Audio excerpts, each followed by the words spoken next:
Hi everyone, it's Andy here. Just to let you know that this video is a compilation of all of our discussions on the Great Crusade, basically talking about every single legion and what they were doing at the time. It's quite a colossal video, but we thought it would be a good idea to have everything in one place. Hope you enjoy it, and we'll see you in the next video.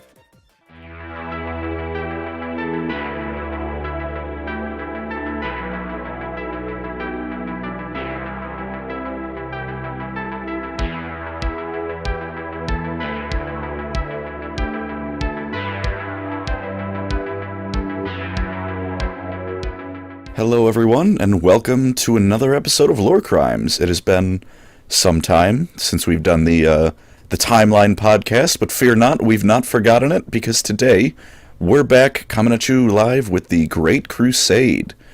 And we're going to cover, what was going on with that, and just this tide of humanity sweeping across the galaxy under the Emperor's banner. Killing loads of Eldar. I tried to extend a branch with that one and not say something sassy, but you had to throw it in. It was unavoidable, was it? Apparently. Well, before we get onto the Imperium's the rot beneath the facade showing quite nicely as it did in the Great Crusade, why don't I pass it over to Eli with the question of the week before we get this ball rolling? Last time we forgot to do a question, but the time before that we asked you what your lore lies were, and I chose a couple answers. First one isn't funny, but I like it. It says the traitors had no reason to keep the 2nd and 11th secret, but they did anyway. That's kind of true. Yeah. Damn. I guess continuity is not a thing, is it? Doubting the will of the Emperor. How dare you? Apparently. And then the next two are like... Sorry, go ahead, Cole. I think flouting the will of the Emperor kind of went out the window around Isfahan. Yeah. I think by that point, it was the will of the Emperor was well and gone. Jeez. Okay, then the next two are absolute heresy. And I hate them, but they're funny, so... I didn't put down the name of the first one, I'm sorry, but good job to the guy who wrote that. But this one is from Aerovit42.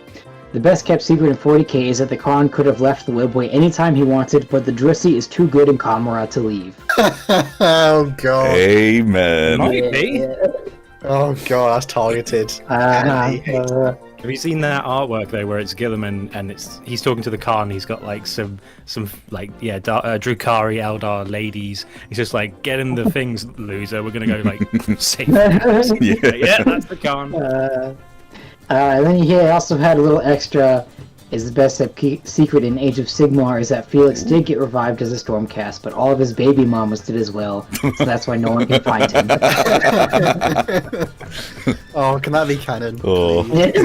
And then D. Doyle said something along the same lines. The Inquisition doesn't want you to know this, but Jagatai is absent from the setting due to his conquering of Drukari witches. So there you go, fellas. He's just all at Andy today, apparently. His favourite boy. Yeah, well, who doesn't like the Khan? I'll tell you who. Losers. There we go. Jeez. Tough stuff. Accuse him of being lazy. The man who's so fast is lazy. The Khan knows Eldar women are the best. Oh, stop. Okay. People watching this. You poor listeners. Oh, my goodness. Alright, moving on. Okay. Our question this week is, what is your Imperial truth? Use hashtag ImpTruth in the comments while you're saying it so that we can find it. Let us know the unwavering truth of Warhammer 40K. Make it funny. Make it very funny. Funny the better. Yes. For example, Imperial truth, the Emperor's a god. Stop pretending he isn't, Space Marines. Yeah, you need to get over that. Very true. Alright, so why don't we get to the actual content, and I'll pass it over for the beginner section to Mr. Hallorandy. I already forgot. Hallorandy is short for halberd. It's their It's a conglomeration of Hal and Andy. I'll pass it over to Handy. There we go. Yeah, Dragon Ball Z fusion. Andy's the worst name. Okay. So, boys, today we'll be talking about perhaps not the mediocre, not the average, but the Great Crusade.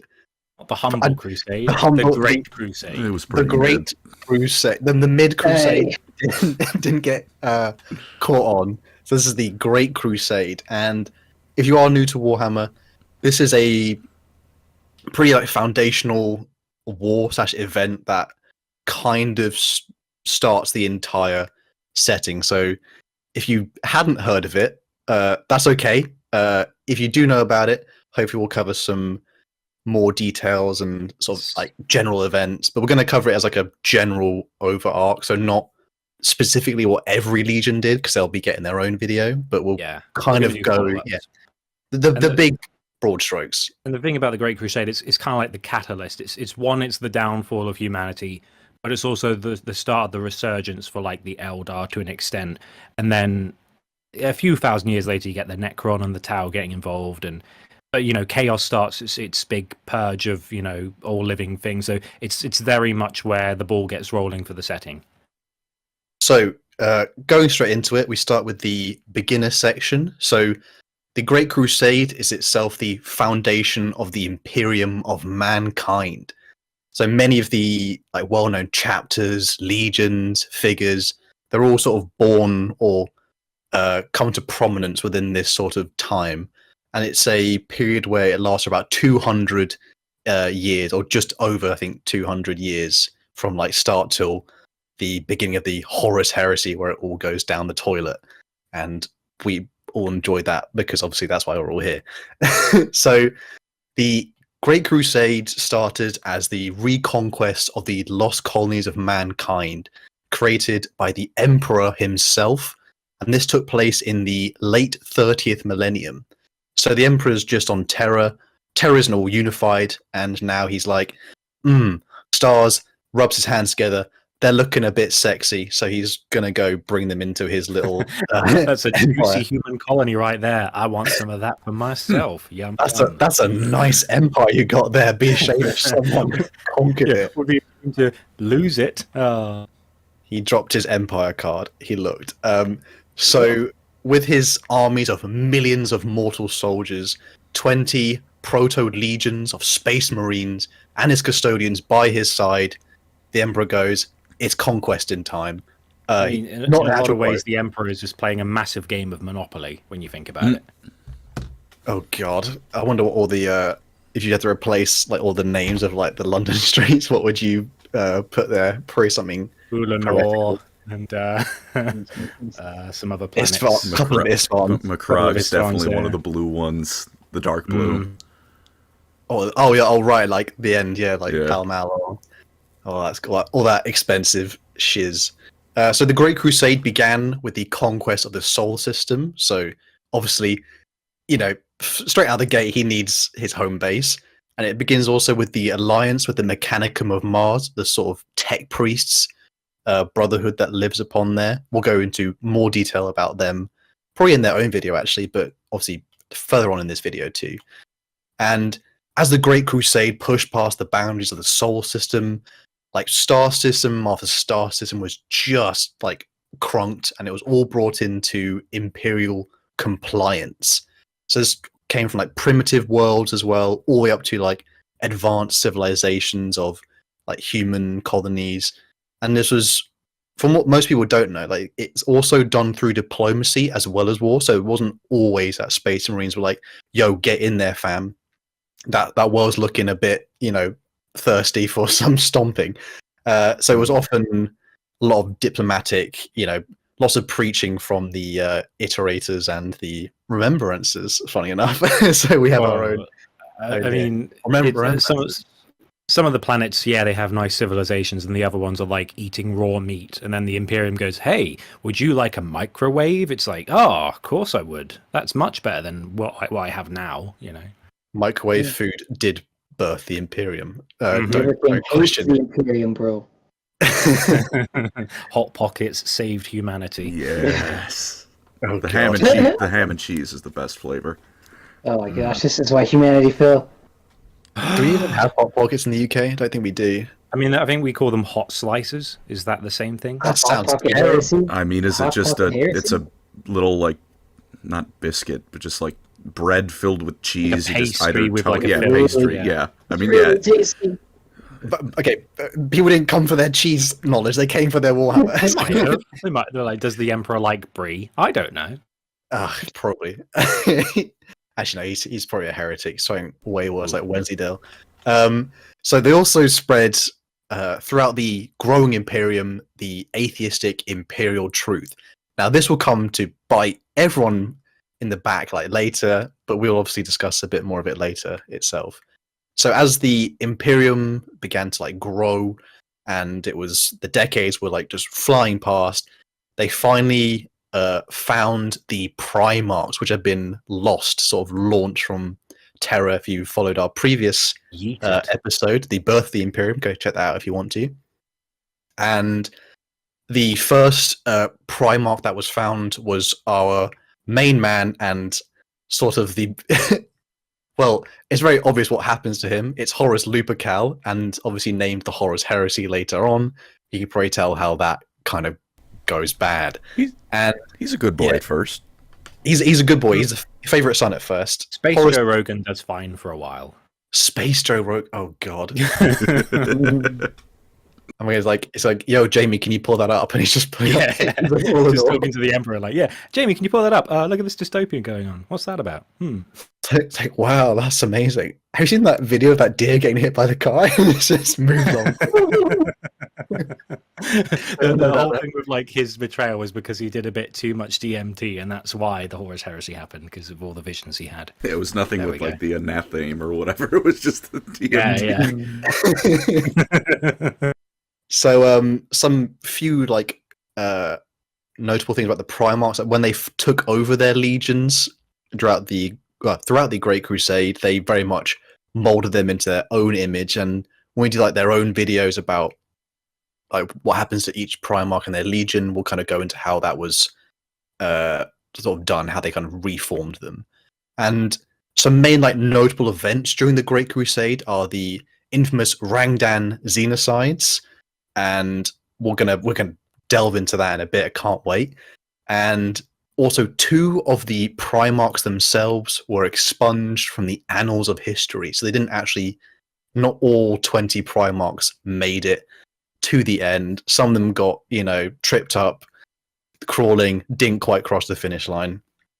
There was also the war upon the world of Ullanor, and the infamous triumph of War Master Horus, and the even more infamous Council of Nikaea.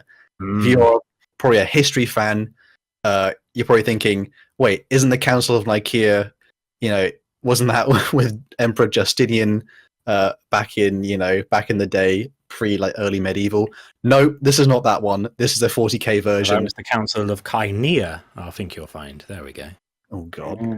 And as the Great Crusade expanded, the Imperium grew rapidly. It's obviously thousands upon thousands of worlds were incorporated into this Imperium of mankind with the Emperor. But the Great Crusade didn't last forever, and unfortunately it would come to a close around about 2 centuries in, with the corruption of the Emperor's favourite son, War Master Horus. Horus does turn traitor. He is corrupted by chaos, and I hate to say it, Erebus was there. I do despise Erebus. I'd love to hate him, but I do hate him so much. We'll talk more about Erebus at some point. And this ends the Great Crusade as the Imperium turns into civil war, and it begins the Horus Heresy. Does anyone have any questions so far, or any comments they might want to make about the Great Crusade? What was War Master Horus's favourite cheese? Guys, they don't care about cheeses. What about? Oh god, he's a cheddar. He sounds like he's a basic bitch, John Horus. Nothing wrong with the basics. They're Yeah, basic that's for right. a reason. Didn't know we had such cheese puritans on the channel. Yeah, God. I know, snob. Okay, Oh, it's yeah. UK. People care about cheese. Not as much as the French, but we're up there. It's not really a question, but I like to imagine, like, as the Imperium's boundaries slowly expand, just that Eldar craft where it's like, right, we're staying out of this neighborhood. We're taking a hard left at the next star system we find. And they're just like, nope, divert. It's probably like it is like playing. Has anyone here's done like medieval, Age of Empires 2, like multiplayer, and the enemy team is like growing, it's like yo, stop, chill, and the enemy team is growing really rapidly, and you're like, I'm just over here trying to mine my gold, and it's just like it's getting out of hand. Yeah, and the enemy team have someone who knows exactly how to get to the third age in 10 minutes and 15 seconds flat. I did it only a few times, and I actually got like, you know, when you get bullied as an adult online, so you stop doing something. That's the only time I did it. Oh god. Dang. R.I.P. With that being said, if no one has any more questions or insights, shall I head straight on into the expert section, boys? Go for it. Aye. Alrighty then. So, expert time. So we begin all the way back to the beginning of our story here with the conquest of Terra. So this is the 30th, or the very late end of the 30th millennium. The Emperor himself has unified all of Terra. He's unleashed his Adeptus Astartes, which are the Space Marines, and the last kind of enclaves of resistance are basically quashed. No one can stand up to a Space Marine, let alone even the previous Thunder Warriors who have been purged. And at this time, the Emperor sort of spreads his Imperial truth across Terra. This is itself I'm not sure if it's an actual book, the Imperial Truth. I think it might be like a manual of some kind. But the Imperial Truth itself is we say atheistic code, but it's not just that. It just includes many parts that deny the existence of things like it's more like a secular than an, because atheism is like a rejection. It's just the not acknowledging a religion, whereas secularism is more a proposition of the values of not following a religion. If the distinction makes sense, I suppose. Yeah. How did the Emperor explain psychic powers to people? I don't remember. Don't worry about it. It's fine. Yeah, I was going to say that his answer was, souls are... Was it just like, you have special genetics, you can cast magic powers, but it's not actually magic, it's like... Maybe he had those, those like little devices from Men in Black where he just goes... It's like, you didn't see me use any psychic powers. From what I can tell... Also, go ahead, Colin. He's got like a PowerPoint where it's like, yeah, I know souls are real, I know magic's real, but gods, no, that one's off the table. That's just absurd.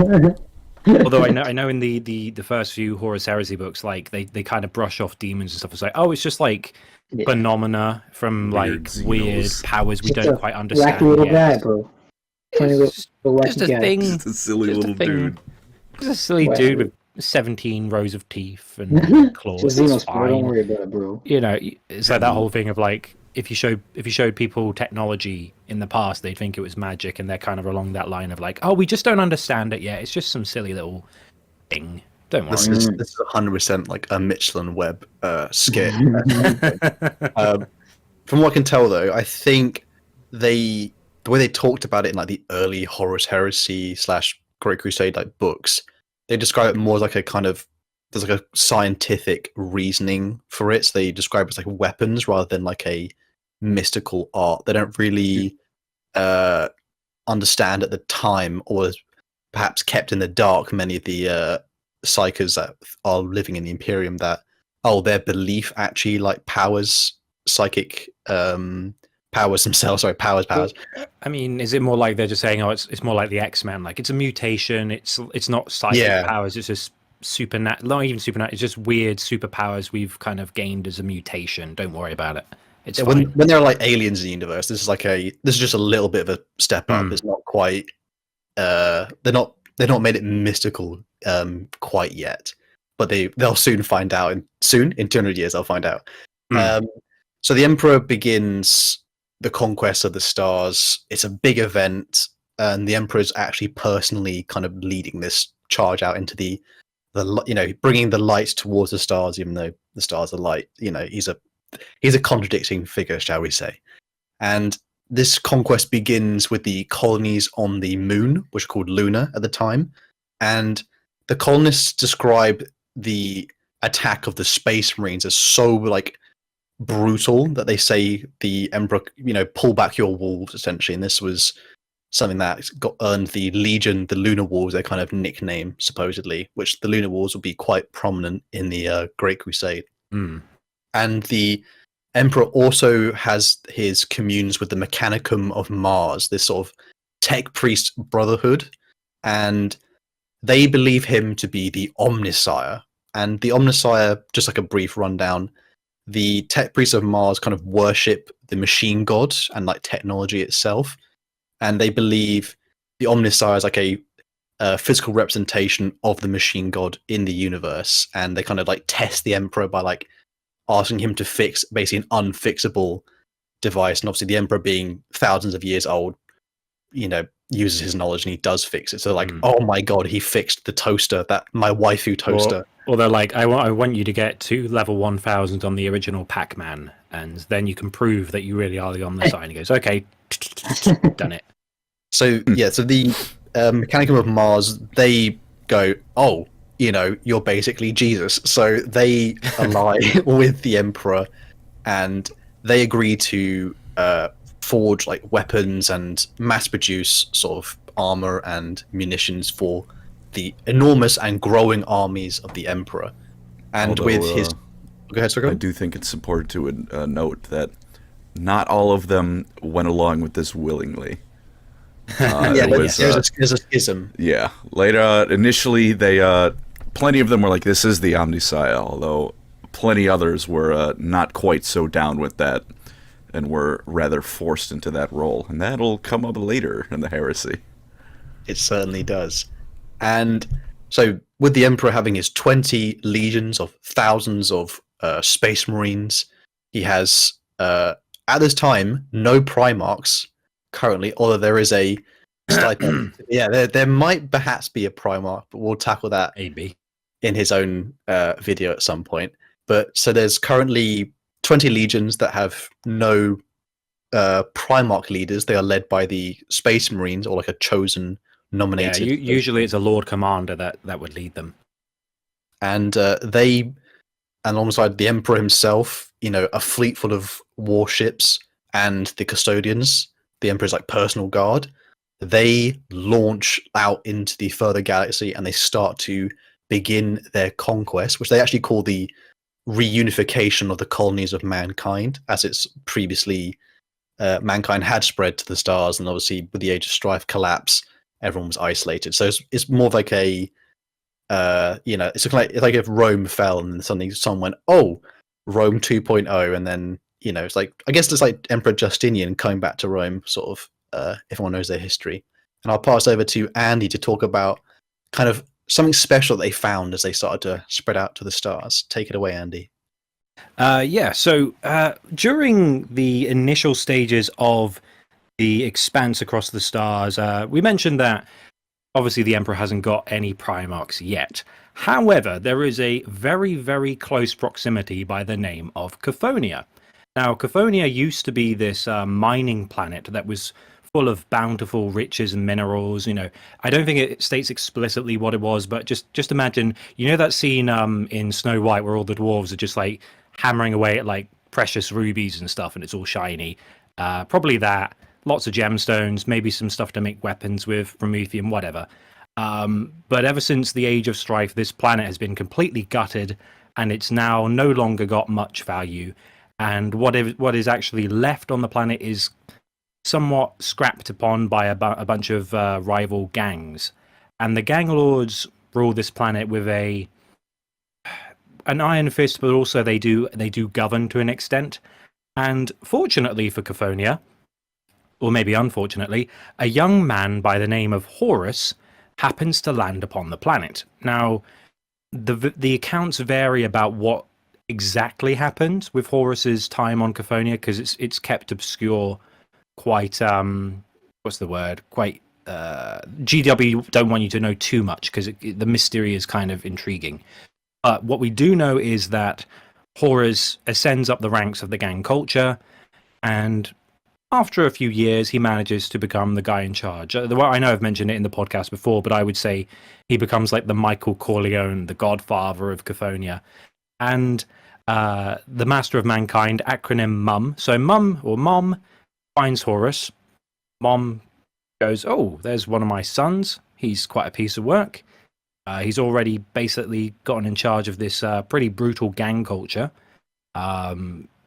I think I'll take him under my wing and show him the ways of the universe. And for a time, Horus is the only Primarch, except one possibly with Alfarius. Quick question: Does the Emperor make Horus an offer that he can't refuse? I mean, whenever he can refuse.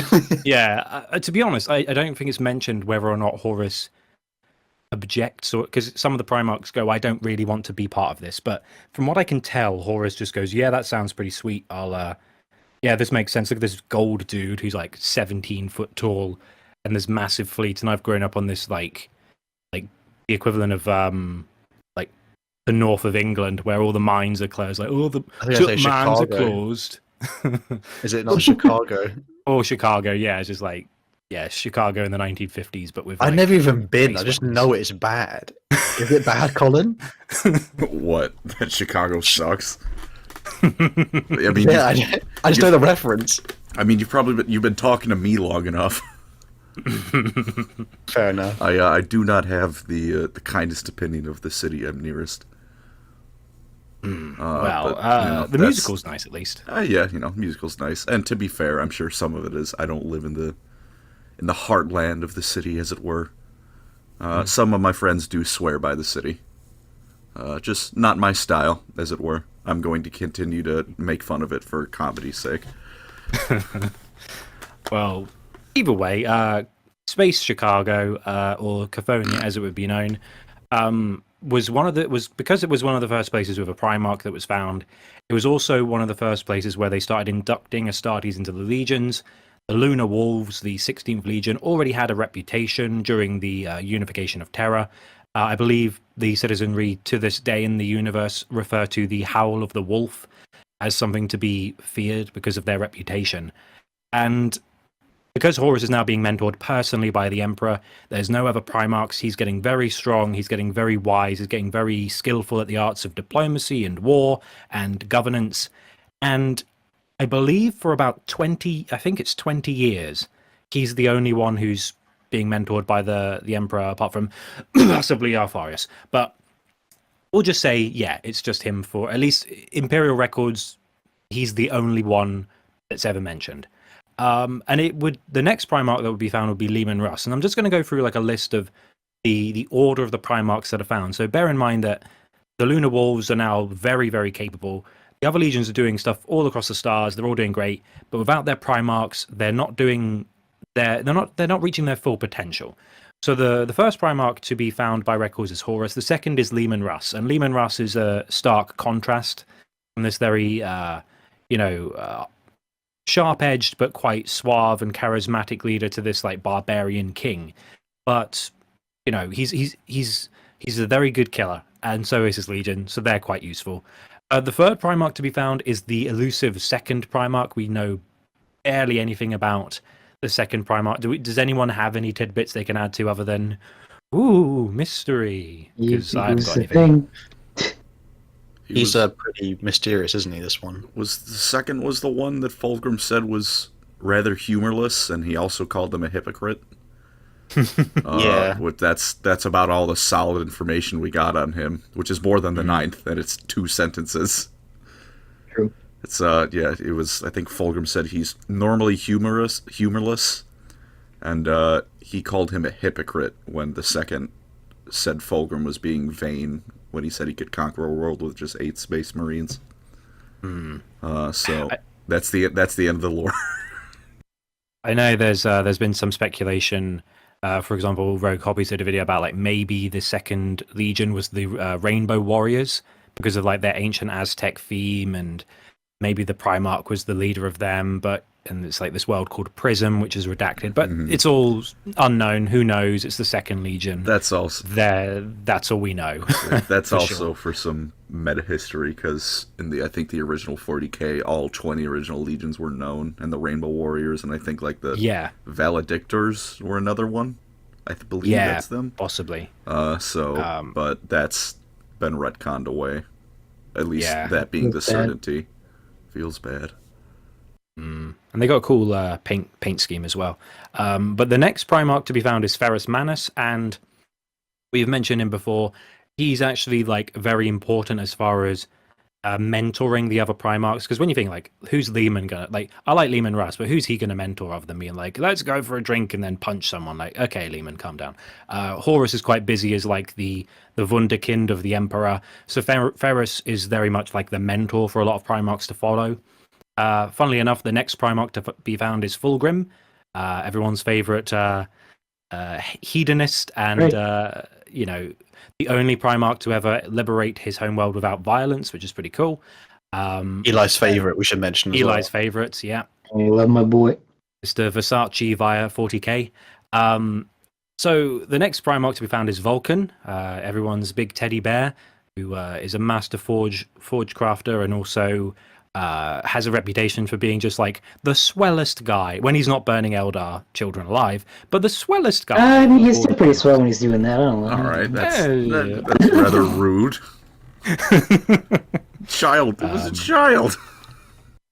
Thing is an Eldar child, like, do they grow up the same age as like a 6-year-old is the same as a 6-year-old human? Yeah, she was like 60, bro. Come on.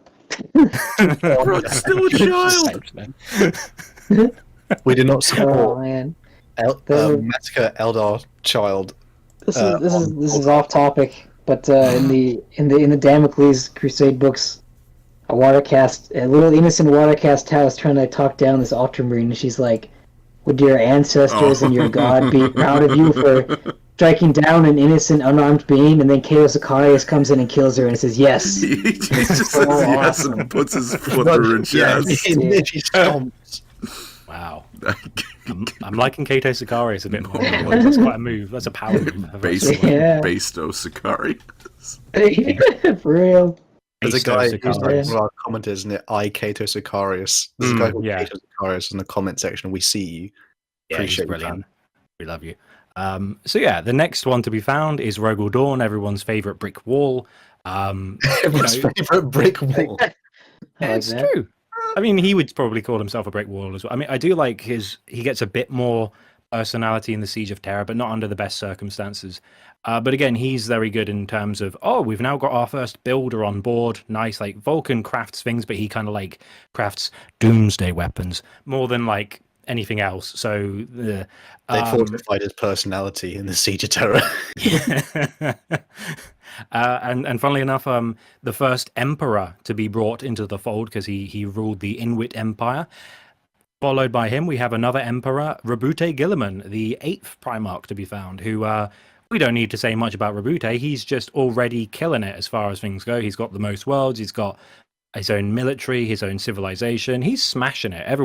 Colin loves him a lot. Don't you, Colin? I do. You do. I like Gilliman. He's cool. And having Rogel and Rabute in quick succession is like, brilliant, that's great. The empire building is coming along swimmingly now that they're at the helm. Mm-hmm. And then the next four are interesting. Then it's Magnus, everyone's favorite nerd. So we start to understand the magic that's not magic. He's very studious. He starts to uncover some of the secrets of the warp, and this is when the cracks start to form, and the Emperor's like, dude, stop it. Stop. I told you, no reading after 9 p.m. Go be like the normal children and play football or something. I don't know. If you do it, I'll burn your world to the ground. And then everyone's favorite goody two-shoes Sanguinius is found from the irradiated planet of Baal. Sanguinius is now he's in play. The Imperium's got a very majestic, deific-looking person to look up to, despite the Imperial truth. And you've literally got a winged angel in gold, but to each their own. The next one to be found is the Lion. So we've now got the the returned Primarch that's in the news at the moment, but also the best general, arguably, other than Horus. So that's quite good for the Imperium, because now they've got two very big heavy hitters for just, we need something to be exterminated across the stars. Horus can go to the east, Lion can go to the west, and they'll come back, and everything will be dead, and we'll be happy, and we'll have champagne. Then we've got everyone's favorite... I was going to say edgelord, but it's not Kurz. Perturabo, everyone's favorite man-child, yeah. Expressio Depressio. I mean, it's cool that Perturabo's here, but we've already had Rogel Dawn 5 Primarchs ago, so he's already got a lot to catch up with, which is probably don't why do my boy like that. Come on. I mean, he's cool and everything, but I'm just saying, at least for the timeline, like Rogel Dawn is already he's already turned up. Illiman's already turned up. The Lion's here. It's there's kind of less things for him to do now that they're already being attended to, which I think is also one of the reasons why he gets quite embittered. But we've now got the guy who's like a living manual. He's like a living PDF file of, I want to build something, get Perty to craft it for us. And he starts committing war crimes here and there, but also building occasionally, so that's nice. Speaking of war crimes, then we've got Mortarion. Smelly Rick and Morty. Less smelly than he will be. Terrible hygiene, but greater, chemical warfare. Moving swiftly on. Oh no, we've got Lorgar, everyone's favorite choir boy. Pious choir boy during the age of skepticism and religion is cringe. So to be fair to Lorgar, he does bring a lot of worlds into compliance, but not so much through bloodshed as indoctrination. So that's fun. And then the best Primarch turns up, Jagatai Khan, baby. Yeah, true, real. Gotta go fast. Not much to say other than Jagatai is like, oh, cool, I get to go around the galaxy and kill orcs. Nice. Moving on. Here comes the edgelord. Conrad Kurz is next. Adding his baggage to the Emperor of Mankind like a 10-ton brick. Oh, man. Kurz, what is Kurz? He brings worlds into compliance, and he cries a lot. Speaking of crying, Angron is next. Again, comes into the Great Crusade, revving his chain axes, covering people in Spartacus. I am Spangrinus. Spangrinus doesn't hit right. That just sounds off. No, it doesn't. It's like a brand.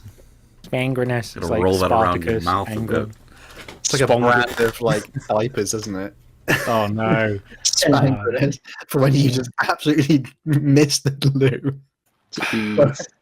Moving on swiftly. Bringing it down. I said moving on swiftly. We've got Hot Topic, the Primarch Corvus Corax is here. He's very sneaky. Moving on. Then it's the 11th Primarch who has more presence than... No, I won't say that. The 11th Primarch is here. This is the thing. The second half of the Primarchs, it's like they're here committing war crimes. These guys who they kill things. Cool. And then finally, Omegon / Alfarius is found, and that's all the Primarchs. They're back, baby. And because the Imperium's doing quite well at this point, but there are some conflicts waging across the stars, which are actually becoming a bit of a hindrance to the progress of the Great Crusade, such as the Rangdan Xenocides. And so I will pass it back over to Hal, because this bit's quite an interesting part of the lore, but you need Primarchs to really sort it out. Oh, just also on a last note, if you are kind of new to Warhammer, the rediscovery of the Primarchs happened, so they weren't all found in quick succession. It wasn't a few days. They were over many decades. They were all found. Even some of the later ones, it was a century into the Great Crusade. I think that's when the last ones were found. So it took a while to Pokemon catch them all. But speaking of the Imperium's Great Crusade, it's big now. The Imperium is enormous, and they've captured many stars, purged many Xenos, Eldar, unfortunately. Some craft wars have, bit the dust. Very sad. And the Imperium has expanded to, a humongous level. But despite that, the there was a war called the Rangdang Xenocide, which happened in 839 M30 to 890. So it took quite a while to get this war finished. And this was probably the toughest enemy the Imperium had to fight, and this is with its mostly full strength as well. So the Rangda were like a advanced Xenos species who, as I said before, it kind of matched almost the Imperium's might. And the Rangda used slave armies of other intelligent Xenos species, so they were pretty like rough, these guys. And they even had some known as the Slaw, which still exists to the modern timeline, and these known as the Maggot Men, who like weirdly like devour people and stuff. So they had even like a species that powerful. They had that like slave collared to their will, and it's actually kind of theorized that this might be some like Lovecraftian like god's influence here, like to the level of power that these Rangdan or Rangda had. And the war of the Rangda or the Rangdan Xenocides was apocalyptic. It was nearly every legion was represented at some point during this battle, and it cost millions upon millions of lives, and over 80,000 Space Marines did not make it towards the end. They were slain, or at some point, I reckon maybe they were attempted to like slave the Space Marines, the Rangda, so there might have been some tomfoolery, shall we say. And this had a massive shift in the power balance of the legions in the Great Crusade. So the previous First Legion, Lionel Johnson's Legion, they were no longer the most numerous out of all the legions, as they were, the First Legions. They usually had the most amount of Space Marine before, but this just changed it drastically to where like the Ultramarines were now actually the most numerous. I think Colin, does it like 250,000, like at the height of the Ultramarines' power? I don't know if I believe it's something like that. I also have that number in my head, so you're not pulling it out of nowhere. It's like them and the Lunar Wolves are in the 200 plus. That's for sure. It was enormous, and whole lot of Smurfs. Actually a lot of Smurfs. And this war was devastating, and it actually required the Emperor to personally intervene towards the end of it to kind of finish it. And another event sort of that happened within the Great Crusade was around the same time of the Rangdan Xenocides, two of the Primarchs, the 2nd and the 11th, were expunged from the annals of Imperial history. And these are often referred to as the Lost and the Damned. There's obviously a heavy amount of speculation about what happened to these particular Primarchs. They are very much like completely mysterious. We only get like snippets of them from the lore, and even the memories of these Primarchs were partially wiped from the still existing Primarchs' minds. They can kind of recall like the Fulgrim comment column where like he could recall what he was like, but then like some of them had their names like wiped from some memories, like even their statues that were on Terra, they were destroyed. I do like that they didn't go, oh, we're just going to wipe everyone's memory. They're like, we're going to wipe everyone, and we're going to leave like a show of they used to be here. Like, why not just get the statue plimps out of the way as well, and then you could really forget them. It seems a bit weird to just be like a bit of a troll and go, we've still got the plimps here. Like, why? Just it was like, is it 100% or don't? I think Gilliman, does he say like in the 40th millennium when they are creating the Primaris, he says to Call like, don't touch their gene seed. It's like there's nothing wrong with their gene seed, like Call says in response, but he's like, no, these two failed. So they're in like they, even the way like they talk about the traitor Primarchs, that they like betrayed, but Gilliman states that those two Primarchs failed in some way. And yeah. And there's even that bit where Horus, Alfarius, and Jagatai, I think, are having a chat with Malkador, and then it leads to Malkador like force choking Horus, and it's like, oh no, don't mention them, it's really bad. Yeah, and as I think at most we can get, I think Horus tries to whisper one of their names, and like Malkador just like, no, like woke eyes, and just goes, not today, sonny boy. And Malkador being the advisor of the Emperor and a very powerful psycho if you're new to Warhammer. And there's also a slight bit of information where it was, I think, during was upon terror in the vaults under the Imperial Palace, which are guarded by the custodians themselves. There's a certain prisoner called Subject 11, and apparently that this is like some hints that this might be either a Primarch or maybe like the body of a dead Primarch. We're not really 100% sure, but so this point during the Great Crusade, it's very much like, oh, there's there was 20 and now there's 18, and like 2 whole legions are gone. And again, it's not quite the grim dark future yet, so it's not all doom and gloom, but it's still a bit of a there's some showing of how the Emperor operates and how he's very much like the stain couldn't exist. But the Great Crusade was not fully hampered there after the Rangdan Xenocides. In fact, someone would start to be more ascendant, and I'll hand it over to Andy to talk about the next stage of the Great Crusade and the rise of Horus.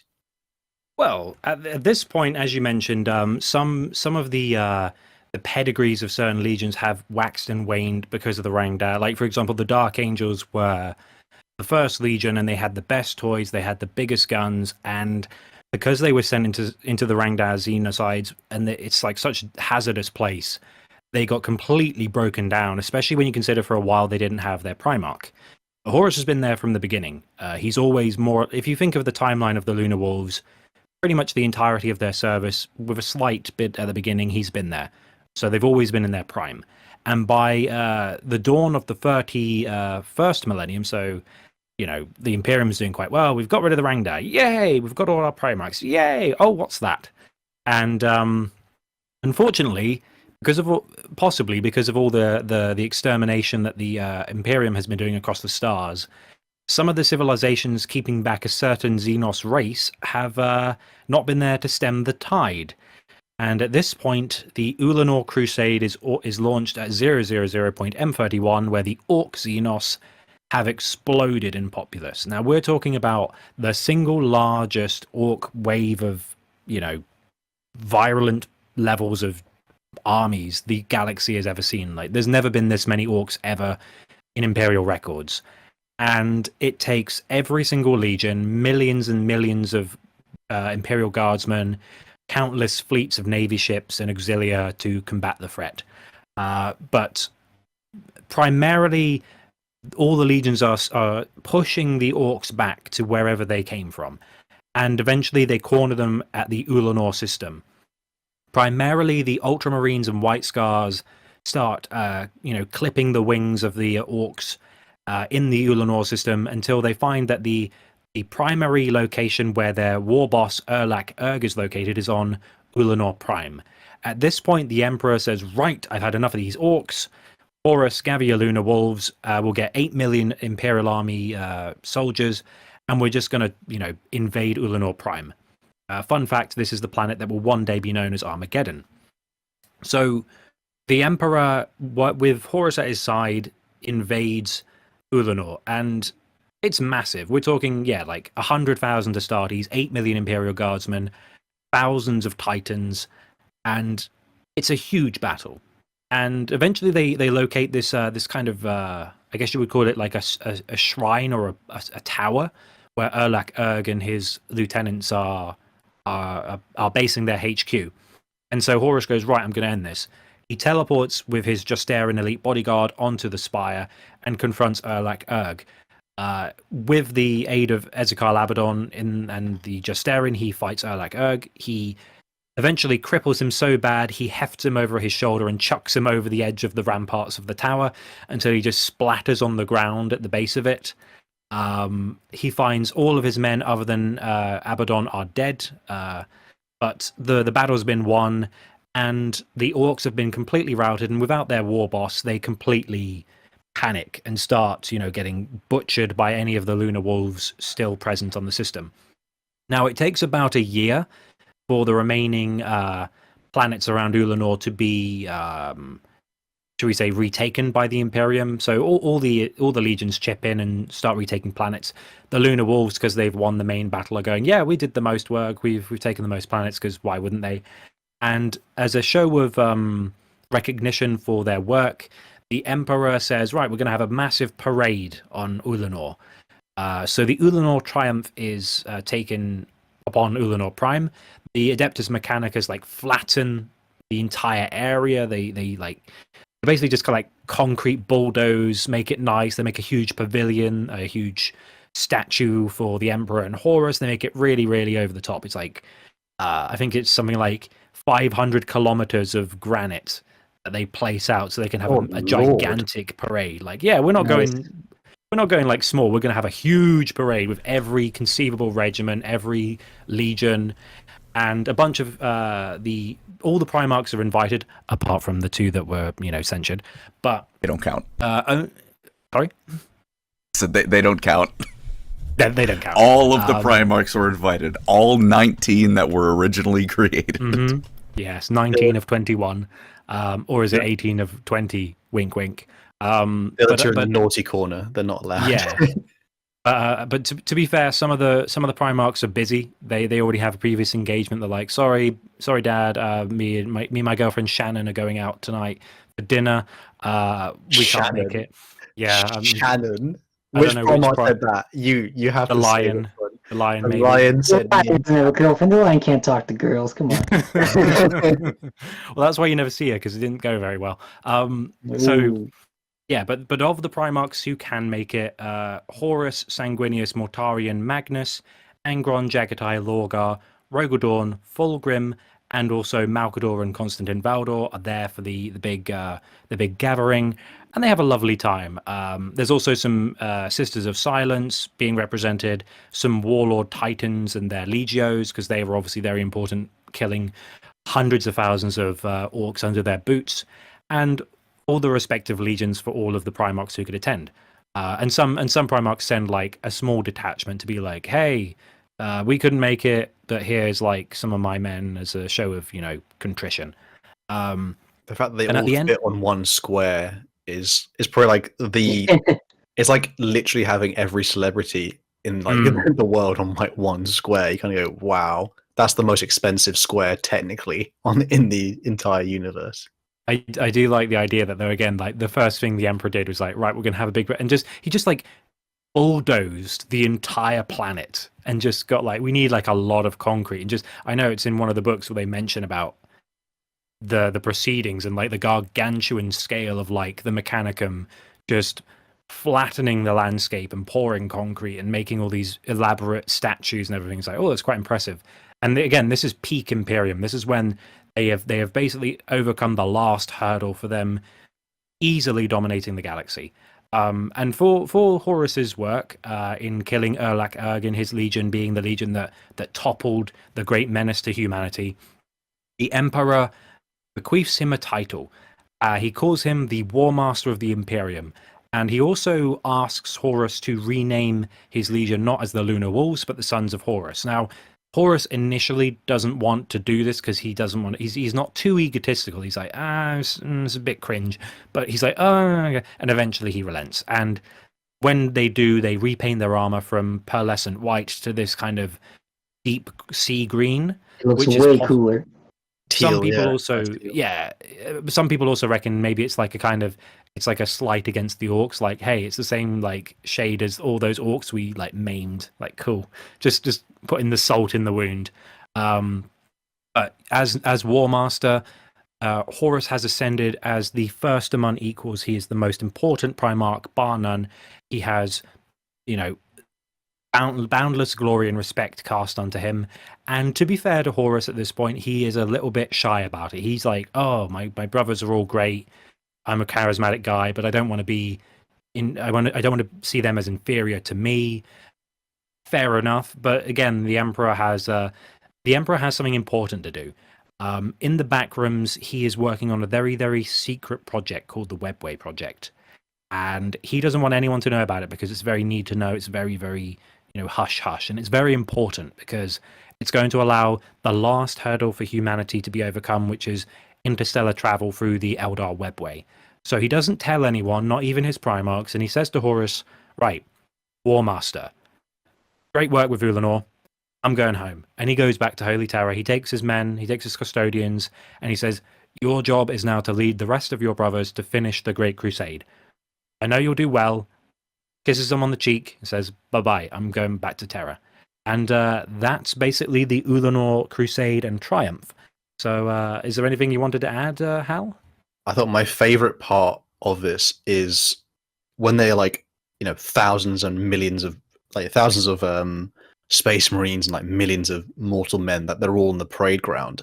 There's a part where like the emperor sits on like a throne. He's like all on the TVs and like they all look at him and literally everybody just starts weeping. Like even the space marines, like they have that stoic faces, but they're like, he's the most beautiful. He's like a McRib. Like, you know, you're like drunk. Make a You know rib. that meme? What? I can't remember what cartoon it is, but it's just like there's only one cool guy, and he's got like the wing mirror, and he looks. Up Oh at yeah, the it's photo, from and the just Grim a single Adventures of tear. Billy and Mandy. Yeah, that one. Yeah, he's literally the most like he's like fast food when you're drunk, essentially. Like that's There's a the way they whiplash look in at that the scene, emperor. isn't there? Where It's it's like, oh, he's so great, and then he's like, I'm off. What? Have fun, Freak everyone. out a little bit. It's Gonna have some milk. it also Ullanor has probably the most recognizable art piece about the Primarchs that yeah. you've probably Yeah. seen. It's where 9 of them are standing on that balcony that must be made out of the strongest metal the Imperium has because 9 Primarchs are standing Can on I can I make a slight critique of that art piece? it. By all means. Why does Angron look like a goblin? It's weird. He's just like this little guy, and like you got like these very tall Primarchs, and he's just there, and he looks kind of small and weird. He's hunched He was forward. known to be short, wasn't he? Or like Wolverine, like, Isn't he a he's like short 5 king? foot. I think Angron was like hunched, wasn't he? Slightly. Oh yeah. Yeah. He's got his left hand on the railing, like gripping it and breaking it. Yeah. He's just there, like kind of going, yeah. Like, ugh. And even Magnus is looking at him like, what a weirdo. Also, a bit of criticism also for that art piece. Not even criticism, just something I want to point out. Half of those columns and like the railing is full of cracks. Like whatever they used for this granite was clearly gotten on the cheap. To be honest, imagine that foreman. That must have been stressful. Like the Emperor himself is coming. I've got to build Oh, man. a pavilion in 5 days with 500 kilometers. Like, I'm not going to be asleep this whole week. Right? Okay. Roll up my sleeves. Tough stuff. Tough job. With that being said, though, shall I take it to the next part of the Council of Nikaea? So the next, so this is in the timeline where we're about 2 centuries in. The Imperium is now the preeminent power in the galaxy. Worlds upon worlds have been conquered. Xenos have been purged, and I think they said that I might be incorrect here, but I think they make a quote about. I think there are about 250,000 worlds in the Imperium at this point. There's kind of, I heard that somewhere, but that's like the kind of level they're at. Obviously, the 41st millennium, they said like 1 million worlds, so Yeah. the Imperium maybe does grow. more. Who knows? I mean, if anyone wants to, critique that, they can go and count them themselves, I suppose. Every world. God, how many of them are named like Terra? Terra 1, Terra 2. Like, Yeah. Especially when you get like Terra. something like just like this planet is called 659841F2, and you're like, oh, that's wordy, brilliant. Diet Terra. I'm sure at some point. Terra Light. But so the Imperium is enormous, and it's been 2 centuries of non-stop conquering war, and the pace kind of slows down. Where like everyone, I think even Jagatai like says in his own book, he says, I think everyone knows now that the pace of conquest is slowing down. It's kind of the last remnants. Yeah, he gets a bit like, oh, what am I going to do? There's nothing else to do. But funny enough, trouble does find its way to the Imperium, and only a few short years after the ascension of War Master Horus, there's been a growing tension within the Imperium, and that's the question around the use of psychic abilities, which is using the powers of the warp. And this all comes to a head in the Council of Nikaea, which actually happens on the world of Nikaea, funny enough. And it's actually very cool. It's like this like hollowed out volcano, and like the roof is like all glistening and it's like shiny. And the Council of Nikaea is the Emperor actually comes back from Terra. Funny enough, he goes, I'm off to Terra, boys. And then he comes immediately back like a few short years later. He's like, all right, let's do this council. And Like they're all squabbling. He's like, I leave for 10 minutes. You can't be friends. Come on. Can't even calm down." behave.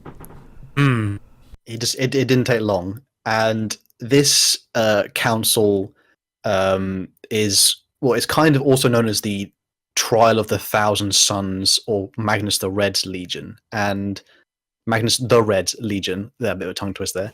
And this was a massive like conclave where like most of the Primarchs and many of the legions, kind of like on Ullanor, their representatives come to discuss the use of psychic abilities continuing within the Librarius, which are the legions themselves, like the Space Marines who are psychically gifted.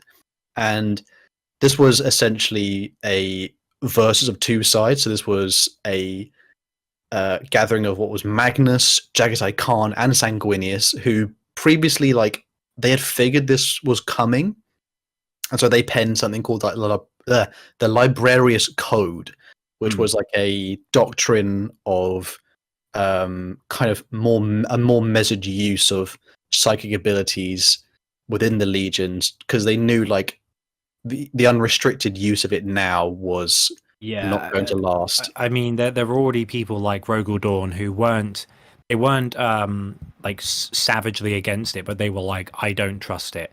And Jagatai, his legion was very conservative with their use of the warp. The Thousand Suns were egregious to a lot of extents from the perspective of other legions of how much they used it, and the Blood Angels were kind of in the middle. So they said, right, we'll draft this outline, kind of like the Codex Astartes for Psychers, and it'll be like, here's what you're allowed to do, because we know something bad's going to happen. And to be fair, one of the reasons why the council happened is because the Space Wolves and Thousand Suns were doing a compliance together, and then one of the Astartes and the Thousand Suns started mutating into the flesh change, and then several more started transforming into monsters, and then Lehman Russ capped them, and it was like, what is that?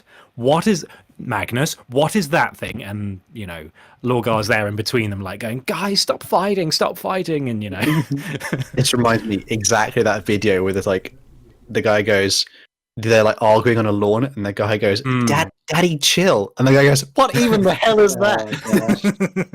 Everyone knows that one. I like to... Go ahead, sorry. Go on. Ever always, they talk about how, big of an issue and a trauma it was to the Thousand Suns. And, to be fair, especially for Magnus, watching your kid turn into that, probably a bit of a downer. But imagine just the Space Wolf or the Word Bearers. Just you're fighting alongside the Thousand Suns, and then he turns into that apropos of nothing. You'd be like, what in the name of God? Well, it's not just that. It's just one of them turns, and then the others start to follow suit, and they're like, we've got to stop this. This is a bigger problem than the people we're fighting. Oh, yeah, no. It's like you're turning into monsters. Just for reference, for if you're new to Warhammer, the flesh change is it's a problem, like a genetic defect where it's kind of related to the use of psychic powers, and essentially the Marines skin and body will tend to bubble up inside, and they'll explode into a massive just mutated flesh. You look up a Chaos Spawn, be it the model or the Total Warhammer, Darktide, any of those is that they turn into that. And I was going to say on the last section, I forgot to ask. I was going to ask everyone who their pick for War Master would have been. If I start with you, Colin. Oh. Colin, who do you think should have been War Master? Gilliman. Why is that? Because he's the administrative guy. I know some of his some of the Primarchs aren't the biggest fans of him. You don't need to like the general in charge for him to be the best at the job. Okay, cool. Your brother doesn't like you. You're the guy in charge. He's supposed to listen anyways. I'm sorry, this is a Go ahead, sorry I interrupted. I was saying, I'm sorry it's a military and not your frat club, but, sometimes you gotta listen to the guy you don't like. What about you, Eli? Who would you have picked? I think probably Gilliman as well. I think that makes sense, because, I don't know, I like Jagatai, but he's too independent. Fulgrim's too arrogant. Rogel Dorn is too stoic. Perturabo is too jerky. Yeah. They mentioned about when Horus was appointed, Rogel was a really good confidant, because again, he would actually work with Horus and be like, I see a problem. And he was so kind of calm, and he supported him. He wasn't resentful. Mm-hmm. He was like that cold water to the fire of a forge, where he was like, I can count on Rogel to advise me, which is quite. But he also said, I think himself, that he wouldn't be the optimal choice for War Master because he's too much of a brick wall. Like he would just not suit the bill. Yeah. I know Sanguinius is a contentious, like possibly point, but again, he's a bit too soft. Perturabo's too harsh. Ferrus Manus is too savage in how he fights, and I think the Line would be a good choice, but he would have to, like, if Horus and Dawn worked together, I think if you had the Lion and Guilliman together, that might have worked. Yeah, I think Guilliman would have been the best choice. He has no glaring downsides, whereas everyone else has big downsides. I think, in my opinion, I think the Lion, it should have been like what they did in Imperium Secundus in a way, where one of them is ascendant, and then he has 2 advisors. So one of them is like his War Master, and then one of them is his like builder, like how Guilliman. Or even So that's the thing. You could have a War Master, but you could also have an Accountancy Master, and that's Guilliman. Yeah, I would say like there's it's that they want to complete the Roman influence. I think it was consuls. I think it was consul. I can't remember the specific name though. So if I'm wrong, it's not consul, but it's what it was like, one guy was in charge of the military aspects of Rome, one guy was in charge of at home during the early time of the Republic. Co-emperors, didn't they, as well? They had co-emperors. That too later on when the empire was a bit too big to sustain itself. Although, and it's granted, this is 10,000 years later, and Guilliman's had time to grow a bit as a person. But Indomitus Crusade, he did pretty well with that, and that was just him. Imagine what he could have done with all of his brothers. Oh, well, unfortunately, coming back to what would be a dividing action between the brothers, the Council of Nikaea is, I don't want to say raging on because it's not like it's a bit of a snooze fest, to be honest. In terms of, like, there's no war, but there are speeches from 2 sides. I was saying before, so there was Magnus, Jagatai, and Sanguinius, who are the most vehement supporters, and those who were against were Leman Russ, Mortarion, and kind of representatives from like many other different. I think Corvus Corax didn't want it either. Yeah, they're like representatives from like different places. In fact, actually, I have a list here just of like how they all voted essentially. So, Lionel Johnson, First Legion, he didn't really favor anyone. I think because he probably saw it as a tool. He used Psykers in his Legion, but he didn't think that strong. He wouldn't base strategy off them all the time.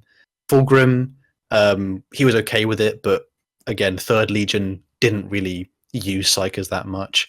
Perturabo, against it, probably saw them as weak, or again, iron within, iron without, using some other ability probably didn't match up with him. Jagatai Khan, obviously, vehement supporter. Leman Russ hated it. He thought it was weakness, and it was all unclean because it wasn't magic that went through the cleansing, quote unquote, the cleansing ritual of coming from Fenris. So, good old Leman Russ there being a bit of a hypocrite.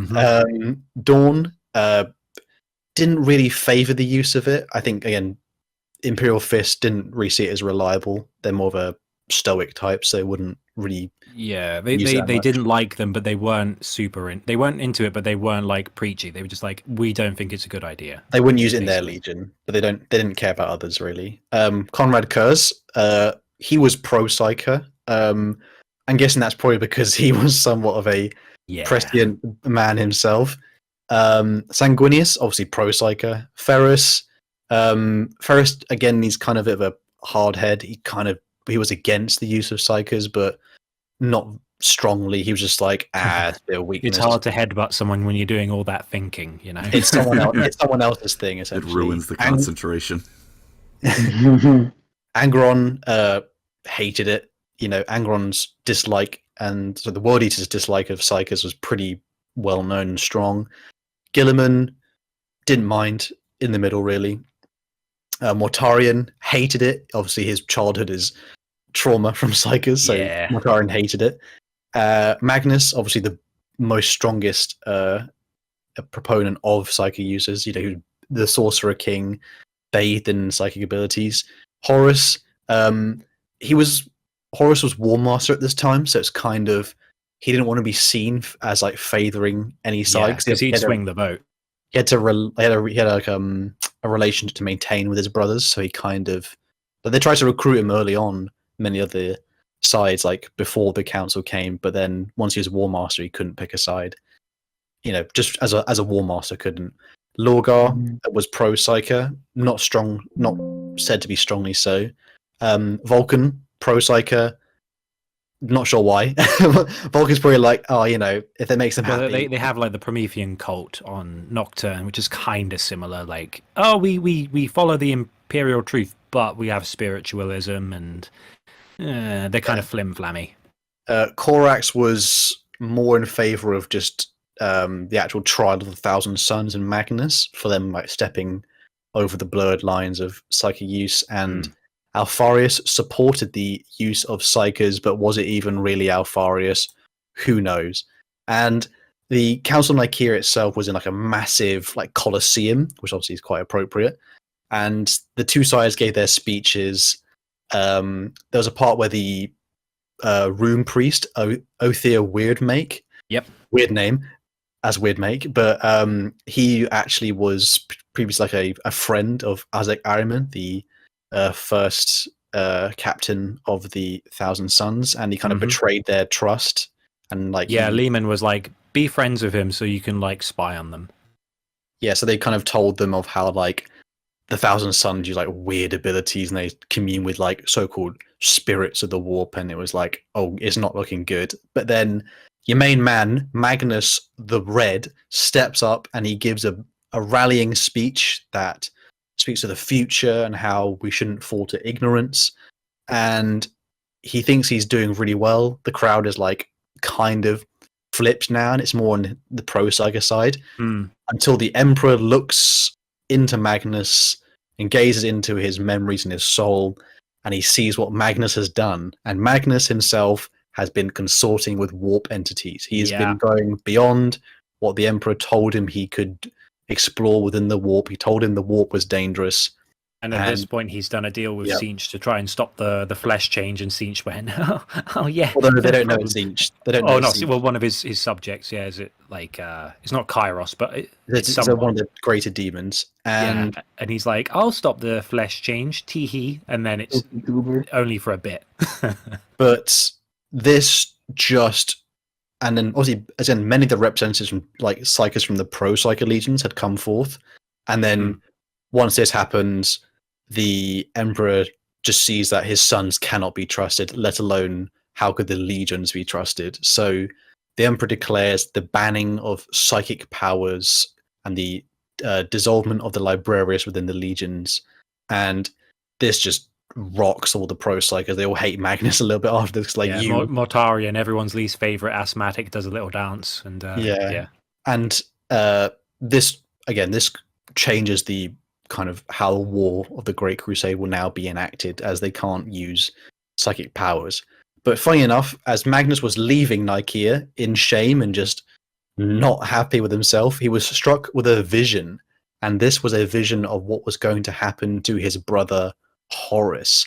And I'll pass over to Andy to tell us exactly what happened to Horus Lupercal. Well, so during the Council of Nikaea, several of the Primarchs couldn't be present because they were doing their own thing. Like, for example, Jagatai couldn't be there, so he sent Targatai Usugai, his like advisor for psychic stuff. And Horus was no different. He was currently doing a bit of compliance across the world, across the galaxy, and he happened upon a human civilization known as the Interrex, I believe it was. And they're we're kind of done a lot of our fighting. We'd like to just bring humans into the fold without killing too many of them. So let's do some diplomacy. And the Interrex are like, yeah, we'll have a chat. And at this time, this is basically the events of the first couple of Horus Heresy books, or the first Horus Heresy book. And Horus is loved by the Imperium. He's very charismatic. His lunar wolves are the gold standard to which all the legions should aspire to. They've currently been fighting on this planet designated as murder by the Astartes, where they're fighting these big bugs, and it's the lunar wolves and the blood angels and all sorts.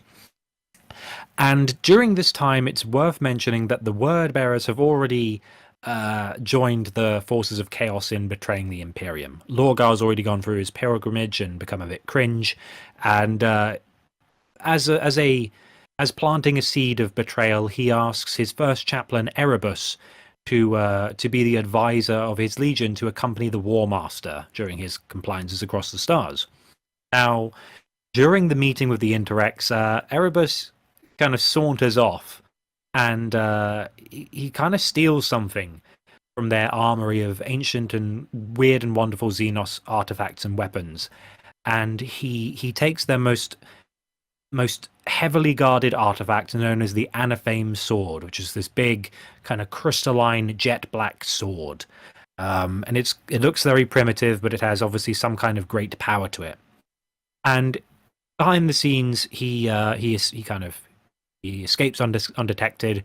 The Interrex go, I know we're going through, a bit of a parlay right now, but there's something really important missing from our armory.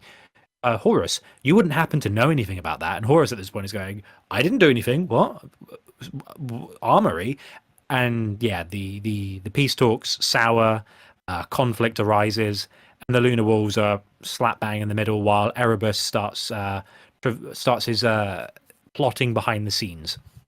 Now, during all of this, it's worth mentioning that Horus had a very close relationship to an agent of the Imperial administratum and military called Eugen Temba, who at this point was a planetary governor.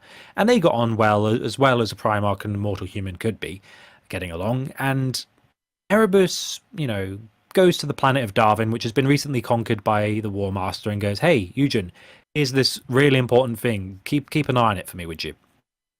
And I don't think it's mentioned exactly how this happens, but I guess through the influence of the Anaphame dagger, Eugen becomes slowly enthralled by the plague god known as Nurgle. And it doesn't take long until Eugen becomes this bloated, necrotic, zombie creature thing that is now in control of the entire Davin population. And as such, the planet completely rebels. There are zombie thralls in the streets eating people alive, and at some point Horus hears words that Darwin has rejected the Imperial truth and they are rebelling. So he sends his Lunar Wolves to investigate. He goes down on the planet and goes, what is going on? What are these zombies doing around here? And eventually he figures out where the power, the source of the power is emanating, and it's the big administrative palace, the seat of governance, and he finds Eugen Temba completely transformed. There's a really cool piece of artwork I'll put up on the edit where it's just, Eugen with the sword, and he's all bloated, and he's like missing a lot of his face, and he's like, bleh. And he goes, is he like fat bastard from Austin Powers? Like, get in my belly. Get in my belly. He's pretty grim. For some reason, he reminds me more like something you'd see from like Left 4 Dead or something, like a weird zombie special infected kind of thing. What's the other one? They did a remake of it, the recent zombie game. And it's got like oh my god, I'm drawing a massive blank. It's oh my god, what's the name of the game? And it's like they have like it's the Resident Evil. That's it. And right. Is that something from Resident Evil? Almost? Yeah, you could imagine this guy being like Resident Evil as like a weird special infected. But either way, Horus goes, right, I guess I'll have to kill him. There's obviously something weird going on. It's no big deal. He's just a corrupted baseline human. I'll just like swipe him with my lightning claws and this will be done.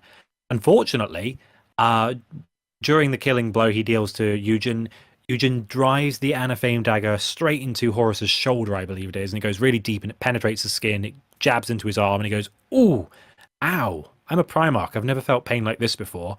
And he goes into a coma.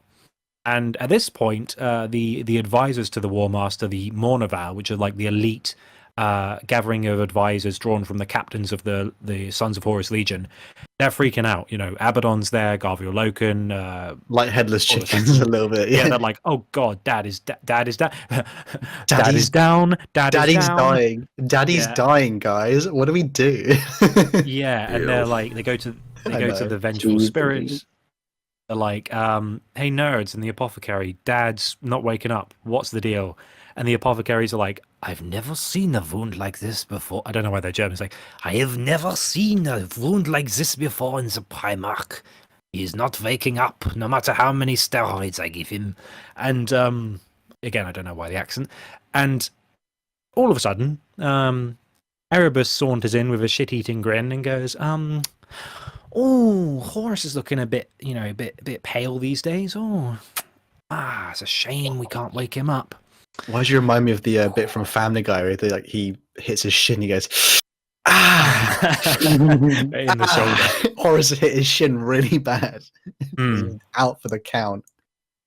And basically, Erebus goes, "Have you tried everything?" And they're like, "Yes, Erebus, we don't like you, but we've tried everything. Shut up, go away." And he goes, "I might know one way that we could sort out your Primarch." And they're like, "Oh, go on, tell us." So it's like, "Oh, I don't think you want to know. It's a bit of a risky thing. I don't know." It's like Erebus come and say, "I don't know.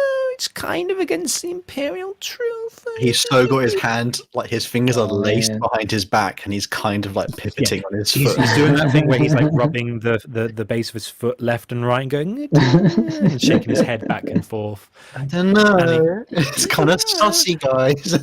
Yeah, that's the kind of way he would say it. It's like, "I don't know, guys." And eventually, like, I guess Abaddon like points at Bolter and goes like, "Tell us or shut up." And he goes, "Okay, right, Davin, the planet where he was wounded. Rumor is there's this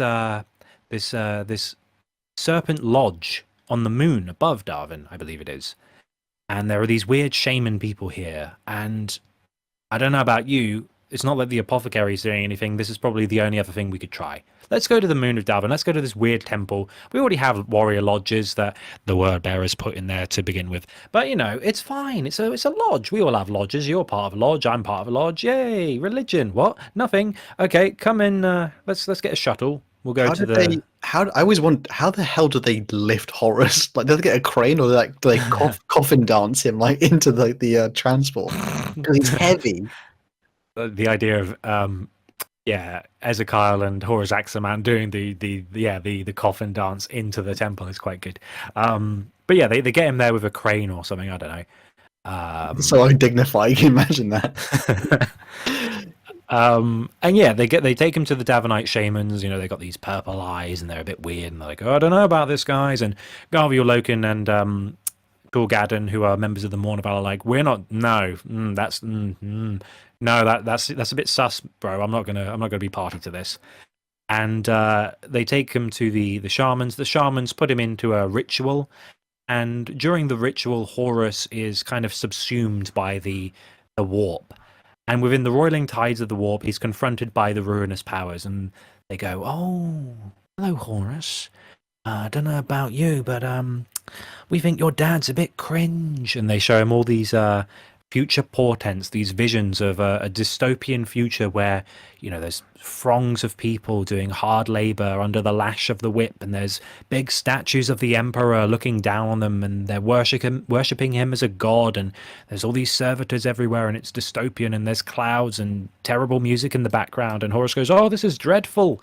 Very grimdark some reason. What the hell? Yeah, very grim, And he has no idea that he's basically the cause of all this. And he goes, "Oh no, this is really bad." And Magnus at this point kind of intervenes, I believe, as like a wolf. He like projects himself as a weird wolf in this like forest of like this bad trip that Horus is having. And he's like, "Oh, there's a one-eyed wolf. That's weird." And he's like, "Horus, don't do it. It's a trap. It's bad." And Horus goes, "I don't know.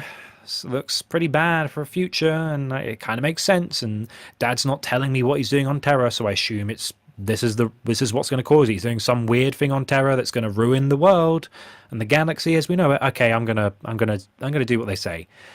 And the ruinous powers basically promise him, "Hey, look, you kill the Emperor, you can remold the galaxy in your image, you can take control. We'll just be happy that the anathema is gone and we can thrive. And you can remold the galaxy in your image, and it'll be better." Yeah, cool. And so Horus wakes up, and now he is the reborn Primarch, the reborn War Master of Chaos, Horus Lupercal. And he will then go forth to plot the first opening stages of the Horus heresy. But just before he can do that, Magnus the Red, reeling from this quick interaction he's had, goes, "Damn, I've got a warm dad. He projects his mind to Holy Terror. He tries to contact the Emperor. He gets to the palace. It's like spirit form, gets to the palace, and he goes, "There's like a wall here. Why is there a wall? There didn't used to be a big wall here, like a psychic barrier. Oh well, kicks the front door in with some help from his warp friends. Completely ruins the webway project that the Emperor has been doing in secret. The Emperor's not happy. He goes, "Oh God, what have you done? This is like the biggest, most important thing I've ever done. That's ruined, and there's demons everywhere, and they're messing with the decor. Right, we're gonna have to go censure the Thousand Suns." And then that's basically setting the table for the Horus heresy, where everything comes crashing down with aplomb. Unless there's anything I've missed, Hal, is there anything you wanted to add? I just had like the ridiculous image of like the Chaos Gods are like trying to corrupt Horus, and they just go, "Oh, we'll show you the Emperor's secret," and it just pans like a video, like the Emperor's like dressed up as a VTuber, and he's like, "Hi guys, welcome back." Oh my gosh! We're gonna open It up wasn't even me this time. and he's like got cat ears on, and Horus goes, "No, this cannot be." Jeez. The Emperor's That's selling worth his highlighting. bath water on the webway. That's gross. Oh god. Jeez. Yeah. I said when the thing I will add is when Magnus breaks the webway sort of psychic barrier, and he rockets through the webway itself into the portal that's underneath the Imperial Palace. When he appears in front of the Emperor, this is like Magnus's soul for if you're kind of new to Warhammer, because he's projected his soul to help save Horus, and that didn't work. So he again projected his soul across the galaxy towards Terra. And when he appears in the throne like room, he's like a burning like effigy kind of figure, and the custodians and like Imperial, like, you know, the guardians of the Emperor, they don't recognize him as like a Primarch. They just think of him as an enemy. Like, what is that? Yeah. What is that? And Magnus just goes, "What have I done?" Because he starts to hear like the screaming horde of the demons behind him. He's like, "How the hell?" Yeah, Magnus, for people who don't know, like, is very arrogant, and he never could believe that he'd be tricked into doing something like this. And even he thought he could save Horus by like defying the Edict of Nikaea and using his psychic powers to project himself to save Horus there. That's The Emperor's like, "What did I just say?" Stop yeah, using so psychic he stuff. didn't get to explain himself, Magnus, and then basically all the Emperor saw was, "Wait, so you used your psychic powers against the Edict of Nikaea and then just I broke told you my not to. favorite toy?" And I know you've already been talking to like demons in the warp. Uh-oh, here we go. Kill him, he's gone too far. Yeah. So heresy begins. That's all I'll say, other than the comment of the Emperor being a VTuber. Yeah. What about Colin? What's your thoughts/opinions? Magnus did everything wrong. True. And I've been trying to think of a way to keep that horrid train going, but I couldn't think of any apt comparisons for the VTuber thing. Other than If the Emperor was a VTuber, who would he be? I'm not answering that. No, that's probably wise. I'm not answering that because my knowledge is. I'm keeping that on lockdown for when Andy gives more bullshit quiz answer questions. I like the idea that you're like amassing like rounds of ammunition to be like, when the moment is right. It's like What is about, it, the sleeping what about giant of America in World War II? I'm hoarding my weapons. Oh God. What about you, Eli? Though, because you obviously you're very much a supporter of the idea of like the being, you know, the false emperor, death to the false emperor. Oh, about Magnus in general? Or just like the corruption of Horus, maybe even the Great Crusade. Well, Magnus Yeah, was wrong. I'll say that. Magnus deserves way more hate in the community. Everyone's Yes. hating on Perturabo and Fulgrim, and here's I mean, freaking Magnus and Mortarion over here. Like, what the heck?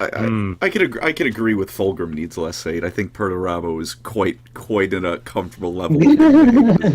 Yeah, he did kill his sister figure as well. Like, it's kind of hard to empathize with you anymore. He is definitely a psychopath, but he's cool. There is one thing about Magnus and the Emperor specifically that always bugs me, which is that like he tore open a hole in the webway thing, right? Like that's why the Emperor was not very happy with Magnus. That and the whole sorcery thing he used to get there.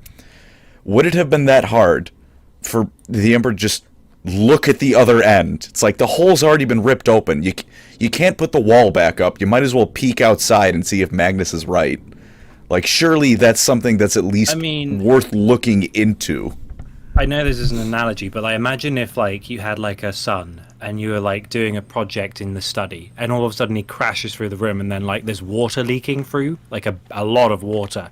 Like the first thing I'd be doing, like plug the hole, get out so I can plug the hole. Like, and the hole is not water. Like the hole is demons. It's demons eating people, and like going bleh, like that. I think that would be like all of my cognitive powers. Like plug the hole. There's like a billion people under the planet. Oh no, plug the hole. It's dangerous. I guess that's fair, but the news my son brings to me in this case is my other son is trying to kill me.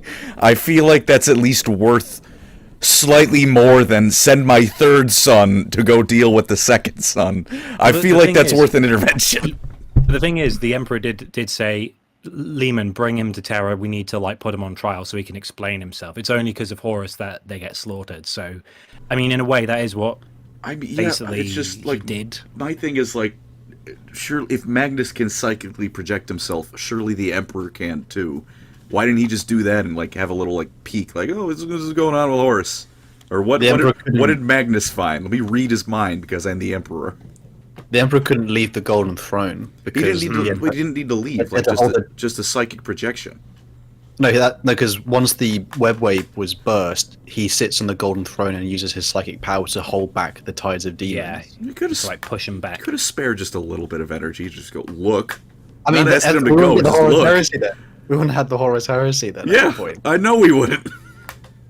My assumption is that it's probably like if I like try to also contact Magnus, something might slip through, and then oh no, we've now got like demons across the planet, and then maybe some of my custodians will get killed, and maybe loads of I gotta commit fully so we can bring Magnus here. So it's just like, okay, I'm like one hand on like the burst seam, like okay. Now explain yourself. Just like leaning against the wall where the puncture is. Like, okay, while I'm doing this, tell me why you did this, and maybe you can help me like seal it forever with both of our power combined in like proximity. But again, like we'll never know. I think it's simply more of the Emperor being incapable of coming down from his high horse and allowing anyone else to pick up the slack. True. Inquisitor. I'm dialing my Inquisitor right now. 000. Death to the false Emperor. I did have one more thing before you end. Go ahead. What's everyone's favorite minor Xenos civilization that the Imperium fought against? Ooh, do you have the Eldar? All right. That's just mean-spirited. Couldn't resist. Oh man, that's his favorite though, so that's one positive. Yeah. I'd say the probably the Slaw, the maggot men, because they're pretty terrifying. Like they just devour like people's brains, and then they just like they look at you like hungry, and they just like skitter over to you, and they literally just like suck you up. That's why one of the Primarchs was banished, just because he kissed one on the lips with like cold tongue. And they were like, get him out of here. Yeah. What you call him? I quite like the Rangda, partially because I like the idea of just like it always makes the universe feel more full when there's another like big player on the block. Like obviously they were destroyed and defeated, but just this Xeno civilization, like they're not related to really anything. They're just here. You know, I like when it's as a sci-fi universe. I like that they're just a neutral faction. They're just maybe not even neutral, but just like they're just these Xenos that are large and in charge. It took 3 wars to kill them down, and that's also why, because they're very they're in a way they're like the Carthage of 40k, which doesn't have too much inspiration in 40k, but you know that's like there was 3 Punic wars, 3 wars to defeat the Rangdan. The slaves that the Rangdan used, it's kind of similar to Carthage employing mercenaries against Rome. I quite like them. Oh, I never saw it that way. That's quite interesting. Quite like Marangda. Hopefully they'll make a book about it, or they'll do more. I doubt they will, but that would have been cool. You never know. I mean, how many times were the Thunder Warriors killed off for real, and then they kept showing up somewhere else? True. I haven't even read the the book about like, the last few survivors. I think you have, Andy. Which one's that one? It's called. Is that the lost? Not the Lost and the Damned. That's the something dead. The Outcast dead. Yeah. Outcast. And it's not Usha. It's a cool book. It's like a Thunder Warrior crime lord. I would say, I'm in charge. like, there's him, and I know there was a group of them on some prison planet the World Eaters had to deal with, and then there was one I know we're jumping ahead a bit of a spoiler for the Siege of Terra, but there was one that saved a Custodes, and the Custodian was like, "What are you doing here?" Damn, that's cool. Oh yeah, didn't he kill him Super after? Smash Brothers thing? It's just like Everyone is here. Everyone is here, yeah.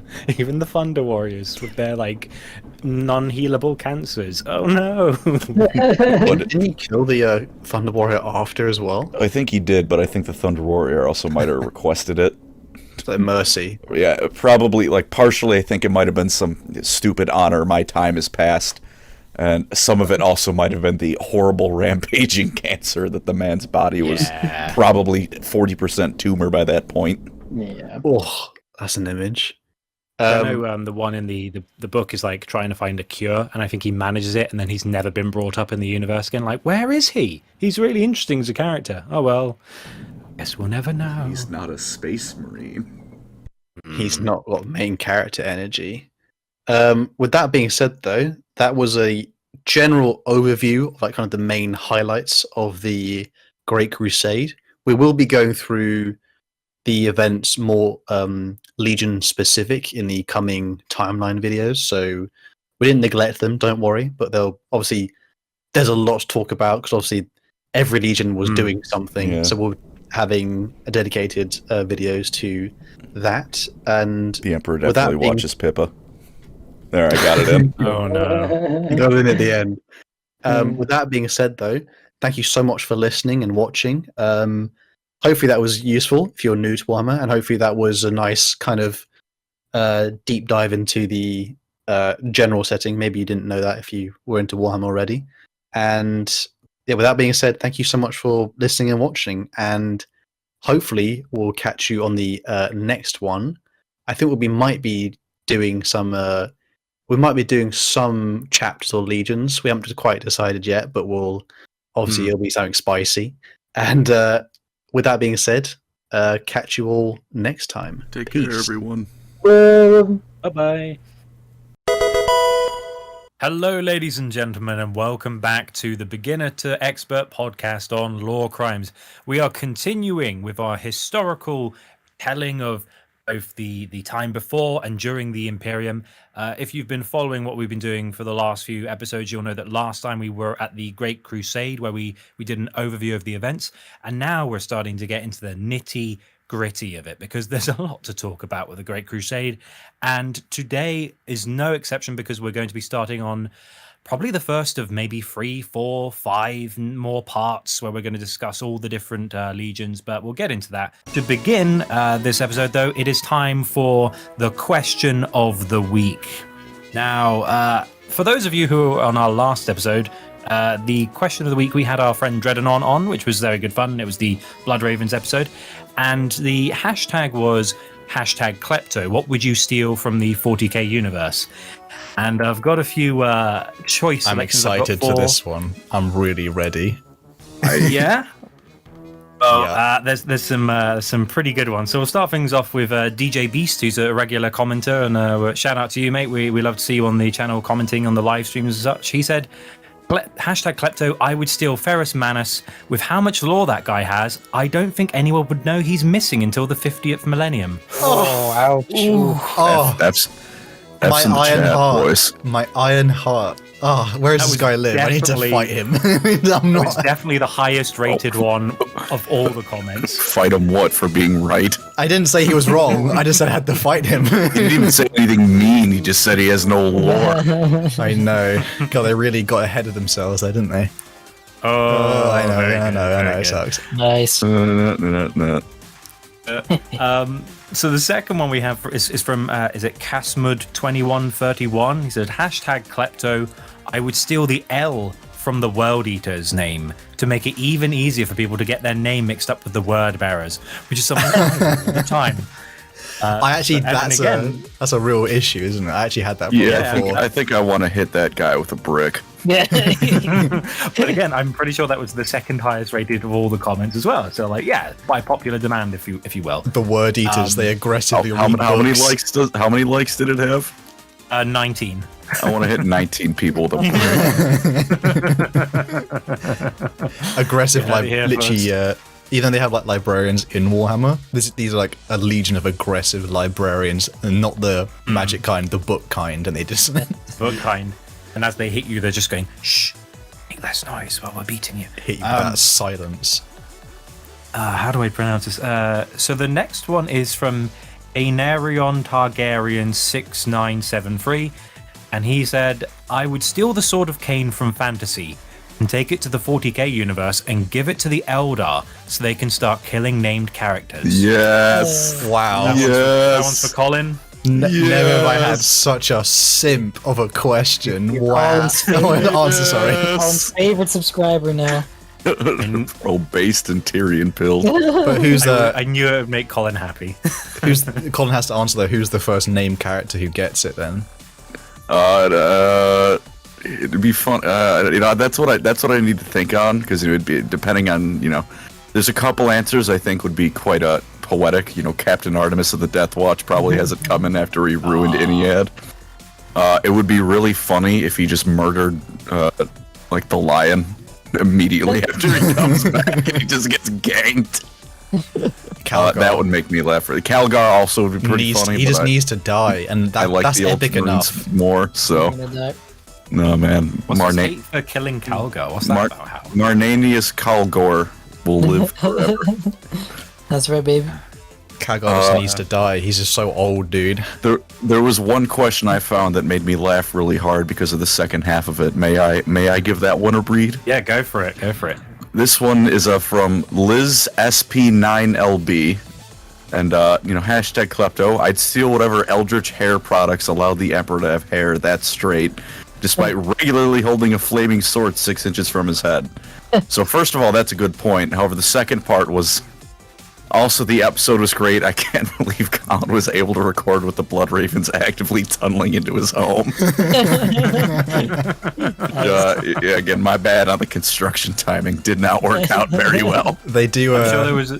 They do destroy. There was a thing in the live Nodula chat. There was Legion. just like the Imperial fists are currently fortifying Colin's position. Like brilliant. Oh, people are so funny. I also had the Blood Angels always made the goof. We're not even in the podcast I know. anymore. The Blood Ravens do destroy knowledge of their legion in other places, so they would come for They you. do. They were after me. Law accurate. Bury him. And the last comment I have is from CRDT2TM. You know how happy I just made you before, Colin? You might want to brace yourself for this one. It's gonna get ruined, isn't it?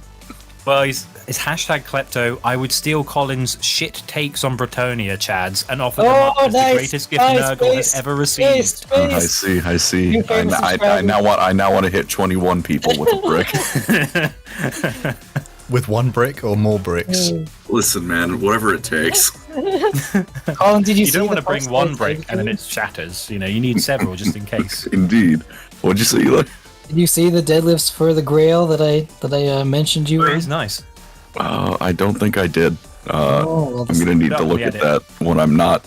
You'll put it up in the edit. I'm gonna need to not look at it right now because it'll ruin the audio. But I will. Actually. Is he gonna make? Is that guy gonna get the pipe sound effect now because he's More and more tempting. We'll have to explain that at some point. Oh yeah, I'll explain it. All right. Oh, he's gonna do it. I'm gonna save it. Let's save it for a good You're point. gonna wait till no one has it coming. You're gonna wait till you're talking in the about middle. it. I don't like. In the middle of it. Not a fan of Bretonia. Not a fan of that comment. 0 out of 10. 10 out of 10 for me, baby. With that said and done, it's time for us to put up a new question of the week, and this one I believe was devised by Hal, and I think it's brilliant. So the we'll say what it is first. So question of the week is best chaos god to worship ? and the hashtag is Chaos Me Daddy. So hashtag Chaos Me Daddy. Let's go. Who is the best Chaos God, and why would you worship them? You know, you can give I'm assuming it's going to be mainly Slanesh, but we'll see. You can give a genuine answer if you want, or you can just make it completely just brain dead, ruined. If you know what I mean. We like all kinds of answers. Are we going to ban anyone who says malice, or is that okay? It's technically mouse best. Also, we didn't say it has to be 40k. You can also mention the Great Horned Rat if you wanted to. Yes. Oh, okay. Yeah. Cool. Praise Hashut. Yeah. May your cast dwarf laborers forever earn you all the gold. Don't worry, they're not slaves; they're laborers. CA. They're employed technically. Also, I thought you meant a video, Eli. I did in fact see that already. Okay. Was not a fan, but it is cool design. It is a cool design. We're gonna make deadlifts for the lady as well because I got people asking. Yeah, I'm actually wearing a deadlift for the Dark Gods. Nice. Hoodie. Blessed. Anyway, yeah, it's good. It's good. LoreCrimes merch someday. One day, I have some ideas. But yeah, with that all said and done, and speaking of deadlifts for the Dark Gods, I suppose it's time to pass it over to Eli for the beginner section. I believe, is that the case, Eli? Brilliant. That would be me. Today we are going to talk about the 1st and 3rd and 4th legions of Space Marines and what they were up to during the Great Crusade, and maybe a little tiny bit slightly before that, because they were kind of, pretty sure all of them were around in the Unification Wars. So, first of all is the Dark Angels, the 1st Legions, the OGs of the Space Marines. We've talked about Lionel Johnson quite a lot on the channel, so I think many of our viewers may know a thing or two about these knightly honorable guys, but they were the absolutely first Astartes to fight for the Emperor and with the Emperor, and were once divided into 6 distinct combat wings known as the Hexagrammaton, which doesn't exist really nowadays as much as it used to, but it was big for them back then. They found their Primarch Lionel Johnson on the world of Caliban and quickly took to his knightly ways. During the Crusade, they had a record only rivaled by the Luna Wolves and grew to become one of the largest legions until losing over 50,000 Space Marines in the Rangdan Xenocides. The Legion developed a rivalry with Leman Russ and the Space Wolves, and they had some issues internally with Mr. Luther, the Lionel Johnson's second in command, almost letting Lionel Johnson be assassinated. The Lion sent Luther and some legionaries back to the homeworld of Caliban, and this would prove to be a disastrous mistake in the times to come. Hal will talk about them a lot more in the expert section. The Emperor's children were likely, in my opinion, the most noble and regal of all the Space Marine legions ever, and were literally the best legion before bad things happened. During the Great Crusade, they were so lauded and perfect that the Emperor gave them, and only them, permission to bear the Palatine Aquila upon their breast, because they saved the Emperor from some insurgents, and the Emperor liked them very much. They constantly strove for perfection, and anything less was seen as failure. They were loved by the Imperial army men, and they were great leaders. They were truly the embodiment of perfection, and all that the Emperor desired for his Space Marines. They were kind of similar to the Salamanders, I'd say, before Fulgrim came along, and even afterwards, at least with how the humans liked them. Let's see. Once they found Fulgrim, things got a little bit better, because before Fulgrim, they were suffering horribly from a blight within their gene seed and a lot of gene seed-like disasters. But Fabius kind of got them through that. Fulgrim helps them. More on that later. Fulgrim, who leads them, is the Phoenician. He is the most beautiful of the Primarchs, rivaled by Sanguinius, but Fulgrim's all natural, baby. Sanguinius has wings and stuff, so let's get him out of there. The Legion was full of sublime swordsmen, many artists, but when they came to the planet of Lair, everything changed and things went downhill. The 4th Legion were the Iron Warriors. They still are the Iron Warriors. They're determined and brutally efficient. Their gene seed was very stable, so they were very numerable in the early times of the Great Crusade and the Unification Wars and all that jazz. And they originally saw very, very good success in the opening stages of the Great Crusade, and they had tons of warriors and lots of fancy war machines. But they never changed their ways throughout the Crusade, as all the other legions kind of adopted their own wacky, fancy combat styles and ways of warfare that were usually fueled by pride a lot of the time more than anything else, and they just were very flashy, depending on the legion, I guess. But the Iron Warriors never changed, which made them very reliable for certain types of warfare, which unfortunately meant the Imperium sent them to kind of the worst war zones to fight in grueling siege battles in very unglorious wars with no attention, really. So nobody gave them any thanks. No one really paid attention to them. The other legions thought they were kind of... they didn't really have any honor because of their ways of attrition, and they just became relentless and apathetic, which only got worse when they met Perturabo, who ordered decimation upon seeing his legion. He would later then send them into grinding and bloody wars, sowing out all of the weakness in them and letting only the strong survive. So they were basically already severed from the Imperium before the Horus Heresy, and they were very much on their own. But I will let Hal begin on the expert section and get into the nitty-gritty of all these things.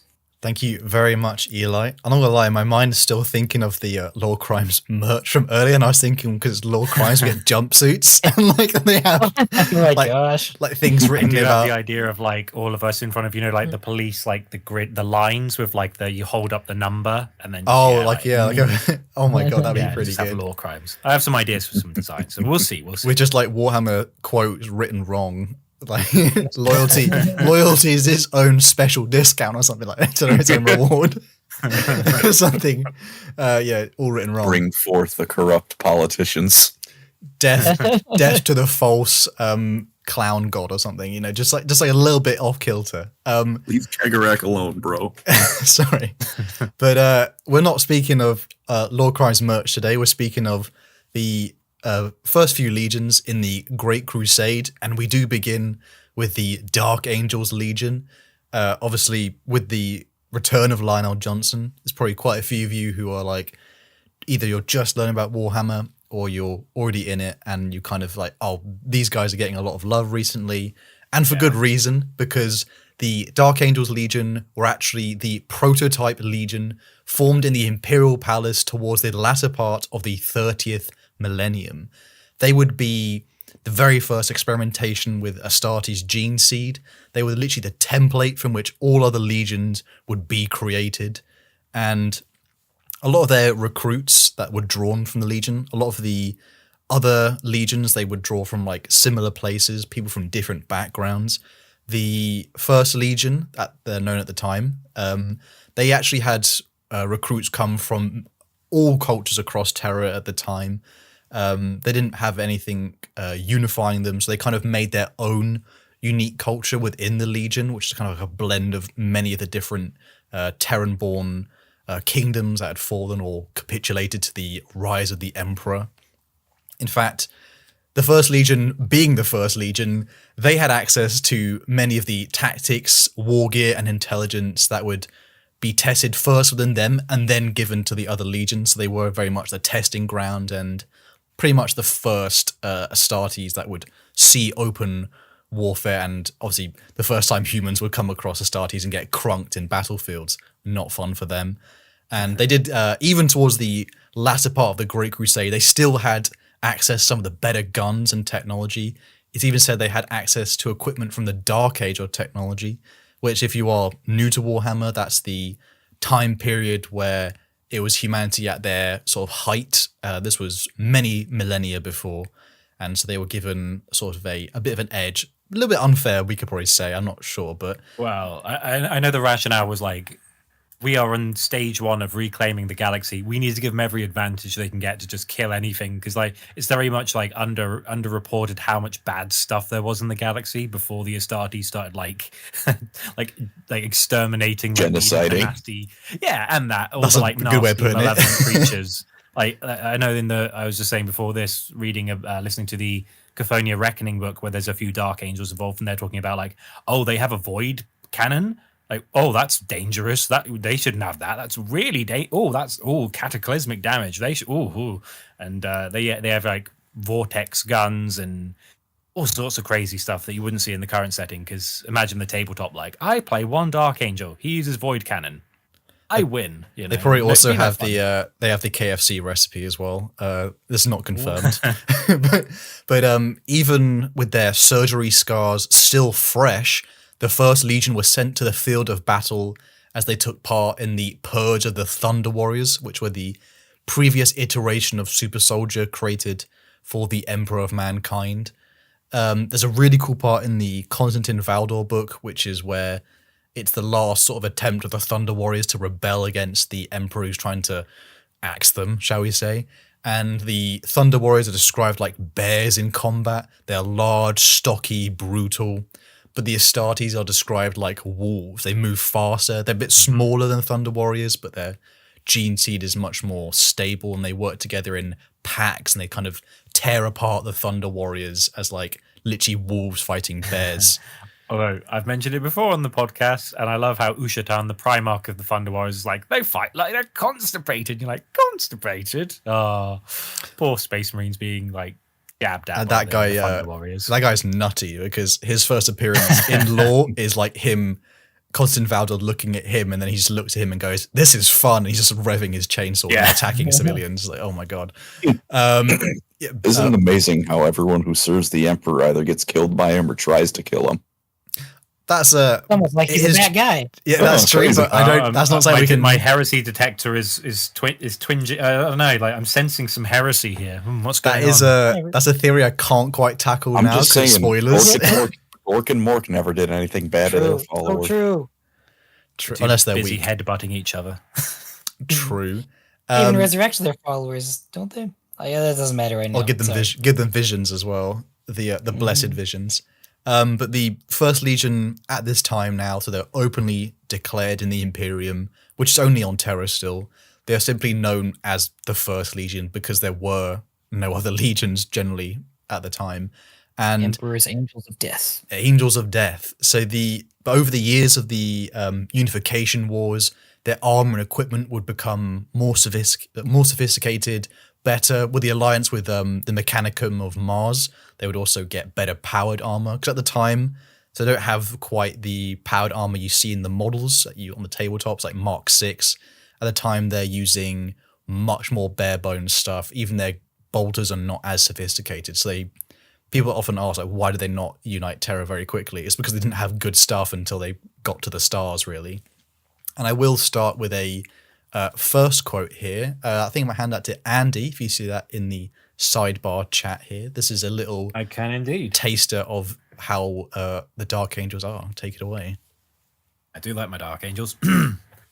Since the founding of their legion, at the birth of the Imperium, the Space Marines of the Dark Angels have been dreaded by their enemies and held in awe by those they protect. Stubborn and relentless in battle, ever vigilant and zealous in their pursuit of their duties, the Dark Angels are among the Emperor's most faithful servants. Yes. Close, but that's not my No, it was a mic drop, shall we say. So duty will come up quite a bit with the theme of the Dark Angels, or not quite Dark Angels yet, shall we say. So the First Legion, they now launch to the stars with the Great Crusade. They elect a Grand Master named Hector Cain, because at the time there are no Primarchs, there are simply Astartes and the Emperor. And they start to begin the conquering of the Great Crusade, launching out, fighting horrifying Xenos, non-compliant colonies of mankind. Basically, the kill count starts rising at this point. And for nearly a century, the Legion would fight. Much of it was broken apart into multiple expeditionary fleets because they had such a high number of legionaries. Obviously, being the first one created, they had a lot more. What should I say? A lot more recruitment, not a lot of love in these death, soldiers, shall we say? And this would all change though when the Legion came across a death world named Caliban. This one, funny enough, very significant. It's going to come up quite a lot. And the death world of Caliban was just an overgrown forested area. And when the Legion came upon it, they descended down, and to their utter shock and also their joy too, they found their Primarch, Lion L. Johnson. And for most other legions, quite a few of them had already found their Primarch. So the Lion was found sort of middle of the pack, and despite being the First Legion, they were they still consider themselves, many a template and a founder to all the other ones. They didn't have their Primarch for a while, so it's a bit of like a chip on their shoulder. But now they have found their Primarch. And with the return of their Primarch to the Legion, they would literally change forever. They would the recruitment for the Legion would now no longer come from Terra, but from the world of Caliban itself. The Legion was renamed to the Dark Angels, which is after a Calibanite myth, which is so as you can start to see that Caliban starts to permeate the Legion, even though they didn't have such a strong and distinct culture like some of the other legions. It's quite common that a lot of the Primarchs would mold the legions, and the Lion was no different. The Lion would also bring in a culture of secrecy to the Legion. So the Dark Angels are quite unique in the sense they have a ranking system, so that accolades and different like prize is not the right word, but like different levels of responsibility are given with different levels of knowledge within the Legion. So some may be a sergeant or a captain, but then the sergeant may have more knowledge about a certain secret set within the Dark Angels. Therefore, he might be of higher rank in certain situations. A little bit confusing, but basically to say there's a certain amount of espionage going on in the background. The Legion also takes on a little bit more of a Celtic Teutonic Knight visual to their armor. I'm actually gonna tap in Colin here a little bit because for some people who might not know, Colin, would you give a brief rundown of who the Tectonic Knights are, just because a little side bit of history here, if anyone doesn't know? Oh, actual to the Teutonic Knights. Yeah, actual ones. I thought you were no, not a lore. No, just the real history ones. They were a German group of knights, most famous for their crusades into the Baltic regions and helping to bring Christianity to Poland, Lithuania, those areas. And also that really cool painting in the battle where the ice is cracking under their feet and the frozen lake. Battle of Grunwald? I believe. I think it was that. Similar to that name. I will admit it's been a while since I've looked much into the Teutonic Knights. But yeah, Crusaders, just instead of in the Middle East, they were in Eastern Europe. If you'd like the very brief summary of them. I'll go for it, yeah.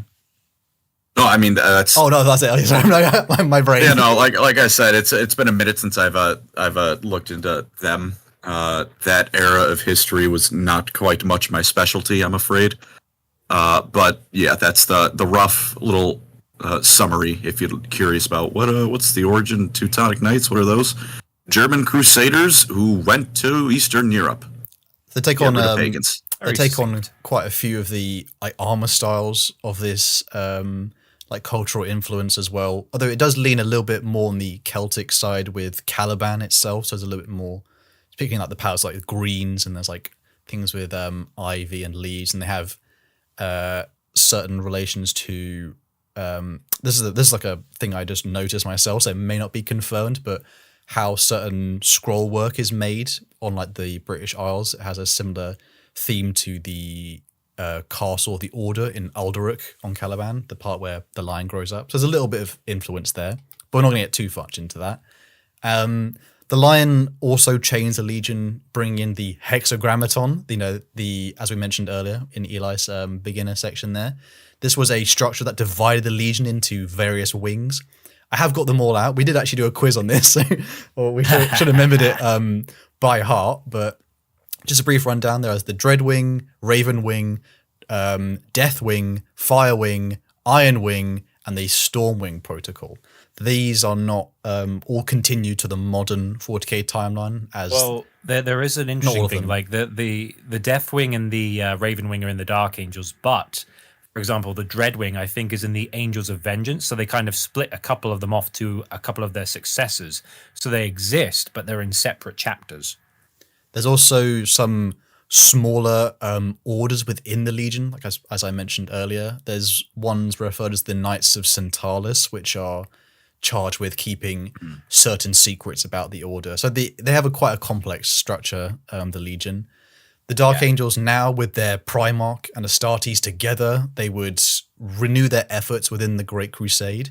They would participate in the compliance of Moloch, which is a world that will come up later as we talk about the Great Crusade. But it's a world where the Emperor actually erased the memory of the conquest of this until some of the Primarchs will come across it much later because the world holds significance, but that's spoilers for now. They also participated in the Rangdan Xenocides, which you've mentioned a few times on the channel so far. Oof. This one it's a horrifying conflict of the Rangda, which were like a manipulative race that put like control Praise collars. Carthage. Praise Carthage. They put Space Carthage. Oh, there's Space Carthage. Praise Carthage. Very much. They had they would use other sentient life to fight their battles, and this was so devastating, as Eli said earlier, that the Dark Angels lost a huge number of Astartes, and there was, even with the Primarch Lionel Johnson, the tactical genius that he was, they still couldn't. There was just no way around it. They had to fight and get stuck in, and it was the biggest war throughout the Great Crusade, and it sort of shifted the balance of legions after. So now the Ultramarines and Sons of Horus were now the most numerous after that one. The Legion also battled in the subjugation of Sarosh. This was a planet they believed to be compliant, but they were tricked. People of Sarosh had feigned compliance in a way, and they said they wanted to speak to the Primarch, but it was actually an assassination attempt on the Lion. They tried to get just like when they get there and the White Scars have been trying it for a while, and they're just like, you do it. Like this is infuriating. They're like, oh, I want to join, but I don't know. And the White Scars are like, later losers, we're going to go somewhere else and do something useful because this is just boring. Later losers were going shopping. That's confirmed from Jagatai Khan. So the Saroshi almost successfully detonate a nucleonic bomb within the Legion's flagship with the Lion there. But this was prevented by the figure Luther and Sahariel. Luther was the adopted father of the Lion, and he almost let it happen. Because there was some jealousy of him growing up and the Lion obviously being so far above him. But the Legion was spared any horrific damage, and they didn't have time to think about it. So they just descended to the world very quickly, and they found this horrifying Xenos creature that the people had been enslaved to, and they had been feeding the bodies of like basically the Imperial delegates who had come, and like thousands on thousands of dead.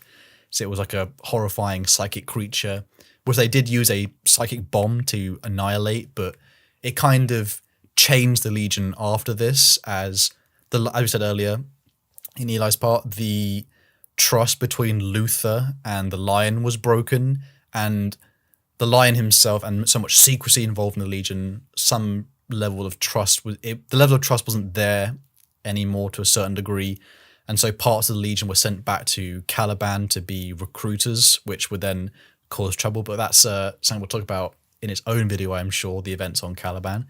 The Legion then went to battle with the Crave, which they'd previously fought a little bit in the Rangdan Xenocide. They were the Crave. They were Space 2?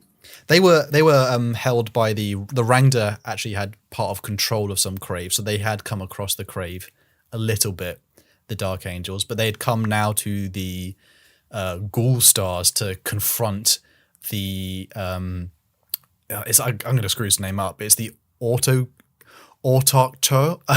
It's Autarch. Thonar. It's a very. I can't remember how to pronounce this one. It's a difficult name. No, this one is a unique Xenos, but it's actually an ancient weapon created, supposedly, people suspect in the time of the War in Heaven, so a very long time ago. And this weapon, so it probably is an Eldar thing. It might be, but actually, this weapon's thing is it actually births the Crave, which are kind of. Just seeing an actual image of a Crave, they kind of look like vampire, like the proper, almost transformed vampire, so very bat-like, which I didn't realize. The only thing is, whenever you mention Crave, it just makes me think of that terrible cereal brand. Oh my god, filled with chocolate, yeah. Yeah, and they're like the marketing is that they like run after you and shoo at you, and I'm like, that's weirdly fitting. Like, and then the Crave happened. You're like, get it away. Terrible cereal. Crave is delicious. I don't know. I no. tried it. I was like, oh, this is. Ugh. Oh, LoreCrimes poll. Comment below if you like Dr. Pepper or ginger ale. And It's Dr. Pepper. You say ginger ale. Can someone explain the lore behind this I've never had contention? ginger ale. Yeah, Eli's Canadian. Canadians have shit taste in soda. Oh, God. Spicy I'm takes. I'm I don't booking know, my plane ticket to America right now. Thing is, I like the taste of Dr. Pepper, but it gives me an upset stomach, so I'm gonna have to go with ginger ale just on principle. I think.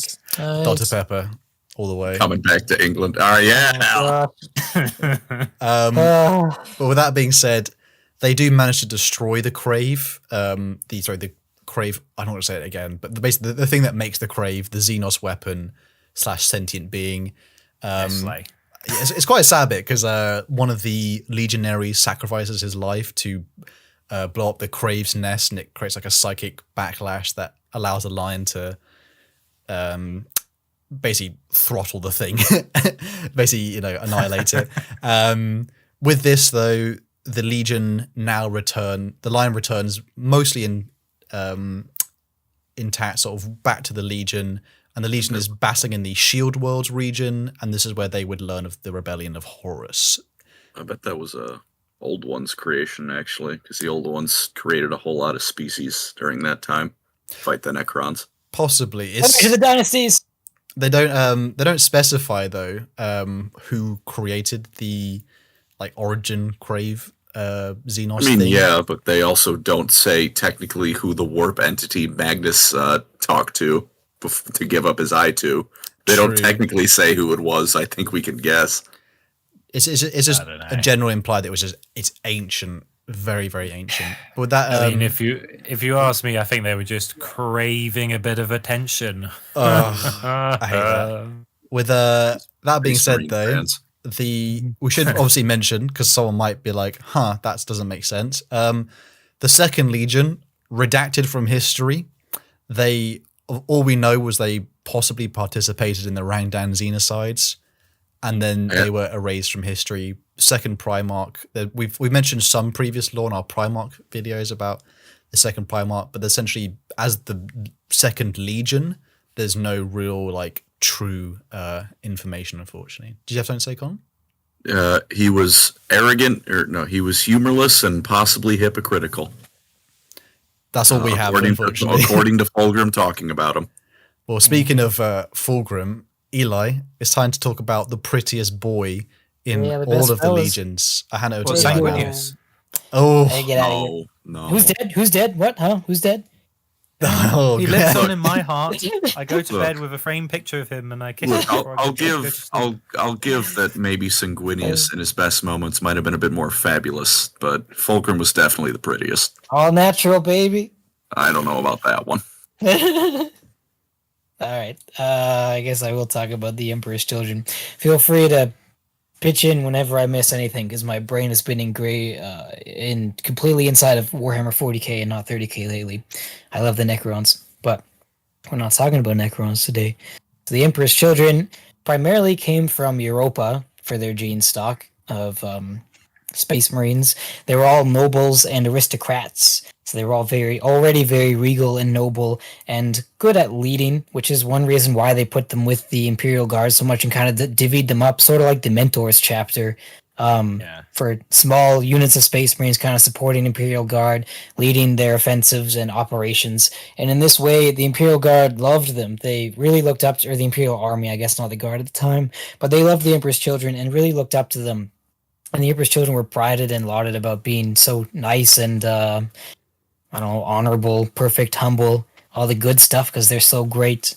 They were the only legion, like we said before, to be given the right to bear the Palatine Aquila, because they protected the Emperor against some insurrectionists fighting to the last man with valor that the Emperor had never seen before. The Emperor was wounded by a vortex weapon, I believe, is the lore behind that, and they fought alongside the Custodes to protect him. And in this way, they were kind of given a title and a reputation that they felt that they needed to live up to. So they really strived to be absolutely perfect and to be the best, because they were literally the Emperor's children. Out of all the Space Marine legions, it was only them who were given the right to wear this Aquila until after the Horus Heresy, where I'm pretty sure all the Space Marines have it, but that doesn't really count.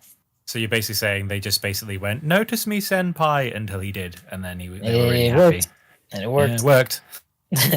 They were small in number, like I said, so they were spread out on missions of diplomacy, and kind of acting as escorts even and bodyguards to important imperial diplomats and nobles. Good for them. Yeah, it was a good time. They weren't really like the other legions as much. They weren't quite as feral and bloodthirsty as a lot of the Space Marines. They didn't see quite as much action, I'd say, because there wasn't as many of them. But I think at the time you could literally say they were the best legion because there was only like I don't know a few at this point. So I think it's Wasn't fair it to the say case that they were drawn from the defeated, like, ruling empire, the sons of the defeated rulers of like Terra? So when the emperor was like, "I'm killing this uprising of this big army. Oh, you're now part of the Imperium. Your son, who would have been the king in your place, is now an emperor's children," and that's why there were so few, because they were all, like you said, aristocrats, but they were also like the bloodlines of proud peoples who were all having their little kingdoms. Yeah, that sounds right to me. Unfortunately for the Third Legion, disaster strikes when a ship of all their gene seed mysteriously disappears and is later found 10,000 years later with trays in the Infinite. But that deals a large blow to their numbers already, and worse than this, the rest of their gene seed basically gets corrupted by the flesh blight, which takes a very long time to weed out of the Emperor's children in general, as Fabius Bile, not chief apothecary at the time, but might as well have been, spent all of his days at that time like literally just killing his brothers, unfortunately.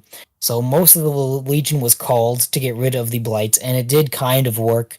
The blight stopped, but there's only 200 guys left, and Fabius Bile technically still had the blight, but he didn't tell anybody. Yeah, it's briefly mentioned in his books, isn't it? He's like, "Oh no, here it comes again. I've got another case of the blight." Thankfully, I'm the doctor, and I can forge the records. Well, he's just like, "I'm just going to make another body for myself and go in that until that's taken by the blight, and just ad nauseum do that. Why not?"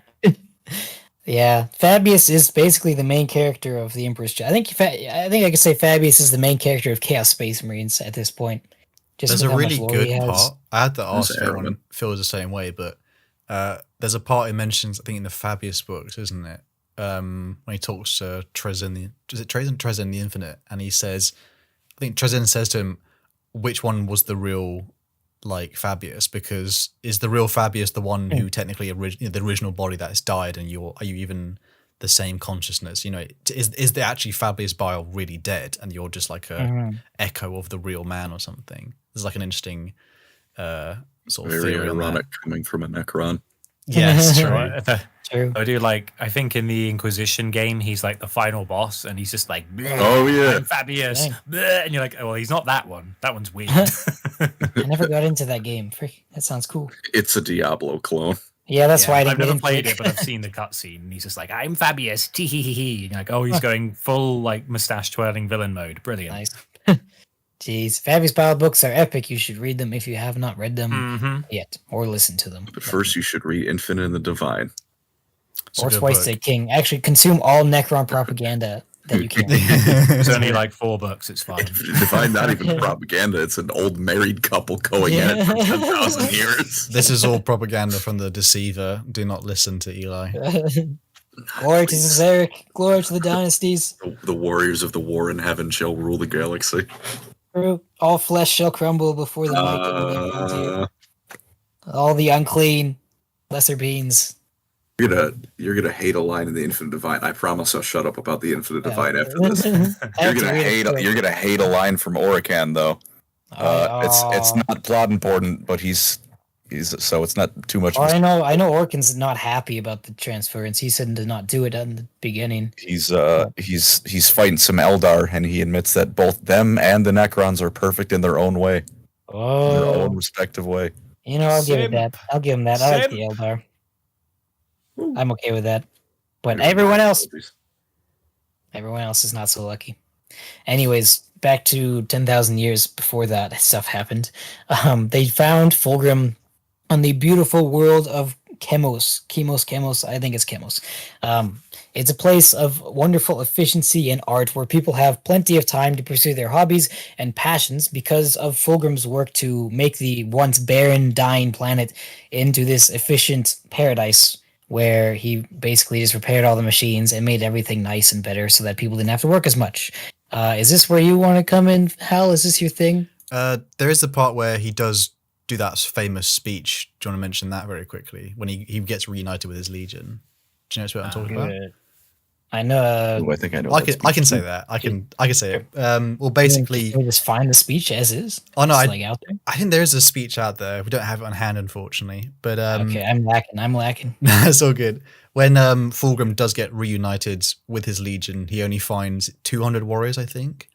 Yeah, it's 200 fellas, and I think he kneels before them though, which is cool. He does, and he gives like such a heartfelt speech. I think even the Emperor approves and says it was really, I'm not the word like worthy, but it was such a good speech that he gave to his 200 sons. I think it says he speaks to them as if they were a full legion because they feel very like ashamed because they found their Primarch and there's only 200 of them left because of all the blight and the treason.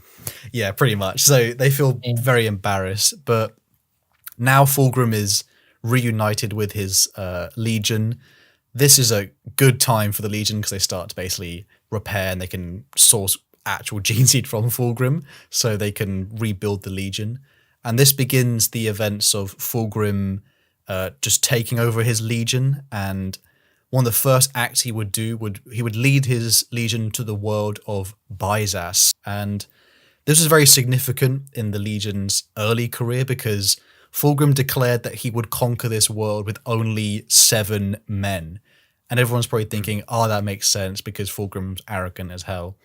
But this is the young Fulgrim still. And his actual true reasoning for this is he has a certain amount of fear for his legion because a lot of the time they had been previously used as champions, as I mentioned.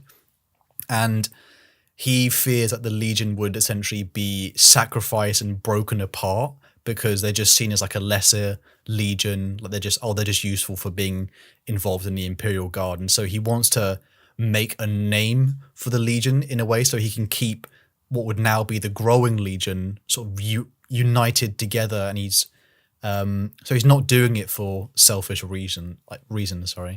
And the world of Byzas is essentially just, it's not a very advanced world, but this would be like the first time when the Legion would bring together basically Terran recruits and some of the like first Chemosian recruits together, and they would descend down this planet, which is similar to Earth in a way. There's kind of kingdoms, and their technology is somewhat slightly advanced from what we have today. And Fulgrim finds himself quickly immersed in the middle of like a political game. He's not launched. There's many times people question throughout why he hasn't launched the entire Third Legion, but again, he's trying to prove a point, and he's trying to set a standard, which is, my Legion are amazing. They do not need to be broken apart. That I won't allow it to happen. And there's actually a really amazing scene where Fulgrim and the Emperor's children, they are walking through the streets of Byzas, and obviously they're seeing this superhuman demigod in ornate, beautiful armor, and his warriors in gleaming, purples and golds. And there's a little bit of a divide within the Legion at this time, because there are some who, they are the previous Terran veterans, and they are, again, they're Terrans, they are noble warriors, but they're kind of nobles. And the Chemosians are seen as, or they see themselves sort of more like, not as in they are nobles, but they see themselves like that. And there's a little bit of discrepancy. And then many don't like Fabius Bile at the time because he's not a very beautiful man, unfortunately. They're already calling him the Spider. Yeah, they call him the Spider.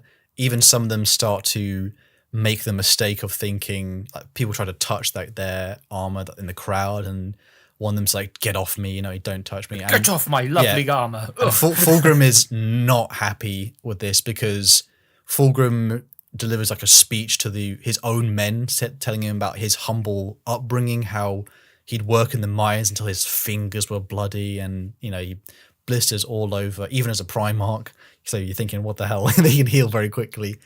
I think that's even his Primarch ability. He can heal quicker than some of the other Primarchs. And he speaks to them about how he's not dressed in all this finery and he doesn't look the part because he thinks he's amazing. He does this because he wants to show people he can elevate humanity to a certain level.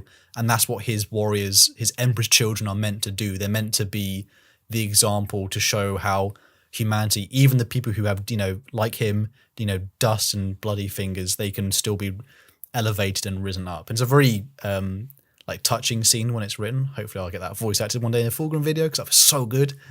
But the events on Byzas essentially lead to the politics and the different factions trying to assassinate Fulgrim many times. There's a part where they try and attack him in the middle of the street and he full on, Primarch full sprints chasing down. That's terrifying. And they even he's not at all bothered because they try to they shoot at the guy he's politicking with, and he just kind of shields him with his mass, and it just all the shots are just pinging off his arm, and he's like, oh, okay, and he's like, you can all surrender if you like, and they're like, no, and then he has to it's quite amusing, that book. I quite enjoyed it, to be honest. It's got some wacky moments to it. It's also showing... And the bit where he's just drinking the wine and he's like, is that radiation? It's like, yeah, the grapes are irradiated, so it's got a bit of a bitter twang. And he's like, oh, yeah, they keep trying to kill him throughout, and his warriors are like, dude, chill. There's even a part where they try and lead him to a cathedral monastery area, and try and blow him up, which he manages to successfully evade. But he's like, oh, Ferrus used to teach me how to dismantle nuclear bombs. That sounds familiar, that noise. Wait a minute, that's a bomb noise. And you're like, huh? Okay. Yeah, he gets a little bit arrogant. I think there's a poignant part where I think one of the remembrances said she can tell that he's masquerading his arrogance in a way like all the Emperor's children sort of play the part of the refined warrior, but she wonders if one day it will become the real thing because if he starts to believe his own lie. So there's a funny little hint there. But eventually, Fulgrim and his warriors manage to fend off an attack on the city that they are currently residing in. They defeat the rebels and they bring the world into compliance with only 7 men, although some of them get very roughed up during it, so they're not doing it. And then it also leads to Byzas becoming a recruitment world because the Emperor's children...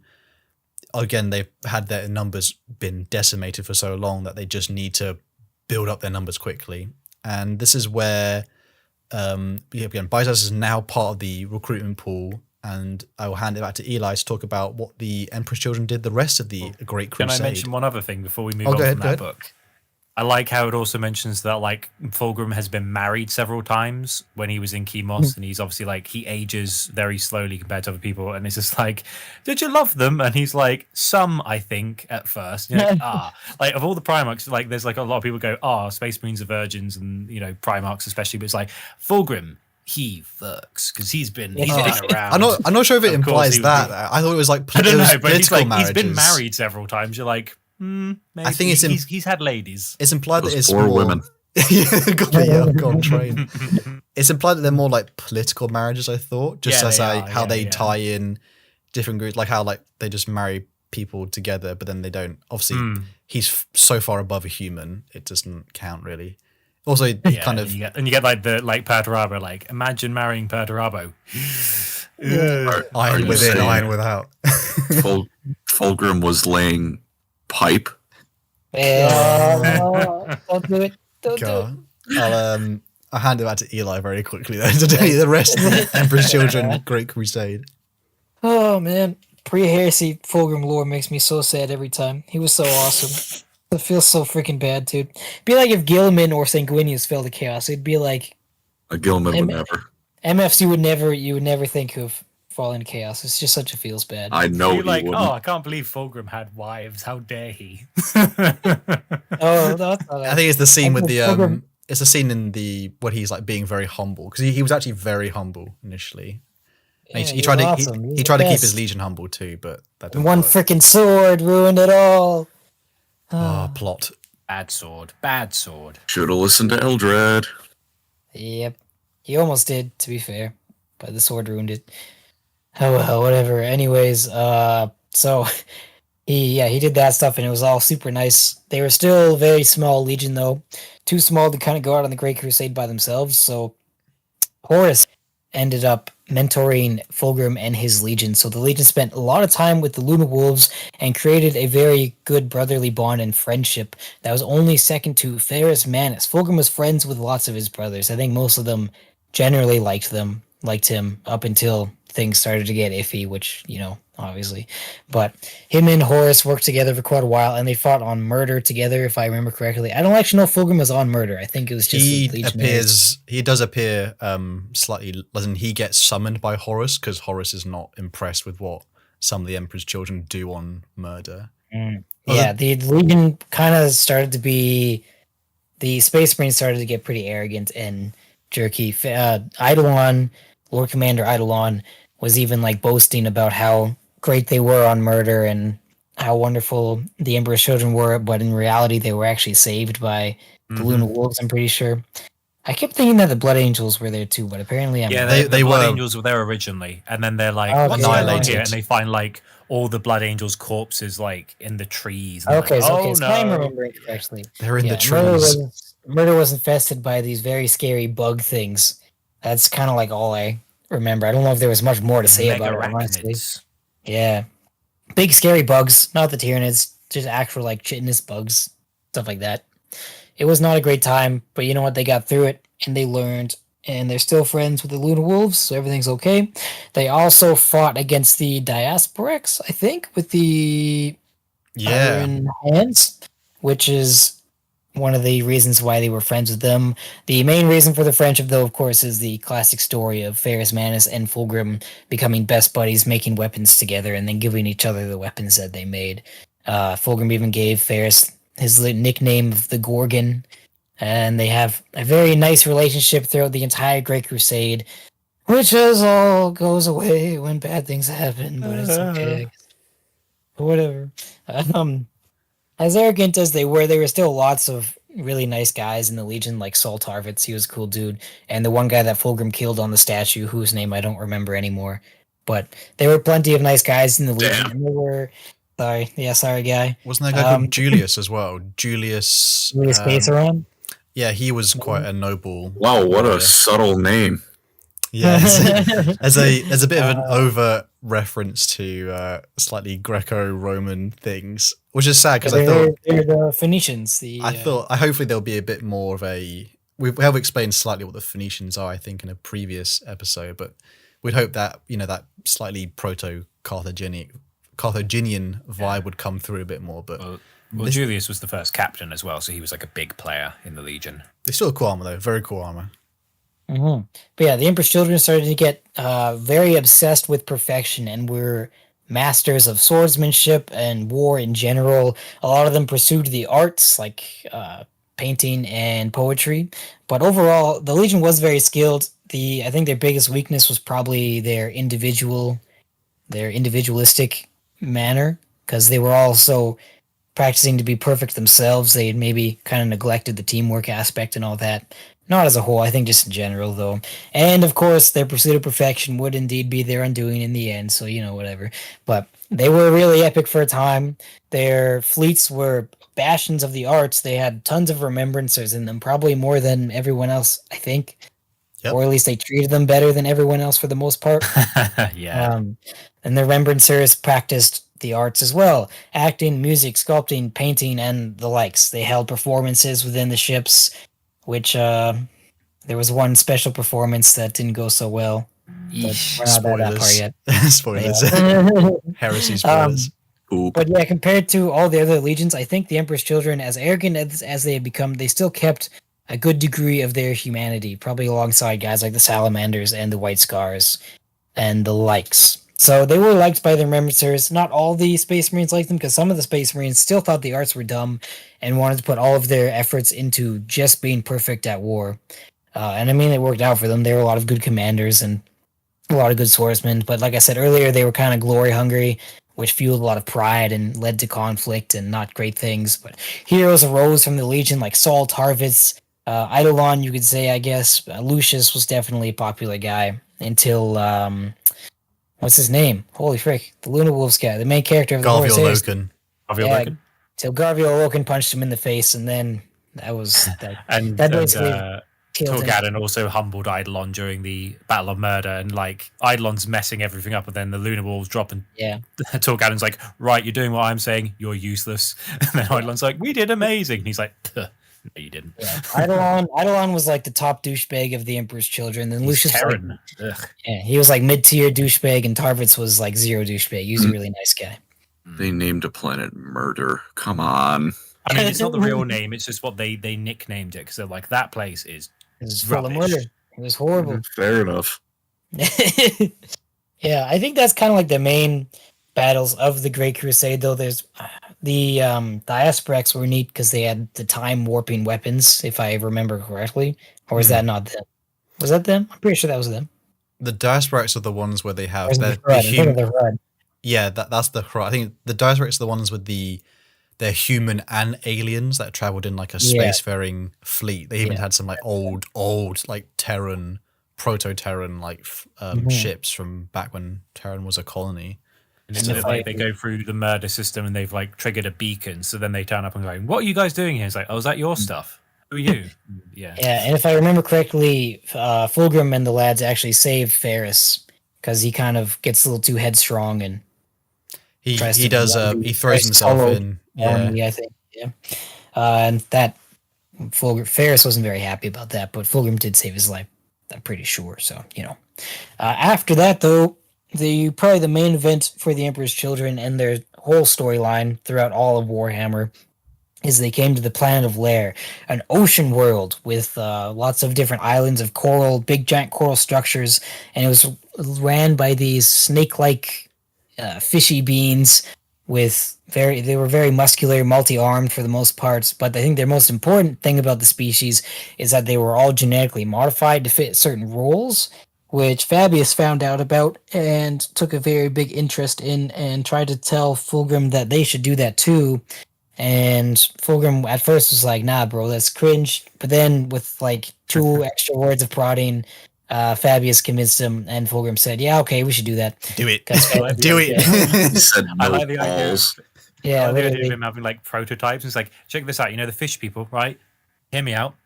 Ilmarine. He can breathe underwater. It's like that's okay. I'll come back in a minute. He's just like, it's got 5 arms. Like Fabius, no, like you're being weird. And then like, oh, you can shriek. Eidolon can do a big scream. Oh, that's useful. Okay, well, Yeah. maybe. So, yeah, exactly. The Fabius convinced Fulgrim that it was part of their pursuit of perfection to get closer to the Emperor, which, of course, at first Fulgrim said the Emperor's work is perfect, but then Fabius kind of convinced him a little bit otherwise and started to seed some doubts in Fulgrim's mind. And if it wasn't the Lair Blade, then it was definitely Fabius who kind of ruined everything for the Legion as he started to modify the Battle Brothers and make these stimulant cocktails from the alien species. It was all around just a bad thing to do. But To whatever. be fair, the Lair species were also worshipping Slanesh, and they had temples, Yeah. and they were kind of like infused with it. So like either way, it's Yeah. all Lair. It's Lair-based corruption. Yeah. Unfortunately, the Space Marines didn't know about Slanesh because somebody didn't tell them. And so Fulgrim goes into this Lair Some temple. absolute goober. Yeah. Fulgrim goes into the final Lair temple that the people of Lair were like dying en masse to defend this one last place, the bastion of their people. And all the Lair were, making out and It's reproducing. really we can say. odd scene, isn't it? I don't It's remember. really sensual. and Just like, making out. There was a lot of fish people, or slimy, slithery snake fish people embraced doing their thing. And Fulgrim sees a cool sword in the middle of it and thinks, wow, this is really pretty. And he takes the sword. And I don't know, the end. That's it. Everything sucks after that. But whatever. He takes the sword and he starts hearing some weird voices in his head, but doesn't figure out it's a sword till later because demons don't exist, silly guy. Whatever. And then a certain elf had said, "Hey, don't pick up the sword. Don't pick up." there, but it was too late. You already picked up the sword. I do like that. He's always getting involved, and every time the Primarch's like, "Go away, go! I don't want to hit." Like he went to Ferris, he went to Fulgrim. They're like, "No, shoo, we know what we're doing." So after Lair, Fulgrim goes and meets up with Eldrad Uthran of the Ulthway craft world in a sort of parlay. And Eldrad tells Fulgrim the unthinkable that his brother Horus is going to betray the Emperor and he's going to doom the galaxy to an eternity of war. And at first, Fulgrim's mad, but then he comes to his senses and he's like, oh, well, maybe this guy's right. He showed me some stuff. And maybe I should believe him. But then the sword at his side speaks in his head. And Fulgrim thinks that the sword's thoughts are like his own thoughts at this point. He can't really distinguish between the two. And the sword, unfortunately, convinces him otherwise. And he attacks Eldrad. And when Eldrad sees the sword, he realizes it's far too late anyways. He kills some Eldar. He 1v1s an Avatar of Cain and beats it up with his bare hands. Classic. He choked out a metal statue. They don't need air. He punches it in the face and I know, he you get takes enough the W. Ultramarine Primaris, they can take out Avatar of Cain. It's not a big deal. It's fine. Listen, that short took place after 3 days of nonstop, constant battle. Mm-hmm. If it panned 10 feet to the left, you'd see the mountain of Smurf corpses. Floating Ultramarines are coming for you. The animation, there's too few frames. They're still in the air. They're gonna get you. They're gonna get you. We need to give all of them helmets to save on the budget. Jeez, feels bad. But yeah, the Emperor's Children with Fulgrim also destroy some Eldar, and we see Fabius's influence on the chapter as Mr. Eidolon screams really loud at a wave serpent and literally destroys a tank. So that's cool. And Lucius picks up a Howling Banshee sword and decides that it's pretty cool, so he got a new toy, and he's dual wielding now. That's cool stuff. But everything after that sucks so freaking much. It's such a I get so sad every time I think about it. But I mean, at the end of the Great Crusade, before the big no happens, Fulgrim goes to talk with Horus, and he kind of already feels like he knows what it's going to be about, and he thinks about Eldrad's words, and he gets all the weapons ready on the Emperor's Children flagship, which name I unfortunately have forgotten, but he's the Pride pointing of the Emperor. Sure. I guess There's Andronicus, and then there's the Pride of the Emperor is their biggest one. That much. I know the Vengeful Spirit, and that's about all I can give you. But he has his weapons primed at the Vengeful Spirit, and he's literally about to issue the command and kill Horus and literally end the Horus heresy before it even happens. And then Eidolon strolls up and he's like, "Sire, you forgot your sword."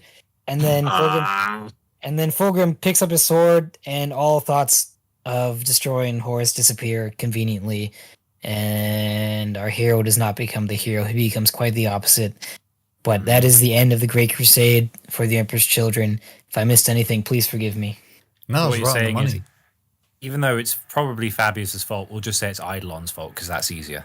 Yeah, basically. Yeah. Fabius was at fault for the Legion falling as a whole, I'd say. Actually, the Lair Temple, but whatever, it's stupid. But without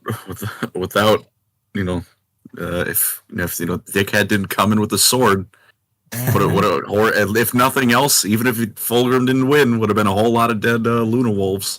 Yep. Yes, it would be. You wonder why I don't read the Horus Heresy, because my faction's main battle tank got killed by a guy yelling at it. That's right. 60 million years of technology can't beat a rock. Need some dude really loud. God, thank you very much, CS Godo. So okay, sorry. I was gonna say, even in the Necron books, because we're going. This is not Horus Heresy related. Sorry, but they get shot with a big bullet from one of the Imperial ships, and it talks about how the quantum shielding was made to resist the forces of like literal gods and star-ending technology, but it wasn't made with the intent to block a piece of rock being thrown at it, basically. So it doesn't work as well in the 40th millennium. Orcs are the true masters, though, isn't it? Orcs just win because of how dumb it is. Well, yeah. Speaking of legions, dumb and stupid. Speaking of dumb and stupid, we have if someone's favorite legion. I like the Iron Warriors. Not my favorite, but I like them. Well, we are speaking of the last one, the Iron Warriors, which are the 4th Legion. And they were birthed, again, in the Gene Labs of Terror. They were recruited from the warlike gun tribes, or the Blood Reavers, the Tech Enclaves, as they were called at the time. And this sort of infused with the early legions like culture. They had a little bit more of like, you know, a little bit of bloodiness to them already, a little bit war hungry, but then they had some within the Legion who were quite tech savvy, if that's the right word. And they, luckily for the 4th Legion, they benefited from particularly stable gene seed compared to a lot of the others. So if some people are new to Warhammer, when they make Space Marines, sometimes it just, even if the gene seed takes and they put in the new organs to the growing recruit, sometimes it just doesn't straight up work and the recruit will just basically be like a flopping mess and it will die. So the recruit will go all floppy. Yeah. There's one like the Ragnar Blackmane like first book where they just get turned into Space Marines, and they just said they're at like dinner table once, and one of the Space Marines just goes, "What?" And he just basically slumps in his chair, and they said, "Yep," because the gene seed just went wrong. That's a great noise. Like, and what was his last words? Great way to go. Get to boop. Just like a noise of like trying to hold in a fart, like, and then that's it. That's you done. The One Piece is real, he shouted at the height of his lungs. God. I was thinking actually about, the Eidolon part where he screams? It's literally the note from Tenacious D. We are... No, it's the, we are but men, rock. That one like really where he goes in the film, he goes, ah, and then the guy's head explodes. Like, sorry, I didn't mean to blow your mind. If they made a point of saying it was the, that note from Initial D, all would be forgiven. True. That would rock anyone's world. But right now it's just known as in-law.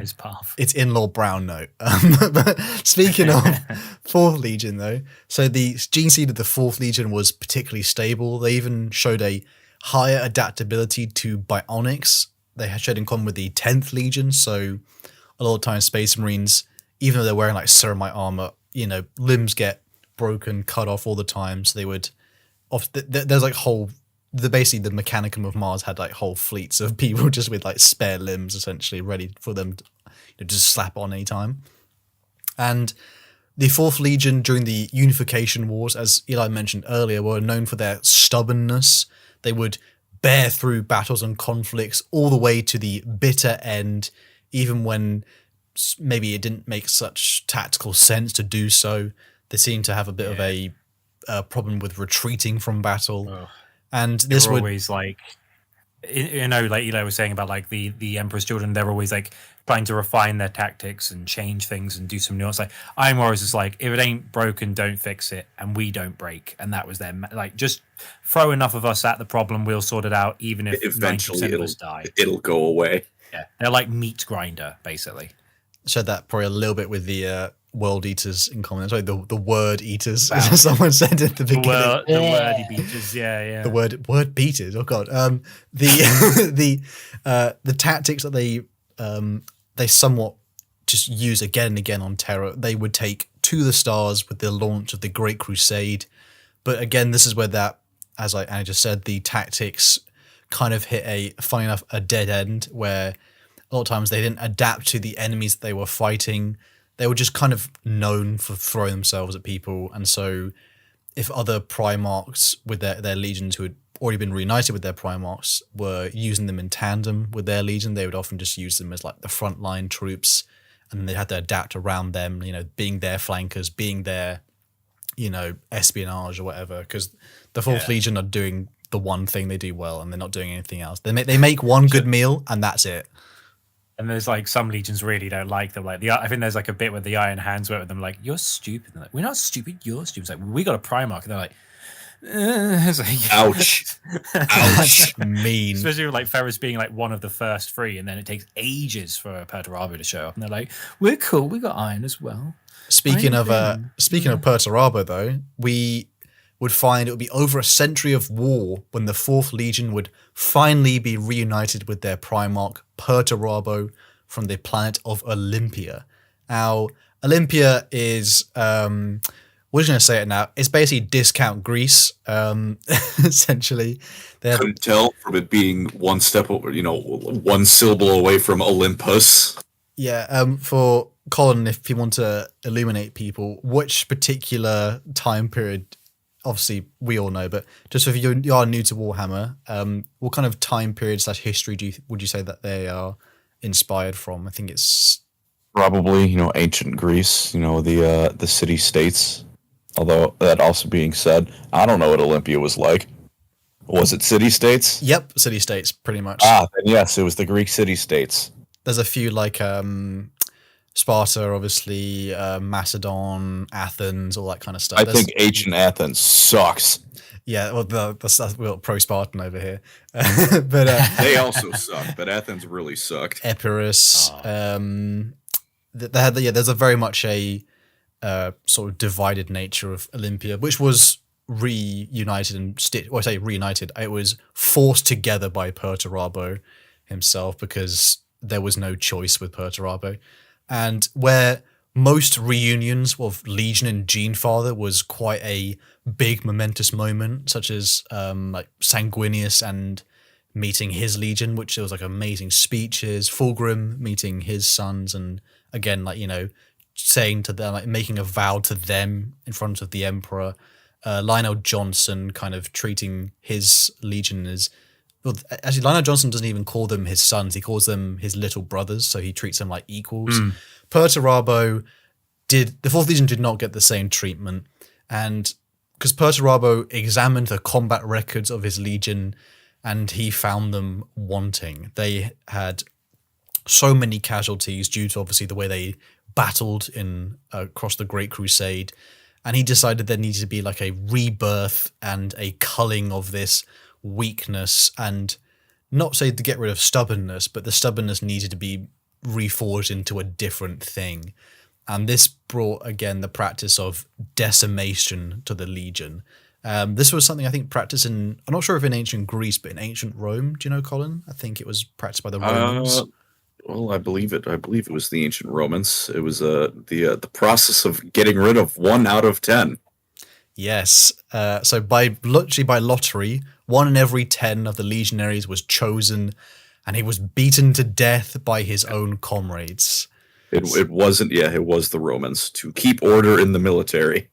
And to, by the way, on that point, can I ask to clear something up? I've had so many freaking comments saying I'll use like decimation as a term, as like a vague term, and then I'll have someone in my comments going, no, decimation is only 1 in 10 people. Right? Oh my God, it's a historical term, and it's also a situational term. It can be used for both. Stop bullying me in the comments, If Andy, may I speak on your behalf? Well, how about I'll give my opinion on the matter. I won't speak on your behalf. The people who say that, you are technically correct. Yes, the original meaning of decimation was by the Romans to have their comrade take out 1 in 10 of them as a punishment and to keep order. That being said, if you leave that comment in a comment section, you're a fucking nerd. Oh, well, ultimate payback. That was it. I mean, no correction. I'm looking at the dictionary definition. It says the killing or destruction of a large proportion. So that's not 1 in 10. That's a large proportion. Things also change over time. Yeah. We aren't ancient Rome. Yeah, not speaking in no Latin in these conversations, boys. Actually, there's a lot of Latin in Warhammer stuff. So. Although to be fair, the Romance languages are technically just bad Latin. True, we do speak discount Latin stuff in Spanish, Italian, French, Romanian, not English, not our Germanic. Our Germanic. What'd you say? Which one? Et tu pancreas. That's the only Latin phrase I know, apart from like. That's the only one I think I can. Did you know Veni Vidi Vici is pronounced Weni Weenie Weechi? Because V does not exist in Latin. That's another thing, that if you say Weni Weedy Weechi, I hate you. I don't care that that's how it's pronounced. That sounds like the beginning of, bear with me here, reference The Vine, where it's like, in my Valentino white bag? What? That one? No one's going to get that joke if you haven't seen Vine. I just like the idea that you can even like use different accents to be like, if you had Scouse, like, it's Weni Winnie Weechy. Like, sounds even worse. They don't know what Scouse is. Lucky for them. So, sorry, Iron Warriors. Shout out to this episode of LoreCrimes for making fun of our audience. I'm a big fan. Shout out to you guys. I was being bullied and I needed to vent. It's fine. Among Us? Stop. Speaking of decimation, though, as funny as we all make it sound, it was actually pretty horrible. So a lot of these legionaries, they obviously, some of them were friends, some of them had fought on Terra for the Emperor, only to then be killed by their own, essentially, within the ranks, because their new Primarch was essentially trying to, in a way, he was trying to reforge them, but it felt more like a punishment for something which they had seen as honorable service. So a lot of them were not happy. And this sort of created a tone and relationship with the Legion and Primarch where it was no longer father and son, and it was much more of a, you are my general, I am the soldier. So like many other legions, they love their Gene Father. They would literally die for him, like without a second thought. The Iron Warriors are much more pragmatic about like, oh, he's my general, so therefore I get in the way of bullets because it's good for the army, not because I actually like my... Not because he's my father. No, they don't really call him father much. There is an interesting corollary with like them and the Iron Hands again, though, because like again, Ferrus Manus was a taskmaster, but he did actually care about his sons. So there was that thing with like 1 degree further into being, a taskmaster is you become Perturabo. It's like you are just tools, and like, yeah, I know everyone goofs on like, oh, the Iron Warriors and Iron Hands, they're kind of like very similar. But I think, like, yeah, with the Iron Warriors in particular, it's just like whenever you see like the Triarchs or any of the characters in like a meeting with Perturabo, they're like shoulders straight. You don't say no back talk. You keep your thoughts to yourself. You don't go over the line even a millimeter because he's not very forgiving at all. He beat up a lot of his sons, that's for sure. He did. He And would then killed the rest. Yeah. He would often dish out punishment himself. And there's also, it reminds me of funny, I think I've mentioned it in a previous episode before, but there's a funny moment where Ferrus is talking about when he was conversing with Perturabo, and they're very pragmatic. They do get along decently well, and like, we're getting the thing done. But then Perturabo asks him in like an offhanded comment, how is it that you and Fulgrim are friends? And it's the only time apparently Ferrus ever smiled in front of him, because Perturabo just wouldn't get it, because he just doesn't really, he has soldiers, he has battle comrades. They don't have friends in him or his legion, really. And then Ferrus was like, yeah, but you're friends with Magnus, so I'm still winning. It's like, oh. Nice, got him. He does have a good friend. He does, yeah, having said that, he does have a good relationship. They do have a semi-good relationship with the Thousand Sons Legion. I think that's probably mostly from a side of like intellectual commonality. So he, like Perturabo and the Iron Warriors, greatly respect the Thousand Sons, again, for them being involved in like siegecraft and technology. The Iron Warriors have a big emphasis on like understanding technology, not using it to the same degree as the Iron Hands. They're like exclusively alien to one another, but they respect that they are like the best at what they do to an extent. They're like, oh, you're amazing with like gadgets and gizmos, and then you're amazing at like whatever that swirly whirly thing is that you've conjured. Like, that's cool. I have no idea how you're doing it. It's cool. But speaking of something iconic that would happen with the Legion, they would also gain their iconic phrase, iron within, iron without, which is a mantra they have to roar in battle, but also live by. It's a kind of philosophy. And I'll ask Colin here for the next quote. It should be in the sidebar chat. And this is called the Unbreakable Litany, which is said throughout the Legion, if you can see it there. I can. I'd be happy to read it out. Iron Warriors quote, "From iron cometh strength, from strength cometh will. From will cometh faith, from faith cometh honor. From honor cometh iron. This is the unbreakable litany, and may it forever be so." So they always find like a circular way to come back to iron, basically the iron within themselves. They bring that strength. That's probably one of like the quotes in Warhammer that does go pretty hard, I would say. That was like, imagine if you shout that as well. I will say though, that's a lot of cometh. There's a lot of cometh in that quote. Yeah. I think these people, ruined it. I think that this is further proof that that whole gods are not real thing is a load of malarkey the Emperor's pushing. He has faith in everything he has. Stop being surprised people turn religious. You can have faith in things which are not necessarily religious. I have faith that my delivery driver will come as he's delivering my pizza. You can, but I think in the context of this, different kind of faith. Yeah, there's. I like that idea that your example, how that when you get it, you're like, praise be to Pizza Hut when you get it.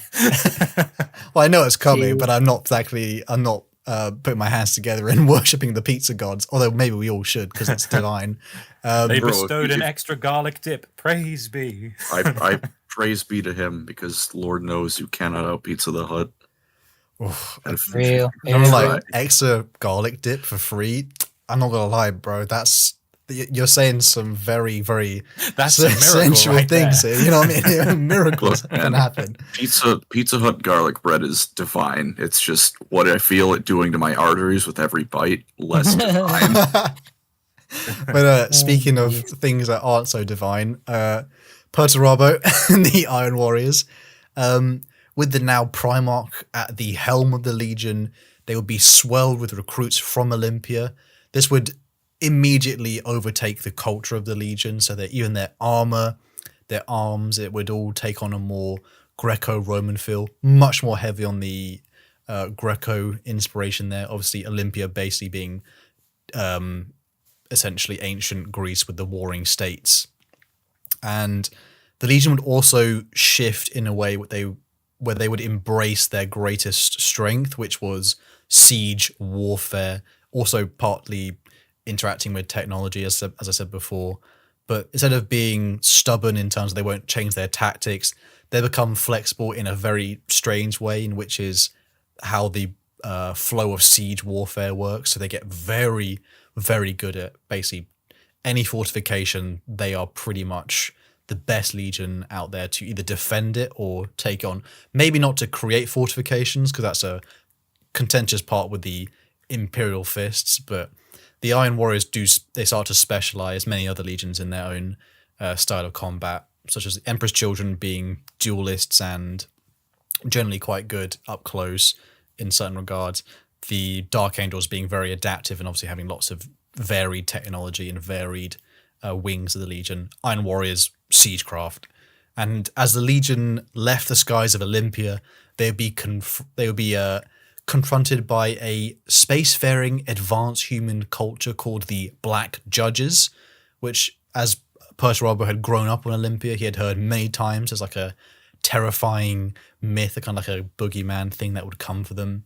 And they would actually discover these were ancient humans that would harvest other humans from different planets, and then they would turn them into like a kind of serum/biomass thing that prolonged their lives. And it was the first like Legion victory where Perturabo had like shifted the 4th Legion into his own, or made it into the image that he wanted it to be.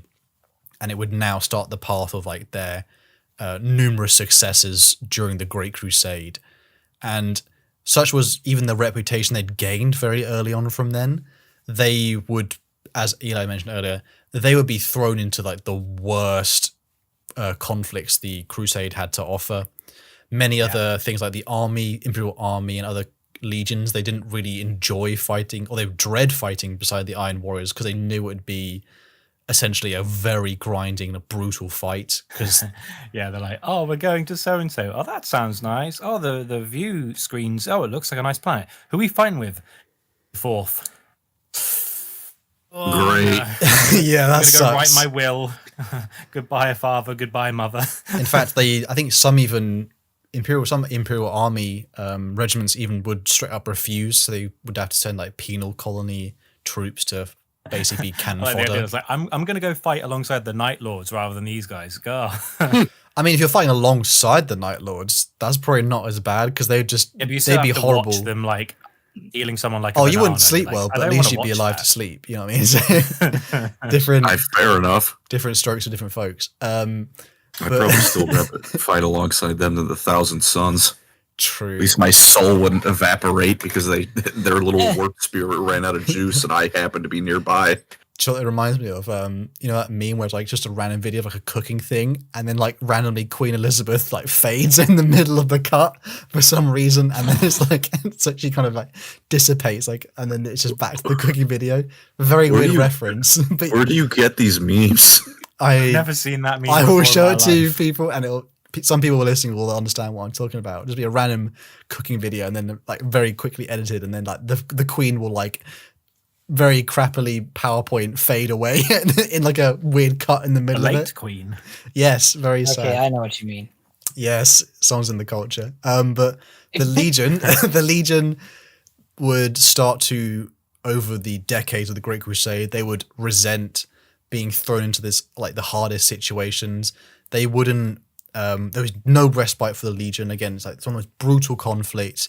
And then they would turn to see other legions, such as Dawn's, Sanguinius's, or Horus's legions, and they would be showered with accolades, praise. They would be given, rewards, technology. Meanwhile, the Fourth Legion had fought just as hard, if not harder, and yet they would still, in a way, like many knew that the Great Crusade wouldn't last for a long time. It would be over it in a few short centuries. Their time wise. You wanna repeat that phrase one more time? Well, when you're speaking about Space Marines who don't really age, you know what I mean? They didn't consider it that long. And they thought, so a lot of the time they were hunting for glory, many of the legions, and many of them were trying to get all their accolades and, all the honors done before the Crusade would end, particularly towards the end, because there was a sense that they knew the Imperium was almost at the edges of the galaxy. And so the Fourth were quite resentful of the fact that they were not lauded in the same way when they fought just as hard, again, if not harder. In fact, much of the Legion became garrison forces across Imperial worlds due to their expertise in like siegecraft. So they, like the Imperial Fists, would build fortifications in many different places, but they wouldn't be given the honor such as the Imperial Fists of building the Imperial Palace defenses, which were, they say they would know siegecraft better than anyone, surely. So again, another slight, somewhat. This poor Captain Herculesus being stationed at like the equivalent of like the Imperial World Post Office of Sector 9642. Like, oh, what am I going to do for the next 10, 20 years? Just going to like sit here, make sure that like nothing goes wrong, occasionally check the pipes so there's no leaks. Like, is that it? Yeah. Pipe. No more pipes. No more pipes. But saying that though, the Legion itself did have some uniqueness that it developed within amongst other legions. So they had the rank of warsmiths, which were kind of in a way like a bit more independent than compared to some of their equivalents in other legions like captains. And Perturabo made sure that the Fourth Legion could, in a way, if it had to, operate without a Primarch. So they, similar to how they had done before, but they would operate still within decent strength. And it would all slightly come apart at the seams. A lot of the things would build up for the Fourth Legion, especially as we get to the, the Sac Tradar Deep campaign, which is actually one of the very few defeats the Legion would face, and it'd be a massive stain to their honor. This was a garrison force led by Barabbas d'Antioch. Shout out to the artwork I had made of this. I actually had 2 pieces of artwork made for this. One's very cool. They were attacked by the Xenos known as the Hrud, which, by the way, had not actually been...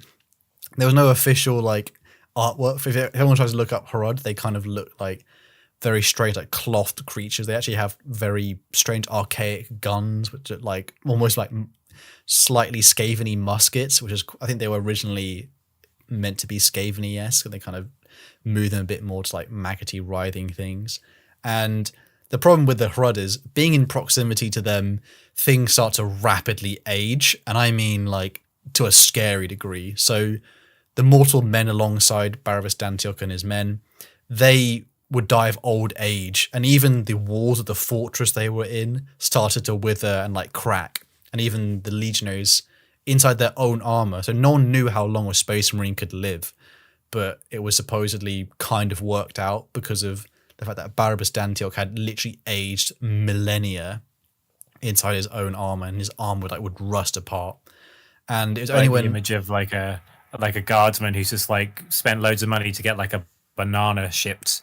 And he's like, treat. It's not corpse starch. You get a banana. This would be great. And then, like, as soon as the Herald appears, he's like, he just unwraps it and it instantly becomes mushy. And he's like, throws it on the why am I ground. 700 years old now? And then he just turns into a pile of ash. The poor guy. Poor dudes. But Perturabo did come, and he eventually returned like with more troops, and they helped repel the Hrud. Even Perturabo supposedly suffered some of the aging process, and he had apparently aged like millennia, even though he kind of only looked a little He bit got older. one grey hair, and he's like, what's this? He received like a full-on brutal attack of it as well. Their weapons also aged. But in the wake of this conflict, the Legion received news that their homeworld of Olympia had rebelled. So this was like another shame on top of the previous failure of not securing the garrison at the Sacred Dra Deep campaign. And the world of Olympia now, even though it had been transformed by the Imperium, it had been drained of men and resources. Again, the Iron Warriors had seen so much brutal conflict that so many of them had they needed to recruit so many because obviously their attrition rates are pretty high. And I was thinking about there's a part where in the books, I think it's it might be not Remembrances. I think it might be Remembrances, and they actually have you put a VR headset on Olympia just to see what some of the battles were like of Perturabo, and there's a bit where one of them puts it on and he just gets immediately sick because an overwhelming tide gunfire and Iron Warriors missing limbs and fighting on. It's insane just to see how they basically fought. And now back above the skies of Olympia, Perturabo was pissed. He was incredibly annoyed's not even covering it, if I'm honest. He was just swelled with anger, and the people of Olympia try to negotiate with him because obviously their world's basically falling apart now in terms of society-wise. But Perturabo didn't want to hear it, and he ordered decimation upon his own homeworld. And this was something the Legion, many of them were still, obviously, there were some who were still Terrans, but many of them now were very much from Olympia. They'd grown up here. And so many of them actually struggled to even carry out this order. Some of them even refused, saying, there's a scene where one of them says, I grew up in a home like this. What are we doing? And some of them, again, this would lead to another small culling of their ranks as those, not strong enough to carry out the order. And Perturabo, it's something that's not unheard of in other legions, like with Nostromo, where some of the Night Lords are like, I don't want to see this happen, they get killed. So yeah. Some Astartes, when they're like, I come from here, they get a bit defensive about you blowing up their homes, just saying. Just a little bit. Oh, what cowards, am I right? Yo. Where's the loyalty? But Perturabo eventually would confront his adopted sister Caliphone, the now very ancient one who'd left in charge of Olympia back when he left for the Great Crusade, and he basically choked her to death, the old lady. Very sad. And this is actually the point where he realizes what he's done, and he went too far, and he starts to weep. Perturabo full on, he's never cried in his life, and he starts to weep because he's killed his family, and his home world is burning around him. Okay, sorry, Colin, you gonna say something? His singular moment of self-reflection amidst a sea of man-child behavior. Pretty much. But then this Olympia has basically been decimated, so a portion of the population has been, they're basically cold. They've been, a certain anger has been taken out on them because they didn't, from Perturabo's perspective, Olympia didn't know how good they had it compared to so many other worlds where he's seen, they've seen the very worst the galaxy had to offer. So he's like, what do you mean? Why are you complaining? It's like the rich kid saying, I'm having a difficult time because my Ferrari's, not the right color. And Perturabo's going, you what? My whole family is not well. What are you talking about? My Ferrari's in the shop. I have to use the Mercedes like a peasant. That's what it sounded like to his ears. Obviously, they had real concerns. But the 4th Legion and Primarch were waiting to hear censure now because they realized they'd probably gone too far, but they were met with complete silence. No censure came from the Emperor. Perturabo thought the Emperor he'll never forgive me for what I've done to my own home. The Emperor didn't say a thing. There was absolutely silence. Again, reinforcing the fact that the Fourth Legion were simply not even acknowledged, which then sort of turned into, again, anger, resentment, because it is literally like he's screaming clearly like a kid, "Dad, notice me," even though the Fourth Legion in a way feel the same, that, please, Dad, notice me. But it just reinforced their resentment to the Emperor and the Great Crusade, which so many had died for. And it would be in this position now that a certain War Master Horus would come to them, and he would exploit this sort of sense of, resentment towards the Emperor and the Imperium that didn't care about them. And that Oh, go ahead, sir. I have read some. I can't find the source, but I'm pretty sure I've heard that there is possibly a hint somewhere that Horus was the one who kind of kicked off spark of rebellion on Olympia to turn Perturabo on his side, but I'm not sure. It's possible. When I read the Primarch book of Perturabo, it's generally implied that this thing had been building for basically since the start, essentially. I know his foster father is still in charge when he leaves, and he's like, I don't want to be in charge. The tyrant of Locos, yeah. Locos, that's the one. I think he's dead at this point. He died during the Great Crusade. But essentially, Olympia was made to compliant. It wasn't like many other primates, like Fulgrim. Fulgrim brought his world together through diplomacy. Fulgrim didn't even have to fight. Perturabo had conquered his world through force, and many of the Fourth Legion, many of the Olympian in the Fourth Legion had only known an existence like that of just might makes right, essentially. And that, my brothers, is the end of the first three legions during the Great Crusade. Obviously, the Horus Heresy for each of those legions starts immediately after that. Is there any questions or thoughts about any of the legions or some of the lore we've covered here? Here's one. Of all the ones we've mentioned today, which is your favorite? I know what Eli's going to say for sure. I guess we'll go auto. Colin, do you want to say who's your favorite? Is it none of them? No, it's not the Dark Angels. I don't dislike the Dark Angels. I rate them a 6 out of 10. They're there. I'm pretty content.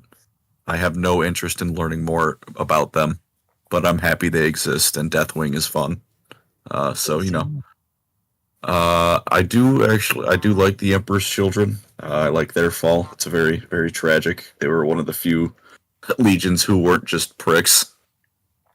I actually do also like the Iron Warriors. I can't even muster the energy to say I hate Perturabo. I'm disappointed in everything about Perturabo. It's like when your parents say it, they're not mad, they're just disappointed. That's what I feel every time I think about Perturabo. I'm disappointed. So you look at them like you look at the Iron Warriors like they're a good friend of yours, and then you see their dad drunkenly shouting in the living room. You're like, ugh, he's a really cool guy, but his dad is such an idiot. Yeah, he's got a problem. I think I'll give it to Iron Warriors as the Legion, because although I do also quite like the Emperor's Children, they joined Slaanesh. Spoiler alert, sorry, and I cannot abide that. She who thirsts must be defeated. What about you, Eli?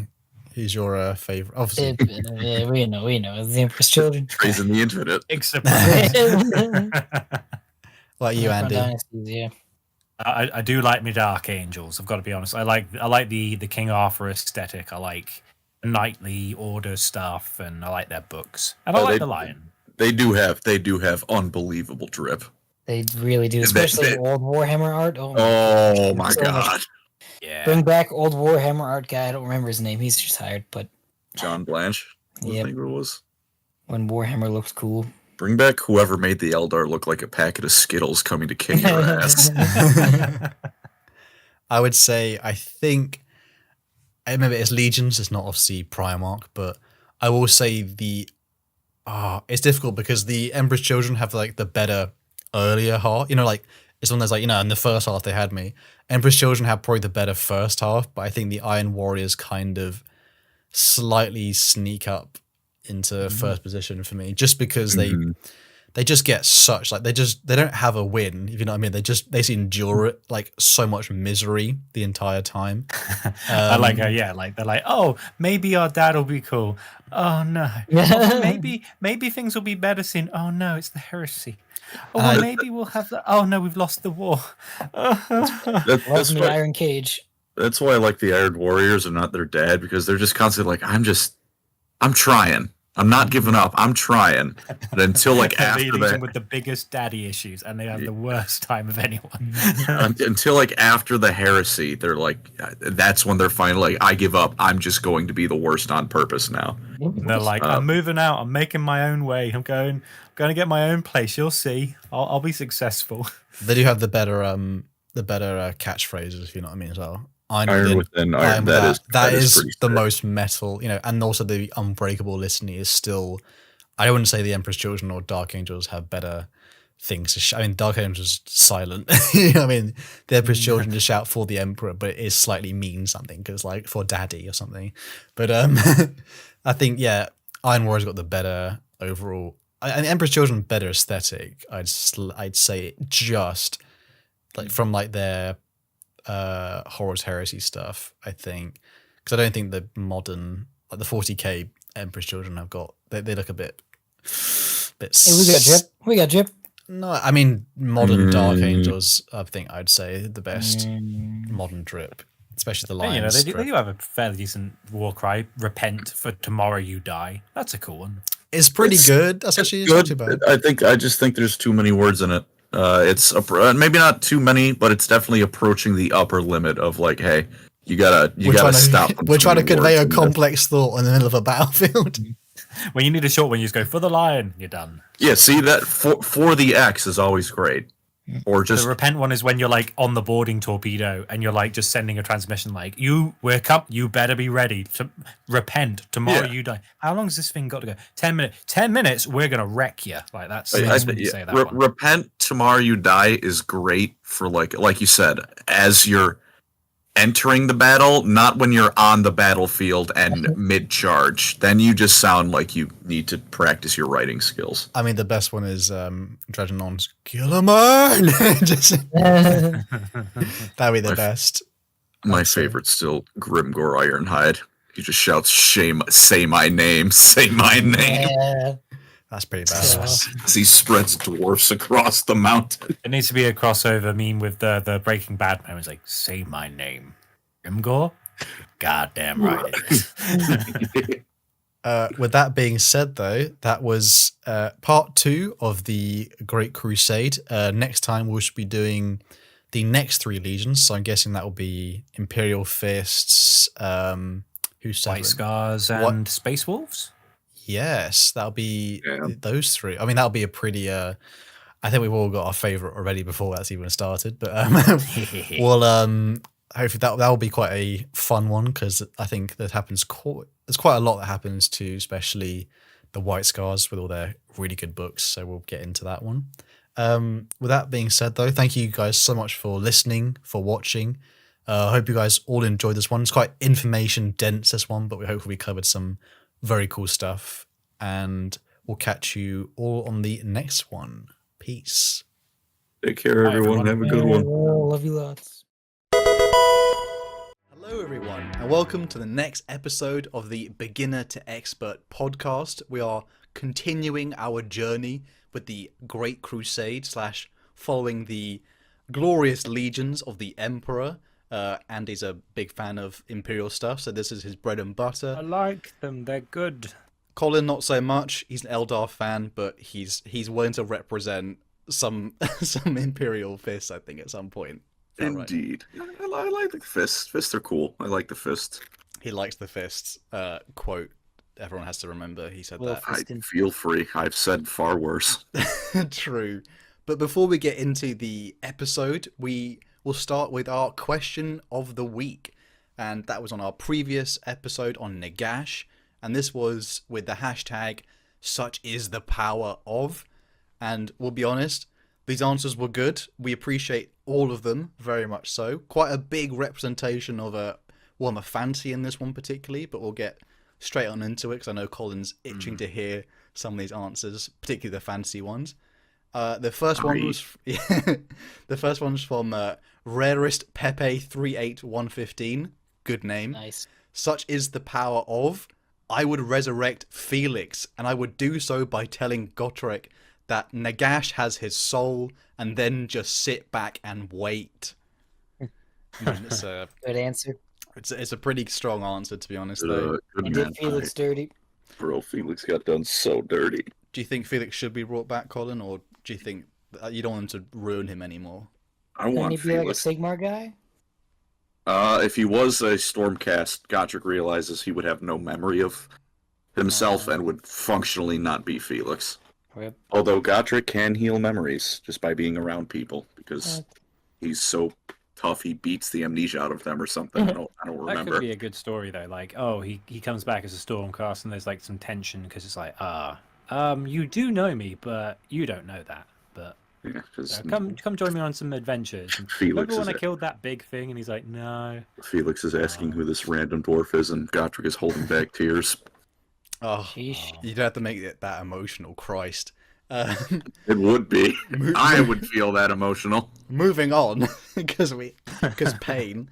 Such is the power of Skarsnik, that he was actually forgotten by the End Times writers, but he snuck past them. In lore, bring him back to AOS as a guerrilla warfare expert who snuck through the Skaven dimensional tunnel things and found his way back to his green-skinned buddies. Make him so sneaky that he snuck past the end of the world. I mean, that's a big call out I there. know, that'd be pretty cool. Who is He's that? not wrong. The writers admitted they just forgot about him. It was like, oops. Jeez. Do you not know who? Can someone explain to Andy who Skarsnik is? I don't know. Jan, do you know who Skarsnik Oh is? no, I Andy? just meant who the commenter was. Oh, I'm sorry, I forgot their name. That was read by @lunchmeat. Okay, Name. good name. Thank you at lunchmeat. Okay. Skarsnik is Goblin Sun Tzu because the goblins are allowed to be infinitely more important in fantasy than the gods. Oh, I misheard that. I thought you meant he was Goblin Sun Tzu. Ah, What? And I was like, oh, as in a goblin. Oh. he did not eat Two Sun very Tzu. different meanings for a moment there. At least I don't think he ate Sun Tzu. Maybe Wow. it's a white dwarf I forgot to read. Got the wrong edition of Art of War. Christ, the ending's a bit. The ending doesn't seem to match the rest of the book. The next one, which is by Marco Podolor. Sorry, bro, if I messed that up. #such is the power of, I would resurrect Ferrus Manus. After all the dramatic returns of 40k characters, it will be nice for absolutely nothing of relevance to happen. Oh man, Oh, poor Wait, Morgan, man. bro, come on. We were just talking about the Iron Hands and how like them. I was Man. getting trolled. The guy literally said Ferrus Manus could come back and then no one would care. That's so mean. Oh my He's not gosh, wrong. man. Bro, It does remind me though of like that comment of what was it? Corvus Corax are so good at being invisible, people don't even remember him in the setting. Like, oh, him and Ferris, they're like the two where you're like, oh yeah, like they're somewhere. At least Doing Ferris, he something. could, or not Corvus, Yeah, he at could least he make has the funny excuse of invisible being joke. dead. No, I was at least Corvus. He could make the funny invisible joke. What joke can you make for Ferris? It's not getting ahead of us. The head jokes, but Ah, there we go. did someone not? I swear, did someone send a picture like they had the new Ferrus Manus? Oh, but they just yeah, had the his new head. Horus Heresy art. I'll put it in, and It's it's in like, yeah. memes. Like they're One of missing my his guys head. on Discord cut the head off and like filled it in. I'm like, very clever guys, very well done, but I can't approve of this. God, it literally comes back as a headless chicken, essentially. Oh, well, so I mean. actually like Ferris, and I think he's cool. Shut up, nerd. Although, what was it? I love with the actual uncut head off artwork. The comment I saw was something along the lines of like, he looks like a rugby player called Shane. Like, oh, It makes it sound douchey. Like you're just not. yeah, but Yeah. the way his expression is, it looks like that. Shout out to all my Shanes. Shout out to Shane listening to this with his family, and he's like not Hashtag expecting Shane a call Manus. out. #Shane. Thank you watching, Shane. And the last one was by Dominic Jackman 2529. Hashtag, such is the power of, I would resurrect Karl Franz, but instead of making him into a Stormcast, I would have Nagash keep him as a Thrall champion because he just ruins everything he touches. Bit on and off that one, I'm not gonna lie. I don't know about that one. Nah, It was very much, you had me in the first half. Yeah, had me in the first half, but Karl Franz would break free. He's too good for Nagash.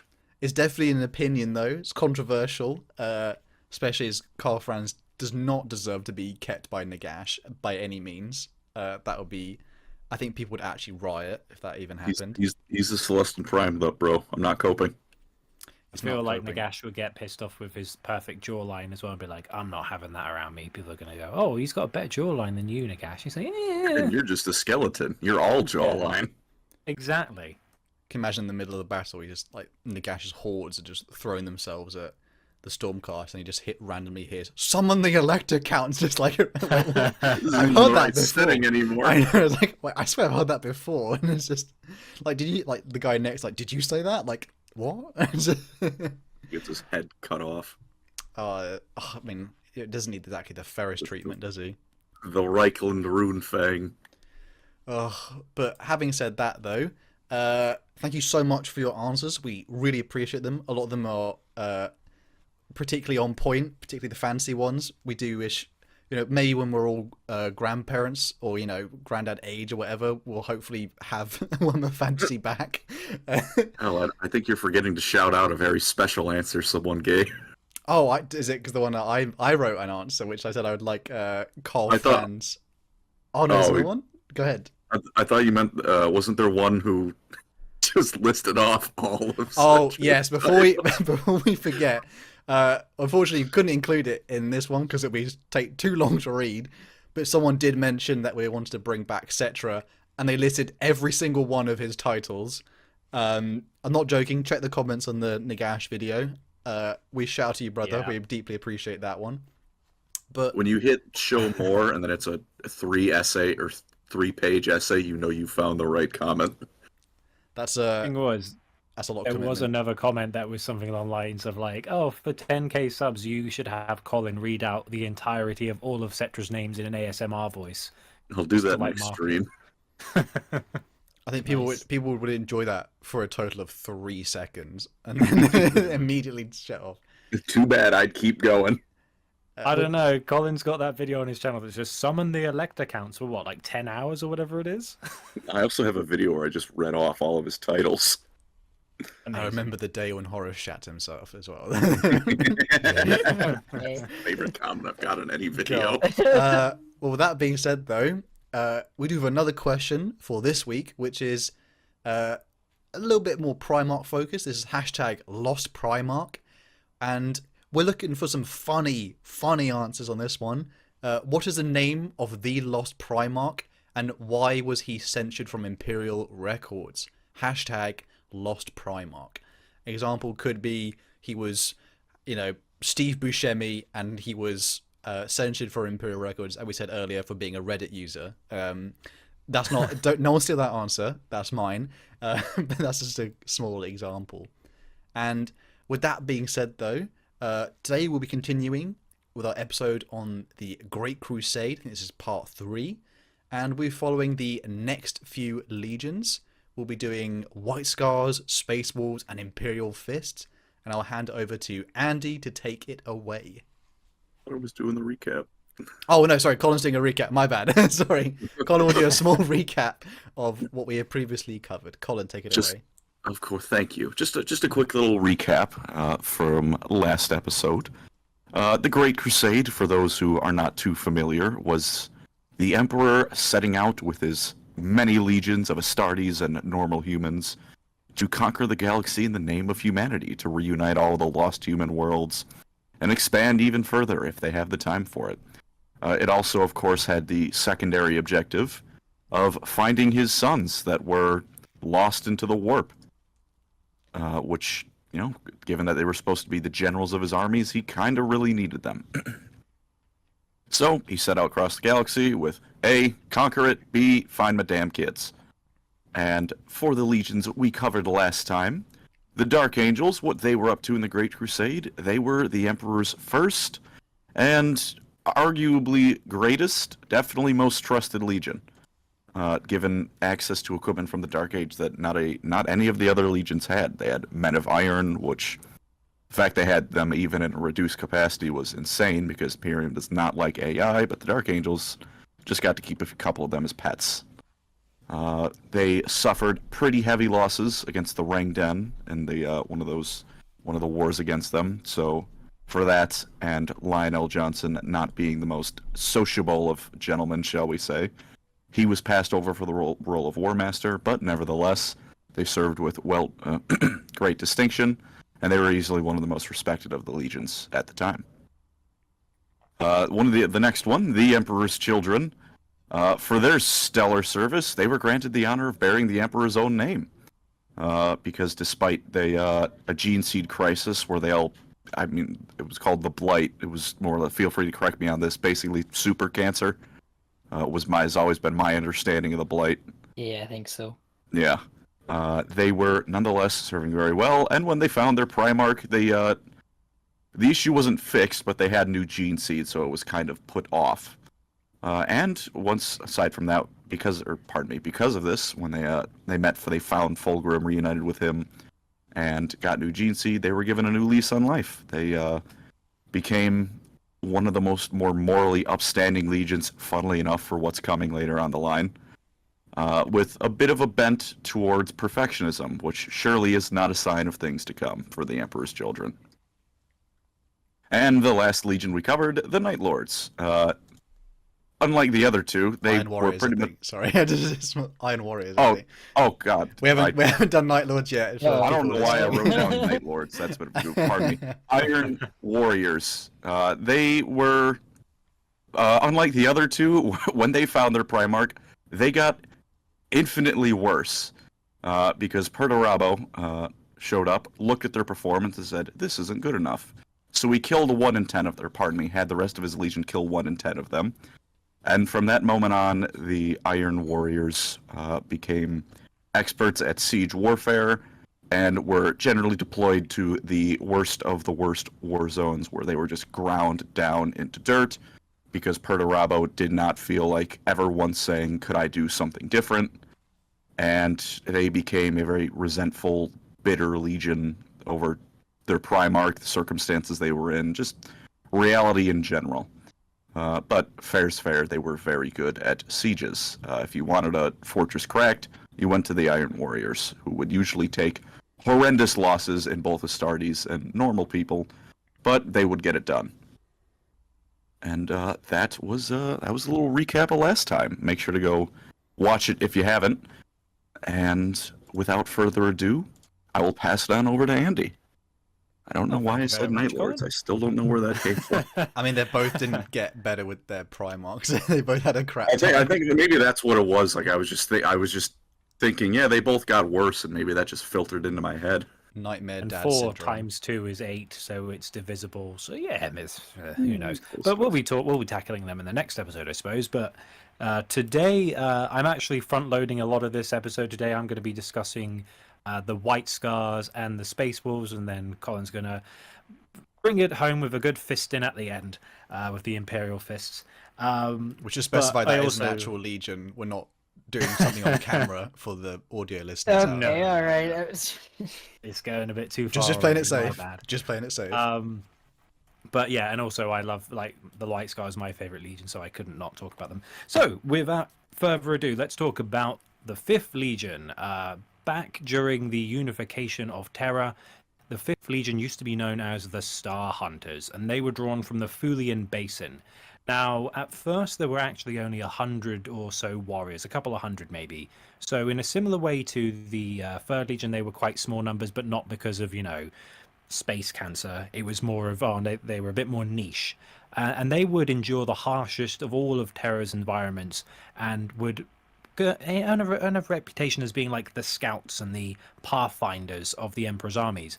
And this extended when they actually joined the Great Crusade, where even though they were few in numbers and they wouldn't really earn much glory because, there's not really much you can say about, I found this fortification. It's like, oh, cool, you're not getting a medal for that. Whereas the Dark Angels come in and just smash it to pieces, and they get like laurels of victory. But because of their speciality, they would be set far and wide across the galaxy. In nature, they were very distant and solitary to their peers. They were reclusive in nature and had an independence to them. So it's not that they didn't necessarily get along with other legions, it's just they didn't really need to be around them that often. Why would they be around the big armies when they were at the forefront, picking targets, weakening enemy fortifications for them to come in later on to kick down the last remnants of resistance? But they didn't call for help very often, but they weren't vainglorious. This wasn't them being egotistical and saying, we can do anything ourselves. It was more of a case of they didn't want to imperil other legions by not getting it done themselves. And so they became very good at being self-reliant, figuring out tactics which wouldn't cost them too many casualties, and trying to be a bit clever about using hit-and-run tactics. They even had a motto saying something along the lines of, each day is a victory in itself. And this really exemplifies how good they were at championing survivability against impossible odds. And for what it's worth, were you going to say something, Colin? So they just didn't need the help a lot of the time.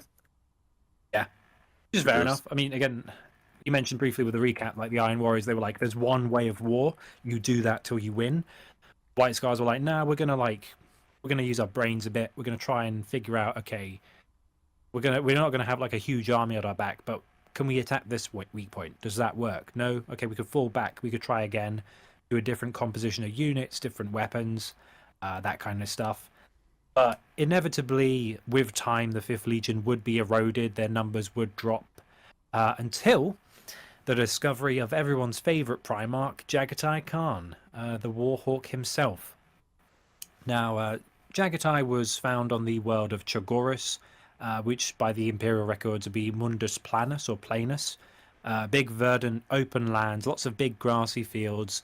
The ruling tyrants known as the Palatine, I believe it was, were basically oppressing the tribes of the various peoples of Chagorus, and Ong Khan, which would be Jagatai's adoptive father, found Jagatai in the plains and went near the Kumkata Mountains and went, oh look, it's a child, he'll be a great warrior. And long story short, we did a video on the White Scars previously, and I've talked about it a bit more there, but long story short, Jagatai would have ambitions beyond just warfare. He wanted to unite his people, and with a few years of work and a bit of elbow grease, he managed to do it. He conquered the Palatine, he united all the tribes of Chagorus, and with the arrival of the Emperor, he would very swiftly be inducted into the ranks of the Imperium, much to the dismay of Rabute, Gilliman, and Dawn, because they didn't like how he did things. They were like, this guy is just some, this horse riding crazy guy with a cool top knot. He's instantly given command of his legion, and we don't like his shamanistic people's beliefs and his rejection of some of the ideals of the Imperial Creed. It's a bit cringe. And it's like, no, Gilliman, Dawn, you're cringe. And then Chagorus is united, Jagatai's got a legion. After a few campaigns across the stars of the Great Crusade, Jagatai was starting to get a sense of what these new ceramite-clad Astartes warriors were like, and he's now at this point transformed his own men who have stood beside him into Astartes, including chads such as Chinsha and Targutai Yasugai. They're awesome characters. But after a while, he went, okay, we need to bring the Legion back to full strength. And bear in mind, for a few years now, quite a few years, I'm not exactly sure when Jagatai was found, but I think it's like the front half of all the Primarchs. I thought he was found. I don't know if it's like relatively in the middle slash. Late it's like middle. Not early, not late. It's kind of in that we've got some Primarchs already. We've got Primarchs at home. We've got more to find. We've got Primarchs at home. We don't need to buy Primarchs. Yeah, exactly. So the Imperium's already kind of doing all right as it is, but I think they mention in Jagatai's book that when he arrives, because he goes back to Terra, doesn't he? Yeah. And then they said learning. Well, he said like when they arrived, so many Primarchs had already returned to the Imperium that they basically every time, like when Horus arrived, there was a massive celebration. And then by the time Jagatai had arrived, it was like, oh yeah, like a small ceremony. Again, party poppers, and that's it. And you get a welcome card signed by Rogel like, hi brother, nice to meet you, signed Dawn. Yeah, so relatively like late-ish, but not the very tail end of. I think they're all quite found close together towards the end as well, but it was sort of middle late. And when you consider like Dawn and Gilliman have already brought their own empires into the fold, and you've got people like Ferrus Manus and Lehman Russ and Horus who've been there. They're the first three who've been there every step of the way, mentoring their brothers. And all of a sudden, this guy Jagatai turns up out of nowhere, and it's like, oh, and he's going to take care of his scattered legion. Oh, fair enough. Not much fanfare, but as Jagatai got the hang of space warfare and the objectives of the Great Crusade, he went, okay, we need to reunite the Legion because everyone's spread out. Everyone's got a different, this company doesn't know this company. They're all a bunch of strangers. They're all getting their own cultural trappings and making their own customs as they're across many different parts of the galaxy. All right, I'm going to call them all back to Chagoris, and we're going to do something to bring us some meaning. And so it took about, I believe, 20 years. Yes, but eventually, definitely over a decade. So maybe not 20, but definitely over 10 years for all of the expeditionary fleets of the White Scars to convene at Chagoris. And upon Chagoris, they would conduct what is known as the blooding by scarring their faces with like ritual knives, abandoning their old names and adopting new names as they became, as a legion, the White Scars. And through this signifier of relinquishing the old, adopting the new, and uniting under one banner of the trappings and culture of the Warhawk of Chagoris, each Astartes would be unified in purpose and transform from strangers from across the stars into a united brotherhood. And I've actually got a quote. I was wondering if either Eli or Hal would like to read it. I've put it in the side chat. Oh wow, that's beefy, that one. It's both are fair. This was beefier, but it's two characters as well. I don't mind if I want to. If I go, really? Yeah, you can. That is a long one. Holy moly. Yeah. Excuse me. Apologies already for the pronunciation on some of the names, but I'll go for it. You are now of the Ordo of Jagatai, and your old life is no more. What name do you take to mark your ascension? Tamu had spoken it out loud many times in the days prior to the ceremony, getting used to the feel of it on his lips, trying to ease the strangeness of the transition. When he replied, it still felt jarring. Shiban, he said. Hasek handed him the glaive. You are one with the Ordu, Shiban. You are of the Brotherhood. You will not leave it except in death. May it be long in coming, and may glory accompany your deeds until that day.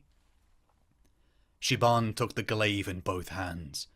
The weapon felt pleasantly heavily. God damn, I can't get that one out. Pleasingly heavy. Pleasingly, I got it. The weapon felt pleasingly heavy in his gauntlets. He ran his eyes up and down the blade, noting the glyphs on the metal, the gliding on the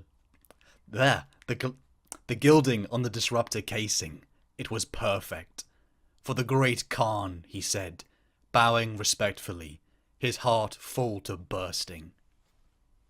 Wow, such a Best legion for real. My favorite part about the White Scars is that they don't call themselves White Scars. Isn't that they get that name from the other legions who they just see the scar and then they wear white armor. They see these pale scratches on their face and they're like, oh, the scars, yeah. But they more or less refer to each other as the Ordu Jagatai. Yeah. They obviously have their own brotherhoods, like there's the Brotherhood of the Moon, Brotherhood of the Sun, Brotherhood of the Golden Star, which are like their battle companies. But yeah, I like that quote in that it kind of shows you like one of the Astartes. I think is Shiban Terran, I think. Shiban is I don't think Shiban's from the same clan, I think, as Jagatai. I think you're thinking of Organ? He's the White Scar who fights Abaddon in the Siege of Terror. I think you're thinking. Oh, Jubal, yeah. Jubal's Terran, but I had a weird thing I just noticed. It's kind of like, has anyone here played Fallout New Vegas? Yeah. I need to. This is it reminds me of how, you know, Caesar in that game where he asked like, why do you well, you can ask him, why is why is everyone like dressed up like the old Roman Empire of like old? And he said he needed like a culture to essentially bind all the groups together. And it's I found like a weird link between this and Jagatai, where he sort of bound the many different star phantoms into the white scars. But again, it's like it worked a charm, because it makes sense of like you've literally had these companies roaming the stars for maybe as much as 50 to like 50 plus years. They haven't met their other companies. They have no bonds of friendship or loyalty. They're just like, oh, you're some other company that I don't know. So this was just a way of them to go, right, we're starting fresh, and we're going to do it in the good old Chigoran way, and we're going to get space bikes, and it'll be really cool. Some of them fit in quite well, don't they? Like Jubal fits in, like some of the Terrans fit in almost like they were born of Chigoris, and some of them kind of don't. There's even a bit I remember of like they have like the fermented milk, and some of them are drinking it, and they're not quite used to like this weird like concoction that this Chigorans drink. Fear. This is weird. Oh well. Life. Yeah. But, it's interesting again, like seeing the and even in the Horus Heresy, there are characters who aren't from Chigoris or Terra who are put into the Legion, and seeing their transition of like, oh, I am now a White Scar, and this is what it means to be one of the Fifth Legion, and we're bound by these traditions. And I think that's pretty cool, and like that quote does a good job of like a character getting used to, oh, this isn't my name anymore, now I'm this person. It feels weird to say it, and I've been rehearsing, this being my name from now on. But I think that's pretty cool. Now, it's worth saying that during the Great Crusade, White Scars were by no means one of the biggest legions. They had about 80,000 Astartes during the what was known as the Kolan Circle of Planets compliance, and Jagatai then, following the blooding, went, all right, now we're united and we're a legion like my brothers have. We've got to do a trial by fire. So he used the Kolan Circle as like an initiation. So he set all of his companies in the campaign. He divided them up, and he said, okay, you're doing this, you're doing this, you're doing this. And he basically made it so that every single company would be overwhelmed with opposition. So none of them had an easy time of it. And about 1 in 10 of each of the companies would die during the 5-year war. Which isn't the same as obviously like the decimation that Perturabo did, where he said, oh, you're weak, so kill the weakest person. It was like, no, I'm going to give you a chance to prove yourself in battle. And it wasn't like he was waiting for 1 in 10 to die. It was more of a case of, we've got to like make sure we're all up to standard. We're going to do this really grueling campaign, but I'm going to make it so that I test you to the best of your ability.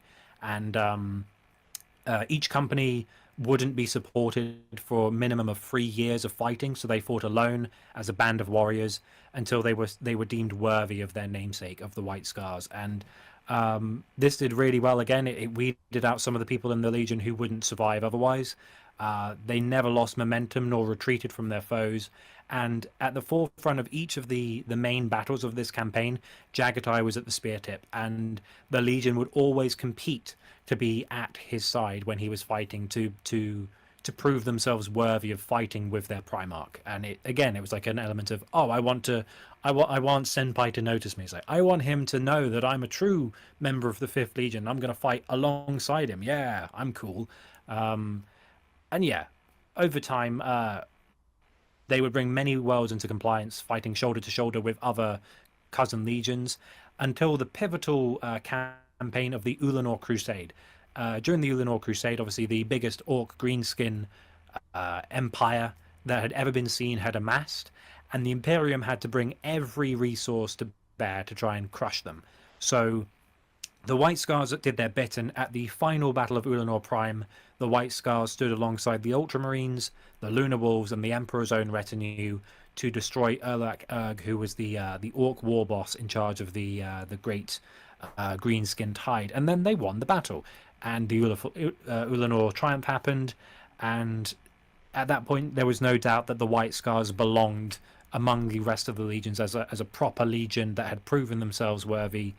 They also, even though they were proven in the eyes of the other legions, people still mistrusted their Stormseers and their traditions. During the Council of Nikaea, which was the censure of the use of Psykers within the Imperium, the White Scars Primarch would actually help draft the Librarius alongside Magnus the Red and Sanguinius to try and regulate Psykers within the legions. But the White Scars particularly were conservative in the way they used the warp. And so during the Council of Nikaea, they would be present to espouse the value of using psychers, but they also emphasized using restraint. But with all this said, they also followed, for example, the test of heaven with the way they utilized the warp with their storm seers. And despite their best efforts, they were seen as barbaric and unseemly by other parts of the wider Imperium, and no one really understood the White Scars. No matter how many, campaigns they won, compliances they brought, everyone was a bit unnerved by them just because they didn't understand them. Not in the same way of when you think of the Space Wars going, oh, they're just some barbarians from an ice world. The White Scars, they were like, there's something there, but I can't quite understand it. And, And the White Scars never made any efforts to try and show their hand because they wanted people to underestimate them so that they could take full advantage if they needed to win battles or to gain the upper hand. But with the Council of Nikaea concluded, the White Scars would be banned from using any psychers, and they would continue. They were the Legion tasked with mopping up the last remnants of the Ullanor Orc War that was pretty much broken but now dispersing across the stars. And prior to the Horus heresy, this would be the last thing they did until obviously the burning of Prospero, the Horus heresy, and everything else. And that's basically a rundown of the White Scars and what they were up to. Do we have any questions? I was going to say like a last statement, which particularly if you're new to Warhammer, you're kind of thinking, oh, the White Scar, like what makes them unique. I thought the first thing we should probably mention is like speed, baby. They are speedy boys. They are the fastest Legion by far. They love their jet bikes, don't they, Andy? They love their jet bikes. They like to go fast. Literally, that's their whole point, is they would shock and destroy. But also, they're kind of cool because they're similar to like when we tackle the Space Wolves later. The White Scars, from the culture that they birthed upon Trigoris, is very present within, like, some of the legions could be quite I wouldn't say generic, but you know what I mean, they're quite imperial, whereas the White Scars are very much a Trigorian legion, even throughout the Great Crusade, obviously when they were joined by Jagatai, and they're very even in their early Great Crusade armor, they have all their cool stuff. That's my kind of final thought. Also, I'm not sure Jagatai is quite Caesar from New Vegas, but there's some similarities if you have played that game. It's a good game. That's pretty much it. Down with the Legion. Down the Legion. Right, I guess if there's no more questions, should we move on to said Space Wolfy Boys, the other, quote, barbaric legion that no one understands or understood or wanted to? Quite fitting that they're the two barbarian legions, quote unquote, are together. Yeah, and there's some interesting parallels, but I should say before I start with the Space Wolves, the two legions don't get on. Even in the 41st millennium, there's a bit of animosity between the two because of the different ways they shall we say, conceal some of their more nobler characteristics and how they portray themselves to the wider Imperium. But let's start off by talking about the history of the 6th Legion. So during the formation of the legions, every legion would be made with a specific purpose in mind. But the weird thing about the Space Wolves is they are the first of the, quote, trefoil legions. And each of these trefoil legions were made for a specific purpose. So the three are, you've got the 6th Legion, which is the Space Wolves, you've got the 18th Legion, which is the Salamanders, and the 20th Legion, which is the Alpha Legion. And the Emperor specifically kind of held back these legions to do a specific purpose the other legions couldn't do. Because although all the legions have a speciality in warfare, these legions had a particular purpose outside of warfare. Now, to talk about how they were drafted, the Space Wolves were not a legion drawn from a specific place. They were taken from all across Terra, but the unifying factor was they would draw from the most hyper-violent and savage of all the places on Terra. So if you're frothing at the mouth, you're probably going to get drafted into the 6th Legion, because for what they were destined to do, the Imperium was like, we need this nasty person who will like bite your ear off. That's the kind of guy we want in this legion, which is weird considering the World Eaters exist. But anyway, during the conquest of unification of Terra, the 6th Legion, although it was built up to strength, was deliberately held back from being deployed. This is possibly due to the fact that they had a really high mortality rate when transplanted with the 6th Legion gene seed. It could also be for the fact that the Emperor was specifically holding them back for this purpose he had in mind. But either way, they were isolated from their peers, and they would be spared some of the crises, such as the gene seed crisis, which happened to the 3rd Legion. They'd be spared from being split up like the 5th Legion. They'd be spared from being completely decimated by endless meat grinder kind of warfare like the 4th Legion, or gene flaws like the 9th Legion. They actually did quite well during unification because they were never really seen. But once the unification wars were over, and the Great Crusade was put into its first really difficult steps to expand into the stars, then the 6th Legion were unleashed. About 3,500 Astartes strong, they would be led personally by the Emperor during the compliance of the world known as Delsvarn. And the Delsvarn civilization was particularly technologically advanced. They had inherited equipment from the Age of Strife and the Dark Age of Technology, and only a really overwhelming force would be capable of killing these opponents. So the quote rout of Terra, which are basically they were known as the jackals or carrion feeders of Terra, were unleashed in their entirety to destroy the opposition of Delsvarn, and they completely destroyed them. And there's not really any records of anything they did other than the fact that they didn't let anyone live, and there's no Delsvarnian survivors left because the rout had their feed of the carrion of battle, and you don't need to know more than the fact that they were completely merciless and savage, and they got the job done more than any other legion was expected to do. Now, over time, the rout would grow in number, but they would still they wouldn't get to the same size as, say, the Lunar Wolves or the Ultramarines. Like, they were about the third of the size of the Dark Angels or Lunar Wolves during the Great Crusade. But despite the fact that they weren't a big legion, they nonetheless got many glories, many plaudits. They were extremely effective, but they had a huge civilian casualty rate and collateral damage, so you only really wanted to unleash the rout onto an enemy if you didn't want anything left standing, because they don't care if you're using human shields, they don't care if you're using, quote, Geneva Conventions, they're just going to butcher everyone in their path until the job's done. The Geneva Suggestions is what they refer to them as. That is brilliant. And in a way, because of the fact that they were so undisciplined in that regard, they were actually a very fractious internally legion. Like, there were lots of conflicts within their own organization, to the point where officers were appointed by pure martial prowess and strength. So the strongest would become officers, and if you weren't strong, it doesn't matter what you say. But they also had this curse in their gene seed known as the Canis Helix, which would slowly begin to set in without the genetic materials of their Primarch to resolve some of the flaws in its design. So at this point, the rout is not in a great place. They don't have a Primarch, and there's only one Primarch in the Imperium at this point, and that's Horus Lupercal.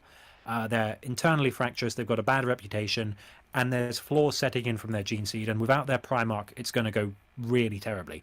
Luckily for them, the second Primarch to ever be found, Leman Russ, would be discovered on the world of Fenris, a barren ice world full of terrible monsters and a Viking culture, feudal society. And again, long story short about his own story, we did videos on the Primarchs, etc. He would come to rule Fenris as a barbarian king of the ice tribes. He would unite the entire planet, and with his introduction to the 6th Legion, the 6th Legion would adopt the cultural trappings of Fenris. They would live in the image and shadow of their Primarch, and they would now regard themselves as the Vilka Fenrica, and fervently follow in the Wolf King's footsteps with whatever he did. And it was actually a very good time for them, because then they got to stabilize their gene seed.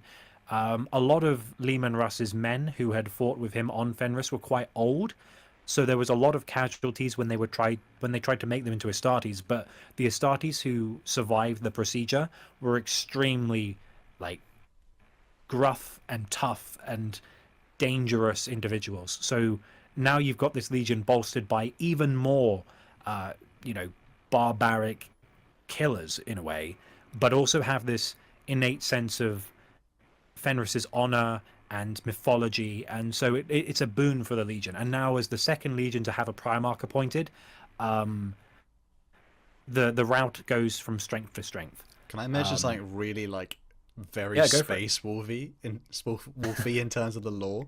You know, with their gene seed curse. I mentioned this, I think, briefly in the Wolfen. Yeah, the Wolfen curse, briefly in the Primarch's podcast episode. Check that out. It's not called Wolfen because when they have their, if you're new to Warhammer, sometimes the gene seed that makes them into Astartes is not. The Emperor's put some weird stuff in there, and sometimes, as you can tell, they're space wolves. They look a bit wolfy sometimes. There's a gene seed curse for some of the legions, and the space wolves are one of the legions that have it as well. Although it could be argued quite a few of them, maybe all of them have it in some way, in terms of temperament. But the space wolves have one called the Wolfen, which means they kind of had the possibility of basically turning into werewolves. But they're not called Wolfen because they look like wolves. They're called Wolfen because one of the men of Russ, who joined him in becoming a space marine, he essentially held resentment in his heart for Leman Russ, and the trial for which becoming a space wolf, like you have to go through the gates of Morkai, which are like essentially they test you for like taint, essentially from chaos. Essentially his dislike for, or his jealousy of Russ allowed chaos into his heart, and he became the first Wolfen, and he attacked Russ. And his name was Wolfen. So that's why they're called Wolfen, because they're named after things that essentially felt. I did not know that. It's so like why can they not just resist the urge to be like, everything is actually named after this? It's not called this because, like the land speeder. It's not called that because it speeds across the land. It's developed by Arkan Land. You don't need to do that, DW. You don't need to name everything after a person. I just remember reading that. I think it was in the Ragnar Blackmane books. I remember thinking, what the hell? Because they meet. Well, there's two stages of that curse. You can have like Wolfen, where they just essentially their eyes start to glow yellow, and then they're a little bit more like wolf-like. And there's like full on, they become savage beasts, like actual werewolves and wolves. And that's why the joke of there are no. I mean, they can't say it anymore, can they? But GW or something. But there are no wolves on Fenris. I mean, they shouldn't say it, but they still will. It's a joke because it's meant to imply that the like gene seed, or supposedly they became the wolf. Like the people became the wolves. Oh god, yeah, that's like, I just find that a funny little story of like they're called Wolfen because they're named after a dude, not because they actually look like wolves.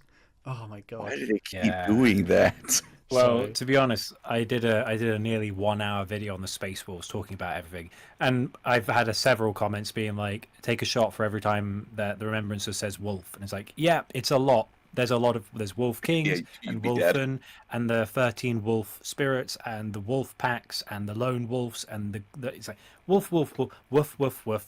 Here come the space wolves. But I should mention that the reason I've said the route is because of their history as the Carrion Leaders of Terra, and the Vilka Fenrika is what they actually call themselves. They don't call themselves space wolves.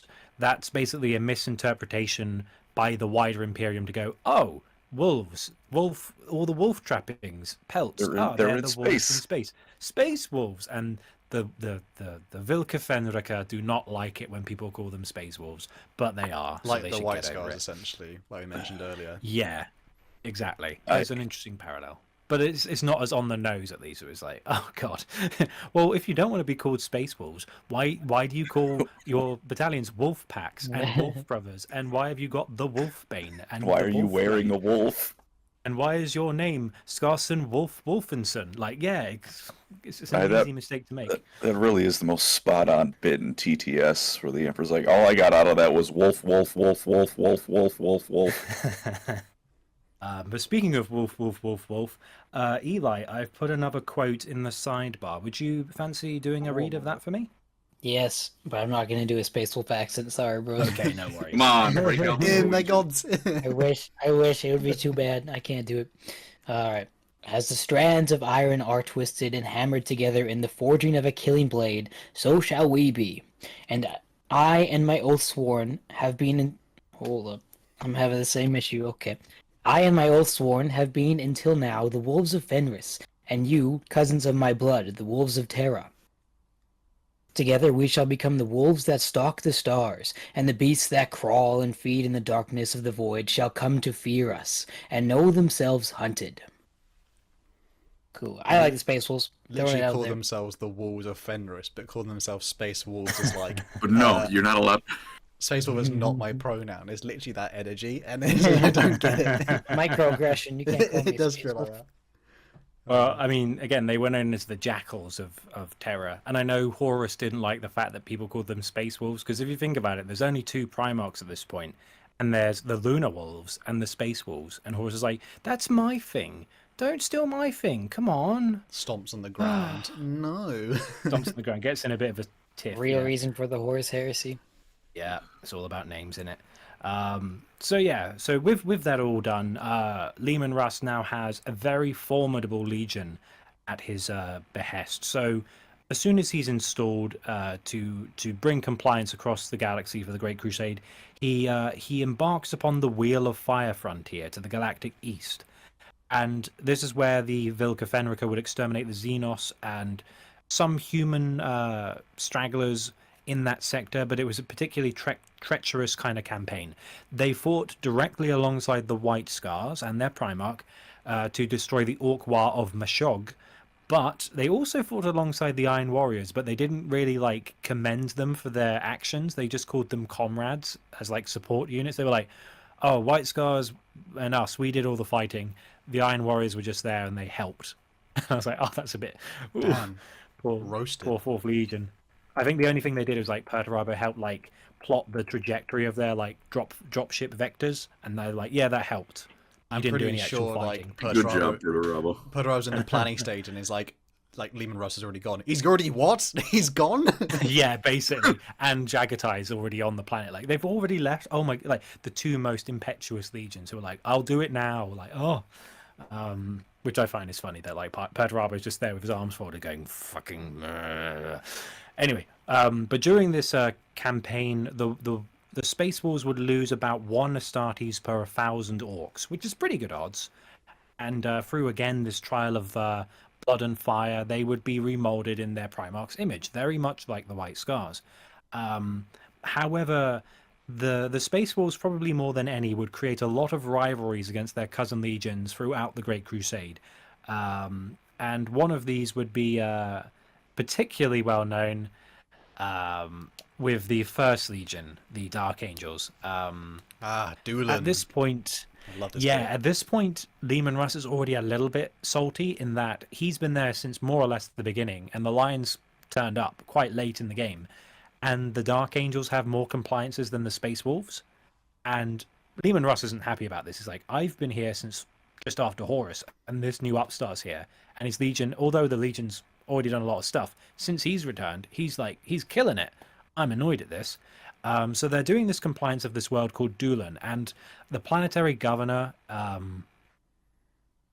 it calls the Wolf King a swear. He calls him a swear, and he calls him fat or something. I don't know. He calls him a name, and then Leman Russ gets really Lapdog annoyed. of the He's like, Emperor, I think is the exact word, isn't it? Lapdog of Oh, the yeah, Emperor. Yes. yeah, lapdog of the Emperor, and then he goes, I'm killing this man. So they go and they start fighting, and they do the warring, and Leman Russ gets to the capital city. He kicks in the door of the throne room where this planetary governor should be, and he sees the lion just standing over his dead corpse, as opposed to an alive corpse. He's standing over his corpse, and yeah, and necromancy exists in these settings. yeah, Gotta be Nagash careful. is not in this universe.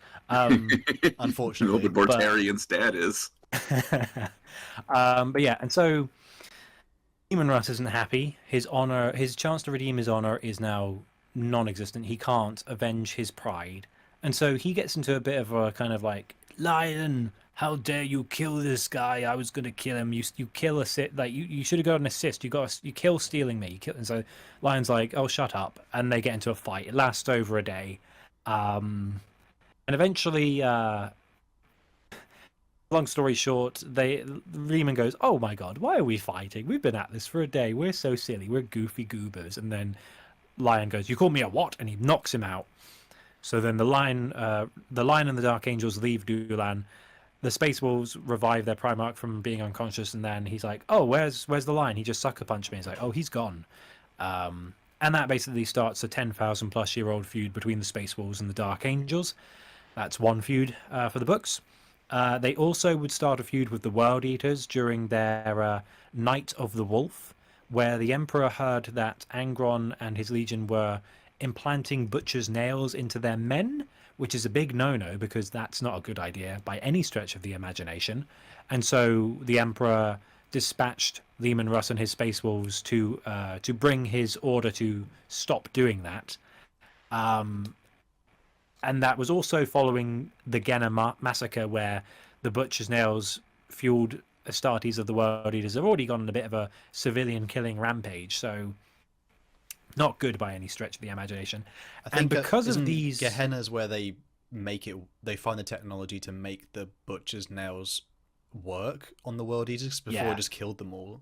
Or just for reference, if people don't know, the butcher's nails are like a brain implant that cortical essentially implant. it basically only lets adrenaline like kick in when you're essentially massacring people. So that's why the Emperor doesn't want it. Big turns off the centers of your brain that aren't related to fighting and rage. Yeah, it's like SpongeBob. It blocks off your endorphin receptors, your serotonin receptors, anything you like. If you think of any time you've accomplished something or had a nice meal and it made you feel good, or you've done something nice, it's like you don't feel anything for doing any of that, and it's miserable. And the only reason you feel happy is when you cut someone's face off. Like, oh, okay, that's what the butcher's nails do. Right. It's like the fine dining and breathing. All they know is murdering and breathing. Mm-hmm. But yeah, and because of these acts of censure, over time, a nickname would be attributed to the Vilca Fenrica and their Primarch. They would know the Wolf King as the Emperor's Executioner and his Dogs of War. And the 6th Legion would be infamous as a legion that quite possibly also got rid of the 2nd and 11th legions of the lost and forgotten Primarchs. We don't really know much about them.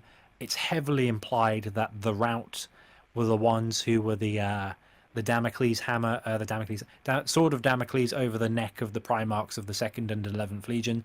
Though we're not sure, not much is known about it, but all that is known is that when something is really, really, really, really egregious, then the Emperor calls the Wolves. He doesn't call the Dark Angels, who are the exterminators of the universe. He doesn't call the Ultramarines, who are the diplomats. He doesn't call the Blood Angels, who enable. He calls the Rout, because they're just going to kill whatever he tells them to do. And not in a way like the World Eaters, where they're going to shred them to bits and get a bit caught up in the bloodlust. It's like, no, they're just going to do their duty, and then they're going to leave. And that's kind of the reason he made them. That's why they're one of the Trefoil. They were made as his enforcers. And to an extent, this is also one of their biggest flaws in personality, because they are held in high esteem by the Emperor personally, and they are very proud of their situation and their relationship to the Master of Mankind. This would fuel a lot of their actions leading up to the Horus heresy. One of which being their compliance alongside the Thousand Sons during the Arc-Reach Cluster campaign, where the 15th Legion were bringing compliance to the world using their oogly-boogly psychic powers, until some of the members of the Thousand Sons started turning into abominations with a curse known as the Flesh Change. And Leman Russ was not happy about this. He saw it as heresy and abominable, warp manipulations, and he basically just culled all the flesh-changing Thousand Sons. He almost went into a full-scale war with the Thousand Sons without the intervention of Lorgar Aurelian and the Word Bearers as intermediaries, Daddy, chill, just standing between the two Primarchs. It was like that was What that the was hell is that nearly, thing? that was basically Lehman Russ going, looking at a Space Marine turning into the flesh. Like, what the hell is even that? And yes, I love that scene though, because there's a bit where it's because they're Magnus is like guarding one of the libraries of the world. He's saying, "You're not allowed to touch this. This is mine."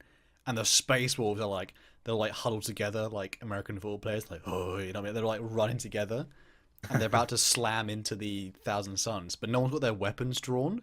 All the Space Wolves have their shields out, and essentially they have their like physical shields, and the Thousand Suns have their psychic shields, and they literally slam together in a shield wall. And they're not firing at each other. They're just like essentially it's a match of wills. How much can we get away with? It was like a test of wills, and so like all the Thousand Suns are just using their magics. There's not as many as them, many of them as the Space Wolves, but the Space Wolves are like just shove in, and they essentially match, and it's a really cool basically it's a really nice imagery of like the two, you know, like a historic shield walls just like clashing against each other, although definitely 40k'd up a bit. Yeah, and the router going, they're reading books, burn them. They're reading books, nerds. Yeah, and yeah, for this reason, they were a very contentious legion. They had a lot of bad blood with a lot of legions and Imperial armed forces. They were definitely like, you wouldn't want to cross them, but you also wouldn't want to say anything bad about them in case they like said, oh, what did you say? And they like sharpen their axes, you know. Very scary dudes. But they would also be extremely valuable to the Imperium. They helped out with the Rangdar genocides, where they slew untold horrors across the deepest, darkest voids of the galaxy, killing some of the most disgusting and dangerous creatures that Imperial records don't have any records on, because to even just think about these things is probably enough to drive people mad. So they go, no, just kill them, just kill them. We don't need to know the details. Cool, that's another Imperial agri world saved. That's good. And they always served their so-called All-Father diligently. The Space Wolves never falter in their loyalty to the Imperium, even though they're regarded as barbarians by the rest of the citizenry of humanity. They are relentless in their conquests. They've never betrayed the Emperor. They never betray the Imperium, even in the bleakest circumstances. And that's why the Rout have a checkered past, but also are, even in the 41st millennium, upheld as one of the most reliable of all the founding legions and chapters. Because when you need something to get done, you call the Rout. It will get done. It won't be pretty. It won't be virtuous, but it'll get done. And that's basically what they were up to during the Great Crusade. I love the part where Colin's going to really enjoy this one. The Space Wolves wear, like, you know, they wear lots of like furs and cloaks and talisman and things like that. There's a bit in the Great Crusade where they fight alongside the Thousand Suns, and they are on this planet, and it's scorching hot. This planet, like, even the Thousand Suns are using their psychic powers to like cool themselves down because it's that hot, and even then they're struggling. But when they're marching up this mountain, the Space Wolves next to them, covered in furs and cloaks and everything, are completely fine. And then like the Thousand Suns kind of go, why are they like all like fine? And essentially they come to like, oh, it's the gene seed. Something about their gene seed helps them deal with extreme environments. So even though it's basically they don't need to wear their furs in extreme cold, they just do it, and they wear their furs in extreme heat too. Because they can. Like when you see pictures of Rob Zombie in a leather jacket in California at like summertime, you're like, dude, take the jacket off. It's obviously warm. It's okay. They're literally, you don't have to look. They're the kid in school who wears the hoodie on the hottest day of the year. Like that's their like vibe. And I remember just seeing that, and it's so annoying because like, God, like, come on. Their G seed actually is pretty, like, when it works, you know, they're not turning to wolves. Actually, probably one of the most OP out of all the gene seeds in terms of like, you know, like a base Space Wolf is probably better than most of the other legions in terms of just a base character. If it weren't for that big old asterisk. Yeah, and also the failure rate is pretty high, I think, with the Space Wolves. Even when, like I said, even when they were during the Unification Wars, like most of them died. So it's like you only get maybe 3 in 10 become Astartes or whatever it is, like, or 3 in 100. But you're going to be good warriors. Yeah, but I thought you'd enjoy that little tidbit there, Colin. Yeah, I mean that's The vibe. to be fair. It is drip or drown in all cases. That's right. It's stupid. Don't get me wrong, but you know, if the choice, if in a fictional realm such as this, if given the choice between dripped out or sensible clothing, it's no choice at all. Very true. That's a good point. I don't think the wolf pelts look particularly good, especially those damned helmets of theirs. The wolf helmets. Yeah, they're a little bit too We don't talk about the helmets. Not enough Viking, too much wolf. Pain. I know. I think the thing that gets my goat with the Space Wars is when they have the shields with like the wood on the front. It's like, why would you have wood? Like metal shields. Like you can carry it. It's not going to be heavy. It's aesthetic, so bro. I'm sure there's oak shields. That was from plasma bolt. I'm sure if you look hard enough. Yeah, I was gonna say there's some passage where it's like it's not just wood. It's that the rare adamantine tree from the non-existent jungle of Fenris or some shit like from that. Odin's arsehole. Yeah. Well, the thing is, it's fair enough with the White Scars where they make their staffs for the Stormseers with the wood from the bark of the trees from the Kumkata Mountains. It's because they're wizards. Yeah, it's because they're Stormseers, but like the White Scars don't go around like, I'm gonna carry a sword with like a blade made of bamboo shoots. Like, no, it's like it wouldn't be effective. Like, why would you use anything that grows rather than like metal? Ugh, I don't know. The wolf aesthetic is cool, but still. Let's not say too much about growing. You grow wraithbone, and that shit's pretty good. Yeah, but that's That's like adamantium or like that is fun fair. fantasy stuff. That's also magical elf material. So is ceramite. Yeah, but it's is ceramite grown? No, as in like it's basically it's fancy made up. It's not. But like plasteel and ceramite and stuff. At least it's like it's manufactured. But it's like I'm just gonna put wood on my shield. It's like no. I don't care. I don't care if it's like steel bark or whatever you're going to call it. Like it's made of trees.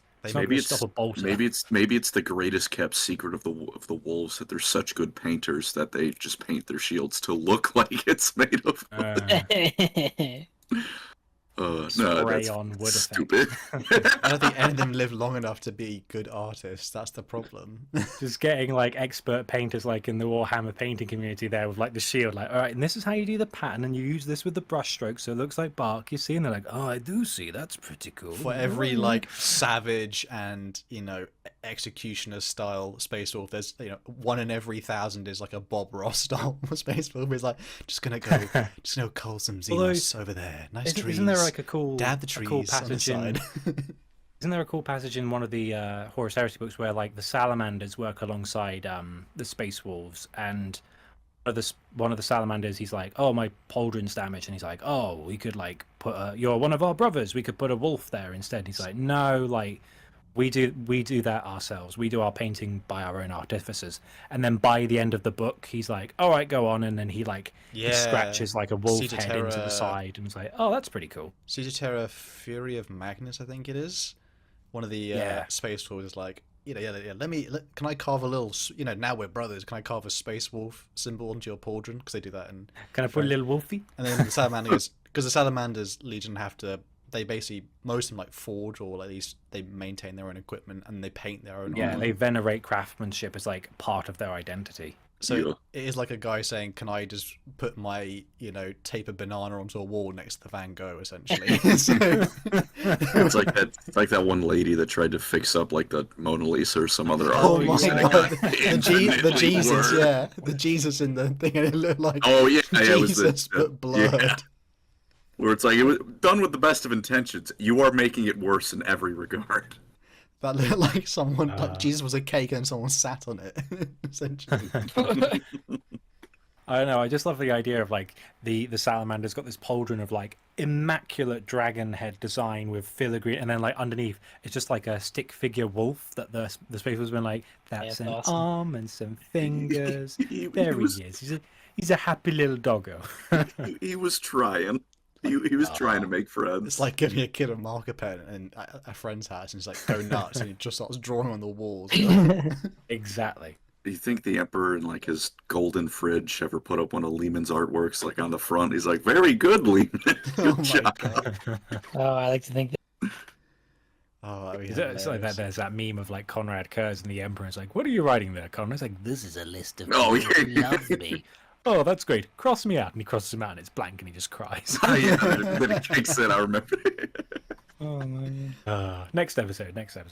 Uh, But I believe if that's all we're going to talk about with the 5th and the 6th Legion, it's Colin's time to give us a fisting. So give us could I your best. quickly dive back to the Wolves just to talk Yeah, go for slightly it. a bit about because I love Lehman's original story of how he was found by the Emperor.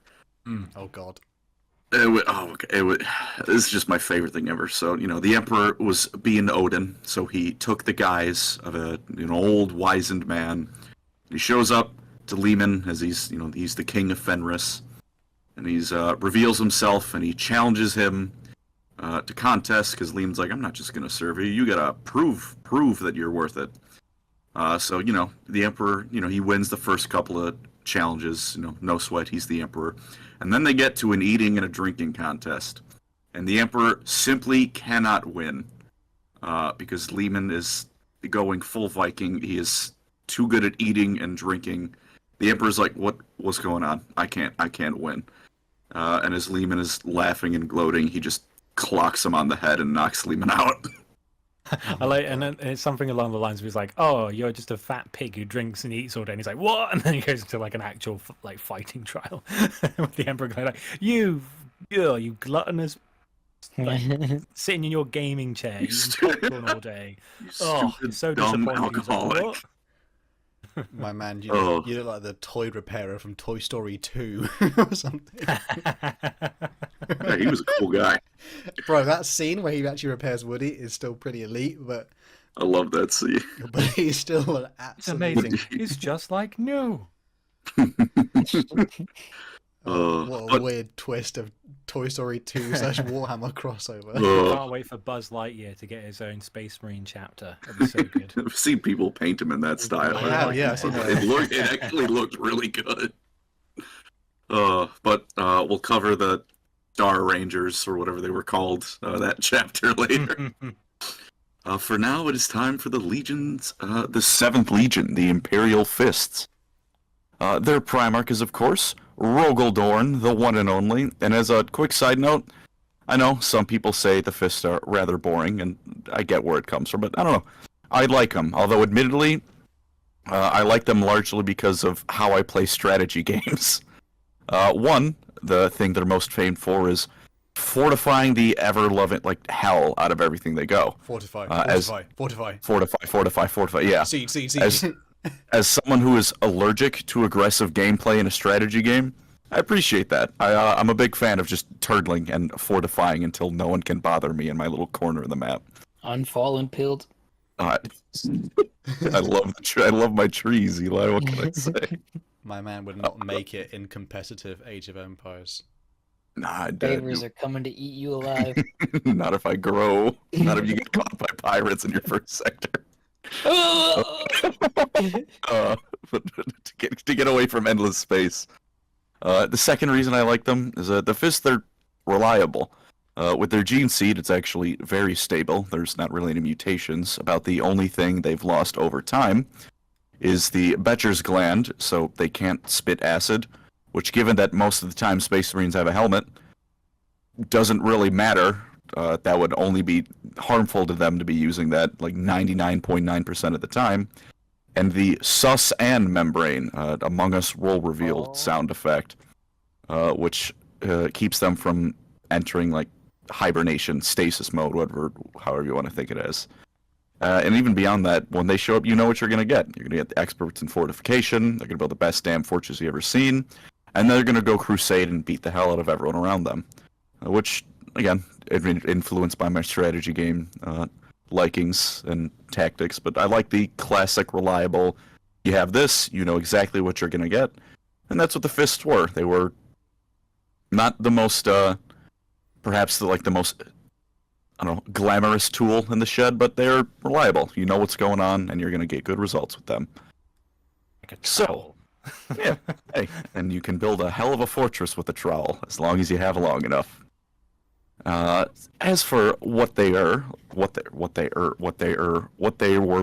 they were doing early on, as with all other legions, they would start on Terra. Unlike the other ones, though, the Fists were not really drawn from a specific location or type of Terran people.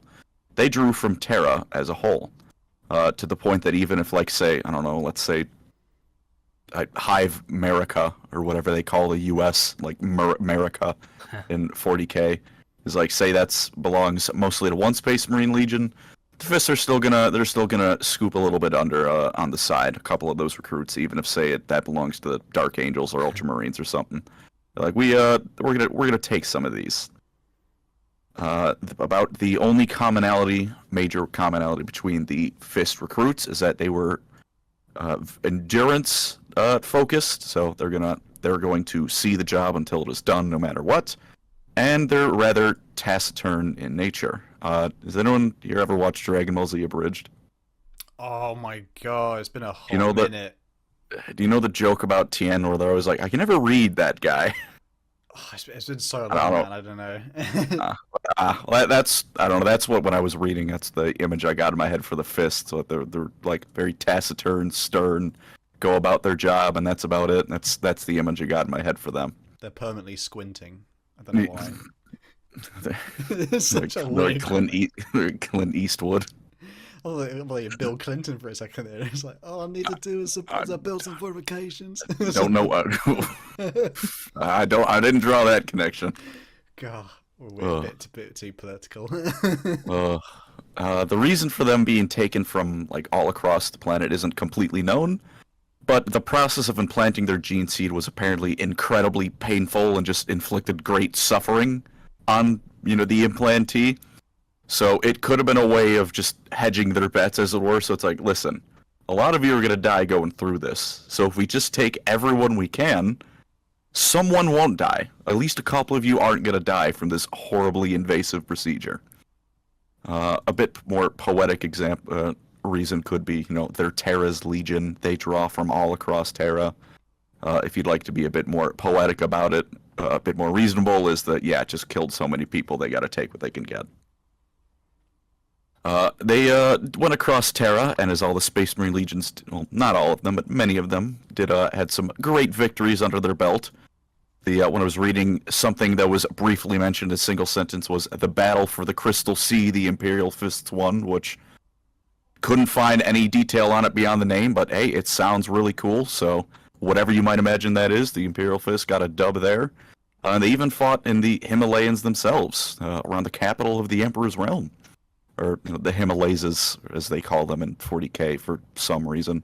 I just realized you said Crystal Sea. There's no more oceans left on Terra, so where the hell was that?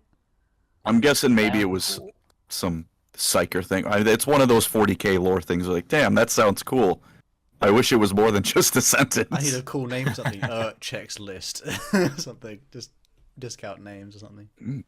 And the one that I took biggest note from was in the Himalayas, where they fought against a group of psychers and took some pretty heavy losses, but proved victorious, which is a testament to their endurance. They fought against magicians, and the Imperial Fists are fortifiers and crusaders, not really known for their librarians and whatnot, and they still prove victorious despite the onslaught of evil wizards. So they're very good at what they do.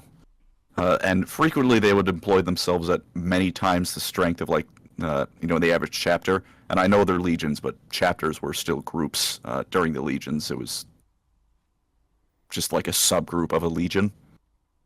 They would deploy themselves at many times, not quite full strength, but close to it, to make sure that whatever they're fighting, it's gone. It's not going to be a problem for long. Just to completely crush them. And they did sure enough set up many fortresses across Terra, but unlike what you might think, they did not man them for very long, because something people forget about the Imperial Fists, especially compared to their 40k incarnation, is that they were crusaders. They didn't just sit behind their walls, they built them, made sure they were garrisoned, and then went out to the next conquest. Because the fortresses were as much a fortress as they were a message.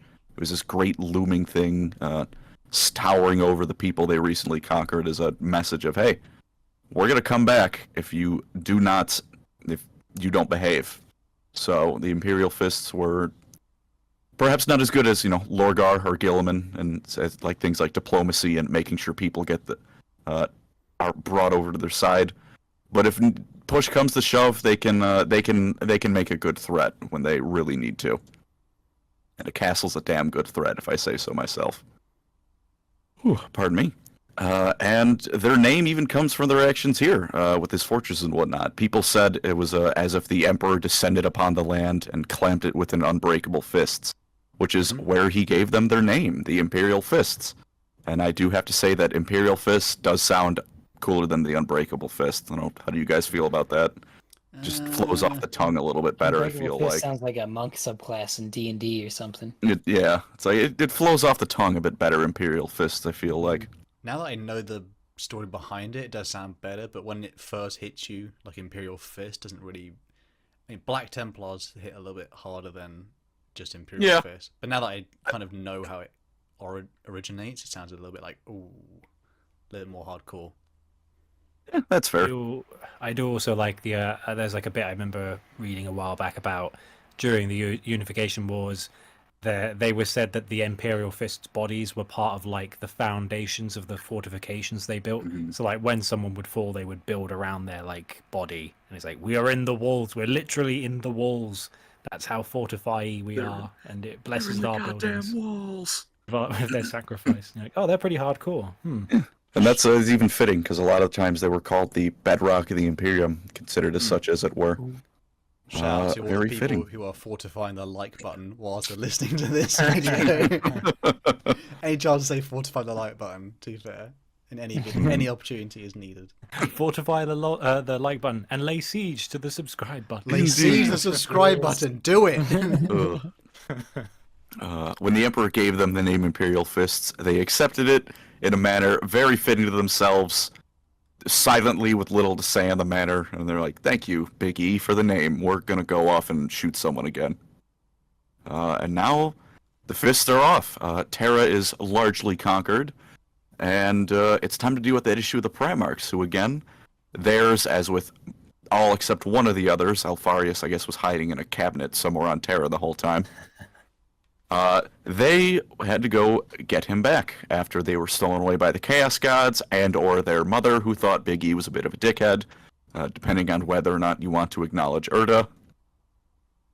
And so the Great Crusade for the Fists had the same objectives as most of the other legions: conquer the galaxy for humanity and find their Primarch. And they set about. And I believe it was, if you do please correct me on this, but after several decades, they found Rogel Dorn on Inwit. He was the 7th Primarch found, which, hey, 7th Primarch for the 7th Legion. And they found him, along with, the Emperor and whatnot. He came to go find his kid. And what would soon become their fortress monastery, and almost their second homeworld, the massive Dark Age station known as the Phalanx, was given to the Fists and Rogel Dorn. So they're coming together pretty swiftly as we know them from 40k. They've got the Phalanx, they're Terra's Legion.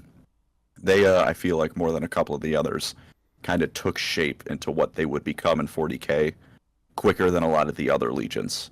Not quite the same, but... For the audio listeners, can you describe slightly what the Phalanx looks like? Because it's hard to... You've seen it in like Battlefleet Gothic, if you know what I mean.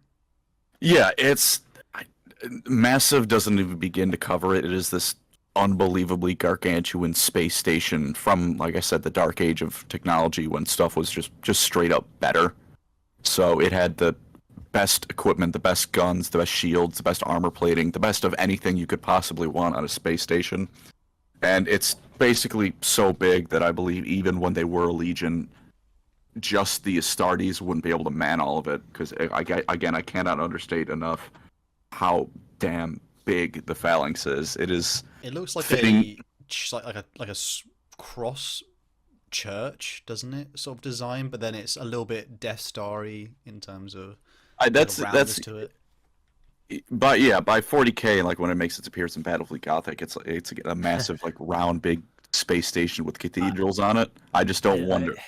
I think I've once described it to a friend of mine as imagine the Holy Roman Empire as a ship. Just put the entire empire. That's a pretty good way of putting it. Combine it, stick it together, and it's floating in space, and it's got big spires, and it's got more guns and more docking ports than anything. It's the biggest ship ever, and it's pretty cool. Look at a map of Germany in the Middle Ages, and then just put it in the sky. You got a phalanx. Now I can imagine some Habsburg chin-looking mother effer who's just like rubbing his, inbred chin and being like, "That looks like a nice spaceship you got there." You know what I mean? They say that Rogaldorn's continued survival confused the Imperium at large. I love that bit about Charles II of Spain. And his uncle was his cousin, was his dad. We do not have time to get into Habsburg genetics. You need a PhD to figure that out. Well, it's not really a tree; it's more of a circle. But still, it's a family Christmas wreath.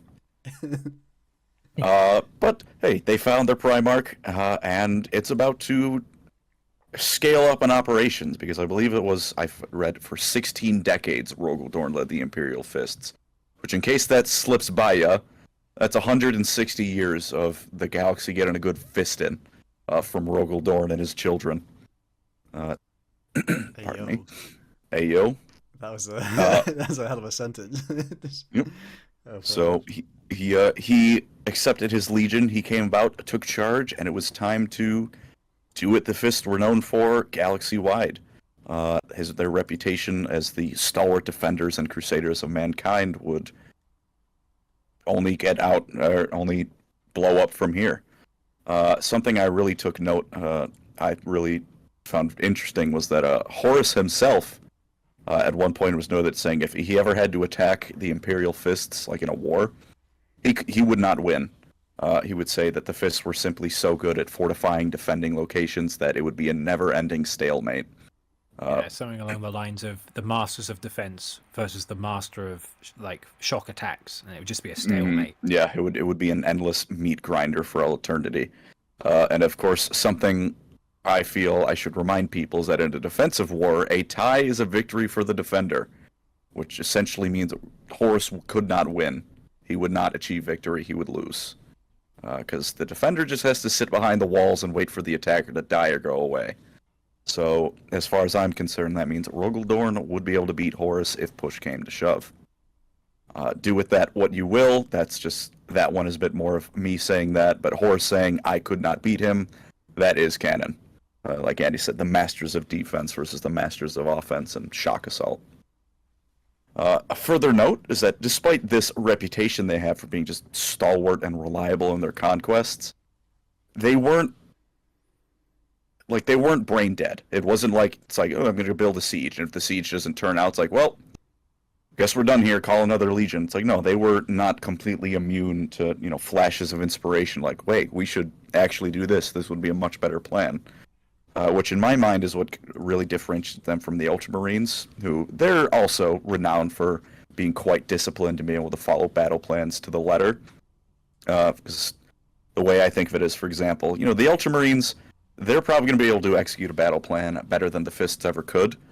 But when something comes up that the Ultramarines do not have a plan for, maybe they've not lost the war, but they're definitely going to lose that battle.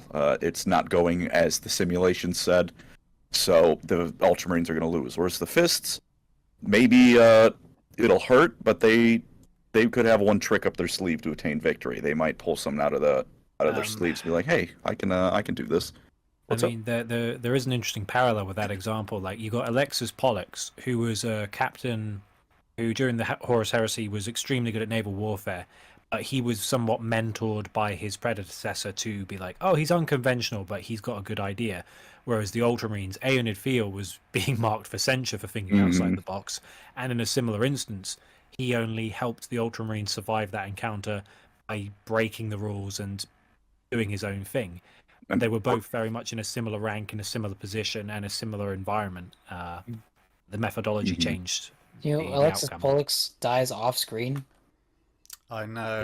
It's so I saw a meme about that. Hey, we're not there yet. Don't worry. That's a bit of a spoiler. There's also a good. It's not a spoiler though, because it's not in the book. Yeah. There's a good comparison with the Ultramarines here as well, where the Imperial Fists as well as the Ultramarines had a section of the Legion that was filled with, I guess, members who didn't really necessarily fit the overall Legion culture. So the example in the Imperial Fist ones would be the soldiers who would eventually become like the Black Templars, which are like the ones like Sigismund, which are essentially the ones who are not like they're okay defending, but there's a section of the Imperial Fist like I'm definitely okay with going on the offensive here, and they're a bit more kind of like Dawn's attack dogs, if you know what I mean. Mm-hmm. Yeah, and that matches up with like the reputation they're getting. They're not just defenders; they're crusaders. They go out and conquer. Especially like you said, the Sigismund and the Templar Brethren. Thinking the Imperial Fists are only good at like shooting and hunkering behind walls was probably the last thought of many a planet who thought they could take them before Sigismund tore ass through their front line and shoved a power sword into their head. It's also crazy that they had, I think the Imperial Fist, despite having what would be like the most generic / safest gene seed in terms of like other legions had specialties and like boosts that they got, like each warrior got from their gene seed. The Imperial Fist didn't have that, but yet they produced some of the best warriors in terms of actual combat. Like even that Sigismund is literally considered the best space marine who's ever lived in terms of combat. He was literally undefeatable and he killed pretty much every one he ever came out Abaddon. And they have the coolest successor chapters. They do. Unfortunately, what, you don't think the Nova Marines are cool? Okay. Or the not the Genesis. I meant the Genesis. Oh yeah, sure. The Genesis chapter. I was trying to make a joke about the Bargain Brand Ultramarines, and I said the wrong good one. Old Genesis. Good old raspberries. Gotta love them. Also, everyone is racist in 40k. That's not a standout Yeah, quality. but I think the Nova cool. Marines are like Knights, extra. Oh, that's Knights aired. Never mind. It's alright. We hate Xenos here. All right. Super Gene Stealers. I love Gene Stealers. You're about to do. What about the Xenos Necrons? soon. Yeah, I say. And Necrons. And Yeah, I hate Xenos, which is everyone other than Necrons. So How can you still Xenos. That's fair. Necrons are more like, like appliances. They're like laptops or like a toaster. Hey. You will suffer a celestial orrery to the face for such comments. But yeah, the Fists, they weren't the whole point of what I was going at. They're not a one-trick pony. They can fight perfectly fine. Something else fitting is some Rogel Dorn even was criticizing Alfarius for. He's not unaware of other methods of war than, fortress building and a crusading assault. Pardon me.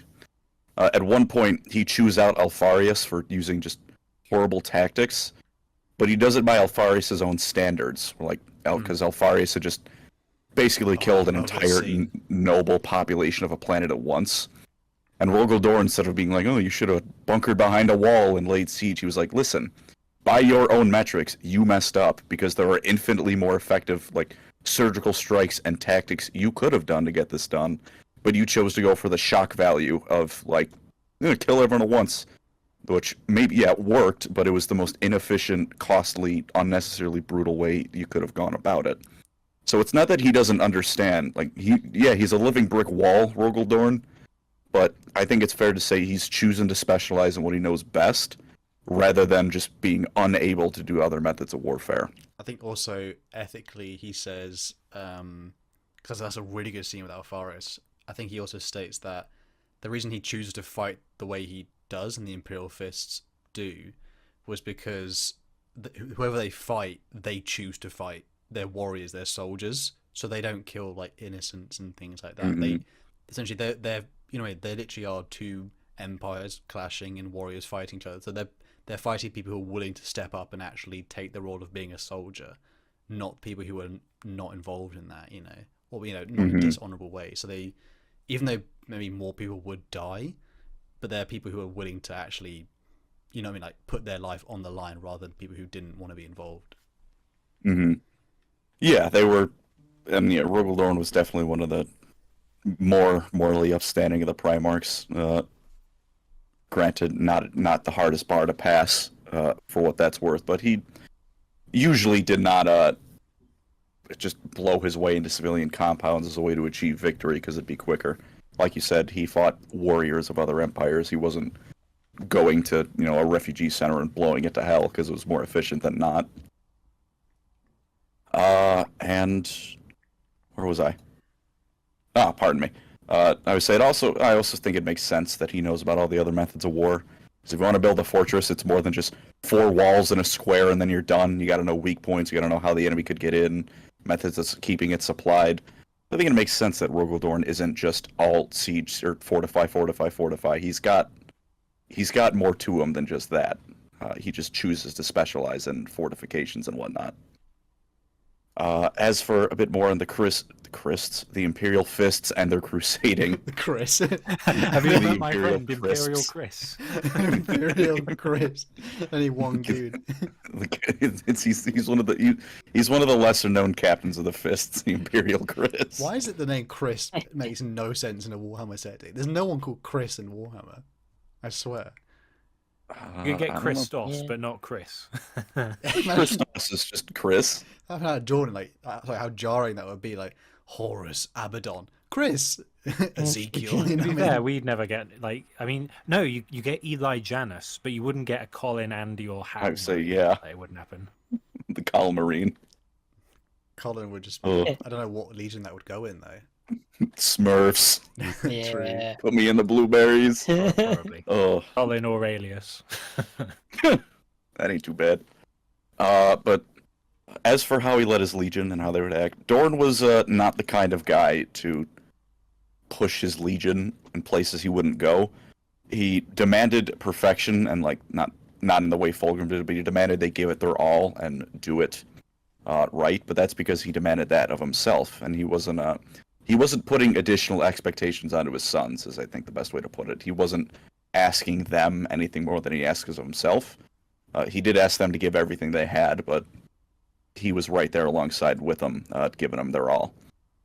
And he was also a bit of an idealist. He firmly believed in the Emperor's vision. He thought this was genuinely the best way to go for humanity.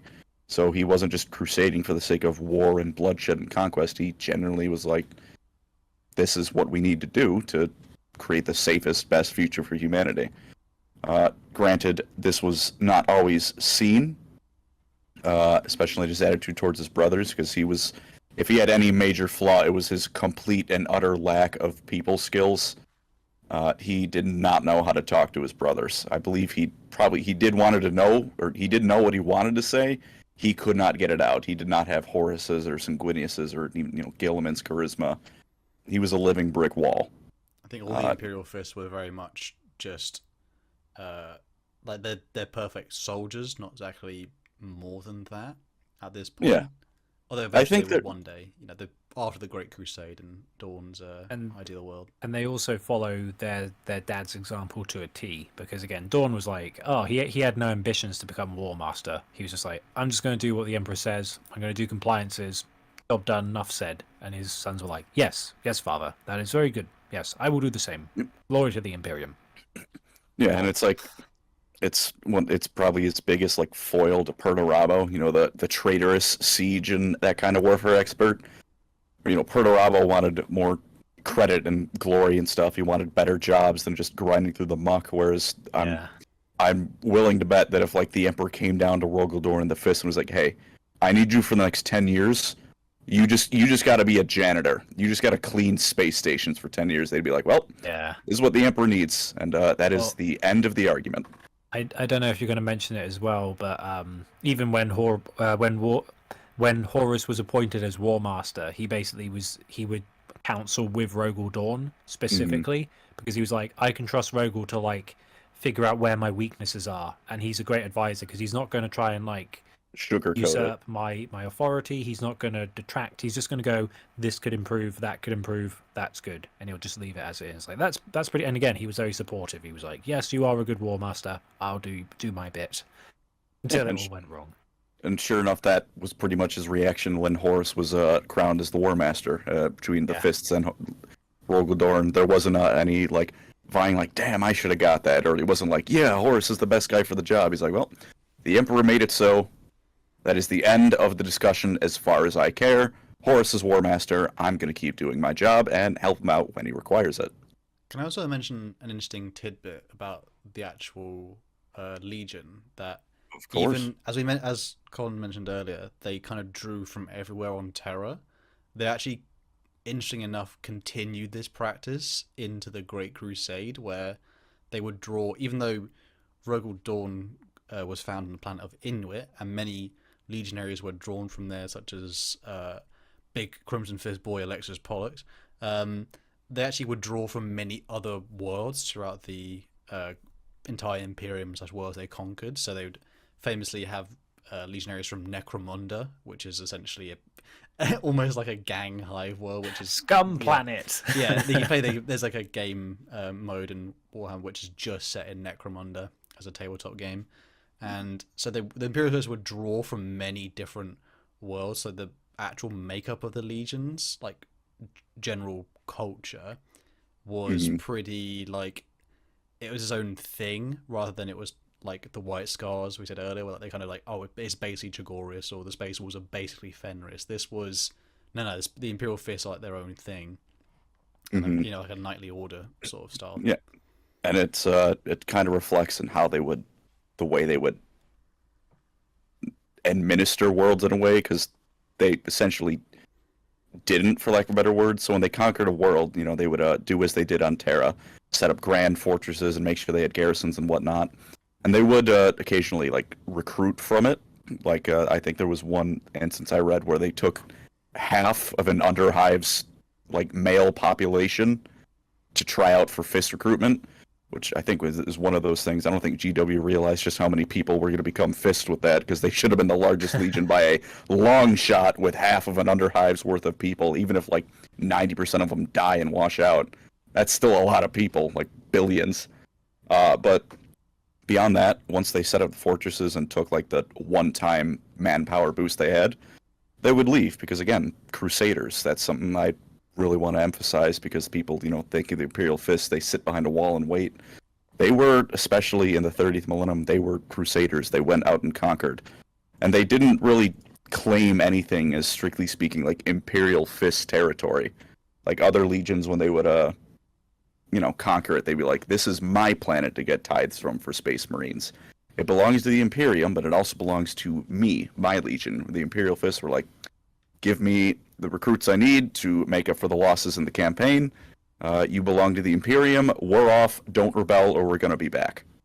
I do also like that when they do recruitment, they're not stuck up about who they recruit. They're like, if you're an Underhive ganger, you can join. It's like, if you have the grit and determination, you can be an Imperial Fist. And they have like a long history of, they take the gutter trash and they make them into noble Astartes, and that's like a big thing for them. Was like, you're more than you think you are, so we're going to make you the best. It's not going to be pretty. It's going to take a lot of work. It's going to take a lot of discipline, but we'll make you into an Astartes, and I think that's quite cool about them as well. Yeah, they were definitely not stuck up about their recruiting practices. They took who they felt was the best, be it an Underhive ganger, like you said. If a noble really wanted to be a fist, they'd probably let him in too, if he could stick it out. And then they were on to the next crusade. For 160 years, this continued on, building these fortresses, moving on, and just expanding the Emperor's realm. Because again, they felt across the Legion, from Dorn to the average grunt, they were idealists. They felt this was the best future they were making for humanity. There's even a quote Rogel Dorn said himself that kind of reflects this, that he wants recruits, not vassals. It's part of why he doesn't create an Imperial Fists mini empire within the Imperium itself. He's like, I want recruits. I don't want a nation of serfs and slaves. Skill issue on Rogel Dorn's part. Oh, please, what's the difference? You're still a serf for the Imperium now. It's just the Fists don't get to benefit. True. Although, along this, I do have a quote I felt quite fitting that I'll bring up in a moment. One crucial trait of Dorn's that would spread throughout his legion is that he viewed pain as a cleansing tool. Oh. I know it's frequently portrayed in a joking manner, especially think of it like in TTS. The pain glove, where it feels like your body is submerged in like liquid fire and napalm, and it's just incredibly pain and torturous.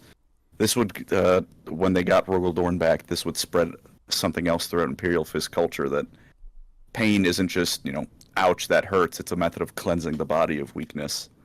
God, they really do which- take it seriously, don't they? The flagellation. Yeah, which do not take that to heart for the real world. These are Imperial Fist Crusaders. For the love of God, that is not how it works in reality. No, well, I mean, unless you're working out, no pain, no gain then, but otherwise, do not be like the Fists in this regard. And I have a quote. Hal, you, I'm ready if you want me to read it. Indeed. Yeah, it was Hal, and Eli read the last. Yeah, Hal, a quote for it in general, if you wouldn't mind, from Rogali Don himself. Rogalius Adonius. Do not look to us for kindness. Do not look to us for hope. We are not the kind children of this new age. We are the rocks of its foundation. If you wish hope, then look to what we make. If you wish kindness, then look to those who will come after us. Yeah, future so... building. What's up? It's all very future building, future focused. Indeed. And that was another thing along with Rogaldorn's idealism. And like you were saying, like they're the perfect soldiers, like you said, Hal. They're here now to do what the Emperor needs them to do. They know that in the future, well, if things worked out well for the Great Crusade, in the future there would eventually be no more wars and whatnot. But as far as they were concerned, that's putting the cart before the horse. For now, don't look to the Imperial Fist to be nice and kind in everyone. They were the Emperor's Crusaders and his militant arm to spread across the galaxy. Maybe the Ultramarines and, the White Scars, they can do things like, practice bureaucracy and, calligraphy and all that noble stuff. That's not what the Fists are here for. Right now, the Emperor needs soldiers, and that's what the Fists are. Nothing more, nothing less. Which, again, I think... very cool, and something the Fists don't get credit for too often, because people think boring fortify guys, and that's the end of it. And of note, the Emperor clearly agrees with me in some regard, because they were the legion chosen to fight alongside the Emperor more than any other, and he bestowed more honors upon them than any other himself. So the Imperial Fist did not get the most compliances in the galaxy. Military or diplomatic, that was Horus and Guilliman with the most military and diplomatic conquest respectively. But the Imperial Fist got more direct honors from the Emperor than any other, and they were in many ways his legion, ignoring of course the Custodians. And as the Great Crusade was nearing its end, not an end foreseen by anyone except maybe the Emperor, granted, but nearing its end nonetheless, the Emperor returned home to Terra to work on a project known only to a select few. And, of course, none of his children, because that would be too much. The Webway Project, which I'm just going to say right now, feel free to yell at me, Andy, a completely futile endeavor to get into the Eldar Webway and claim it for humanity. I don't think that would have ever worked out in the best case scenario, but... Isn't the logic that Chaos can't... They have to win / get all of humanity under the Emperor's banner, because if they bring humanity into the Webway, the Chaos Gods can't use humanity to corrupt the universe. That was the logic. I think the Emperor was perhaps discounting the horrible Gribblies that live in the Webway. Gribblies, that's a good word. No, that's the Dark Eldar or Gribblies. Oh, it is utter hubris. I think every character who knows that, like the full final plan, just says it's utter hubris, but he just says, I know, but there's just... the other option is basically death.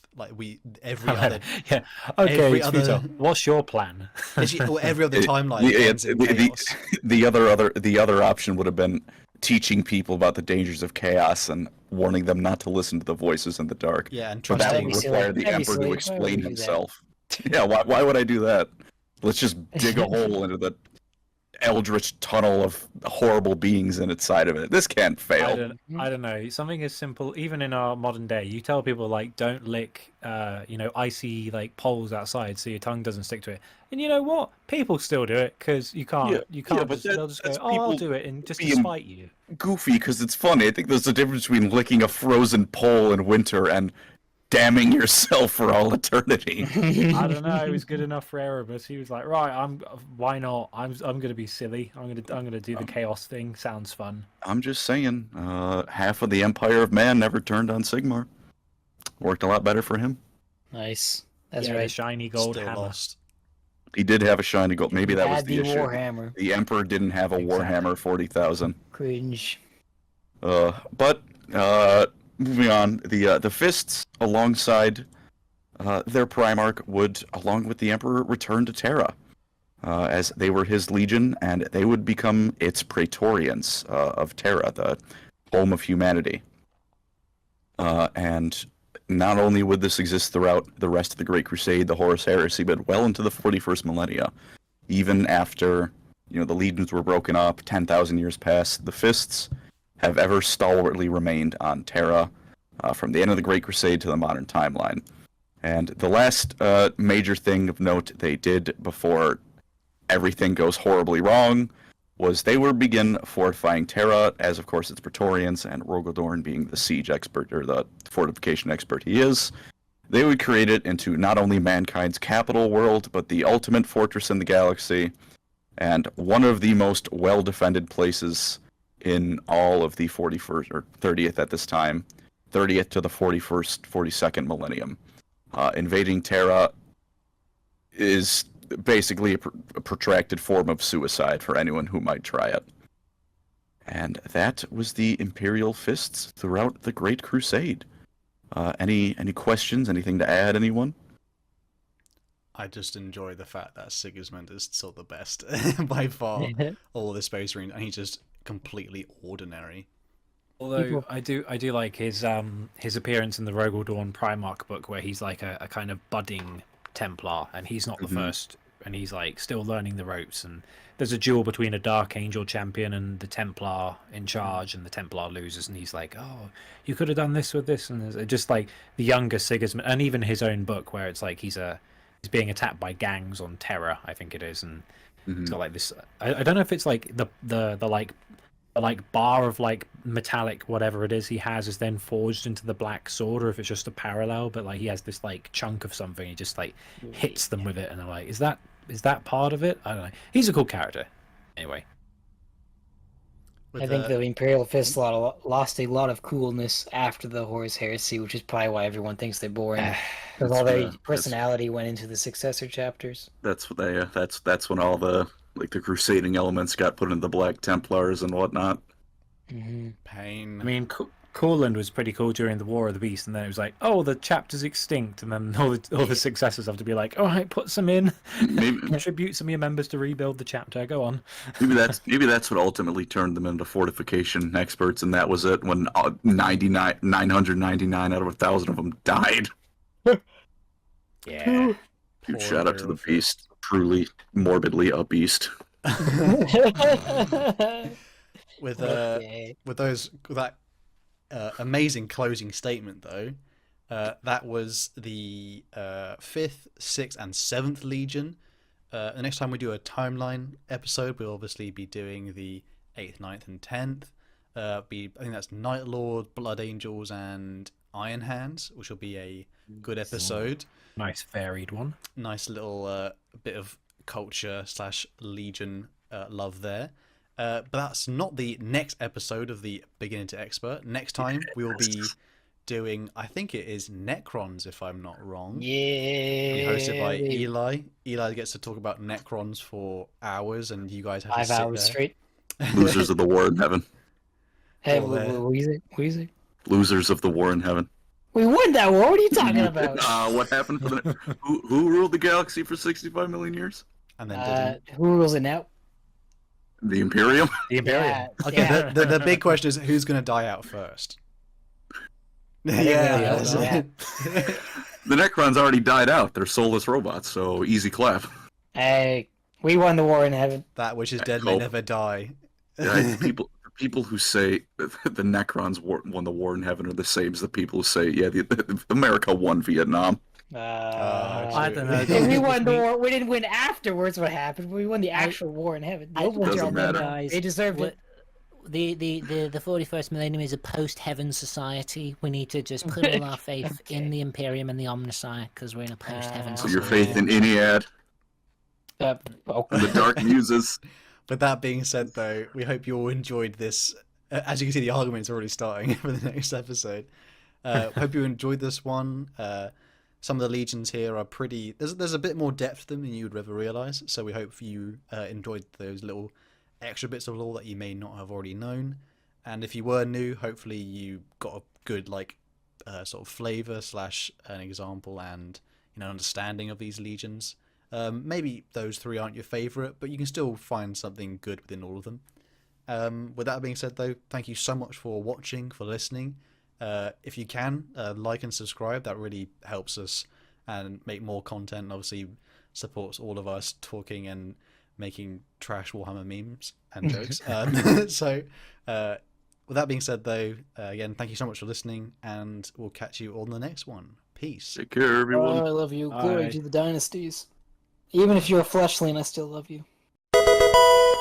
We're live. I'm going to be 30 Hello. by the time 11th edition comes about. Hal's old. Hello, everyone. That's Hal's their whinging intro. about becoming older.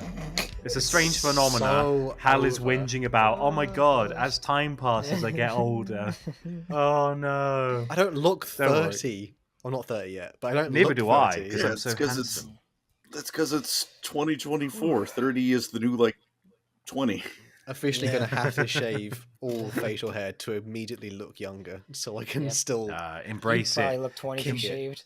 Yeah, I can Embrace. get away with it. Yeah. Embrace the grey hairs. Look, I've got the grey hairs coming in already. I'm nearly 40 at this rate. Embrace the Speaking beard. of grey hairs, though, who's ready for some 10,000-year-old lore from the Yeah, Horus man. Heresy? Whoa, Check out that Look, transition. Bed, right bed there. made. Somebody said your bed is made. Yay. Look, it's made. It's the nicest thing you guys have said to Gryffindor. Colin and freaking ever. The bed is made. Pretty much. Oh my god. Whereas Pepe, I don't hate Invincible. I think it's fine. I just don't think it's. Oh, you mean from Fortnite? Yeah. Okay. I don't want to think about it. I rewatched that today. I must have. Shout out to Oh, the Fortnite stream. Yeah, you guys And the check out absolute Colin and I's fumble. Fortnite stream. It's The fumble. it's No, something. don't check it out. It's Don't look at that stream. just watch the last 5 minutes and that'll sum up our gameplay. Watch the 50 clips I had sent to me all about the end. Welcome everyone. Today we're continuing with Legion lore from the Great Crusade, not our Fortnite claps Yes. or absolute failures in the last 2 minutes.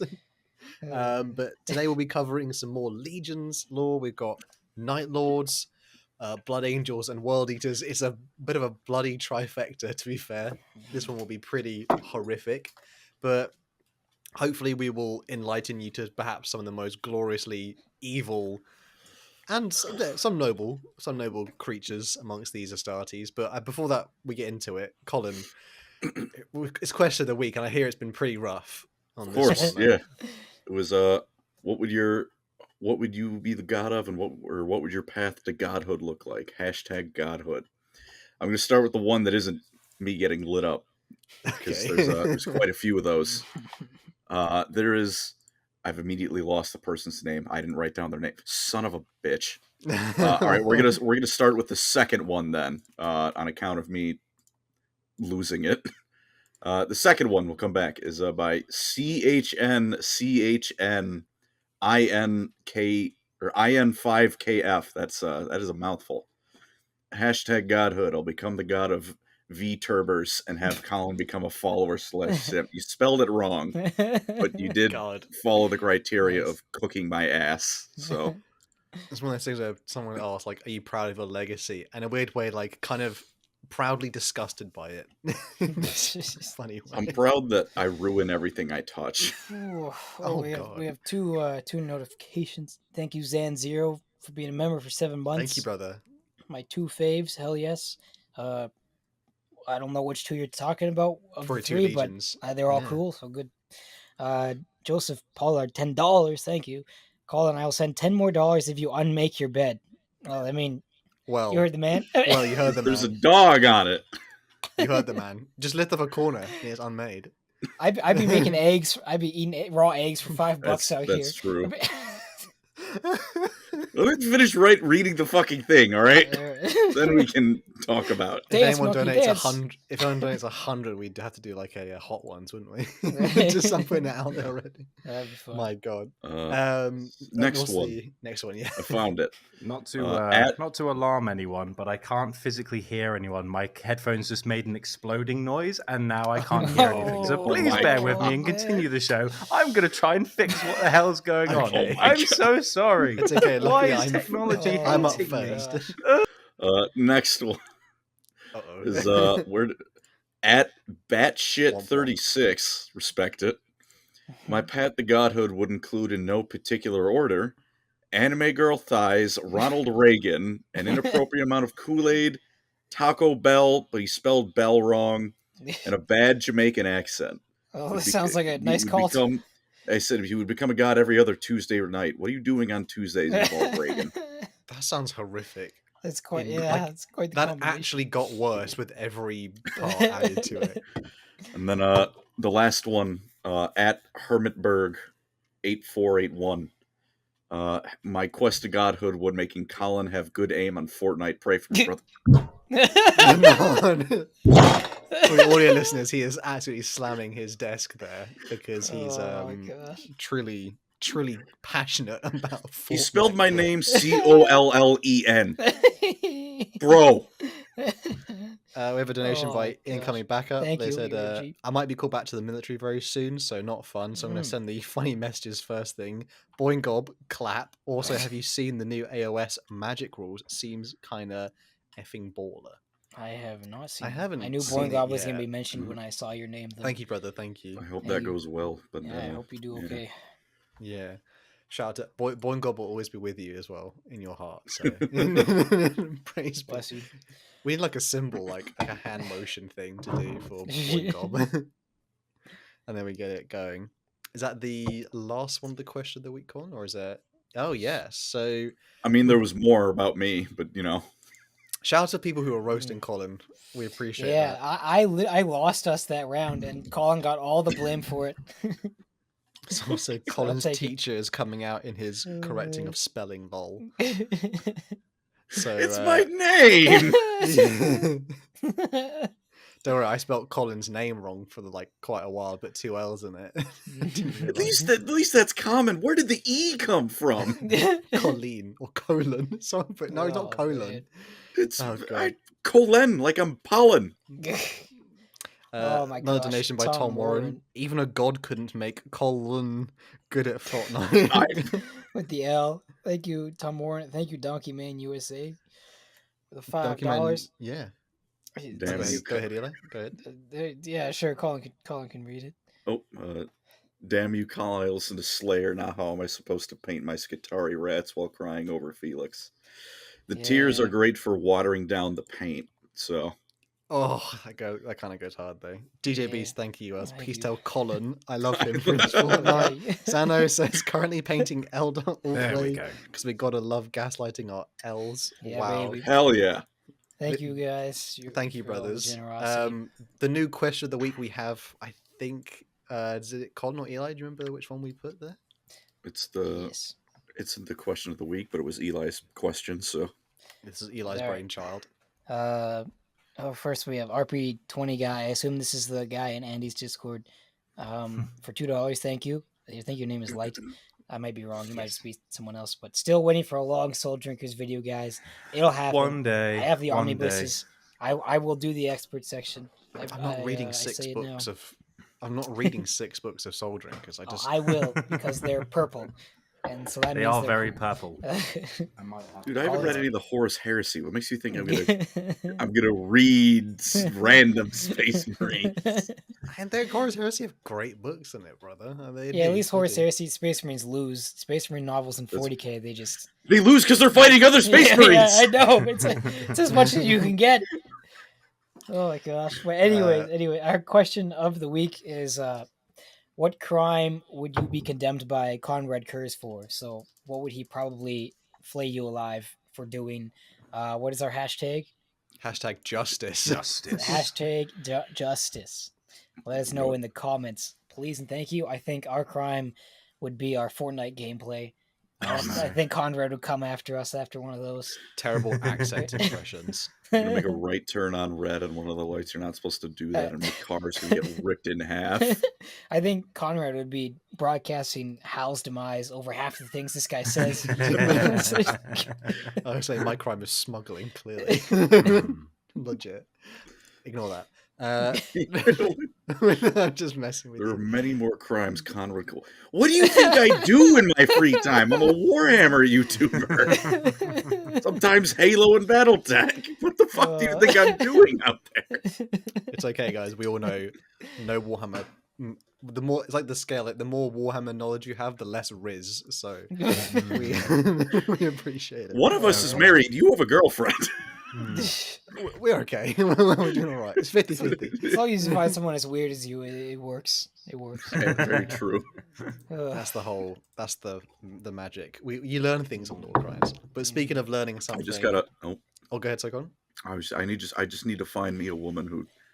You bring up the Altmer and she busts out the knifier racial slurs, and I'm gonna find my one. Yeah, that's my soulmate. Okay. I'm gonna make an edit right now. Hermit back $5. Thank you. I literally just tuned into Colin reading my message, made me drop my Marathi body pill. You guys are the best. Hey, can you make like a copy of that? Don't send him the same one. That's send me the sanitary. next one. No, yeah, please don't send me the same one. No. Yeah, please. No. But pics. Why is it walking? I thought this was supposed to be a pillow. It's quite stiff. I don't know. I don't get it. What's going on? I feel like I'm hearing this in Alex Jones, like screaming for some reason. That's the frogs. The frogs, and then the pills they walk. Obama. Or something. Fuck you, Neon. What did he say? You have a DVZ mug. I wonder why you have to.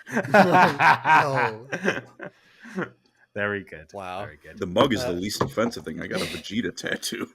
No, I'm not reading that donation out. That's Conrad horrendous. skin me for my Isha jar. Thank you, Douglas Watson. Thank you. I've had enough in my life of people mentioning jars. I just need to get away from jars. Is it a mason jar? Ooh. Jarring. God. Sam Got Kaufman. another one. We can't even begin the episode. We got another Warhammer donation from lore. Sam Kaufman. I just Oh, wanted gosh, spit guys. bomb. Oh my god. We got one from Sam Kaufman Thank for you, guys. €2. Euros? Dollars. Euros. Yeah, I'm having a Colin stroke. did Dollars. It's Pippa. Colin You did said find it. just as weird as I am, not infinitely more. And Incoming backup. yep. Thank you. Incoming backup donated 30 squigglies and said lurking in the Everdank and praising Boingod because Conrad is a filthy non-believer, and when our rotisserie law will jump once again, he will be one of the first to be squashed under his velocity. True. Praise Boingod. Yes. We love him. Very Oh, life Lord. of Brian.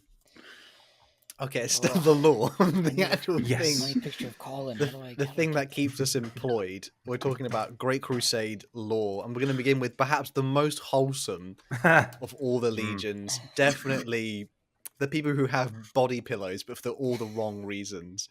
We're talking about the Night Lords, 8th Legion, brothers. For a right reason. Not for the right reasons. Is there a right reason? Let's not go there. God damn it. Sorry, Crimson Glory here just says, Jar Squatter video destroyed my innocence. I'm going to get another drink. Hold on. Oh, You're my gonna God. need it. I'm overstimulated by this too much. I just can't handle it. Night Lord's Legion. Okay, brothers. The Night Lord's story begins, well, perhaps in Chicago. It could have been Chicago, but this is 30k Chicago. They started by gaining recruits from like crime sinkhole, people who like in lost areas which never had like any sunlight.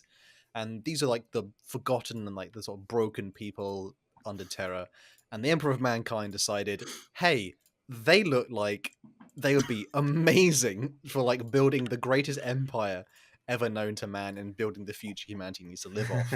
It's that meme of these the men guy were at the tree just going. Yeah, so these people were pretty like they were hardcore. They're pretty. A lot of them were quite like almost. Their skin was like completely pale, like even just as regular humans, because again, like none of them had seen light like, for decades, even at some points. And these people start getting recruited into the growing Imperium of Man, and they would become the first members of the 8th Legion. I can't remember, Andy, if there's an original name for the 8th Legion. A lot of the We don't know. Legion, some of the original ones just completely lost to time. I think Colin might have to check on it there. Called But the Murder as they Guardians or were- something. Looks like it was just kind of the Night Lords. To be fair, it might have been adopted as because some Primarchs, they actually kept their original Legion names as well, so it might have been that case. So another donation here. They were originally just known as the 8th Legion. They didn't Yeah. get a name. They just said send in the 8th, and that was it. That's all you Eight. needed. To be fair, the first Legion was literally, or the Dark Angels were literally just called the Angels of Death. Yeah. Yeah, Well, I just they were like the called idea of that. they're like, hey guys, we're going to transform you from a bunch of murdering psychopaths and criminals to a bunch of murdering psychopaths and 8 foot criminals. tall murderers, psychopaths, and criminals. Brilliant. We have a donation by Zano saying, knowing Colin's luck, he'll get the girl that asked if he goes to the Cloud District often. Bro, don't give me Nazim. Have you also guys got seen the flowers. memes about, like, if ever you see a girl who's a fan of the Night Lords, just like run away? Yeah, there's so yeah, many memes online. Yeah. Do not in. trust a Night Lords fan. I'm in. Those they're like Gojo fans. I haven't seen that show, but I know that those I don't women have even said know what that despicable is. things. I It's a get real it. Beats litmus these test right. here. So these criminals, criminal scum were all united, and they were turned into Space Marines because why not? And they would be sent, fucking rocketed out, good old football throw armed into the Great Crusade in the stars to go build and conquer, non-compliant, quote in quotes, non-compliant human civilizations, and Xenos probably killed a few Eldar because they deserved it. They Okay. they had a weapon on them. It's fine. Vicious strays. Bit dark, sorry. So weird. But this Legion would go on for quite a few decades. They were missing their Primarch. They probably were jealous of all the other ones who did have their Primarch, but they wouldn't be jealous for very long because on the world of Nostromo, which a brief description of Nostromo, it's permanent night. It is darkness. It is basically pollutants, the planet, completely circling an almost dead star. Like it's an incredibly cold and dark world. And this is where good old Primarch Conrad Kurz would land upon. Another donation by Neon LF Graves. Thank you, brother. It says, enough roasting, Colin. You have very nice facial hair and a good voice, which is Thank very you true. very much. Thank you. He has a very Okay. good voice. He's a handsome fella. He's- Colin Body Pillows. Oh, LoreCrimes great idea. merch. It's all right. Let's go. Choose your pose now. But yeah, so basically, as we mentioned, like sort of mirroring how like the sinkholes and like areas like dark ruins where the people on Terra were first found. Nostromo is very similar. The people of Nostromo, they actually have like completely black eyes. Their eyes have just to absorb all the light like possible. So they are very much just glancing an eye at someone who's from Nostromo. You can very easily tell they're Nostromo. And most of them all have like jet black hair as well. It's quite rare to have any kind of other hair color. And Nostromo, these people were pretty much the worst people who ever existed ever. They were disgusting thieves, certain words I can't say on YouTube, and other things. Every crime imaginable was pretty much accepted, normal day life. Everyone, you couldn't really punish one person because everyone was a criminal, just down to even like, the innocent parent or quote unquote innocent parents. But eventually, we can't focus too much on Conrad Kurz because that will be his own video, but basically Conrad Kurz arrives on this planet and turns into like a murderous Batman, Batman but the Joker sort of combined, and with like a massive rise to power where he would like torture the innocent people. He would create a sort of weird quote unquote utopia where every single crime, even littering, was met with brutal execution, to the point where it was a very, very, very quiet piece on Nostromo because no one didn't want to step out of line being like, wow, you seem to upset the guys today. You're like, oh, I know. Just People go into the library and they're like, I have to make sure I don't have an overdue book because I'm going to get killed if it's a day late. I have to return some tapes. Yeah, we're not even joking though. But then the people in Nostromo would then be quote unquote joined to the Imperium of Man when the Emperor of Mankind would arrive. Pretty horrific scene in terms it's a very awkward meeting and weird meeting between the Conrad Kurz and his father. But again, that's for its own episode. But Thank you. Now, now it just goes a bit downhill for the 8th Legion. As if it wasn't bad enough, they've already like emerged from their own like hellscape in some strange part of Terra, but then sort of they have a noble side to them as legionaries building. Oh, another donation. Thank you, you guys. Yeah. Tom Warren, thank you, brother. He says someone complimented Colin. Quick chat. We need 100 new insults to balance this out. You leave him alone, okay? Harry Ballantyne was quick on the trigger with insult 1. Colin looks like he'd be a word bearer. Ooh. To be fair, I think I like the one where it's is it the Toy Story guy? I think that's very cool. He's the guy from Toy Chicken guy. It's amazing. That one It's was just like no. Oh man. But so eventually these 8th Legion would be reunited with their Primarch, which is Conrad Kurz. And it's not really a joyous occasion as much as probably many other legions like fantastic, you know, our Primarch is here. The 8th Legion would soon discover like this guy has some ideas about this guy's got a he's the new manager who clearly got fired from the previous place for like, you know, from disgruntled employees or something. He did something really wrong. And all the people of Nostromo, at first it was a kind of the best of like quote unquote best of the best of Nostromo, so the children who had maybe grown up in a time of peace. These people were recruited into the 8th Legion as well. And this is where we get onto the fun part, which is the Legion's tactics. The 8th Legion perhaps killed the least amount of human beings during the Great Crusade. And you're wondering, why did that happen? Surely, are they more like the Salamanders? Are they more like peaceful or, you know, human-loving compared to maybe some of the other ones? Are they, you know, more connected to their humanity? It was very much the opposite. So, for an example, say a world was rebelling against the Imperium of Man, a lot of worlds are brought into compliance. You know, it's only 200 years of war. It's a very quick amount of time for a galaxy. So a lot of worlds would go, hey, that Imperium thing is no longer here. Let's rebel. And they're like, the crowds are cheering. They're all going, you know, yeah, we're ready to, you know, fight off these invaders. You know, we're going to, you know, they took our job. You know, it's our freedom. Shout out, Braveheart somewhere there is screaming freedom. And then they see like, oh, there's like Space Marine legionary ships arriving. So everyone's really pumped, but the Night Lords are not attacking. And people, you know, and after a while, like as the weeks are going on, this people are starting to get like, my God, I'm a little bit bored now. And then they start to hear the screams. And they're realizing that important people, governors, or like people like well-known, so like literally like a Mother Teresa figure, like not saying Mother Teresa herself, but Mother Teresa figure, like would probably be kidnapped at some point. And people will start to realize, like what Conrad Kurz did on Nostromo, the only way to true justice is through fear. And these people will be slowly tortured. Their screams, the video will be displayed all for these rebelling worlds to see. I've had another donation by Donkeyman USA. Thank you, brother. He says, I put a rat in Terminator armor, truly the pinnacle of Skaven superiority, next to the Dreadnought. Oh yeah. Blessed Dreadnought armed with a rattling gun. Oh no. Please stop. Storm vermin awesome. into Dreadnought. I kind of like the idea though that like the Night Lords turn up and all of a sudden it's like, oh, what happened to Gran? Granny is now a lampshade. If you don't behave, you're next. That's their method.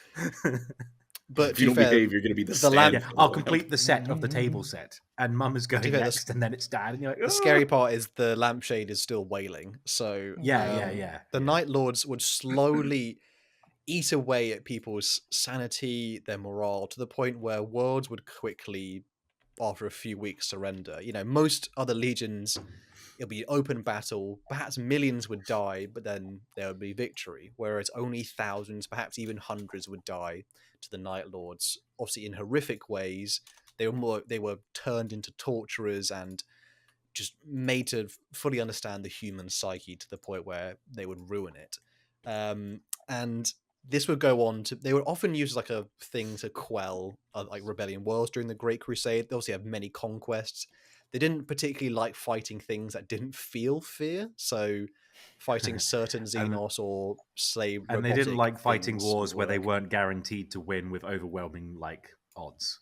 That was their thing. Yeah, they weren't known for their, because they weren't used to as much like full on, you know, it's not like in ancient Greek battle, like it's not two phalanxes meeting on and then on a, you know, see who wins. This is they are very much attack and retreat, but not like a honorable White Scars way. This is very much, we don't fight. We fight always. Brother, that dirty, unarmed unhanded. civilian was looking at me funny kind of battles, Yes, in fact, very much more like Genghis Khan, sort of. Man, there's a moat in the way. You know what we could use to fill that up? There's an entire village over there. Although they flesh did, mortar. they did reputedly have very much the least civilian casualties of any legion by a fair margin. But it's just like that whole thing of like, what's moral? Killing 1,000 people swiftly or skinning 10 people really slowly? It's like, you tell me. Truly a conundrum. I feel like this is where I'm obligated to say they are not the good guys. I don't care how you're balancing the numbers. When the amount of people you skin alive is more than 0, and as much as like you've lost the right, and as heartless as the Iron Hands are, they're literally just like gun them down, done, next, move on. Oh, it's still alive, mercy kill, blah blah blah. Very like get the numbers done. Whereas Night Lords are like, oh, this one's still alive. Like, oh, no. Yeah, to be fair, a lot of the other legions would look at them and go like, wow, those are some rookie numbers, not realizing what happened to the rookie numbers. Yeah. But essentially the legion throughout the Great Crusade would then, this would almost be like perfected in a way. A lot of them would follow Curz's example. Curz's overarching justification is like he spares so many people and therefore he achieves his version of quote unquote justice. But not everyone would see it that way, particularly. They mostly justify all the horrific things they do by saying it's for like, the greater good, the greater good. Tau reference. Shout out to Tau there. Donation by That Grey Shark 77. Thank you, brother. He says, Colin, due to people being mean, I shall compliment you. You have skin. Oh, thank you. It's more than a lot of people can say about when they find the Night Lords. They don't have skin anymore. That's true. Yeah. Colin Thank is you. Take what I can get. The kind of greater philosophy, like they are very much they see themselves, or Curse sees it as like we're like self-sacrificing ourselves because we're doing this we're taking on this burden for justice and we take no pleasure in doing it, but it's having great results. But it turns out not everyone would feel that way within the Legion towards the end. And particularly with as the Great Crusade grew further on and Kurz was further from Nostramo, let's just say the recruitment masters on Nostramo started to go, well, we sent all the good ones. Let's just send any good one now because we need to meet quotas. And so people who literally should be executed for their crimes on Nostramo were sent to join the Legion. So people who had none of the quote-unquote philosophical backing that Kurz takes to it, despite the outcome. And not only that, at this point, their homeworld was also reverting back to crime. And there's like one character called Gendor Skrybok, who's descended from like a crime family. And they're like, we'll put him in the Legion, and then we'll have like an insider in the Legion. So when they come back, we can get away with more stuff because we'll have a legionary who's like covering up our tracks. Like, you sneaky fellas. Oh, what could go wrong? One of the boys, one of us, one of the fellas. One of the fellas. Truly, this is a time to be a criminal. Also, just a side thing to note as well: the Legion's got drip. The Night Lord's armor design is pretty cool. Bit terrifying is they are. I do think, to be fair, I think Conrad Kurz more took this as a lesson from Fulgrim because he was mentored by Fulgrim. Fulgrim obviously sculpted his armor, and the Emperor's Children look the part of the best warriors. And so I assume that Conrad Kurz took that lesson of you can use some iconography. Oh, I gotta post this picture, bro. It's perfect timing. The insulin pump went up. How do I do this? How do I do this? I'm gonna grab the pump real quick. Having an use that website. You can share it from there. Where I put it in the chat. There's like a shareable link. Like you go on that website, and that's what I use to share images. Okay. Yeah. Neon LF Grove says, I bet ELA has a ton of pictures of Eddie Hall and Mitchell Cooper saved in his PC. That's funny. Okay, it's almost ready. Good old Eddie Hall. What's he cooking up? Yeah, so the Legion drip is pretty damn good. They often use... They're almost designed to inflict fear upon humans. They resemble literally bat creatures, things in the night. They are covered in chains. They wear the skin of dead people. Justice. Oh god. Yeah, pretty much. And it's designed to inflict fear. To be fair, a lot of their helmet designs are pretty damn cool, and certain things on their chest plate. I haven't looked at the image yet, but I'm going to at some point there. I think People want Colin to see should look what at it too. To be honest, there's a link in the chat for people who want to enjoy. Let me check this bad boy out. Oh no! Click on the fucking link. It's in the chat for people Man. listening now. Do you want to describe it for the audio listeners, just quickly? Yes, please do. It's Colin, and then Kevin Lavroni's in the background, and it says, "When Colin asks me where his insulin went," bottom text, and the text is in Comic Sans. Very nice. That's a classic meme template. 5 stars from me. I stole his insulin. Oh, He took my insulin. Truly a Night Lord move. So as the Night Lords are getting further on in the Great Crusade, it's starting to corrupt them. This level of torture, this inhumanity they have to inflict. A lot of the new recruits are not of the right. They're not of the right ilk. They're not Caliber. of the right, not caliber. And so a lot of them start to do it for fun rather than, they enjoy hurting people for fun rather than this whole reason of justice. Conrad Kurz starts to notice, and he hates his legion. One of the only few Primarchs who truly despises his own sons. Although he does have some relationships with some who I'll get to in a bit. But a few more like the Great Crusade kind of big points for the Night Lords was there's an interaction with Vulcan and Conrad Kurz where essentially Mr. Big Hugs himself, Vulcan, was very upset when he realized how the Night Lords fought, and they actually came to scuffle pretty close, I'm pretty sure, at one point. Bro, you burn people alive for a living. The Salamanders do be... But he doesn't do it for fun. He does it out of necessity.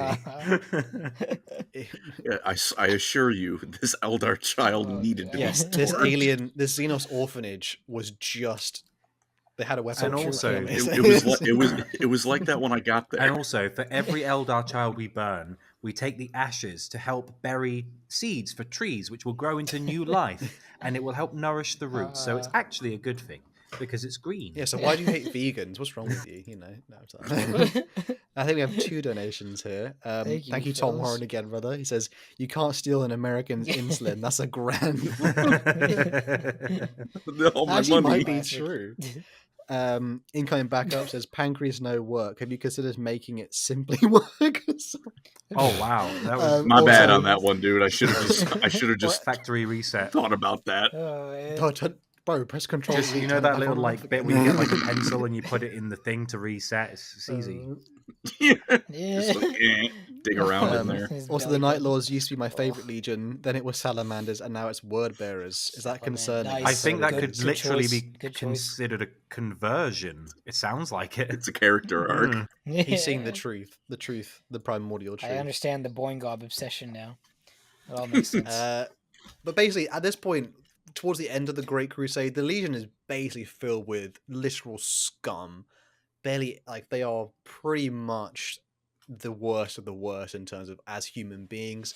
They're not quite the honorable, compared to them Emperor's Children or Imperial Fists, Ultramarines. They're nothing compared to them, and they're often very regarded as scum by the rest of the entire legions. Towards the very end, there's an interaction with Conrad and Corax. They're basically the same Primarch, but one's a bit mopier.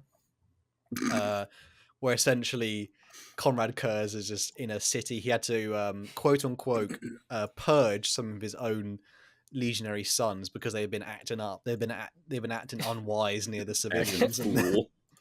Innocent civilians got me acting unwise, as they were pretty much. They just gone out their way to hurt people, and so Conrad put them down like dogs. And then Sevatar was there, and I think Andy's got a thing there. I've just heard a few people saying that your camera seems to be a bit slow, so maybe just reboot it or something if you can. Colin's going a bit strange in the views.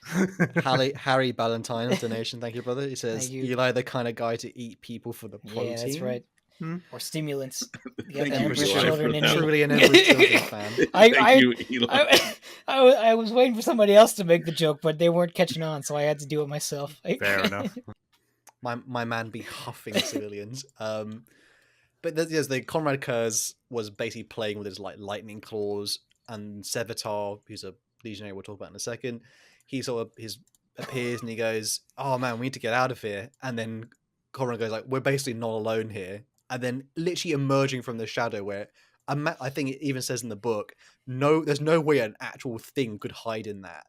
It's ridiculous. And Corvus Corax emerges, and then he sort of declares, Conrad, what do you say? Conrad, what are you doing, brother? Sort of in like a Beatles accent, probably. He's like John Lennon, very upset with him, a bit mopey. And Conrad just basically tells him, screw off, my slightly better counterpart who's wearing pretty much the same armor as me, but slightly darker. A bit mopey interaction there, but that would be a thing that would come up later in the Great Crusade, their interactions. Another donation. Thank you, brothers, so much. Thank you. Daycon83 says, I don't know whose end it is on, but someone's audio sounds like there's an imp from Doom hiding in your walls. What does that mean? I don't know. I don't know. If there's any problem with the audio, brothers, I hope it's not me. I bought a brand new bloody microphone. Oh no. Might not be me, hopefully, just because I'm talking so much.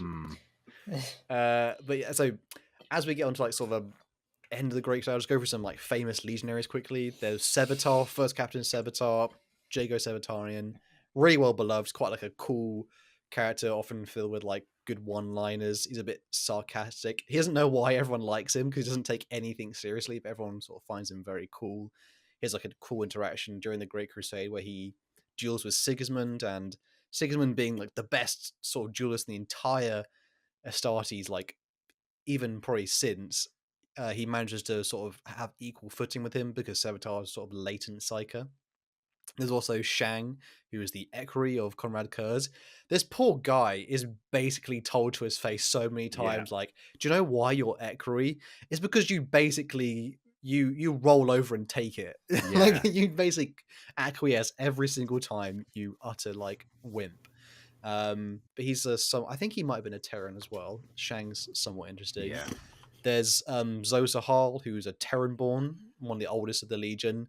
This guy does reappear in the 40k setting because he almost took over as first. Well, he took over as first captain briefly after the supposed death of Sevatar, but he wasn't able to keep the Legion united.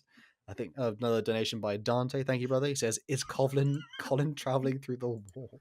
Bro, leave me alone. It might just be. It might be internet. I think it's brothers, just a case of people can hear you fine. It's just your camera is a bit slow, so all of a sudden it's just you're going. Oh, I think it is you, Andy. I'm not gonna lie.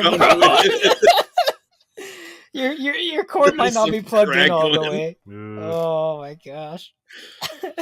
Leave me alone, or I'm going to say something truly foul. Oh my gosh. No. I've got the Crimson Glory, please. God, they're on like Crimson Hayes Glory hit brothers. me with a Thank short you. joke. Oh, God. What do you mean? I actually, in one house that I was living in back in the good old bachelor days, the protein powder was put too high for me to reach. It's a real story. Shout out to my 5'8" king.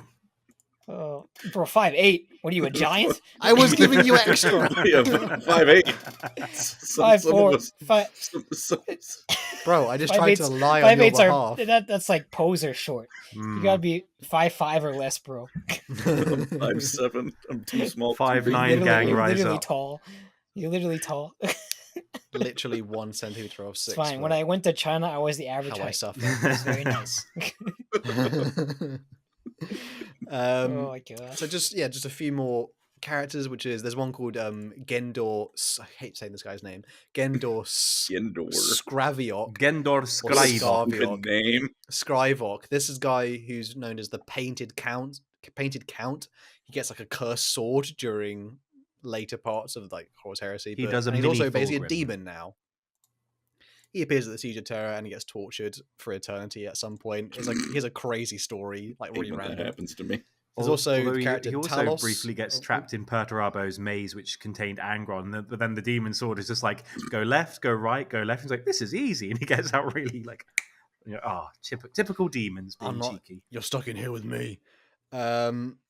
And then so there's also one character called Talos who is more important after this Great Crusade Horus Heresy stuff, but it's important to mention because obviously he's a big character of the Night Lords, and he is around. He's Apothecary Talos still at this point.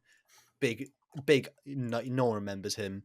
And there's some cool units as well in the Night Lords, just very quickly. There's the Atramentar Terminators, which are perhaps, if they were like truly done in model form, they are like pretty much the sickest looking Terminators of the Horus Heresy. A lot of them have because with Nostromo they have the saber cat. They're like white saber cats, like snow saber cats, and the Atramentar have them as their shoulder pads, as like a sort of homage to the native fauna and flora of Nostromo.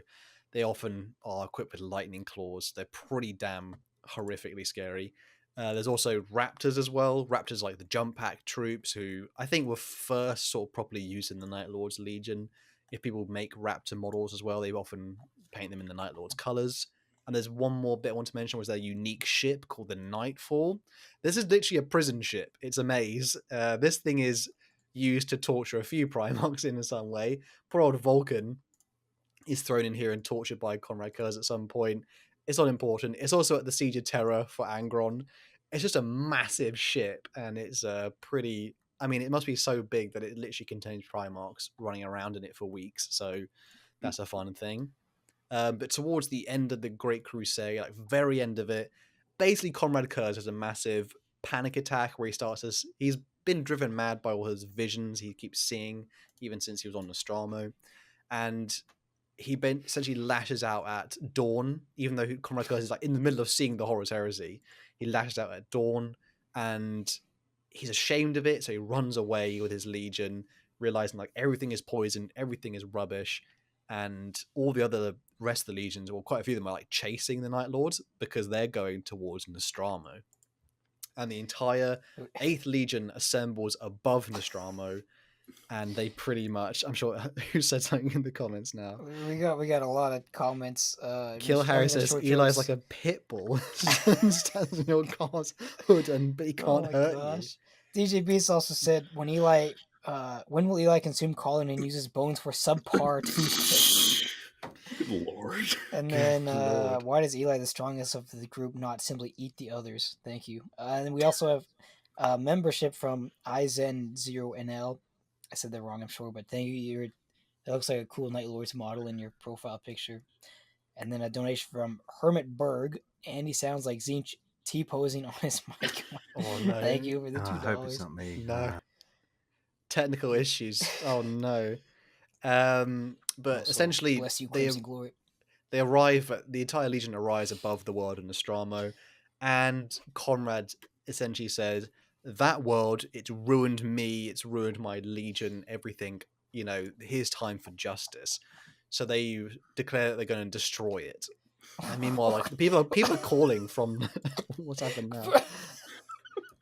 They keep saying mean Pancreas things. no work putting in the comments, lock me in a room with Teclis and he's coming out pregnant. Wow. Oh no. That's foul. Oh, gosh. Utterly foul. But essentially, Fuck off. Leave me alone. speaking of I'm like gonna keep cooking. This is Speaking why of- Conrad punishes him. Oh my gosh. God, the people are on our case today. Speaking of utterly foul, Conrad is basically going to destroy an entire civilization, and they're all like phoning and voxing stop, what are you doing? And many members of the Legion, even like the mortal crews of the ships and Nostroman, so loads of them start going, I don't want to destroy our home world. So he sends Sevatar and the rest of the Terminators around to teleport on each ship, and they basically kill all the traitors, and essentially Nostromo is essentially detonated cracked like an egg, broken apart. And then all the other legions arrive. Horus, Vulcan, Dawn, loads of legions arrive, and basically the Night Lord's Legion ascends. What's happened now? No. They're calling Colin infertile. And then... Wow. Why? Truly degenerate. Can we just call it a day and be like, right, we're not doing anymore, guys. You're being mean to us. Yeah. Until people can behave.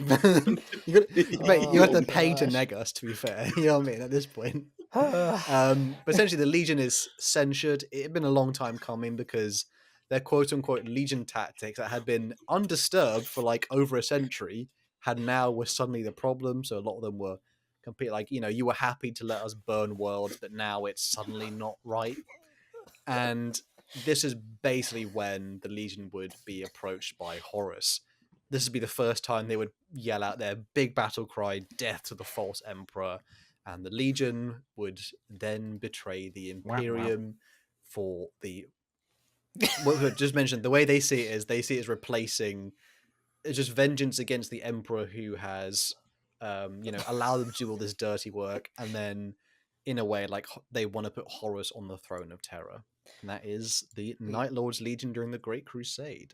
Another donation by Joseph Pollard. It says, Colland, why did you say you want to impreg Teclis on stream and in 4K? Truly. Have you seen Teclis? I was say, have you seen Colin? I was like, oh my God. I've been so distracted by I've been so distracted by the chat this whole time. Colin's Teclis' staff got me acting unwise. Oh my gosh. Thank you, brothers, for the night. For truly bringing the degeneracy to the Night Lord's aspect of the podcast. Where was this in the Emperor's Children? Truly. For all the audio listeners out there and people who are listening to this on Spotify, we are on Spotify if you want to listen to it offline. The chat on our sidebar is truly being degenerate and calling us in the timeline inbred, I'm pretty sure. Which we appreciate it. We appreciate it. Someone said I'm gonna get spit roasted by a Make-A-Wish kid. What does that mean? You don't know what that means. Oh my gosh. How could someone mean that? Come on. Anyway, that was the Night Lord's bit, I suppose. Jeez. Should we move on before the chat gets even more? Truly, Night Lord's fans be bringing out the worst. Yeah, definitely. This is gonna be a long stream just because of all the chat reading we're doing. Oh my gosh. The next Legion, though, Andy, who are we doing? Right. So the next one we're going to do is the Blood Angels. It's the only one of this three which could be classified as good. But there's a few things to talk about. So we'll start at the beginning. So back in the day, the Ninth Legion used to be known as the Revenant Legion. Oh, what have they posted now? Someone says, just confirmed Knife is having the best. Anyway, so yeah, they used to be known. We'll try they used to be known as the Revenant Legion. They were a very brutal yet necessary force that specialized in close quarters combat. Back in the day, before they were reunited with their Primarch, they were seen less as conquerors and more of just like ravagers. You send in the Ninth Legion, they broke everything, they killed everything, they left nothing left. Like, even if you were like, oh, we want you to go into this like cityscape and we want to leave as much intact as possible. No, we've just destroyed it, kind of like Iron Warriors but with more blood. And pretty much they were only ever used as a last resort or something where you wanted to get something done. You didn't care about the casualties. Now, I got another donation from Crimson Glory for $4.99. He says, I love you, Colin. You are a good sport, and I respect and appreciate you. Thank you very much, Crimson nice? Glory. Why has Philip Smither saying, is Colin pre-recorded? Well, basically his camera is like slow, so he looks like he's in slow motion. It's like a $30 webcam. I only have this webcam because I needed something for COVID classes. Technical issues, the podcast. But yeah, so the Blood Angels at the time, known as the Revenant Legion, were deployed to the most dangerous war zones on Terra. And they intentionally didn't record a lot of their campaigns because we sent in the Revenant Legion, everyone died. Much glory was had. It was like, no, we're not really going to talk about this very much. Oh god, slow aim. Wow, literally, bro, clear my search history. Literally clear my search history in the Legion. They tended to be pitted against mutated abominations within the rad zones of Terra. So like within the poisonous wilderness, the disfigured like denizens and mutants, they went put in the Ninth. They'll get rid of those like Fallout character DLC. We got another donation from Donkey Man USA for $5. Said, a not insignificant portion of our paychecks go to Colin slander. Very true. Well, we appreciate it. We do. I accept my place in life. What it means. Truly existing to be bullied by Warhammer fans Stop telling Eli to eat me. and anti-diabetics. Have I all ever talked to girls, bro? I'm married. Look at that! I'm going Frodo mode and everything. There's my wedding ring. Holy cow! Have you Oh my Uno gosh. reverse card? Bro, he's here on a Friday night. He's not talking. Yeah, We're yeah, working, yeah. and you're listening to a Warhammer podcast live. If I Only rub, 2 in the if I, afternoon for him. if you rub my forehead, you can see the future. Magical.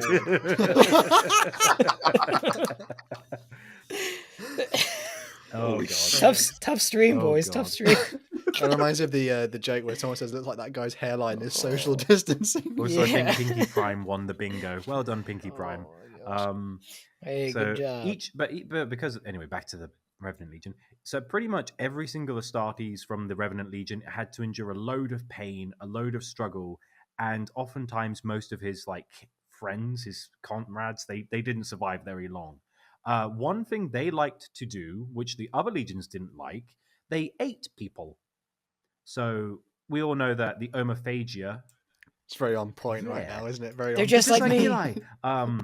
So we all know about the omophagia, where if a space marine eats someone's brains, they get to retain that, where they get to live through their experiences and stuff.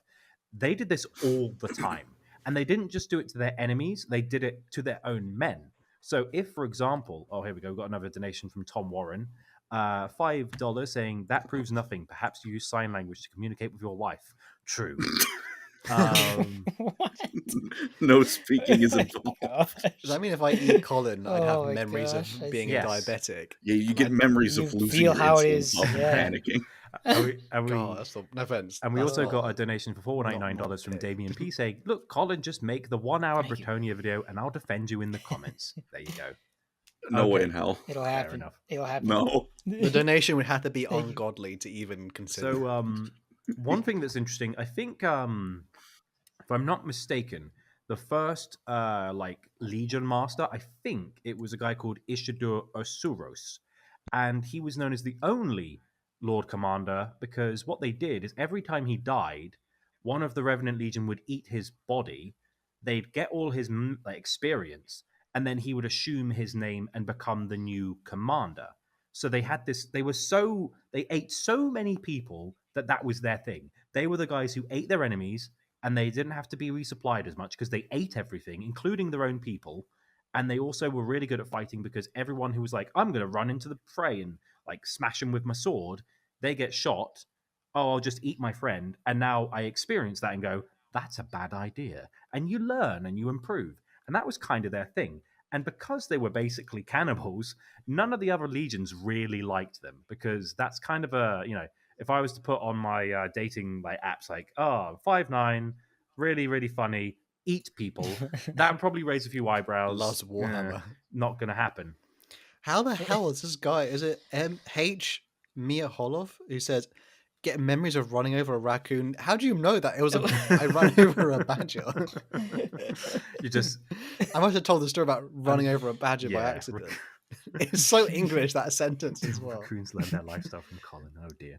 Run over a badger. All right. mate. So yeah, and because of the fact that these guys that were doing this during Terra, when they embarked across the galaxy, they kept doing this, and they were they started to form these blood rituals and weird cultural things, and basically following the liberation of Terra, they started to get really good at shock assaults and just denying enemies resources because you can send the Revenant Legion in, they'll kill your enemies, they'll eat your enemies, so they're kind of like a cleanup crew as well. It's like, oh, it's environmentally friendly. I like these guys.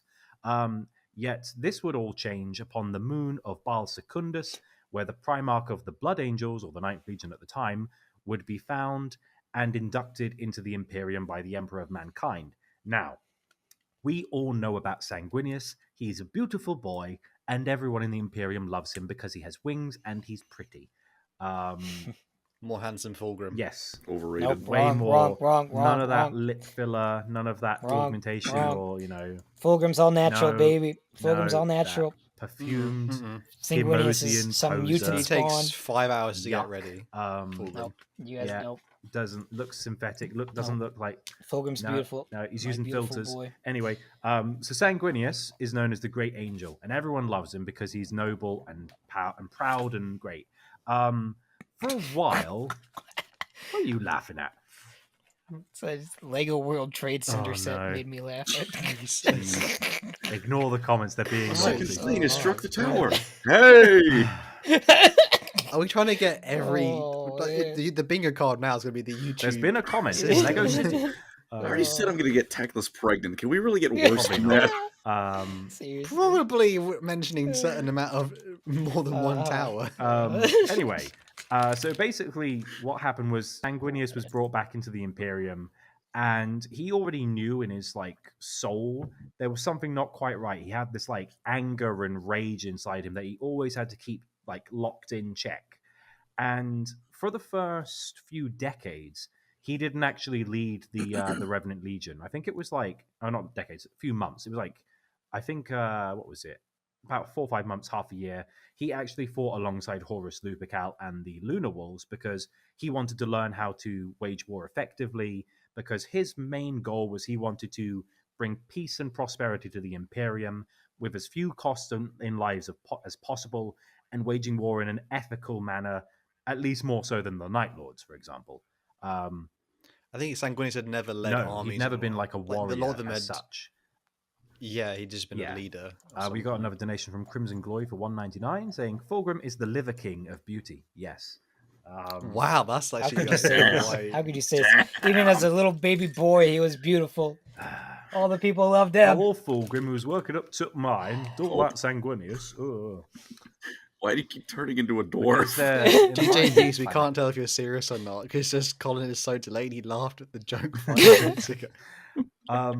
So yeah, after a few months of fighting alongside the Lunar Wolves, there's actually quite a cute scene, I think, in his Primarch book, where he's talking to Sejanus and Abaddon, and they're all like, "Don't worry, sir, you'll be fine. I bet they'll love you. I bet they'll love you." He's like, "I'm a bit nervous to meet them." They're like, "No, they'll love you. They think you're brilliant."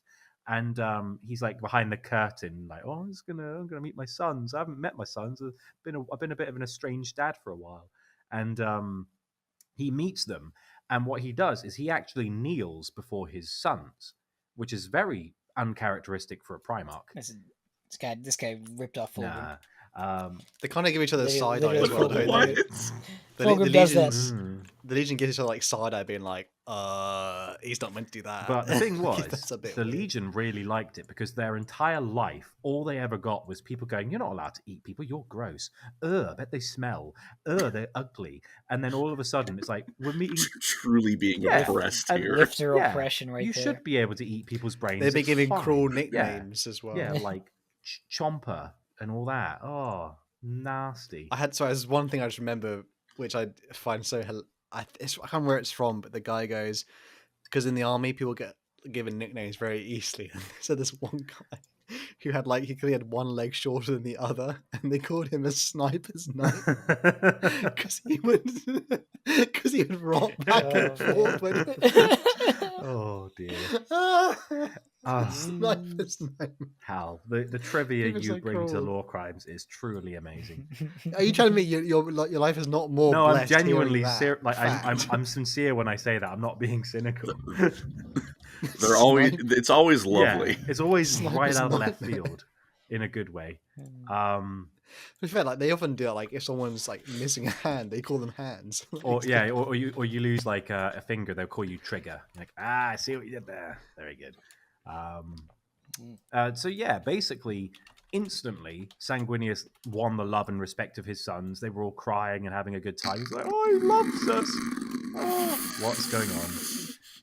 We can't even read that. Crimson donation Glory now. donate $4.99. Apologies for the audio listeners. The donations are truly horrendous. yeah, This one. okay. Fulgrim that's no kneeled good. before his sons Crimson. for a No different good. reason. Very good, Crimson Wrong. Glory. Wrong. Very good. Fulgrim kneeled before his sons. For I a am different Fulgrim's reason. strongest soldier. Dude, he was straight jorking. Jorking my peanuts. We're never going to get through this episode. Look at this. We're never going to get this series done. We'll get to like man. Great Crusade 7. Like it's the video, brothers, because if you're enjoying this, our suffering, please reward us. And yeah, so basically the Revenant man. Legion became the Blood Angels, and Sanguinius went, right, we should probably stop eating people. That's not doing any good for our like optics. Our PR team is having a hell of a time. Should we send in the Blood Angels? Are they going to eat everyone? So basically he said, right, let's stop doing that. Let's be noble and good. And that's what they did. They became noble and good and nice boys, and they don't eat people anymore. They still like to get into like a close quarter scrap. But what they did is, because Sanguinius had fought alongside the Lunar Wolves for so long, he said, I'm going to send each of my companies to fight alongside each of Horus's Lunar Wolf companies. They'll work together. They'll learn how to fight properly. And as such, they became really good warriors. And then they started to learn to stave off the thirst they had and the anger and the rage. And because they had Sanguinius there, they were like, oh, if ever I'm feeling a bit overwhelmed, I just go, look, there's Dada.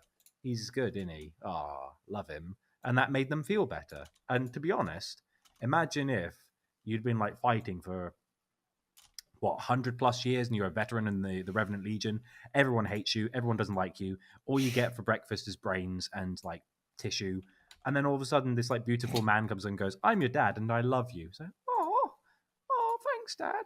Oh, I love you too. I'm sure I'd be very choked up about it. And we love Crimson Glory. And we love Crimson Glory. And DJ Beast. And DJ Beast for all the memes. And many more. We love coming we back love up. all of And you. Harry Ballantyne. I'm And all our missing regulars. names. Harry Ballantyne, Tom Warren. Mm-hmm.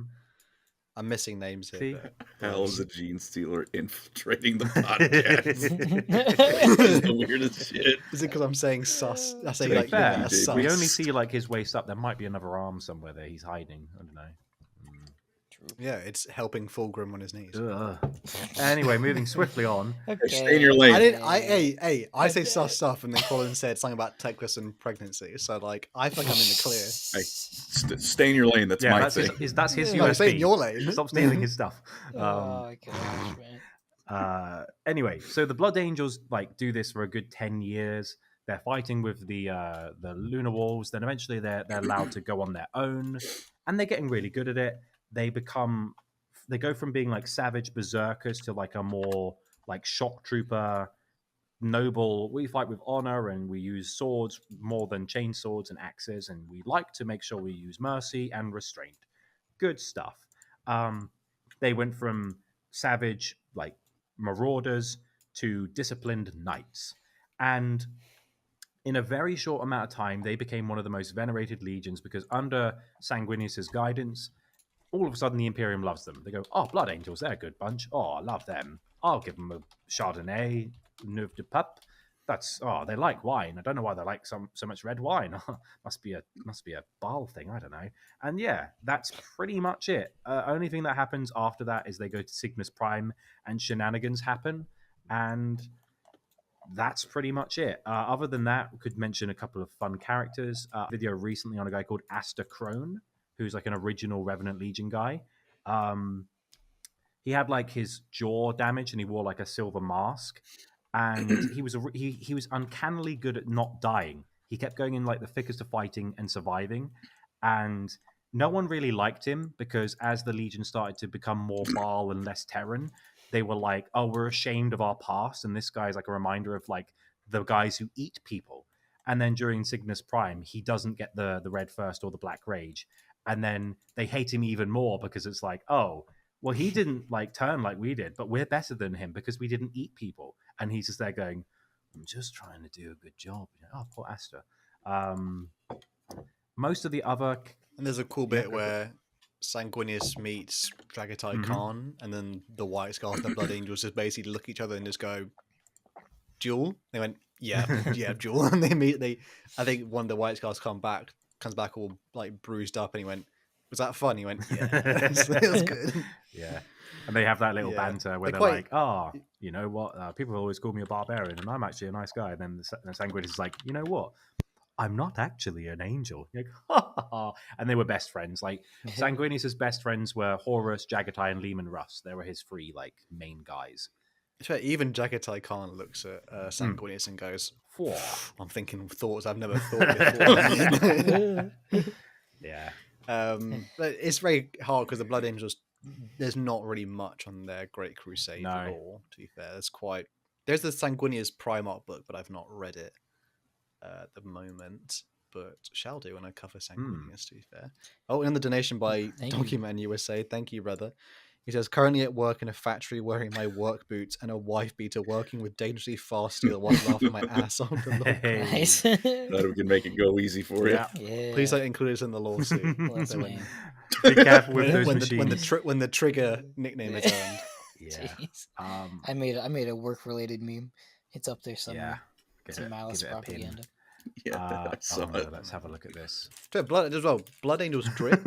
They kind of got cool They are armor. dripped. That's a good one. They are literally dripping in blood. They have. I don't know if they didn't have the Revenant Legion was grey or something. It wasn't Well, the original all the red. legions were grey to start with, but I think their whole thing was like, why would you care about how these guys look when you're just sending them in to fight mutants in like poisonous mist places? Like, we're not going to care about what they look like. We just need them to get the job done.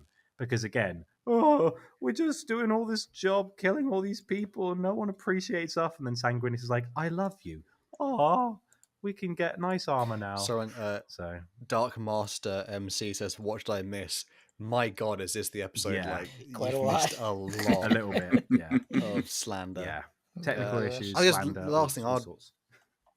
last thing I want to mention is just when the recruits now come from Baal, they kind of get that weird, like Latin Catholic sort of angelic art twist to all their stuff, because Baal itself is, as we know from lore, permanently affected by the fact that Sanguinius existed.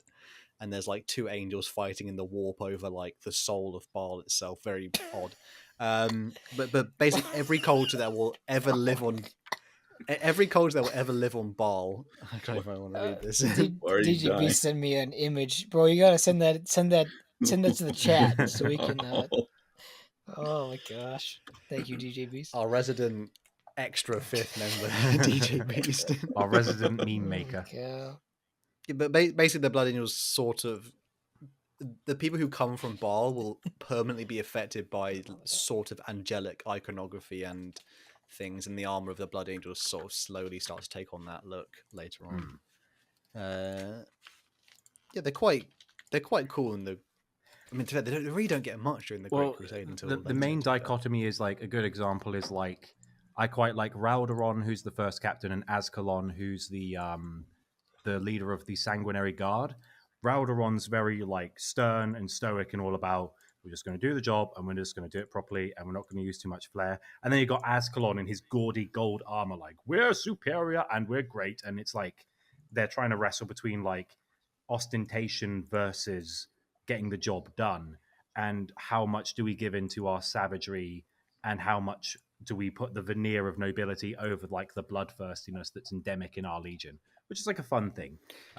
There's a bit coming up later which I want to mention just about the people who guard the Primarchs, because Sanguinius is one of the very few Primarchs who has his actual guard like well respected, and then the Legion coming up, they are so like they are the funniest thing ever. Yeah, but they're constantly chasing after. They're always late because Angron ran ahead. So they're like, oh, we missed everything. I put the meme from DJ Beast in the pinned comment. But yeah, that's people in the chat. There's a link here if you want to watch, see the meme. Man, seen it. Does anyone want to describe that for the audio? That's a good image. I'm not reading that. Come on. Fuck you. Oh, it's an image that says, an image. "This is the man." Sorry, it's an image of Colin. And the text says, "This is the man who wants to prague Teclis." Your text here: Teclis has standards. Sheesh. God damn. That's a good one. Oh my gosh. LoreCrimes Discord. We might actually have to have a Discord, to be fair. Yeah, I was reading that. That'd be really good. We'll need mods. Oh my gosh. If anything can be gleaned from today with the chat, we'll need mods. Several mods. Oh my gosh. In fact, the mods will have to be completely verified through. Oh god. That was Blood Angels though, Andy. Yeah. And who we finishing And to finish off, we're going to do like a very similar thing. If you know, there's a lot of overlap with some legions, but this one's quite stark with just how similar it is. So today we're going to finish this episode with the 12th Legion, which would one day be known as the World Eaters. Now, during the Unification Wars, the 12th Legion would be drawn from all corners of Terra. Unlike a lot of legions where they were drawn from specific places, they were just like, nah, we want one thing in particular. Let's screen for the most aggressive buggers across the planet and put them all in one group. And like, while the Blood Angels had this innate bloodlust derived from Sanguinius, the World Eaters, they were just like, let's specifically find aggressive people and put them all together and see what happens. Because, why not? They were dubbed by the Emperor himself as the Warhounds, based on the Hounds of Yeshk. And these guys were so savage and adept at like melee combat, whether you were in open ground or if you were in fortified encampments, doesn't matter. Send the Warhounds. They're just gonna like butcher everyone. And at this point they have like a moral code. They have like standards, I guess you could call it. And they aren't like giving into their vices per se. They're just really angry people who like to kill, and it's fun, but not in a Night Lord's way where it's kind of like, oh, it turns me on. It's more like, no, I just do it because it's like I'm a frustrated person. I've got to do something to vent. They were usually held in reserve and only deployed when necessary, because they were so ludicrously violent that it's like, you send in the Warhounds, limbs will be flying. Doesn't matter. Like they love a chain axe, and they didn't really care about what casualties they took. And that was also a reason you had to be sparing with them, because it's like, if we just deploy them all the time, we won't have any left, because they're just going to like charge gun batteries. They don't care. They're just like, I just want to hit something with, drive me closer. I want to hit them with my sword, if it was a legionary standard, and a bit less. Do they Classic have 2000s in America, in like American Canada? Do they have robot wars? Did you say American canon? America and Canada. No, but I know it. I will be Sergeant I know. I Bash. think I know what you're talking about, though. Let Robot the wars Wars, like, begin. You know what I'm talking about, Colin? It's the one where like they have like a small arena and people often and they make the robots things. The World Eaters one would just be, there's always one with like a buzzsaw on it. And that's just a buzzsaw. There was one I'm pretty sure I had just like, it was like flailing arms and like sauce on it. I remember one of the first series, there was one that just literally, it just flipped itself, and it was ludicrously good because it would just get under other robots, flip over, and then they'd be like on their side and they couldn't get up. I can't even remember what it was called, but it was just like, I think that might have been like Jamie's from Mythbusters. Yeah. I know the Mythbusters guys were asked to bow out because their robot was too good. And they were like, oh, we'll make you an honorary winner. It was called Blendo. Wow. Yeah. Jamie Heineman. Heidemann. That's fun. Shout out to Mythbusters, man. Yeah, good show. It had a spin speed of 500 rotations per minute and a top speed of 80 miles an hour. Oh my gosh. And then there's like one guy who has one of those ones that's just like a hammer that goes dunk. You're like, wow. That's the competition. You're 12 years old, you pull up to the robot competition. I remember buying Blendo going on. I remember getting a Robot Wars magazine from the shop up the road when I was at primary school and reading about the different robots. Cool. Matilda. I love Matilda. Can't put on the stupid and Sergeant Bash was the best one because he was useless, but he had a great name. Shout out to Robot Wars, by the way. Shout out to Robot Wars and Craig Charles. So yeah, as the Great Crusade kept going, they got better and better at fighting. So they didn't really care about the casualties. And for a time, oh, hello, we've got another donation. $8 from Joseph Pollard. $8 for the Black Air Force Energy Legion. Air Force Energy Legion? Nice. I don't know what to make of that. I don't know. It's just like an Air Force One is in like the trainer.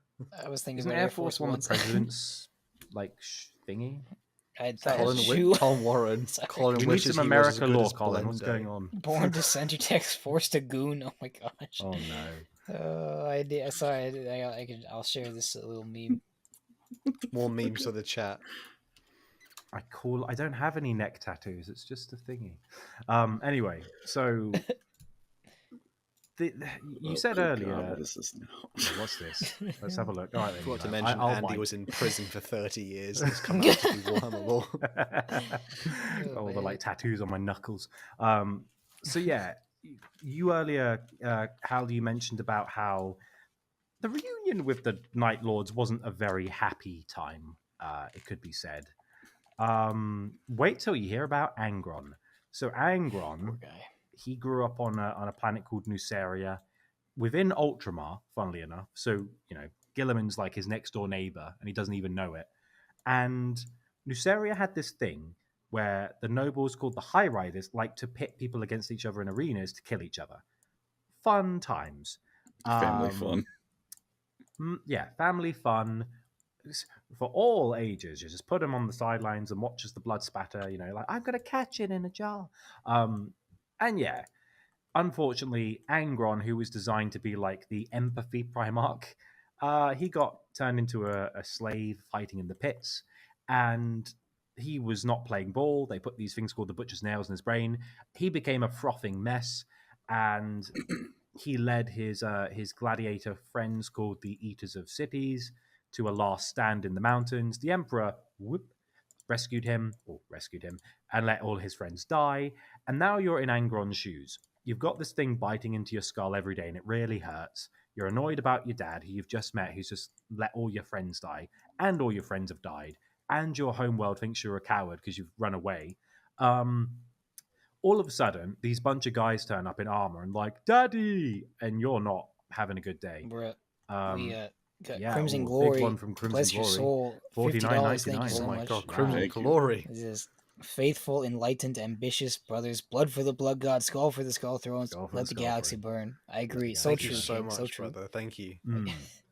Really paying for my beef and rice that I eat every day. Thank you. He did. I think it would be, what would the term be, like wolfed down a bowl of something before the stream. I was just like, It's so that helps mystery, A whole bowl. egg. yeah, it's They to are keep him not big a whole and egg, strong. unfortunately. We're not bringing the eggs back. We're He's a not. I'll bring growing lad. I'll bring like a block of wasabi. That's probably pretty much calorie free. I could probably have that. I'll bring that next stream. I don't threaten Yeah, spice if you're not Don't ready do to it. dice. wasabi covered. I'm always celery. ready to dice, baby. So basically, put yourself in the shoes of the Warhounds. They've been fighting for decades. They haven't got a leader. And the second to last Primarch to be found is Angron behind Corvus Corax. All the other Primarchs have been doing their thing, earning glories. They're getting jealous. They're going, oh, look at that guy from Ultramar. Oh, he's been doing a lot. I wonder where my dad is. And the closest thing they have to a leader is this guy called Ibram Greer. Oh, sorry, having some interference from the microphone again. Oh, truly, this is the technical. This is the fucking LoreCrimes. Oh my god. It sounds really good when it works, Andy. To be fair, well, That it's spent sounds- a bunch of money on it. It should work. holy cow! I think it's okay now. Yeah. Hey, gaming storyteller, hello. It sounds like Hello. static. It sounds like static though. To be fair. Yeah. Ah, Am I okay now? Yeah, sounds alright. Yeah. Okay. Game of right. storyteller, good to see you, brother. Okay. So basically, the closest thing they have to a leader is this guy called Ibram Greer, and he's all like, "Ah, there's a guy." No. Bro. Is it doing it again? It randomly stops. Yeah. Apologies, brothers. At this point, we've been going so well. I Oh, Andy, Now like, what have you drop a done? Lego. That's the Lego Aw. bag. Yeah, there used to be pieces in. No, everything is going wrong these days. Kill Harry. Oh Andy is my our gosh. host. He hosts it all. Don't I, kick me. I gotta crawl around on the Don't floor kick to me. get all this Lego. If you want, Andy, I want me to take over I just knew for this the would rest of come. it. Yeah, I could send Empty you bag. like what I've got left. So I think I might be able to do it mostly from memory. gosh. To be fair. Yeah.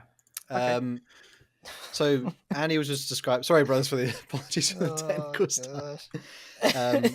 So Angron was found basically second last, essentially by the standards of the Great Crusade, and pretty much Angron at this point was thrown into the deep end, and he was on making his last stand upon Nuceria, and he was choosing to die by the side of his Eater of Cities, the other people who also had the implant called the Butcher's Nails. And then it basically went wrong because the Emperor appeared and said, I'm here to save you. Angron went, nah, brother, I'm here to die, and I'm not here to die in a really cool way. You know, I don't... Because there's nothing wrong with Angron in terms, like, they actually... nice, Eli showing nipple on stream. They would remove part of his brain for the butcher's nails, and he didn't quite see the Emperor the way the other Primarchs saw the Emperor.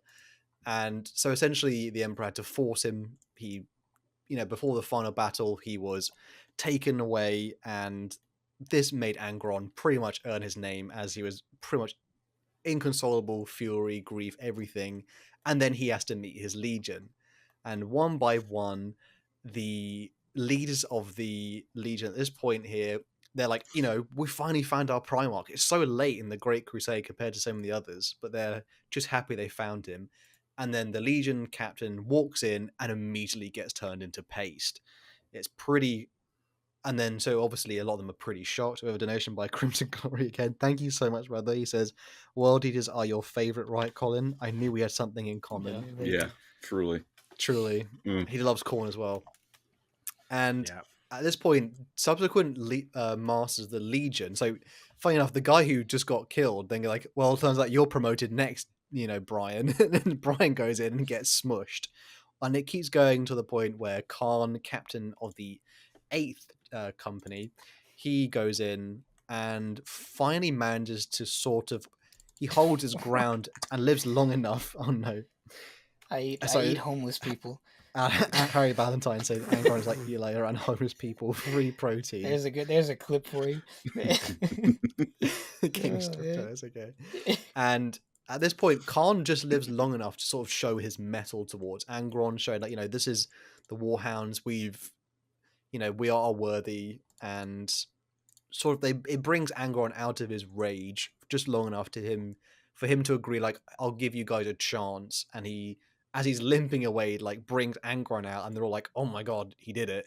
And he declares Angron as like the Primarch of the Legion, but they're not quite, they're all very much aware like their Primarch is somewhat damaged.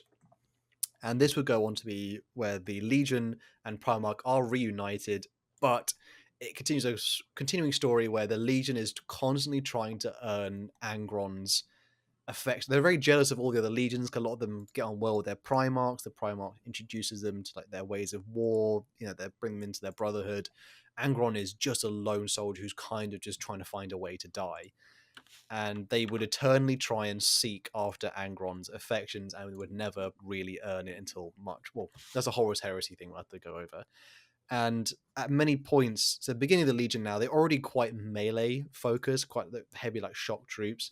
But with Angron having them as a leader, they would sort of delve into that even more, because a lot of them were trying to follow with their Primarch, follow his example. It wasn't much more like Angron teaching them. It was more like they were just desperate to emulate Angron, so he would Hang like on a minute. them more. He's not using a weapon. He's using his teeth and his fingernails. That sounds like a good idea. Yeah, it got works. pretty... Angron would show them, the ways of the gladiatorial. He would at most show like, I don't, you guys are not teaching you how to fight, but here's what we had in Assyria. We had gladiatorial pits. That made my... Constantly talking about the Eaters of Cities, that made them worthy. So at this point, when the Legion is renamed to the World Eaters in honor of the fallen gladiators, they would have like gladiatorial pits set up all over their ships, and they would tie like chains around their weapons to sort of, because Angron did it basically. So like, whatever Angron does, we'll try and imitate it. The Legion would get bloodier, more ruthless, and eventually at some point, Angron sort of runs away again because he's like super upset. Khan manages to bring him in one more time, just being, hey, well, that worthy death is out there, buddy. I'm sure, hell yeah, you're gonna die so good, such a good death, so good. And they pretty much they're keeping up with Angron, but Angron just basically says, I just can't get with you guys. You're not worthy. You don't have any nails. What he means is the butcher's nails. And so they start to try and recreate the technology as the Crusade is growing. A lot of the other Primarchs and Legions sort of do comment at this time. They're sort of going on, hey, what are you doing to your sons? This is really barbaric. Because at every point so far, every experimentation has killed the Legionary with the butcher's nails. Until I can't remember the name of the planet. I don't know if you have it, Andy, but they finally reached one planet. I think it's like Gehenna or something similar to that name. Yeah, Genna, for the Genna massacre. Genna, and they find the technology that will help make the butcher's nails, because they're trying to recreate it from Angron's own sort of sculpt, but they don't have it. and they finally find the technology. There's actually like a civil war at this time in the Legion, because there are some legionaries who go, no, we're more loyal to the Emperor. We should not be butchering ourselves like this. Who cares being more like Angron? But quickly, the leadership of that rebellion gets slaughtered by like Khan, who emerges as the first successful living member of the Legion who gets the butcher's nails in, and essentially everyone else just acquiesces. They just go like, "All right, I'm not fighting Khan. There's no need." And slowly, the butcher's nails would be implemented over the next remaining parts of the Great Crusade, until only the Psychers of the Legion were the only ones left in the Legion who no longer had the butcher's nails, just because I think it's immediately killed the Psychers no matter what they did. So the Psychers were spared, but they were sort of like an outcast group here. More comments here. I don't want to read some of these. Eli forehead cam. They're so mean. Sorry. They're so mean. But at this point, more towards, I'm not sure if I'm missing anything, Annie, here, but towards the latter part, there would also be an interaction with the Space Wolves here. I can't remember the name of the event if you have it on hand. It's called something Wolf. It's not like the Night of the Wolf or something. The Night of the Wolf or something like that. This is essentially when Leman Russ, the Emperor's executioner, has turned up, and he's here to censure Angron for what he's doing to his sons. Funny enough, it's not come from the Emperor yet, which is very bizarre. I always find in the lore, but essentially Leman Russ confronts Angron. Angron is not like other Primarchs, where he doesn't actually. There's clearly, like I said, like a part of his brain is missing. He clearly doesn't feel like he's imprinted with loyalty to the Emperor like the others, and so he makes a threat saying he'll go to the Golden Throne and take the bastards, the tyrant bastard's head, because he just sees the Emperor as the same as the people who were like the nobles on Nuceria. This starts a confrontation.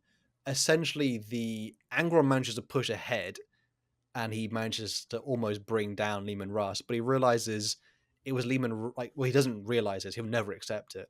But Leman Russ just goes to prove a point where he lets Angron push ahead, but then his Space Wolves push the World Eaters back to the point where the Space Wolves lose quite a few legionaries, but ultimately they surround the World Eaters' force here. And if Angron keeps going, Russ just shows he could kill them in an instant if he wanted to.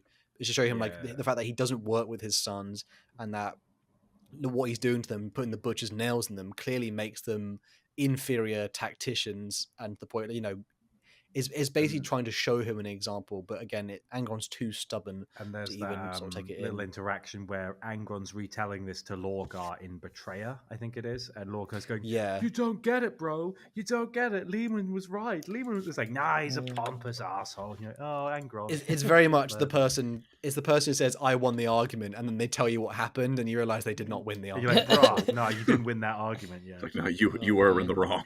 I totally showed that 12-year-old who was boss. You know what I mean? Like, no, you didn't. No, you didn't.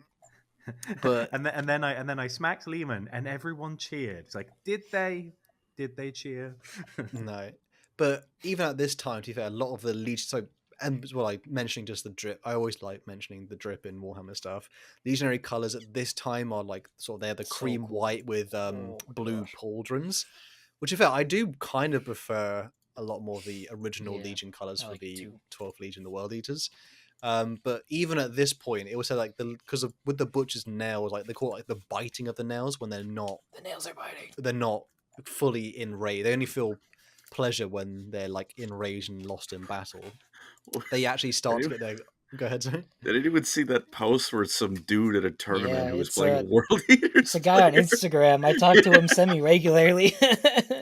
He said his opponent was shadow boxing the whole time. And whenever he asked him to stop, he just said the nails are biting. People got so upset about that too. It's like, holy frick. That's fun. We all got tism. Just let people be tistic, all right? Let us do our thing. Holy cow. And like the legionary so awesome. Legionary like colors are pretty cool at this time, but even then they were saying they often would lose their tactical sense and would just charge randomly at, I think Argyle Tal, the word bearer, says at one point, how many times did you claim to be all noble, but how many times did you lose yourself to the nails and just randomly butcher civilians? They're like, yeah, my bad. So like a lot of the times, particularly legionary colors start to like their armor is often stained with blood, and then it would eventually obviously turn out to be much more to the point where like even like the newer members would paint their armor red just because they thought that was what the actual colors were, because again it was so full of like caked in blood. And Caked up.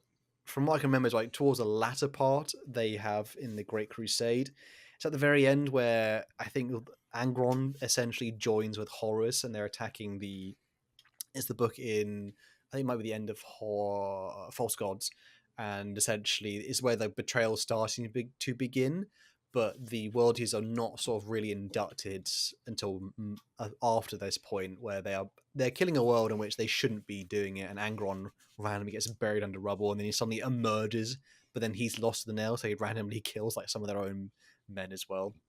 And Oopsies. I think at this point as well, towards the later part, the very end here, Horus would approach Angron and basically say, yo, because Horus knew the Primarchs very well, he just says, do you want to just kill the Emperor? And he went, yeah. And the World Eaters, ever desperate to appease their father, and ever aware of the fact that the Imperium of Man is sort of just hates them, just, you know, talks crap about them and what they've become. They call them literally butchers, so they're happy to replace the Emperor with Horus. I do like the idea that also the librarians and the world eaters are all just collectively just kind of going, oh no, because they were the only somewhat sane guys in the Legion going, I don't think this is a good idea. Oh well. They didn't really have like a Legion ethos as well. They very much were just it was pretty much, for Angron's perspective, it was vengeance against the Emperor who sort of forced him to be his soldier. He would impart that into his Legion, where it's like, you know, we're forced to be butchers for an empire that hates us. So they're pretty much, they don't even know why they fight anymore. They fight simply to feel something. I think that might be, unless I missed any event during the Great Crusade, Andy, particularly, I think not much. They're kind of, again, they're just kind of generic. Like, they're angry and they like to fight, and then they did this thing. Cool, simple, fun, rowdy. There's one cool bit we should mention a bit more on Khan. Khan's a cool character because he's actually one of the few characters who's able to sort of resist the Butcher's Nails decently well, and he builds up friendship with. He builds up friendship with characters such as Argyle Tal, Sigismund as well, members of pretty much loads. He's often seen as, I don't think he is he makes the Primarch's equerry, isn't he? Because he's often a sort of diplomatic character who would go speak to other legions. Oh, another one by Crimson Glory. Thank you. World Eaters don't paint their armor; they eat the paint, which is why I can relate to paint huffing is great pre-workout. So true. Truly is. Super glue huffing.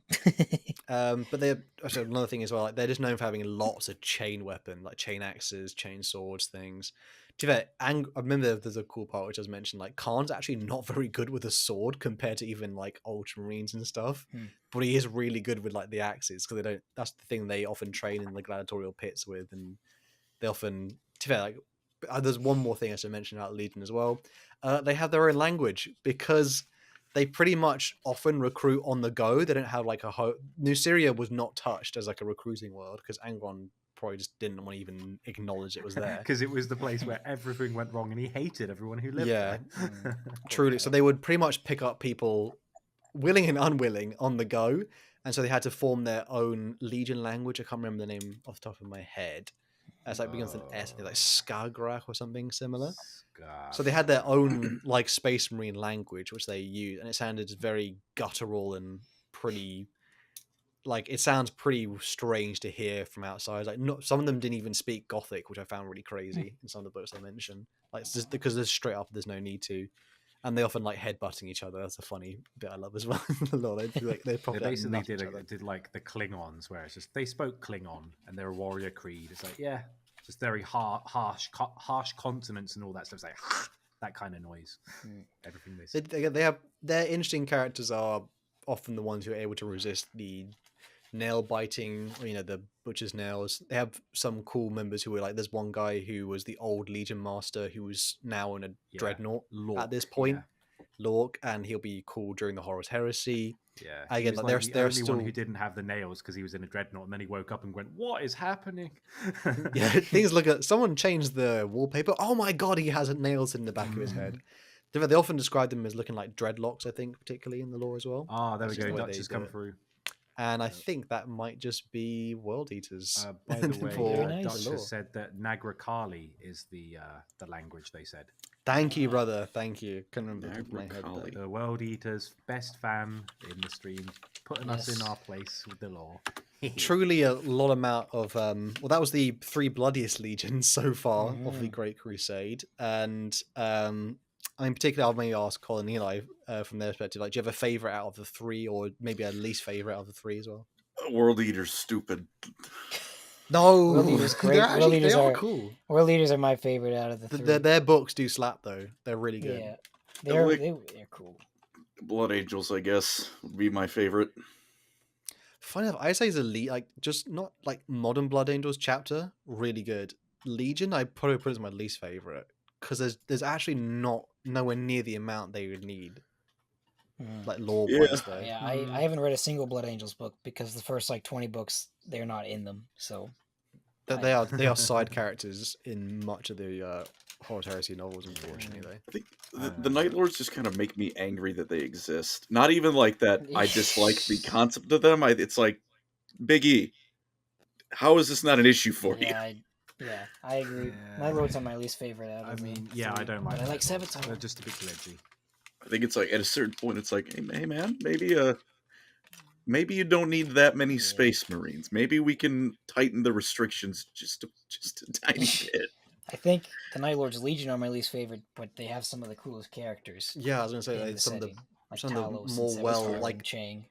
their Primarch as well. Like they don't have a character which is I thought like, oh, that kind of is a caricature or it sucks.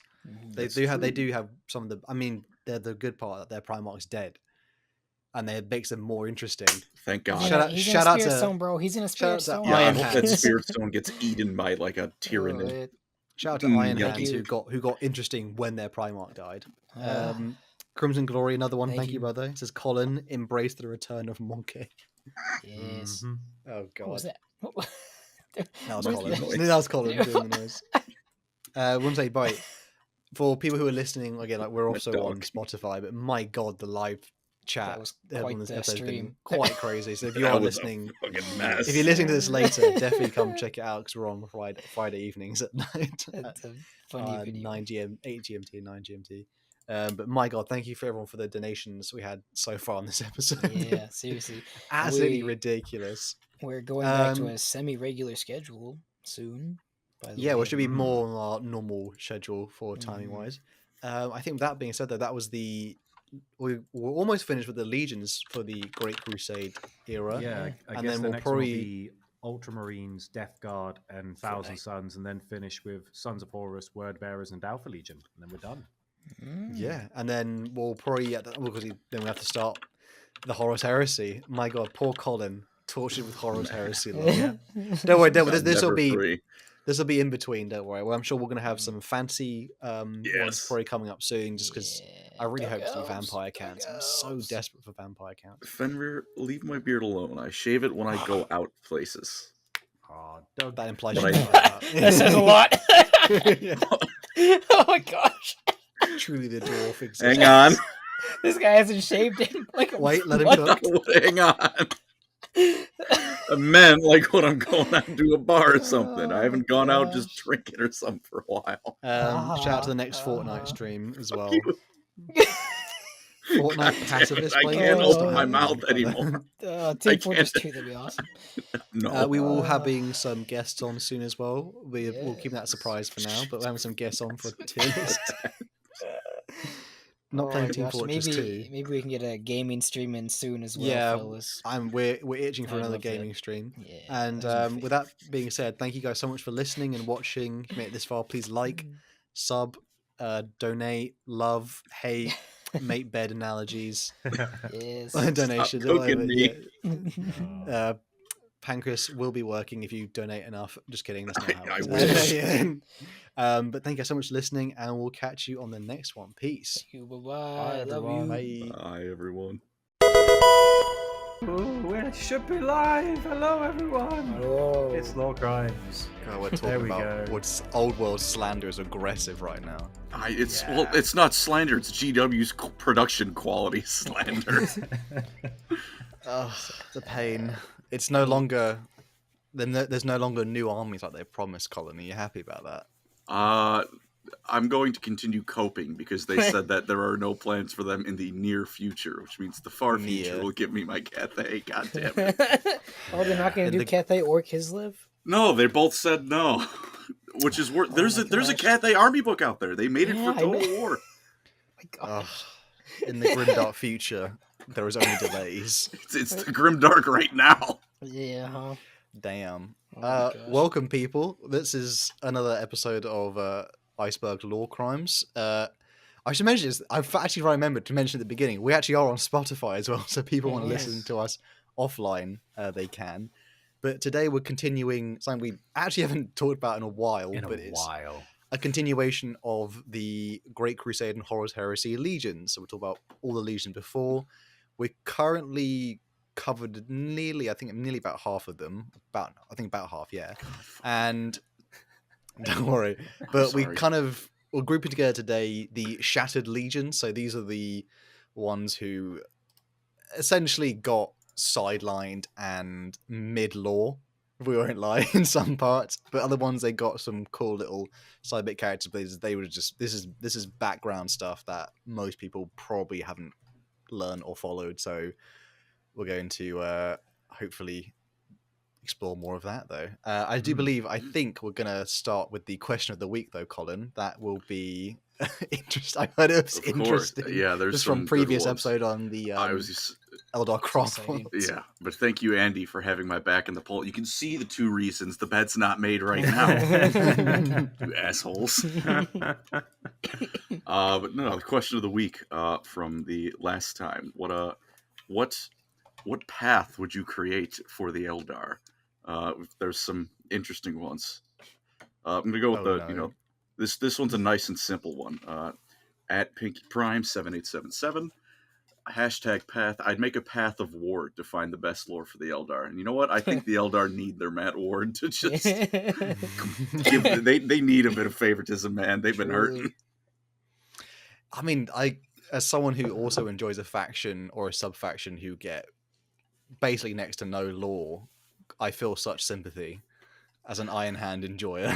So That's half the craft worlds have no lore, the other half have bad lore. Just getting killed. Bad current lore.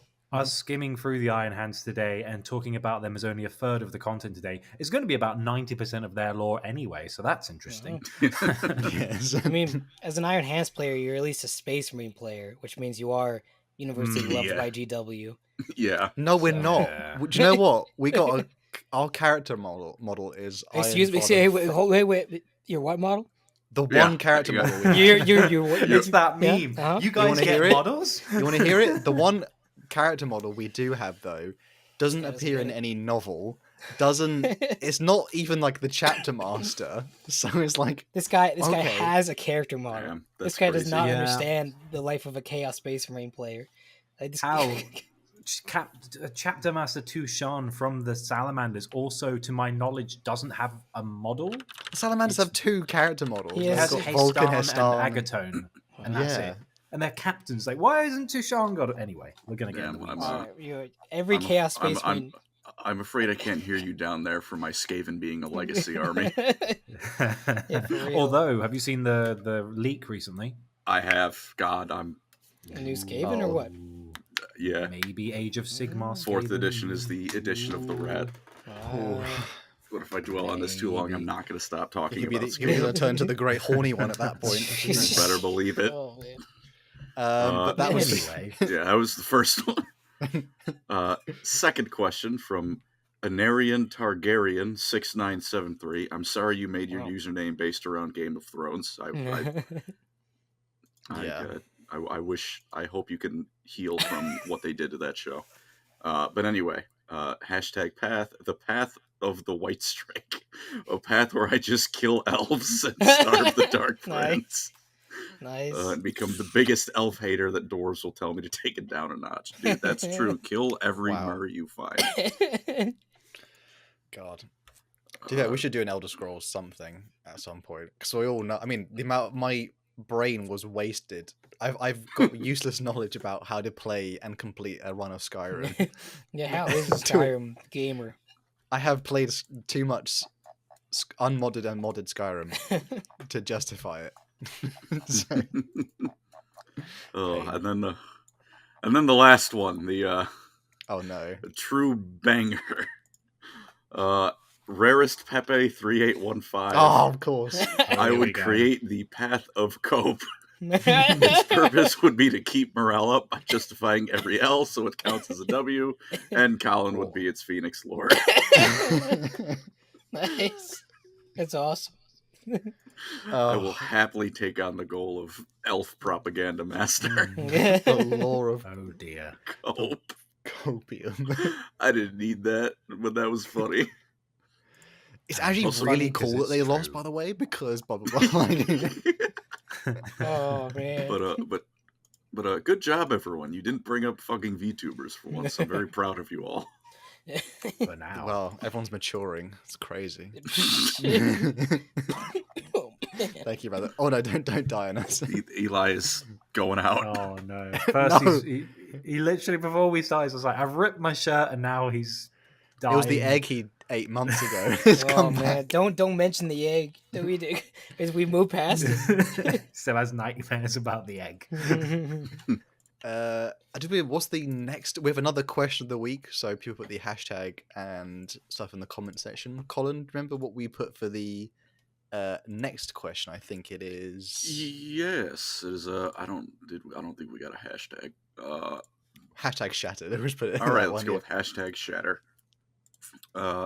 What would you add to Lorehammer War that would break it? So, would you pick your Warhammer setting and just throw something into it that's going to ruin everything? I thought something was so like inappropriate. I actually can't say it's to do with the Emperor getting kinky, so I'm just going to completely ignore Oh that. no! Dude, I would. Feel free to get degenerate in the comments, though. Within reason. Within reason, you filthy scum. I would add Dwarf Slayers to the Leagues of Otan for no reason than it would break Hal's dreams of them being a unique faction. That'd be awesome. The Votan are about as original as like the like a cereal flavor that's clearly the same as the original. Like they put like original on something, like just to like separate these brand. things, Yeah. but they're just clearly the same thing. We've got a donation from Donkey Man USA. Nice. I love that name. Speaking of Skaven, Colin, you've spelled my name with one too many L's, you bastard. Colleen. Thank you for the $5. Thank you. You've convinced me to Thank start you. listening to Gotrek and Felix. You also spelled Gotrek wrong. On my long This shifts, guy's ruthless. praise the Great Horn Rat's silliest clown. I'm reading the Thankful books now, so hell yeah. Nice. I would want to How see. does it feel Life that achievements. Banquil has more books than the Iron Hands currently do? He's got 3 of them. Yeah. Okay. Holy cow. He's I mean, he's to the be fair- Horde Rat's silliest goober. Mm-hmm. Iron Hands will eventually get when they've done a release for every single sub faction ever, then they'll eventually in the year 2035 they'll eventually Yeah, that's what I keep telling myself, buddy. do Iron Hands something. I've been waiting for every other Chaos Space Marine Legion to come out. And, When the headless not happened. corpse of Ferrus Manus is revived, and he's on a quest to find his head, you'll see it. You guys will Oh, be man. you're looking silly. It's actually really cool that they don't have any lore right now because in the future it'll be really cool, guys. It'll be How good they lore do with The have path of lore. cope is real, guys. The path of cope is real. I'm already joining the We're- path. we're all maybe followers of the Path of Cope. Fucking Hal's an Exarch. No, I got some I got some White Scars books in the Horus Heresy. I'm fine. Uh-huh. Yeah, Corsair Khan is real. Hey, I He got has an a model. anthology.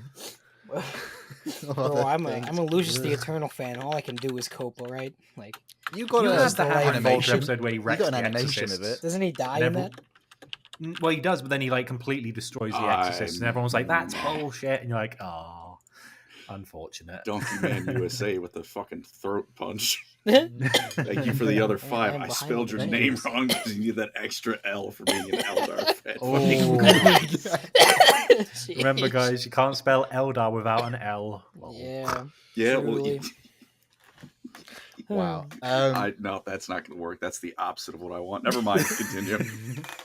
Well, we're going to start off with the lore here. Just the brief thing that, what's great about being human is the many things that unite us. And today, that what unites all these 3 legions, which is the Raven Guard, Salamanders, and Iron Hand, is that they, perhaps sticking on the theme of L's, they took the biggest L. They're all irrelevant. In probably the biggest L in the entire Great Crusade and Horus Heresy. So I think Andy's going to briefly just explain what Isstvan 5 is, obviously for the uninitiated here. Honestly, super cool. They put the 3 legions no one cares about and brought them at the start of the heresy. Yeah, good move, honestly. but we do, before we start, we do have a donation. Yes. With Go for it, Eli. With a goofy question. The answer to this question seems pretty obvious, but hypothetical call-in with a lot of L's. If you can get rid of your diabetes with 0 repercussions whatsoever, would you do it? Love from Alberta. Thank you for the $5. I'm also in Alberta. Why wouldn't you? Why? Because a friend asked me that once, and I made a video about it. Oh, I see. That's funny. At this point, I think I owe him like 50 rounds of drinks for how much super chats I've got on a Jesus. My brother gets that question a lot because he's also type 1 as well as Colin here. So would I get rid of it for free? Yes. Yeah. I don't like medical debt. Here's a question for you, Colin. Would you get rid of your diabetes if you basically sealed the pact with GW that we'd never get any more Eldar lore ever again? Would it be worth it? There's none to start with. It's basically the same thing. All they do is make them take L's after L's. It's the current situation. So it means like there's no more of them losing. Yeah, I would take it. Besides, I'll just go live in Age of Sigmar land where the L's are actually. It's just like our what if things where like you can double jump. Is it like if you get rid of diabetes, but every time you double jump, you shit yourself? Oh my gosh. Yeah. Well, thankfully I can't double jump, so I'll get rid of the diabetes regardless. Fun fact about insulin I found out the other day. If you exercise, it absorbs blood glucose from your body, so you don't need the insulin for it. I don't know. I just learned that, and I think that's pretty neat. That's one thing that I've learned from the last 2 years of school. So what you're saying is, exercising makes you go low. You can cure diabetes by. You can't cure it, but you exercising ever. Is that the idea? No, the other way around. Because you don't cure it by exercising. Yeah, you don't have so the if insulin. you go for a run, you can cure diabetes. That's amazing. you can treat part of it. Unfortunately, the amount of energy required to constantly maintain that not having insulin would be. I need to be running 24/7. DJ Beast in the comments. We don't need to answer that question about end times. Oh god, would you get rid of diabetes if you could? Oh, get an end time. Oh, okay, yeah, Eldar redo end times basically. Fuck you. Moving on. Anyway, we can't stall. We can't stall the broken boys any longer. So we can't really talk about any of these legions without first mentioning Isstvan 5. It's still pretty fresh in my mind because I've recently done a video on it recently. But long story short, Horus Heresy begins. War Master Horus betrays the Imperium, and before anyone really knows what's going on, he goes, right, I'm going to send the Space Wolves to attack the Thousand Suns, so they're out of the way. Blood Angels, they're out of the way. Ultramarines, they're out of the way. Dark Angels, they're out of the way. White Scars are somewhere, they're out of the way. Oh no, Nathaniel Garrow, this bitch, he's gone back to warn the Emperor. I don't like that. Rogel Dawn's having a hissy fit, and he's like, right, we need to get back at the traitors. Fulgrim goes to meet with Ferrus Manus, the guy in charge of the Iron Hands, and says, come and join the traitors, it's cool. And he goes, that's cringe, and betrays him. So, long story short, to get the reprisal on Horus's rebellion, the Emperor, through Rogel Dawn, sends 3 legions and then a further 4 legions to hopefully crush the traitor rebellion before it has any momentum to get properly started. Before we go any further, we got a donation from Angry Homunculus for £5. Thank you very much, sir. I'm Thank you, going to brother. call out. Oh, good. I'm going to call out Arthur's White Scar hatred by the fact that my extended family surname is Chugtai, which That's comes very from cool. Chagatai. Very cool. I must admit, he did a tier list and he didn't put White Scars in S tier, so I just Sad. I bounced. I was like, Sad. I'm out. If I could Get live out of another my life. if I could live another life, I would choose to be Mongolian. Just throwing that out there. All the things I Yeah. never thought I'd like. That's just No. like everyone have thought the statement of the day. Medieval Total War II made me racist. Quote of the day, boys. Oh my gosh. I'm tired. I'm just gonna go to Mongolia and get a hawk and I'd love to just be a horse lord. For real. So yeah, it's Sorry, the masculine urge to go be a horse lord Yeah, at the drop of a hat. Have you seen their old president? I don't know if he still is, but he's jacked. The most jacked president you'll ever see. that's what we should like get Like you can't be a politician unless you're like hench. That's If the only. rules now. Yeah, It worked for Arnold Democracy. Schwarzenegger. Come on, Colin. So American politics be like, no, only bodybuilders now. You think It's all You on think the Colin's American shoulders. people have anything to actually do with our politics? Those corpses of Washington are going to end up in charge no matter what we do. Yeah, for real. Oh, We have we got another donation. You guys are being Wanna very read this one generous. out? Thank you. Thank Hey you, everyone, brothers. Thank you. Colin. A lot of Colin call outs today. I'm on the Zombie Slayer. Should I carry on reading Kinslayer and Slayer, or something else that Gotrek or Thankwall is in? P.S. Death for the Knife Eaters. All right, you Bless didn't need to thank add you, that one. $20. Yeah. But thank you. Thank you. In a video Uh, game, it's fine now. If once you get to the thing with, and you know what, she's in Total Warhammer now. You know what? Once she becomes a vampire, go read Ulrica's books. Fair enough. Yeah. So, Istvan 5. Let's go back to Incest. So basically, Please. yeah, quickly. So basically, Horus and his other traitor allies have purged their own legion. So you got the Emperor's Children, the World Eaters, the Death Guard, and of course the Sons of Horus. So they've actually kind of halved the numbers of, well, probably less than half the numbers of all their legions because they've been fighting with each other. And the Loyalists did a good job of fighting back. So they actually didn't get as much done as they were hoping in one swift move. So the Emperor says to Rogel Dawn, like, you're in charge of the military. There's kind of something going wrong in the back rooms. Like, what's that noise? Like, nothing. We're having some technical difficulties. No demons. No, was that Magnus? No, you didn't see anything. So Rogel Dawn's like, right, I'm angry now. I'm going to send some of my men. We're going to send the Iron Hands. We're going to send the Salamanders, the Raven Guard, the Night Lords, the Iron Warriors, the Alpha Legion, and the Word Bearers. We're going to send 8 legions. We're going to crush these traitor upstarts. He was just throwing shit at the wall to just crush them. He was like, these are the guys we can gather in around. Everyone else, like the Ultramarines and Dark Angels and stuff, they're too far away. Let's go smash their heads in. Basically, the operation in North Korea where they went to go cut down a tree, if everyone remembers the reference. I do remember Yes. that. But a few things go wrong. First of all, Rogel Dawn's contingent get lost in the warp. So that sucks. That's what starts off with the Battle of Thal. He sends a third of his entire legion, which is like, I think 100,000 men or maybe a bit less. And they can't make the battle. Like, sorry guys, traffic. So, okay, no worries. Who's in charge of this assault? It's Ferrus Manus. It's everyone's favorite Primarch Ferrus Manus, who does have a neck. He's in charge For now. He has a big. Well, he had a big hammer, and Shout then out to my neck Fulgrim enjoyers. clobbered him with it. And there's a weird thing in the artwork where you see Ferrus, like even his model on this one, he's swinging a hammer. It's like he shouldn't have that in the lore. Fulgrim takes it away from him, and he smashes Fireblade and he reforges it. Yeah, that was really cool. Yeah, and that'd be I had weird. that He's really artwork good made. tabletop. Yeah, I'm the only person who's had that artwork. The official, like the actual only artwork of the proper That's like duel. accurate. Yeah. I'm The only other one on person this who had it one, he's got a commissioned. freaking wrench. I'm like, why are you attacking Fulgrim with a wrench? I know. This isn't a carpool. Because it goes hard. It does go pretty hard.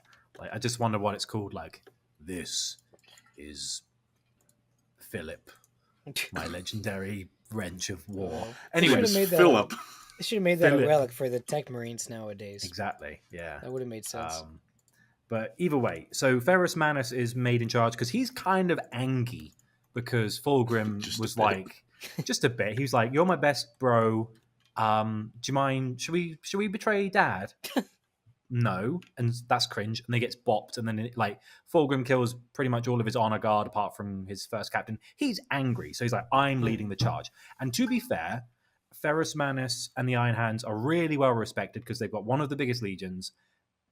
Ferrus Manus is a taskmaster, and they get stuff done. Like they're kind of similar to the Dark Angels, except less empathy and more just get it done. Civilian casualties don't matter if we can get it done quickly. Like fine. So he's in charge, and the first wave is the Dark Angels is impressive. Exactly. So the first wave is Iron Hands, and then two very much smaller legions, like the two smallest legions other than the White Scars, who are like third place. Like everyone knows there aren't many Salamanders and Raven Guard in comparison to the other legions, but it's an okay start. We'll send these 3 legions in first. We'll combat the 4 legions on Istvan, and then we've got 4 other legions, even though the Imperial Fist can't be here, backing them up. They make planetfall. They're doing all right. They're pushing through. Horus is in a big chair in his office, just watching it all happen. You know, Mortarion, Angron, and Fulgrim are cutting sways through the Iron Hand sallies and Raven Guard, whilst Vulcan, Corax, and Ferrus are also fighting through. And it's kind of, they're pitting against each other, but nothing's really happening. Oh, look, good. Reinforcements. Good. We'll have this sorted.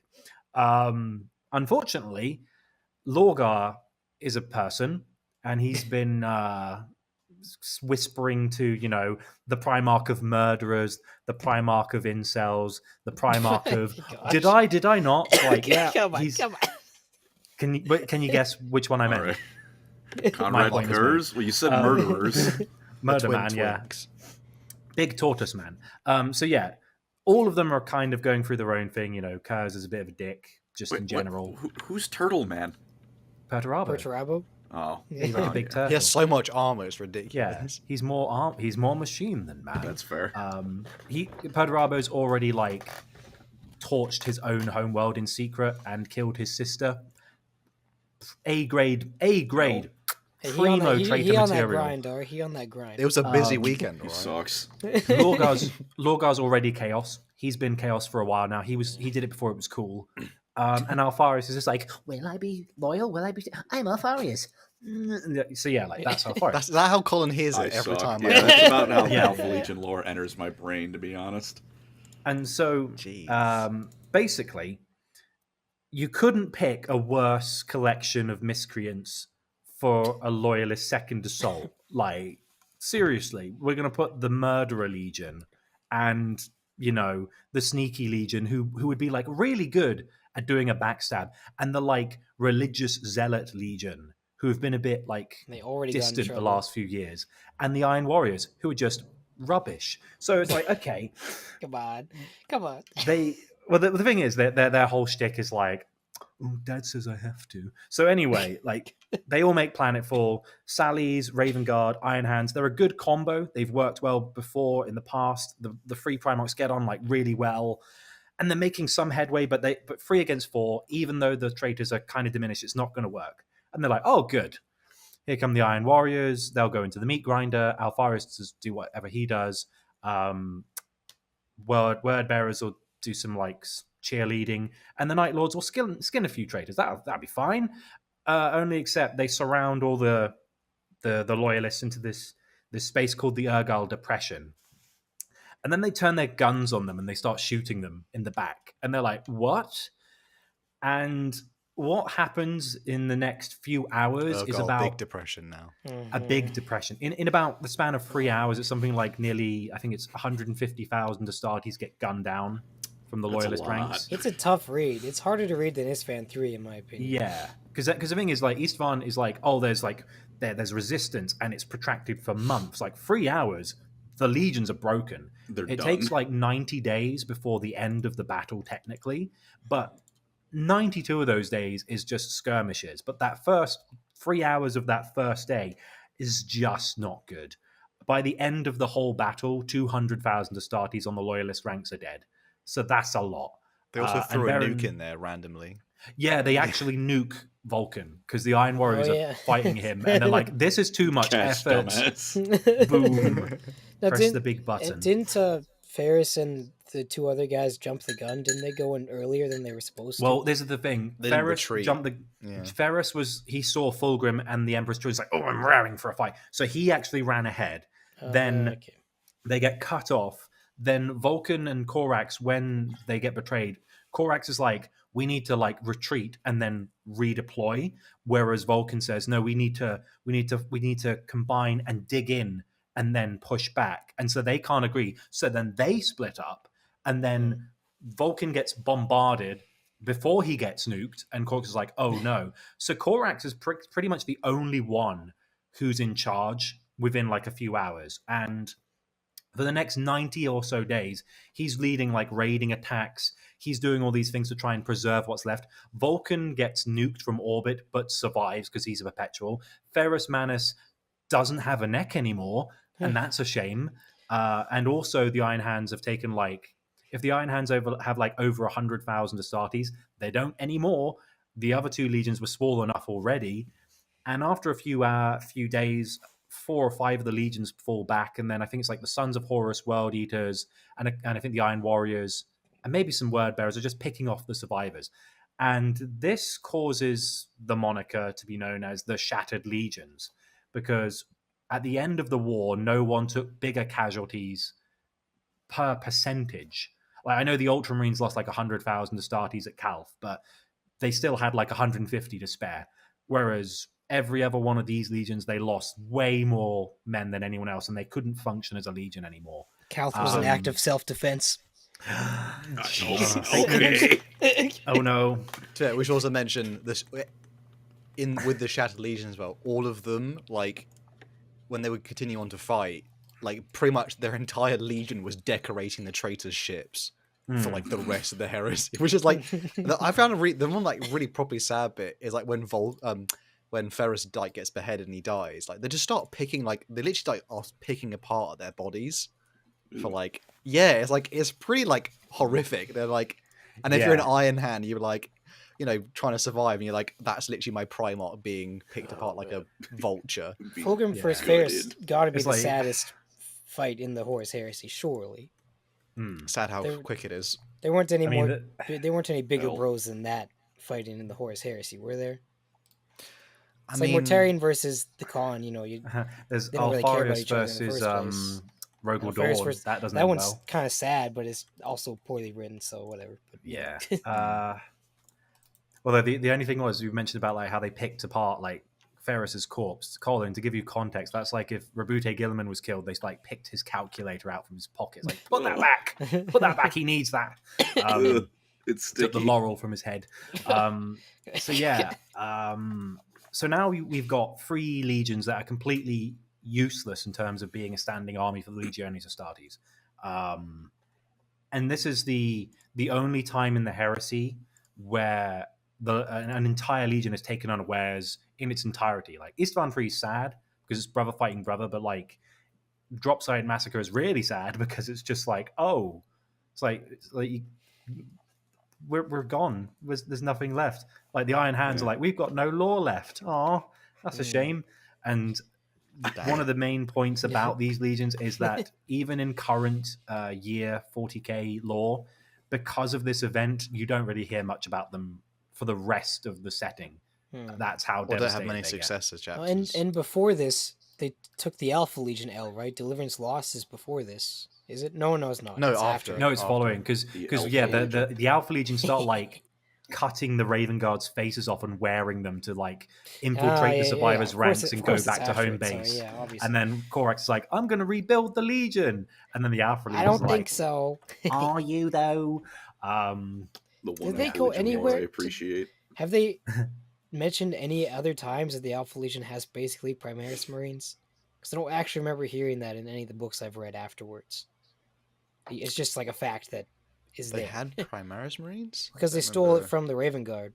They didn't steal Not Primaris. Primar- yeah, but it was like Well, a version. they stole the Not called Primary. The Emperor's pure Primarch gene seed they stole. yeah the Yeah. They like It's a pretty it was important giving the thing to Raven have. Guard.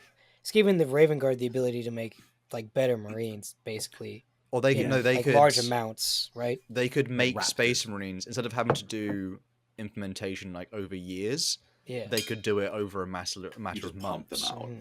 Yeah, so they have So like they could unlimited do like a points, full basically. process. Yeah, they could speed it up, and then the Emperor was like, "Okay, I'll let you have that, special thing," but they never got to use it. So Yeah. So it's another reason why the Alpha Legion is somehow the strongest legion and the goofiest legion at the same time. That's what you're because I telling need to me. like 3 of them to do it. I 'Cause think they- that's what I would add. I finally figured out my question of the week answer. I think I would add a bomb that kills every Alpha Legion member at once. Oh my gosh! Oh dear. Just get rid of them. Just have one author. Just have one Alpha Legion author. No, have My zero thing that would authors. break the law would be Alpharis is actually Kegarak. You know what? Yeah, you know what? I can live with that. That one's okay. that would Alpha make Legion are now sense. Sons I of don't like it. Malice successors. What's going on? I don't know. As the Phoenix Lord of the Path of the Cope, I approve of this option. So yeah, but that's basically a very brief overview of Istvan 5, and that's why they're called the Shattered Legions. We have a donation from Jeremy Golden for $5. Thank you very much. Thank you, brother. Thank you. Saying right around this time, there was a group of recruits on Deliverance who would go on to found the Modern Raptors chapter. Yeah. Well, this is the thing. A lot of these, with these 3 in particular, they don't have many successors, and they only tend to have like one standout one each. It's like Raven Guards, you've got the Raptors. Iron Hands, you've got the Exactly. Brazen Claws, maybe. And then Red Salamanders, you've got the Talons Dark the most. Krakens, I guess. Like, Iron Hand successors are the saddest part of Iron Hand's There's lore. only one cool one, which is I can't remember the name of it. The one that the Adeptus Mechanic has made are the cool ones. oh, the Sons of Medusa. No, they're also cool. They're also cool ones. Actually. Oh, I remember it. There's one called There's the one Iron that the AdMech Wardens. made, something like that. Yeah, they're like Oh, the Holy Trinity of Ferrus Manus, the Emperor, and the Omnissiah, or something like that. The Iron Wardens are a cool one. I think I mentioned it before, where like their only role is to essentially cordon off this specific planet that has a really advanced Xenos race on it. yeah. And then basically they worried like if the Tyranids ever managed to get up to this planet, it would basically make the Tyranids unstoppable.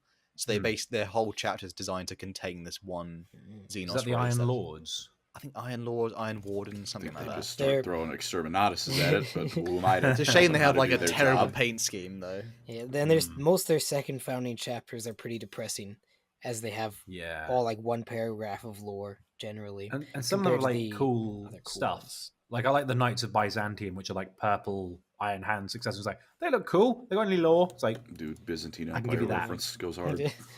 cool. And it's like a seahorse thing. Like a mermaid if it were a horse, if that makes sense.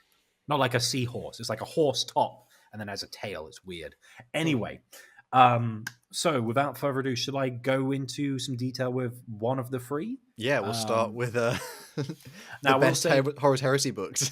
Well, here's the thing. I will say to the chat that we aren't going to be going super in depth because we want to, again, one day do like a proper, like, here's the Salamanders in its entirety, here's the Iron Hands, blah, blah. But this is an overview because it's like Great Crusade era versions of these legions. So, starting off with the Salamanders, 18th Legion. Not much is known about what they did during the Great Crusade, but they were known as the Dragon Warriors, which is not to be confused with the Dragon Warriors, who are a Chaos Space Marine warband.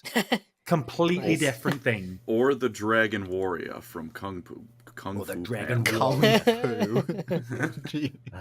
What bootleg version are you watching? Shut up. Was that? It's Jack Black. It Yeah, is. yeah. I think it's actually just love like that Dragon film. Warriors everywhere.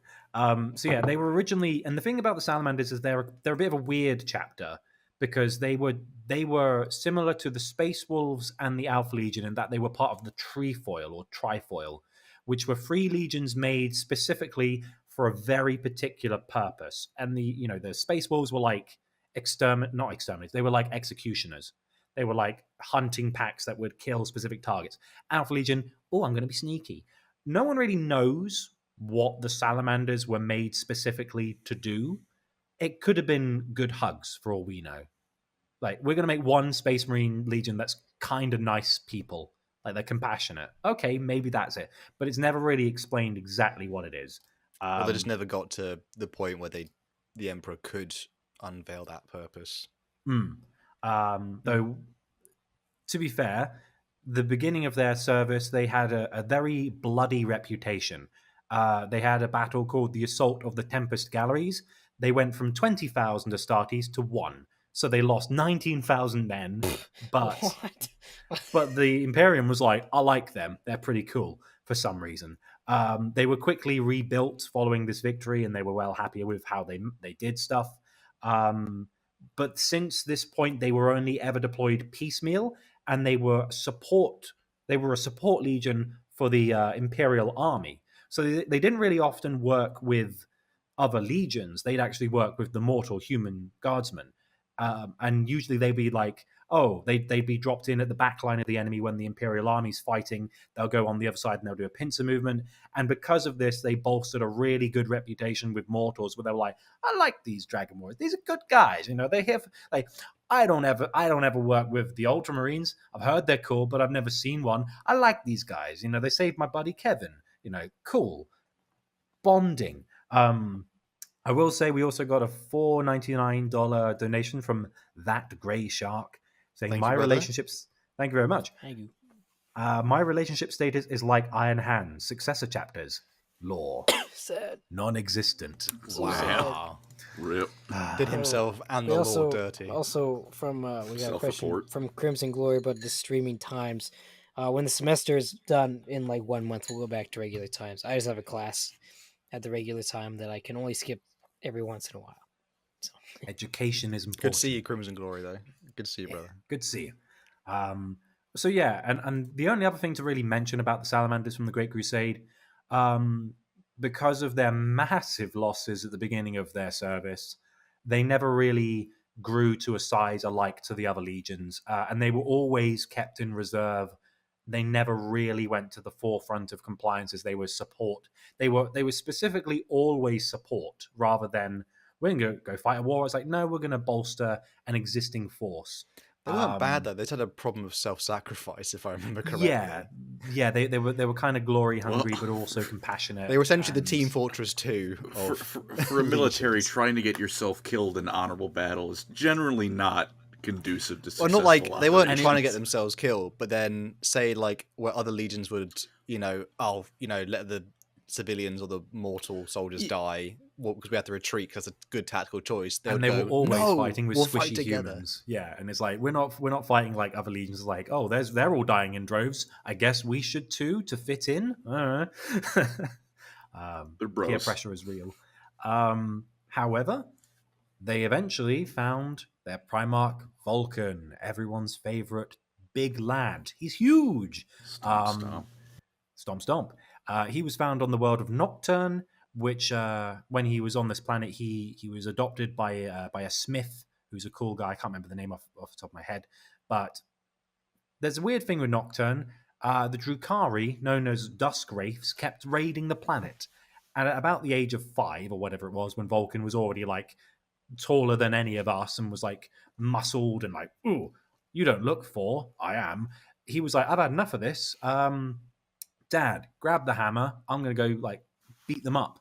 And so he basically just got like all the guys on Nocturne to say, no, actually, raiding is cringe. And they fought back the Drukhari. I think they found like a portal on their home planet where they were just like dropping in through. I think it was like the bottom of Mount Deathfire. There was like a Drukhari Eldar webway gate. And they were like, oh, that's where they could. Oh, bash. And they managed to drive off the Dusk Wraiths. And they were really chuffed about this. Great, we can smith in peace. And so to celebrate this, they had this event called, I can't remember, it was like the Celebrations of Nocturne. And then this guy called the Outlander appeared. And they're like, this guy's weird. What do you mean? He's like, oh, look at him. He's like, he's white. It's like, oh, yes, he is. He's very pale, considering, we live next to this massive sun that's like irradiating us all. And we've got like and especially Vulcan with like the glowing red eyes. Like, that guy looks a bit weird, doesn't he? Yeah. Turns out it's the Crocs Emperor. with the socks and cargo shorts. Turns up It's in a very tie-dye, obvious. like, what's this guy's fashion sense? What's going on here? So yeah, this guy turns up and he's like, hey guys, I'll compete in the celebrations with, and like, I'm sure Eli would like the celebrations. They're like lifting weights and they're proving how strong they are. Pretty epic. And then they basically conclude it like, I'm going to kill a big dragon thing called a salamander. Yeah, I'm going to kill a bigger one. No, I'm going to kill a bit. And so then the Outlander's like, okay, you and me, Vulcan, we'll go out and we'll kill a salamander. Whoever kills the biggest one wins. So they go up this. I think it's Mount Deathfire again. It's always Mount Deathfire. It's like that mountain in Ocarina of Time. It's just like, yeah, it's just that one. So they go and they hunt, and Vulcan finds a pretty big one, but then he has a bit of a tumble fighting the salamander, and he's clinging onto the edge of the ledge. And then the Outlander's like, oh, he's got this gigantic one. He's like, having a bit of trouble there, mate. Oh, and he saves his life. And they go back to the people of Nocturne, and he's like, oh, I know that, the Emperor, or the Outlander in this case, he sacrificed his massive salamander to make a bridge for our escape, and I've got the winning one because I brought it back, but he saved my life, so technically he won. And then Vulcan became a Primarch of the Imperium. That's pretty cool. So he's now in charge of the Dragon Warriors, and he goes, oh, Dragon Warriors, that's a bit on the nose. We're going to call them Salamanders. Like, We have a donation by Leon. He says, aren't Alpha Legion and the Eldar do the same shit? Every time they lose or do something stupid, it is because something nonsense. Because something nonsense. It is all in their master plan. The difference is the Eldar can see the future, so they at least know what they're doing. The Alpha Legion are just mystery. You're going to hate this, Colin, but aren't the Eldar basically Tzeentch? Yeah, but they're cooler. They were here first. And Tzeentch is goofing himself. What do you mean, yes? Well, in the warp, he has always been. Yeah, well, that's stupid. Is it wrong? Thank you, Leo.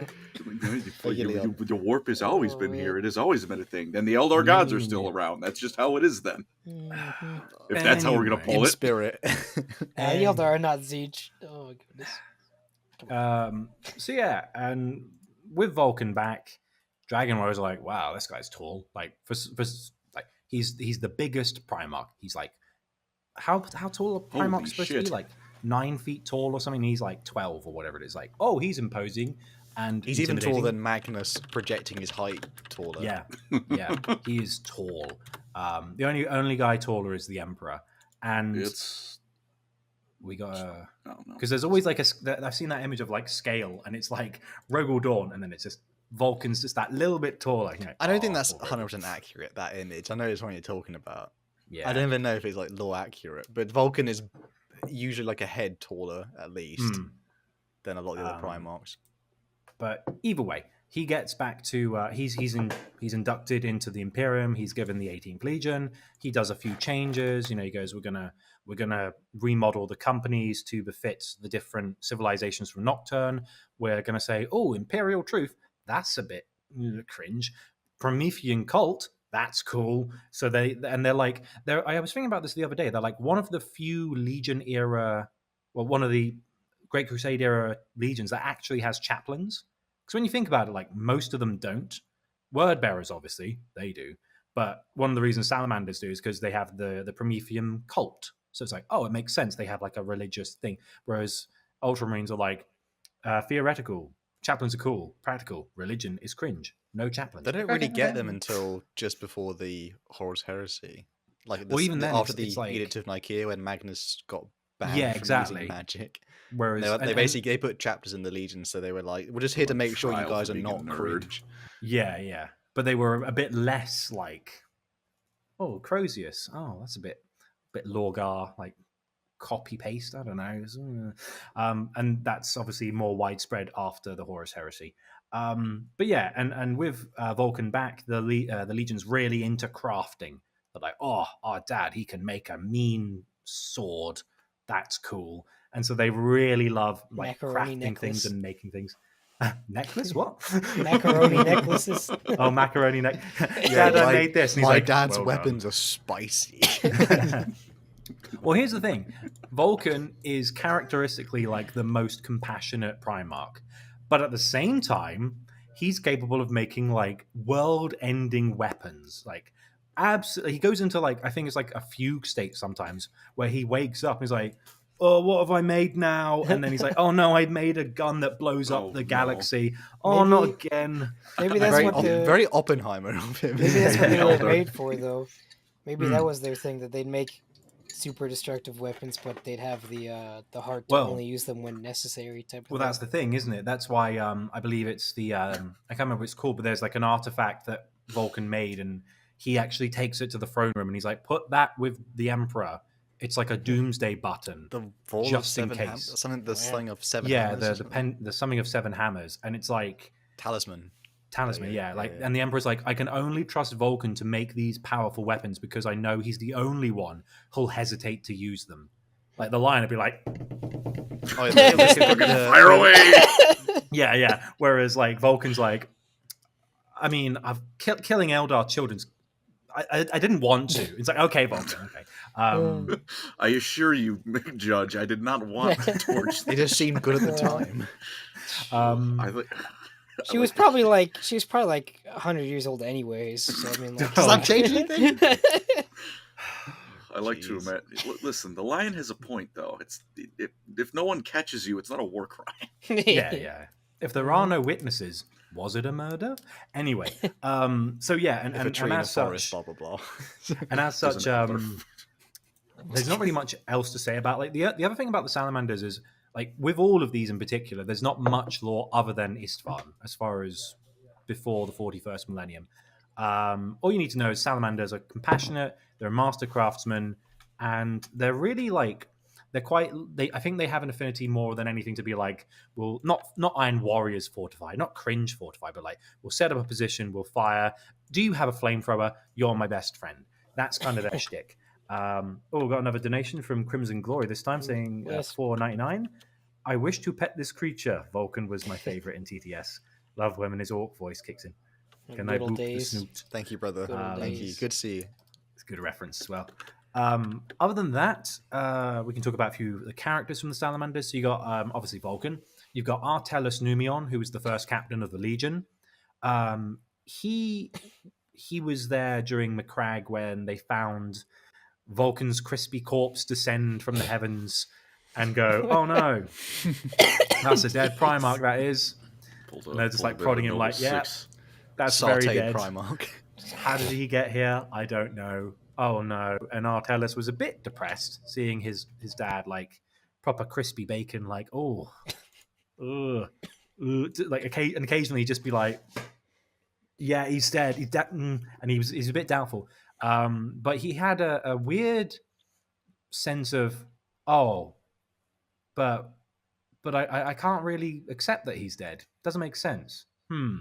So they take his body back to Nocturne, and they are doing like the funeral procession thing as the planet's being assaulted as well.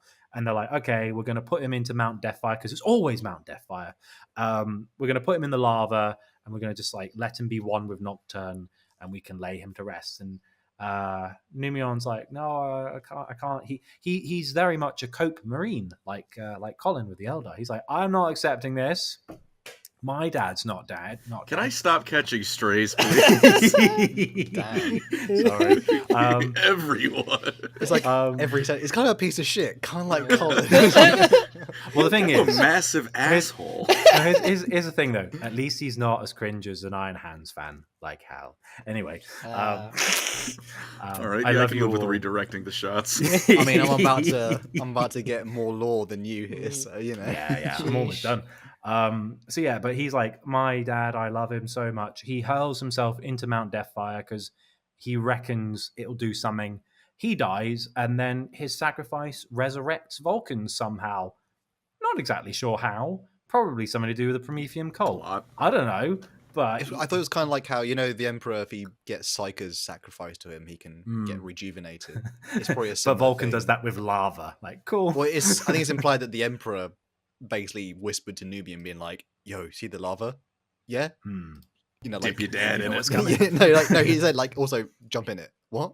It's like, what do you mean? It's just a background thought. Just do it. The Emperor's like, what is that? The Call of the Void, where it's like you're driving and you're like, I could just drive off the road right now. Or like, you know, That's you the lose Emperor. concentration Yeah, for like that's 1 the second, thing. like a split second. You're like, oh. We got another five donation from Donkey Man USA. Oh, thank you, brother. Thank you. Saying Noble 6 is still in that cave. I also follow Path Copium. Wow. Yeah. Poor Noble sheesh. 6. Dude, Vulcan is just Noble 6. They both fell out of orbit. They both are hiding in a cave alive somewhere, for real. Yeah, to be fair, Yeah. he drop site massacre happened, and then all Vulcan saw was survive. Like, yeah, makes sense. That See, it checks. So yeah, that's Artellus. Not really much other than he has cool armor. He's first captain for a bit, and he died so our savior could live. Vulcan, nice. Only two or so others. I got Nomus Raitan, Regent of Nocturne and Lord Chaplain of the Promethean cult during this time. He defended Nocturne from invasion during the Horus Heresy. That's him. And last of all, you got Forge Father Tekel. So you know how I mentioned like Salamanders, good craftsmen, and Vulcan has a tendency to make horrifically powerful weapons by accident. Before he left for Istvan 5, he went to Tekel, and he was like the equivalent of like a tech marine for the Salamanders, but artisanal. And he's like, I'm going off to like a big fight. We've never done this kind of fight before. Could you do me a favor? Check out my massive vault of doomsday weapons. And there's like thousands of things he's made. And it's like, oh, these are cool. And he says, all right, Tekel, here's the cauldron. I think it's the chalice of fire or cauldron or whatever. It's like, I need you to dunk everything to this cauldron, destroy everything, but destroy. And he's like, everything. We can't let anything fall into straight hands. And then Tekel's like, wipe my hard drive. Wipe my hard drive. But Dad, can be found. Dad, these are really cool. We shouldn't break these. Like this is like a prestige level 5 COD knife, £5 million CS:GO. like whatever CS:GO knife. Like we can't burn Dude, this. this is the 10 grand CS:GO knife. Yeah. Exactly. It was like Leon gave us another £5. Thank you, brother. He says we all love Colin and his bad opinions. Wow, every stray. Bro, please. I read Colin an alone. Instagram comment the other day that said, if there's one Pancreas no fan or Pancreas no work fan on the planet, it's me. If there's one Pancreas no work hater on the planet, it's also me. I do like to be feared and loved. I do like how Angry Homunculus basically encapsulated Tekel's storyline of cast it into the fire. But yeah, so he goes, Dad, please, can I keep like a few cool things? And he's like, all right, 9. You get 9 cool things, and the cauldron's one of them.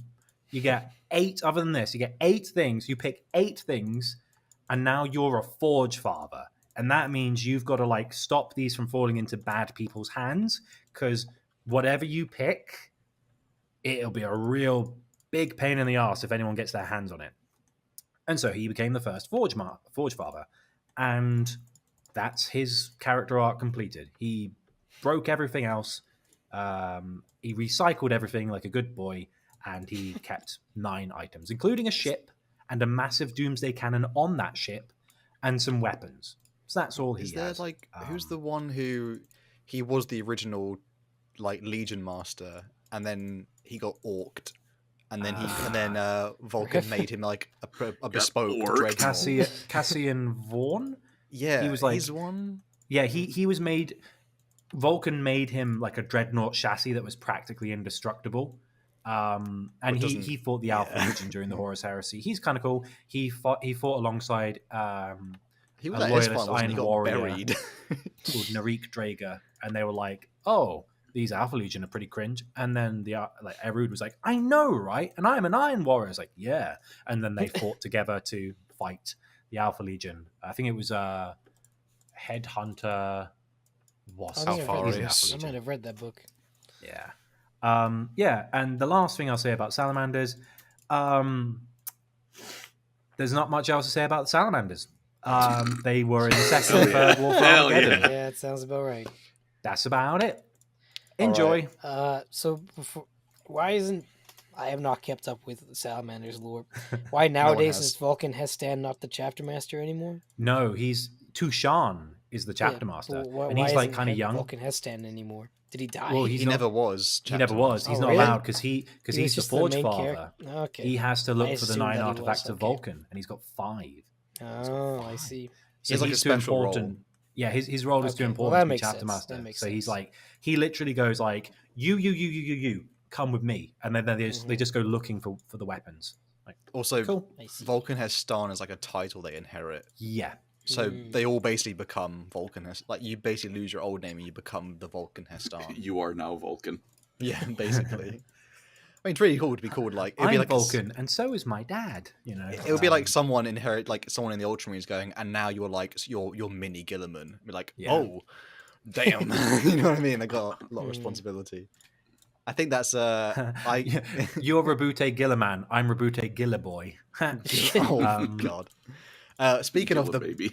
perhaps not the best legion, but the best shattered legion Oh, here we go. in the lore, Okay. Iron Hand, baby. This is all their lore. It's here. There's none of it. There's no Let's go. post heresy Oh, lore. man. Iron Hands start. I'm gonna go like with Andy. This will be not like super brief, but I'm not gonna do everything. Basically, the Iron Hands kind of start as a legion called the Stormwalkers on Terra. They kind of get that name from a tactic, which is basically Hammer and Anvil. It's just called Hammer and Storm.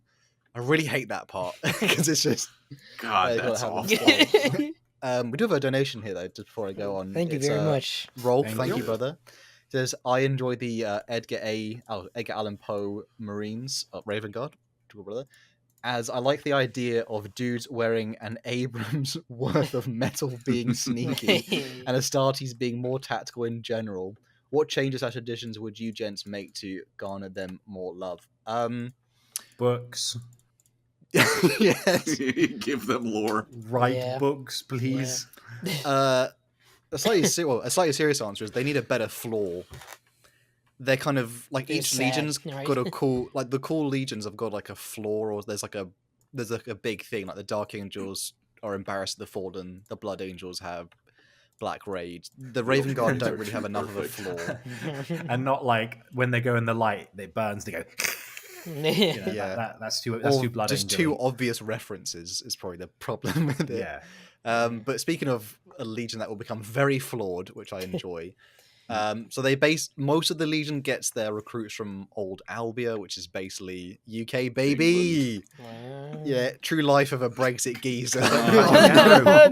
Oh, we've got so Best long character without it. Best Come character on, from the Horus England. Heresy. He's like, Yeah. Garrow. Where's he from? England.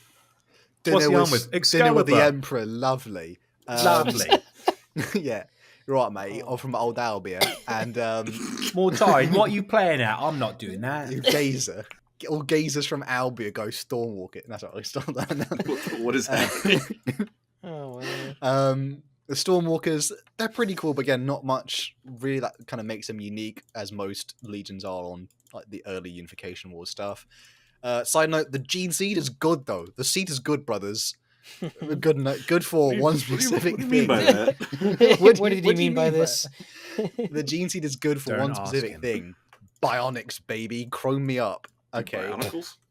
Ooh, Bionicle lore. Bionicle lore yes, next please. episode. Yes, please. But essentially, Iron Hand's Gene Seed is pretty like they have a high take of to bionics. So if legionaries lose their limbs or an eye, you know they don't have rejection that much. So that's pretty cool.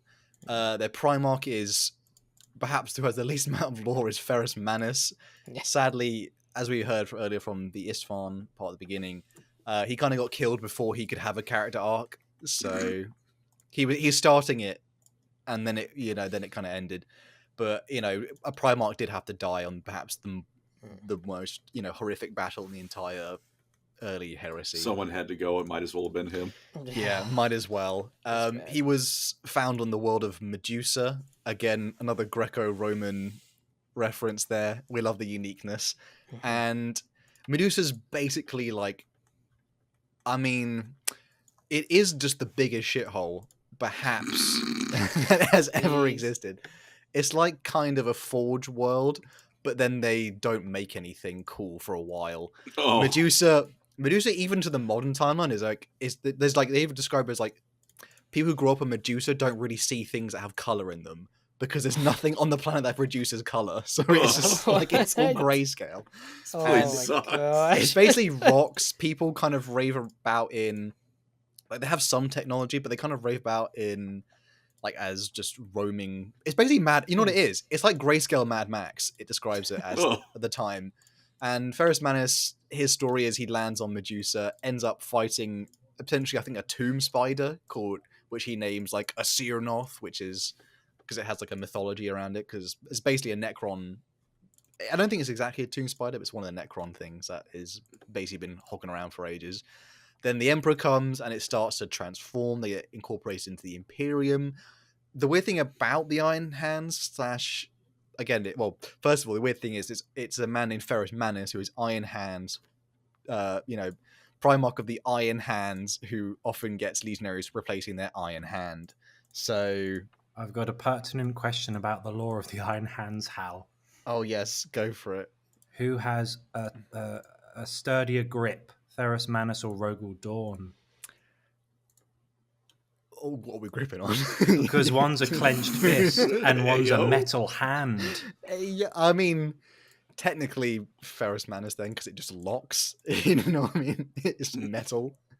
Whereas Rogel Dawn's grip is more of like he had like a grip over things in a sort of ruler sense. That almost threw me off completely there. But the Medusa is quite. Yeah, what do you mean by that? But Medusa's quite interesting because they had this basically sort of a barbarian clan system, and they basically transposed that into the Legion itself. And each of the clans within the Iron Hands, they all specialize in different traits, although somewhat around the idea of it being technology related. Some of the clans that are they had clans at the time, but some of them are no longer in the 40th millennium. They've sort of changed, or new ones have arisen. But at the time of the Great Crusade, there's ones called Atraxi, Borgar, Felg, Cardoran, Morgal, and Ungvar. It's called Borgar. Yeah, Borrgar. Borgar. Wonderful. Okay. Dimmu Borgir. Wonderful. What?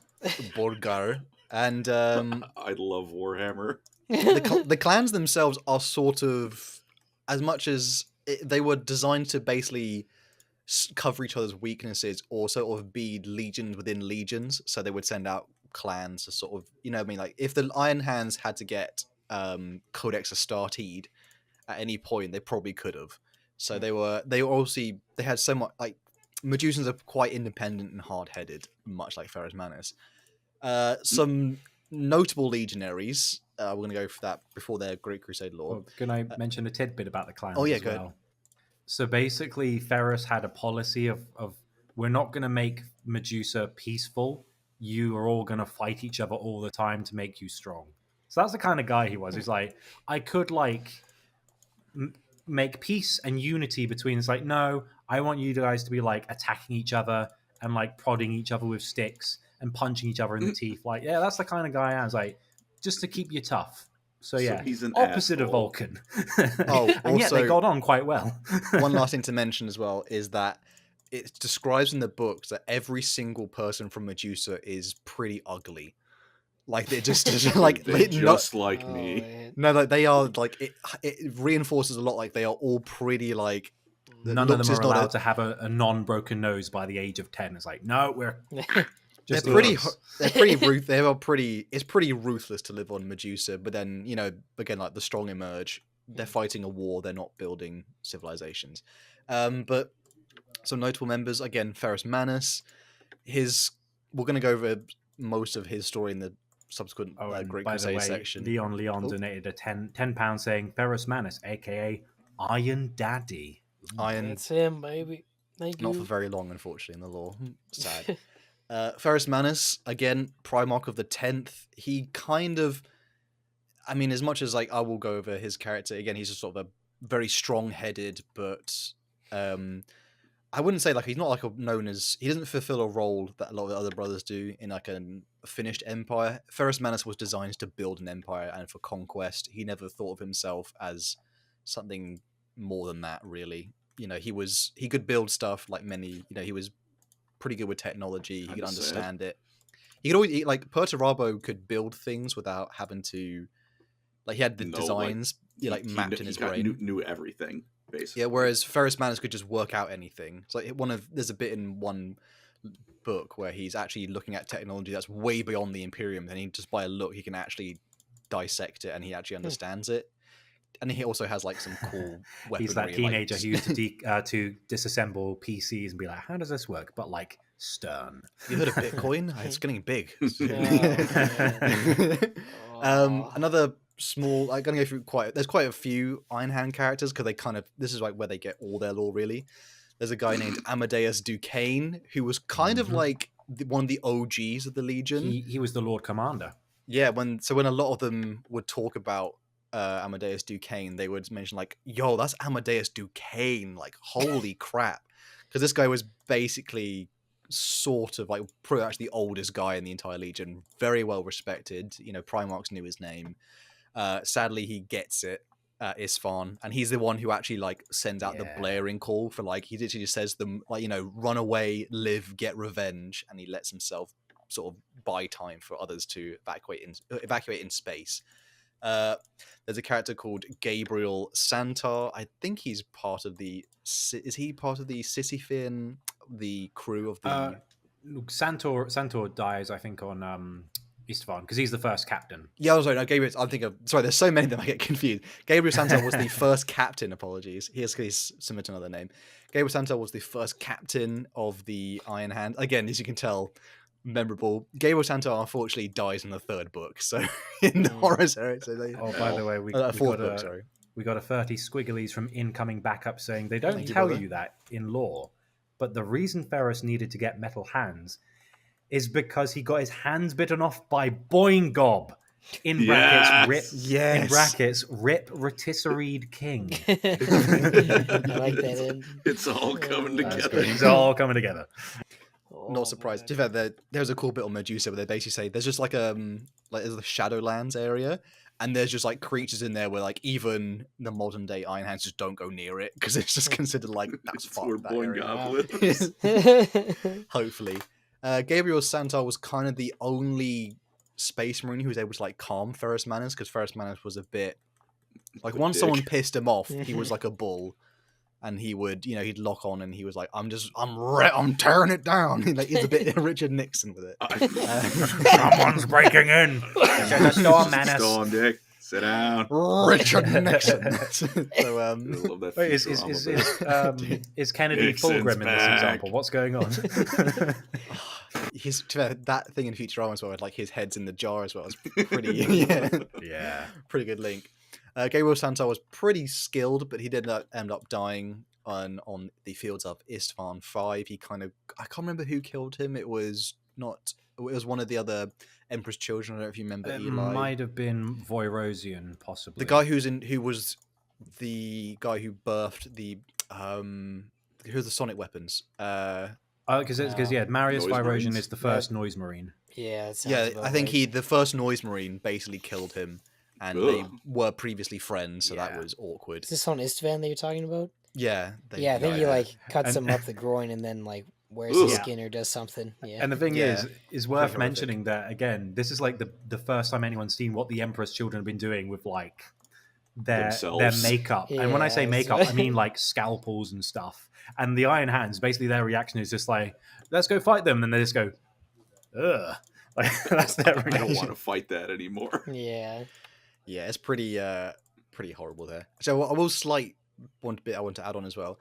The Iron Hands themselves are not, even at this point, they're not like super, like, not like a pro, like a lot of the ones like Emperor's Children are very pro-Emperor during Great Crusade, something like that. The Iron Hands were very much just like, yeah, we're kind of just soldiers and we enjoy soldiering. Like, they don't even have that much Imperial iconography on all their armor. Their armor is designed to just be the best in all just of like Ferrus, people. They're just very utilitarian. Like they just get the job done, and that's like Ferrus never wanted to be like a conqueror or a win. He wanted to be a conqueror. He didn't want to be a leader. He's like, I'll just get stuff done because that's the job. I'll get the job done. I'll do it well, and I'll go home and I'll do it all again. Like, I'll do the wife Susan.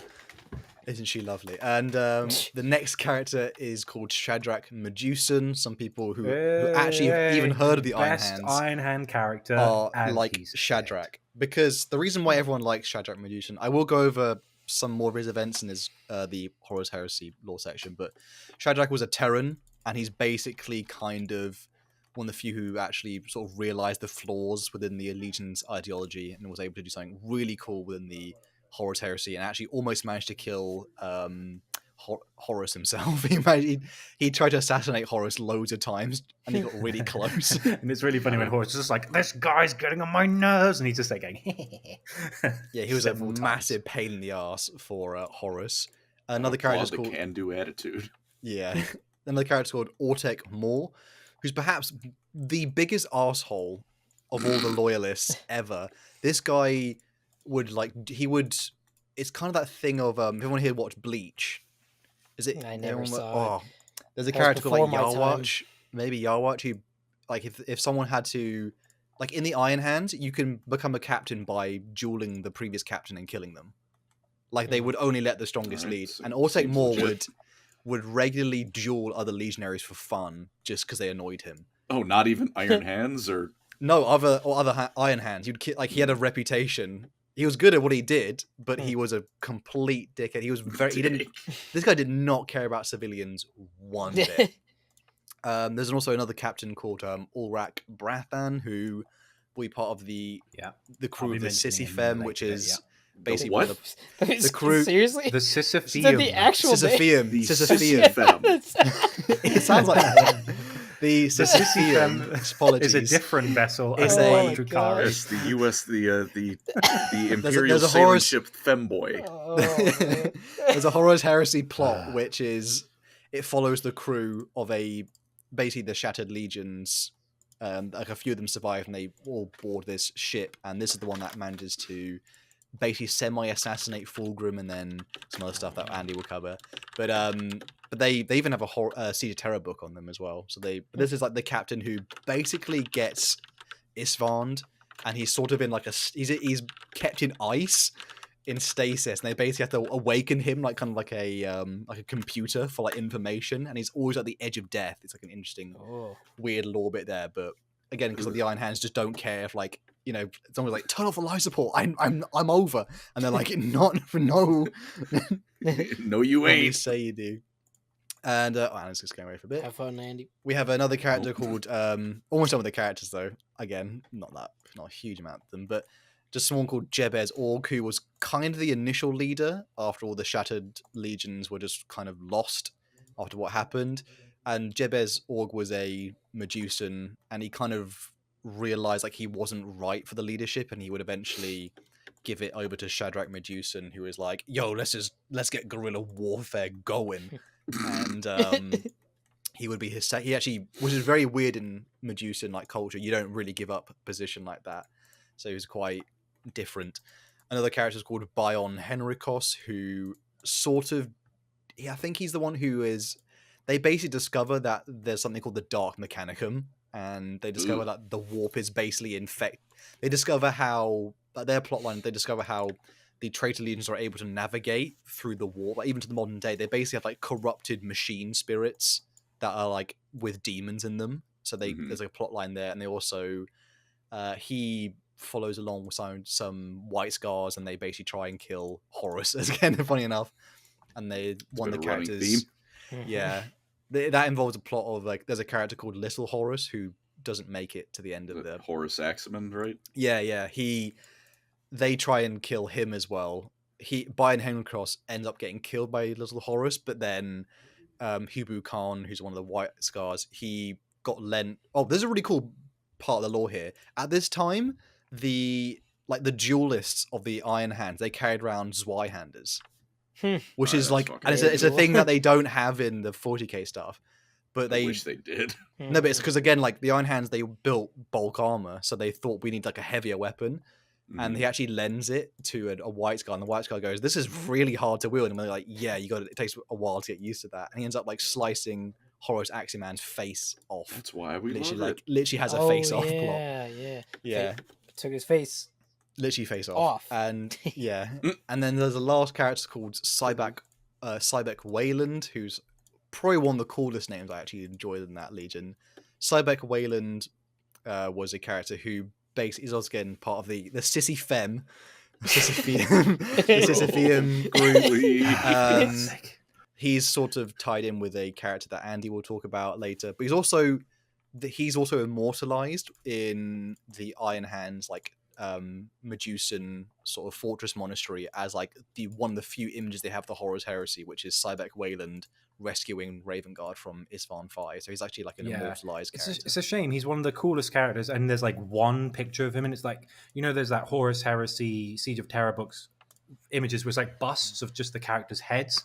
That's the only thing we have. It's like, can we not just have him in like the armor, please? His story is quite funny because he doesn't like any of the Salamanders or Ravengard because he doesn't like they all have like a sense of humor, and then he's like, it's a bit odd. He's just the typical grumpy old man, like, oh, don't kids these days. And dare you all have fun? Yeah.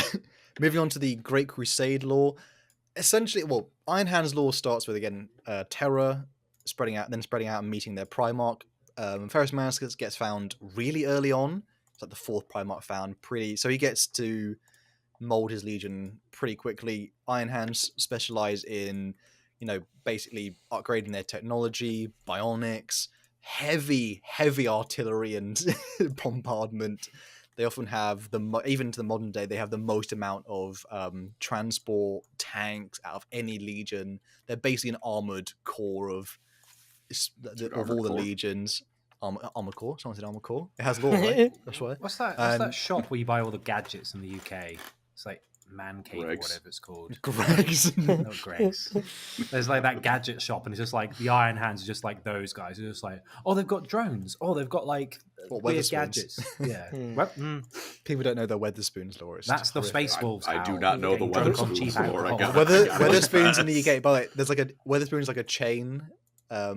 Usually like you people like chain restaurants or like chain fast food. This is a chain pub, but it's known for having like pretty good drinks and then pretty much like basically what people think English food is.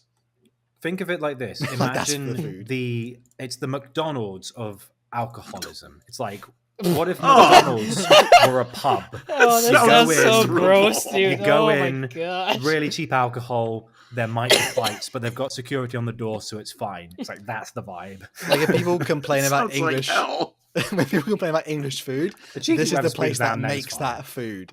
It is where perhaps cuisine goes to get picked apart at Isfahan 5.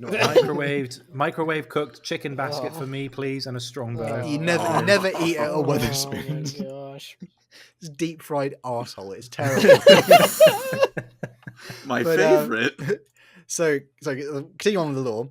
And then the Iron Hands also develop their friendship at the time with the Emperor's Children and Fulgrim. They basically become best buds because the Iron Hands have their whole thing about much like the Salamanders have like a self-sacrifice thing. The Iron Hands seek perfection, although their perfection is more of in terms of winning war. Like they basically whatever makes them the perfect soldiers, they will do that. So if they have to upgrade, and they think a lot of time that the phrase "the flesh is weak" sort of starts around this time. Although I will explain the kind of how they misinterpret it. But a lot of them think, my poor human eye, I get old, I get sick, I can, my human eye, I have human flaws, but a machine doesn't have flaws like that. So they start to replace stuff.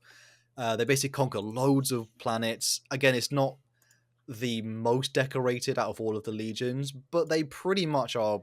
Yeah, I'd probably say middle of the pack, to be honest, because the Iron Hands, despite the tactical genius of like the Lion or Horus and stuff like that, the Iron Hands are sent against, like they're kind of similar to the Iron Warriors. They do get sent against pretty horrific foes a lot of the time because again, they'll grind things down into paste. Although they aren't like the Iron Warriors. It's like we have one tactic, and if we throw enough of our men at the wall, it will. Whereas the Iron Hands are a bit like, we should maybe go around the wall.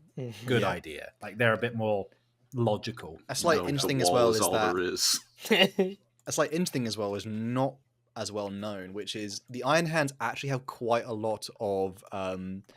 So like in sports teams, like players get sent out on loan. there's quite a lot of that happens in the Iron Hands. So they actually have quite a few like smaller detachments or squads from other legions. So actually a contingent of 1,000 Sons actually follow along with them. A small amount of Emperor's Children, a small amount of Ultramarines actually follow along in some stories as well. So they actually work with, and they've often as well trained a lot of the other Primarchs or legions. So they kind of are like a weird mix again, like because there's so many different clans within. It's sort of like its own mini empire within the Iron Hands. Yeah, and they sort and of again, it goes back to that we were taught to get better independent, through conflict and competition. So they like to be like, how do you do war? Yeah, with like special hats. Cool, we can try that. Also, the weird part is everyone seems to like them in universe in terms of like all the other Primarchs and legions like working with them because it's kind of that they're seen as like if the food. Obviously they say like the food of the old reliable. Essentially, there's nothing wrong with them. They're not going to be your best mate, but they're also like that's that co-worker who's going to get done. You know, that co-worker who actually does his job. If every problem is a nail and you need a hammer, it's a pretty good hammer. I'm just saying. Being all friends outside of work. And I like how like on both sides of the aisle, it's like Horus said, if we get the Iron Hands on the traitor fold, we'll win the war. And then Gilliman was like, of all the Dauntless few, they're one of them. Where I'm like, and when Ferrus died. Several man tears from Gilliman going, I like Ferrus. Just from coming from Jared Ezrin, who put English food is barely passable as food. Listen here. Listen here. Well, here's the thing. I don't disagree. I have French palate as well, so... Do you know what it is? Do you know what it is? It's a culture of overworking, so therefore food is not... You don't care because lunch is like 30 minutes. At most. I don't know, I get a lot of That's what we get around here. I know, but it's just, I guess, overwork. There's too much overworking in our culture and not enough spice. And where was I on the law? Oh yeah, so at this time, they're kind of, again, the Iron Hands are very much, they don't really care about being like number one because they kind of know like Horus is the most favored son. Ferrus knows that. Ferrus kind of likes the Emperor because the Emperor is sort of like, he's like his big brother in a way who like, when they had like the wrestling match in the living room and the big brother won. So it's kind of like, I respect you now kind of thing. That because when the Emperor landed on Medusa, he basically went, all right, the Emperor, let's go fight. Round one, ding, ding. Round one. Went straight fight. in. One of the first few things that happens in novel form is a small story where basically Ferrus Manus gets isolated from his legion by the Eldar, and essentially this Eldar Farseer is trying to warn him, basically saying like, listen, I need to speak to you. You're a Primarch, son of the Emperor. A catastrophic civil war will be coming soon. And Ferrus Manus is like, alien filth, what are you saying? Lies. And he basically, and then the Eldar basically goes, he's too stubborn-headed. Why did they choose him? It was quite funny. They chose all the wrong Primarchs to talk to. Yeah, it's all the Eldar's fault. There is an interesting part where was right there. They actually show. It's an interesting bit where they manage to separate him by creating a psychic storm that basically short circuits electronics. So an entire legion that has bionics. That was like their scenes. They would this sort of changed them because they're like, oh my god, they just tapped us in our biggest weakness. And one character I mentioned earlier called Bion Henricos. He was quite young at the time. He basically only had an augmetic arm, like one off, and then he took it off. And then when he took it off, they were all like, "Oh my god, what have you done?" Yeah, you're like, "What are you doing? That's cringe." But he basically went, "I don't care because our Primarch's in danger." And he alone, with like basically the mortal soldiers, went in to go fight the Eldar. The mortal soldiers basically got killed to a man, but because they did a job they couldn't do, they basically gave them like a place of honor, so they kind of guarded the Primarch since then. Can't remember the name of the group, whatever, because again, Iron Hands law. They would then the Morlocks, is it? I think so, maybe. That's the honor guard. That's like the elite. Oh no, that's the part of the Legion. This is like the mortal human ones. Right. There's also another event where essentially Ferrus Manus, they found a world that was kind of like, they basically found a second Mechanicum, and Ferrus was like, he already had a pretty strong alliance. The Iron Hands have always had a strong alliance with the Mechanicum of Mars. And they basically went, yo, we kind of needed to like just pack this world in and implode it. And Rogal Dawn went, nah, we could probably just incorporate them into Mechanicum. They had a massive row about it, and they basically fielded champions. They had a This is where Barney.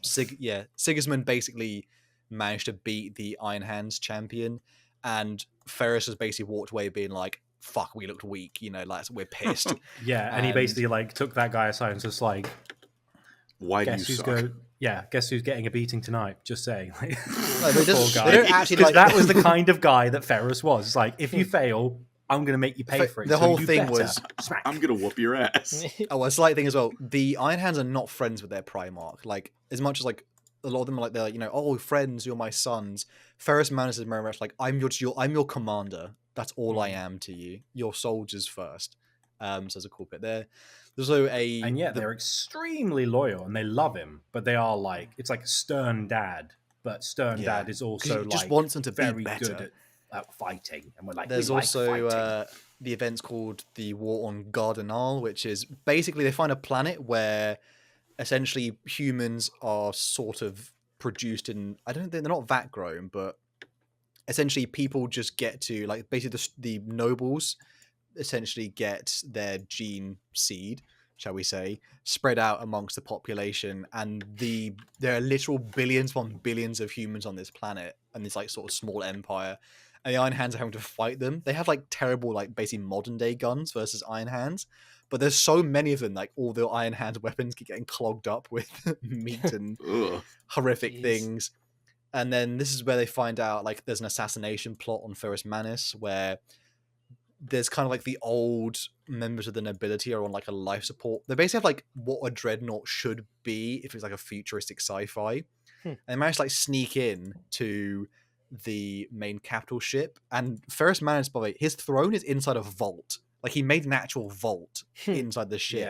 The which Anvalarium, doesn't, I which think actually it's gets turned against him because one of the guards outside, he basically has like a bomb trigger, and he basically starts vomiting up acid and just locks the doors of the vault. And they try, and then the two, a Psyker and this sort of massive sci-fi dreadnought, try and assassinate Ferrus. So the Psyker like tortures his mind with like visions of his old life and him basically surviving as a baby, fighting a Necron thing. And then this massive dreadnought, which has like plasma futuristic cannons, which is like where I said earlier, like Ferrus like able to recognize technology that's beyond even Imperial stuff.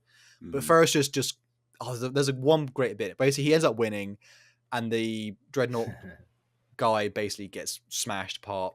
And then the Psyker guy goes, "I'm so sorry. In fact, maybe we could work together." And before he can finish that sentence, it literally says like Ferrus just literally caves his hammer into the guy, and it goes so hard it like dents the wall of the actual the vault that he built. Like he said he hits it so hard. I'm not locked in here with you. You're locked in here with me. Bonk. He said he hits it so hard he actually caves in the inside of the almost impenetrable vault door that he made. So it's pretty awesome. That's a great. Could you imagine being on the other side of it and you're just like, can you hear anything? And all you just hear is dunk. Donk. He rockets Fulgrim's hammer that he made.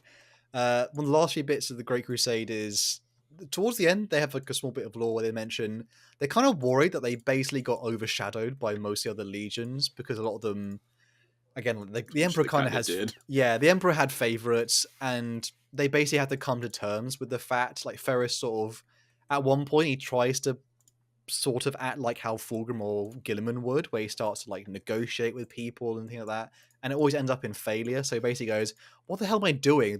The Emperor's already got a Guilliman. I'm Ferrus effing Manus. So he ends up, I'm just the guy I'm the guy who rocks up and destroys planets. I don't need to be more complicated. To be honest, I'm just loving the idea of him in a negotiation like, hi there, I'm the diplomat from the so-and-so. It's like, hi there, I'm Hammer. Do you I'm going to kill you. Do you like hands? What? Ugh, and he just gets frustrated. He's just like me. Yeah, he basically sort of has a come to clarity moment where he just says, I shouldn't, other the ones of, Vulcan's a crafter, Guilliman's a diplomat, the Lion's a leader, Horus is the charismatic one, who they basically... Sanguinius is hot. Yeah, they kind of recognize, again, funny lore tidbit as well. Character traits. There's a funny lore tidbit we should mention as well. I probably haven't mentioned it so far. Ferrus Manus literally has iron hands from the tomb scorpion thing being melted onto his arms.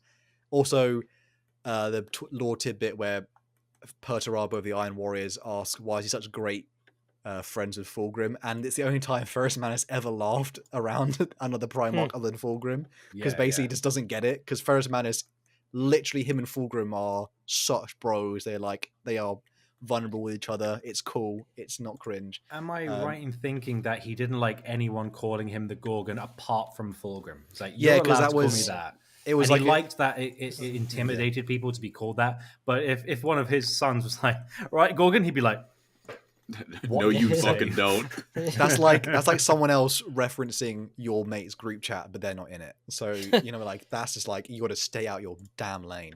And the last bit of the Great Crusade lore was the battle with the Emperor's Children with the Diasporax, which like the human / Xenos fleets that were sort of roaming around, and basically this is pretty much the start of the heresy is about to start, and they kind of upshow the Emperor's Children in this last bit. Well, Fulgrim feels like they got upshown when Ferrus Manus basically ends up destroying this fleet of non-compliant humans and aliens, and the heresy sort of will start shortly after. Horus Heresy lore, Isfahan 5, we know what happens with that. They basically, the Iron Hands sort of overextend, whereas the other two were trying to run back and retreat. Because the other Primarchs were like, we need to, the next wave's coming, we need to fall back. And he went, no, I can get Fulgrim, I'm close, bro. And him and all the first company ran, all the Terminators. The Terminators couldn't keep up. I feel so bad. Like, Gabriel Santal was like huffing it because Iron Hand Terminators, by the way. Iron Hand I'm Terminators. just imagining the poor Morlock going like, Dad, please wait. It doesn't.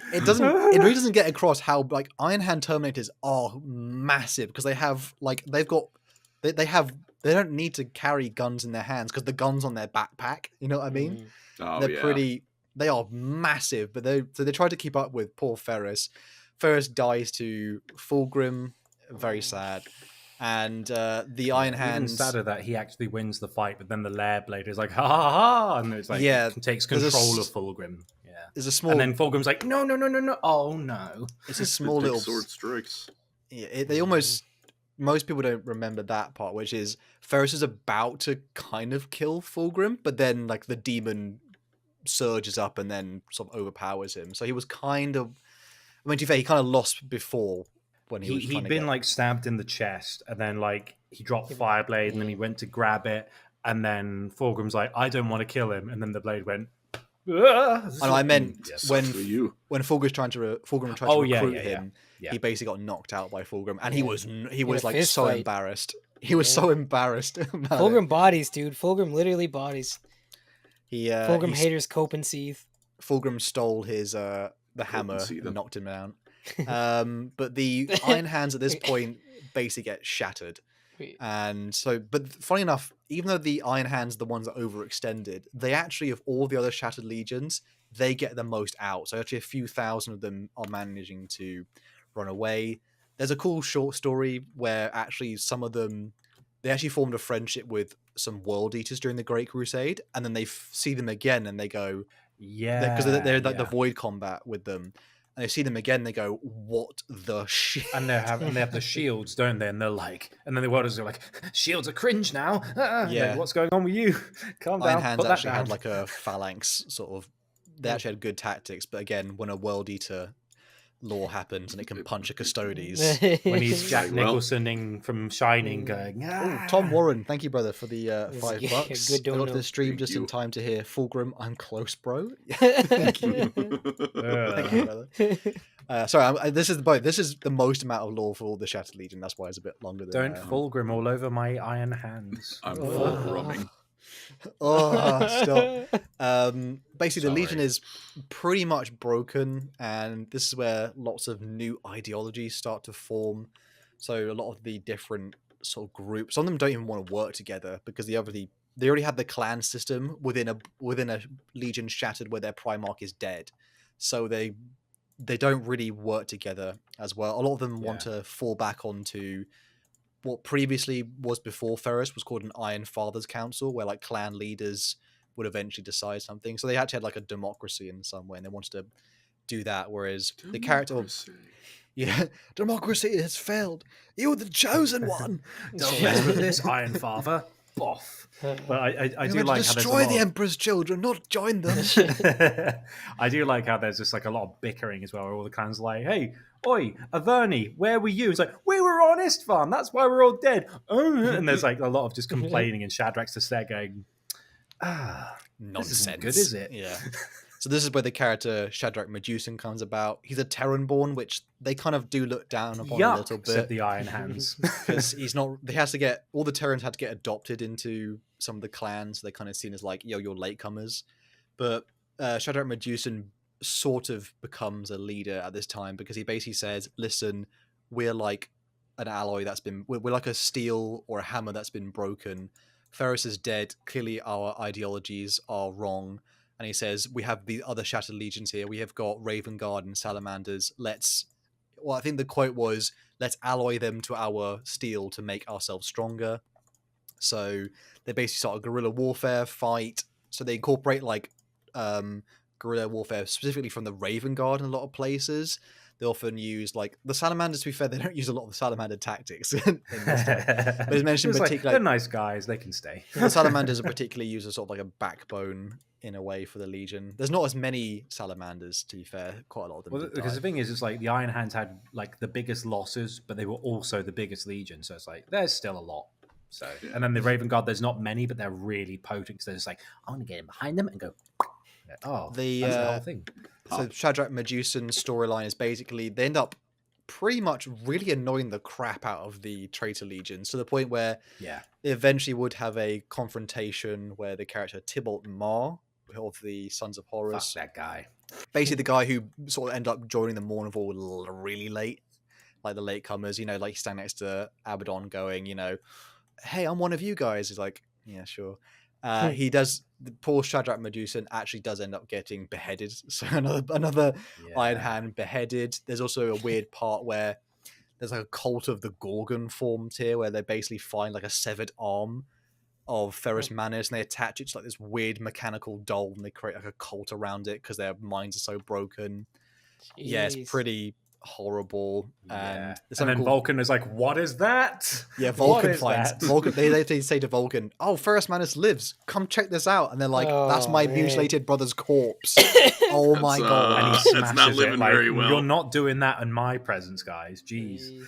And then there's a story called the Keys of Hell. Basically, there's a technology found in the Great Crusade that Ferrus Manus basically said, never use that. That thing is forbidden. Do not do it. Something called the Keys of Hell. It basically inverts your mind in upon itself, and you kind of turn into like a walking servitor, but you basically have the operational efficiency of a space marine. So a lot of them did it to stop feeling the pain of what went through because of Istvan. So there's an entire group. And you can be dead. Yeah, you basically you're walking dead. Recycling. It's pretty.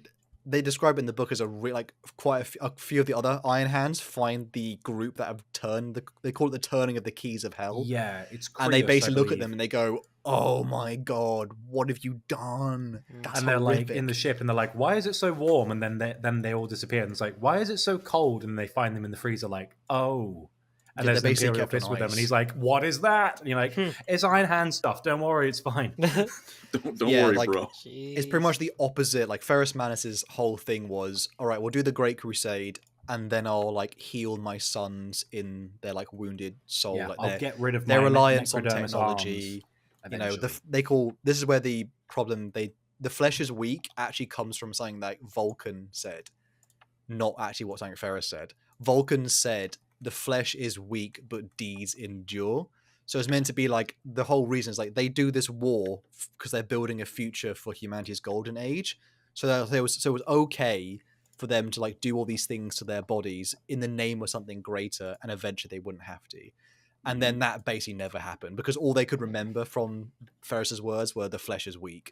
So basically the Iron Hands just hate themselves a lot because again they're the legion that failed at Istvan. They failed their Primarch, they failed the Imperium, and Ferrus had a diary and he was like, "Dear diary, one day I'm going to take the metal off my arms and I'm going to make my sons understand that it's okay to be human, it's okay to chill and be like, you know what? Maybe an augmetic laser eye socket isn't so cool. He writes But down his later.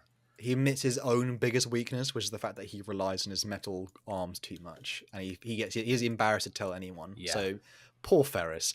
I think I mentioned earlier about Don't call your freaking Legion the Iron Hands then. the Iron Hands. I'm embarrassed. Like, Primarch dude, Iron Hands. seriously. Iron Hands. Oopsies. Poor bad. And I think I mentioned the early big goofed it. Oh, sad, couldn't heal you. Oh, cringe. No.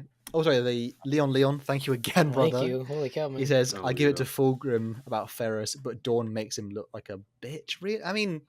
What? Dawn... Fulgrim beats Dorn. Dorn admits that Fulgrim was gonna kill him, and Yeah, if he but, didn't leave. Like, what happened Dawn to would be the Siege of Terra? coolest. He got Sigismund and Dorn. Dawn would be the but coolest. he left. He left because he was bored, and then Dorn later said Yeah, Fulgrim okay, had but us. yeah, bro, I swear, I'm the Oh, he Phoenix Lord of Cope. Yeah, To bro, be I fair, left because I was okay. bored. My favorite Dorn literally said that Fulgrim was gonna beat him if he didn't Nah, leave. it's just To a be confidence fair, issue. my favorite Fulgrim fight is him versus Gilliman. He gets Gilliman, and then Aeonid Feel, who's like the sergeant who becomes a captain, he's just like, run away, grab him, let's get out of here. It's time to leave. He has too many freaking arms. Run. Also, the moment you become a demon Primarch, the moment you never take a W again. So Fulgrim taking any Ws Unless at all you're is pretty Mortarion. massive. I Angron guess. did Let's destroy just- that planet. Yeah, but then he got beat up by the lion, so you know it's. Yeah.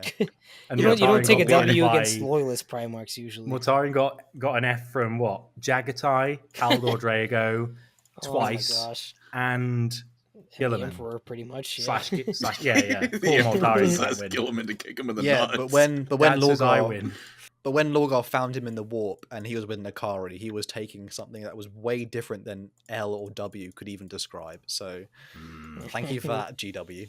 I think I mentioned earlier about Sex. Bion Henrikos. He was the guy who helped sort of discover how they traversed the warp, and he was the one with like Hibu Khan. And then they cut off little Horus Axeman's face. Yeah, and Hibu had his Zweihander, and he was like, I mentioned that. you know earlier, what? yeah. I like katanas. This is actually pretty cool. It's like, it's big, isn't it? It's like, yeah, it's very big. Oh, it's quite phallic. The fact Oh, that dude. actually I'll say my rant to the end about what they need to make for 40k tabletop. But one of the last few characters is called Ortek Moore. I haven't actually read, unfortunately, the full short story or book he's in, but it does mention like his role. Ortek Moore was the guy earlier who I mentioned who would like duel people for fun, and a massive cock. Like he's just like nothing likable about him. He went on to form another chapter after the heresy of like just the worst of all the Iron Hands. The Red Talons. Yeah, they are literally described as the worst. And I think they destroy some World DC facilities. I think, Andy, you might know a bit more about what does Ortek Moore do that's really horrific during the Horus Heresy? I can't recall exactly, but I'm sure it's something to do with like acceptable losses of allies. He's one of those kind of guys. I think it was Ortek Moore. He wanted to find a weapon that was being kept by another Shattered Legion. And so they ended up attacking their own loyalist brothers because they're basically like, we need it. Who cares? We don't even care. Yeah, like he's we very much survive. ends justify the means. I don't care. He has like that like heavily like tattooed face, and that look in his picture is just like, I'll cut you. It's like, yeah, he's got crazy eyes. Leave him alone. He looks That like man is nuts. He looks like he has always, in fact, been in prison. Like this guy is intimidating, and that's kind of the end of end of the heresy. They kind of get split in. There's barely any Iron Hands left, and the ones that they do have, the ideologies, like a lot of them either hate Ferris, like Ferris, mourn Ferris, or there's quite a few of them who never in the first place agreed to the fact they should have someone who has central rule, because again they were Medusans who don't like serving under someone. So when they were all put back into the Iron Hands, they were just like divided and ruined. The last bit here. Also, and I was going to say, I think it's also sad that like Shadrach had like a proper he was Terran born. The reason he's called Medusan is because he renamed himself to be a son of Medusa, hence Medusan, son of Medusa. So he was like, I know I'm from Terra, I'm not from your world, but let's band together and like make the best out of a bad situation. And then, could have been could have been like the Raptors version of like a legion or like a group with tactics wise, but then that just got ruined. And then Ortek Moore left him to die as well. Yeah, one of the character I mentioned earlier who stepped down to be his second in command, like an actual Iron Father. After the council gets obliterated, and he's like the last senior, and he's like his mentor. And he's like, "It's okay, Shadrach, I've got your back." Wink. Nudge, nudge. Yeah. So the Iron Hands at the end of the siege, at the end of the Horus Heresy, they are broken in more ways than you can think. They really none of them like themselves anymore because they are failures in physiologically, failures in ideology, and failures in achievement. So we suck. They are pretty grim dark. Last bit post heresy lore. They only agreed to the Codex Astartes because they were offered Ferrus Manus' skull. At the end of this, basically his skull was retrieved by the same skull that Horus, when he was like going proper mad, was like, "Ferrus, let me tell you something. I'm gonna be a great new emperor." And he's like, I still find like something in my body twinges every time I read that part where like Fulgrim just drops like the prime Ferrus's and it goes dead skull. Yeah. And like, even Horus goes, plop. And then like for Horus says like the plucked out silver looking eyes are there like just hollow things judging him. He's like, though to be fair, that's even Horus goes goes, demon possessed. This is fucked up. Fulgrim, to be fair. And he's like, I know that you know that I'm a demon and not actually Fulgrim, but plop, and Horus. Poor Iron Hands. A lot of them, their whole legion basically, again, I said earlier, they basically decorate traitor ships for the entire thing. They're like basically, I think they even say at the end of Isfahan 5, like loads of them are like their corpses are crucified, and like they take the biggest of L's. So again, they post heresy stuff. They do get Codex Astartes, but there's only like 3 because again, there's barely any Iron Hands. Yeah. Although the Iron Hands do kind of slightly take on the structure of the Astartes or the Codex Astartes. Codex. Grain of Although what's Codex, his name? Crazy Eyes from the Red Talons. He's just like. They kind of they grain of salt the Codex, so they do have their own weird system. They are led really. Their chapter master is elected for periods of time, and then they have something called a Iron Council, where essentially like old dreadnoughts and old members of the Legion, they're like plugged into a computer. And they also venerate dreadnoughts more. They're like, white scars, ew, dreadnought, ew. Iron Fathers are like, I can't wait to get mutilated so I can get put into that. That thing's so cool. Oh, I want to be a dreadnought when I grow up. Dreadnoughts to them are like being VTubers to Colin. Sorry, I'm not astray. But essentially, like, it is the ideal. I don't want to be a VTuber. It is the ideal form. They all right, well, fair enough. They look at dreadnoughts and they're like, look at the angle on that. That is kinky. Sorry, that's a watermark. But technology. They also in the modern 41st millennium, they don't actually worship the Emperor. They are parts of the Mechanicus. They worship the machine god. So they praise the Omnissiah machine god mostly. So they're not actually they're the only ones that really do that as well, I think. Maybe some other ones maybe venerate in some way, but being a tech priest is big. The Sons of Medusa are more like, there was a big schism, and the Iron Hand successors were like, are we going to be like Emperor is the Omnissiah, or the Omnissiah is a separate entity? And then there was this, and then they were like, all right. And then Sons of Medusa were like, oh, we're a weird bespoke chapter that was made from the conflict, and they have all the best gear. They're like, that's a pretty good deal, if I do say myself. So also their organization is pretty weird. Again, they still have the clan system, although the old clans have fallen. Only, I think, Clan Averni is remaining, and that's because it's the first company kind of thing.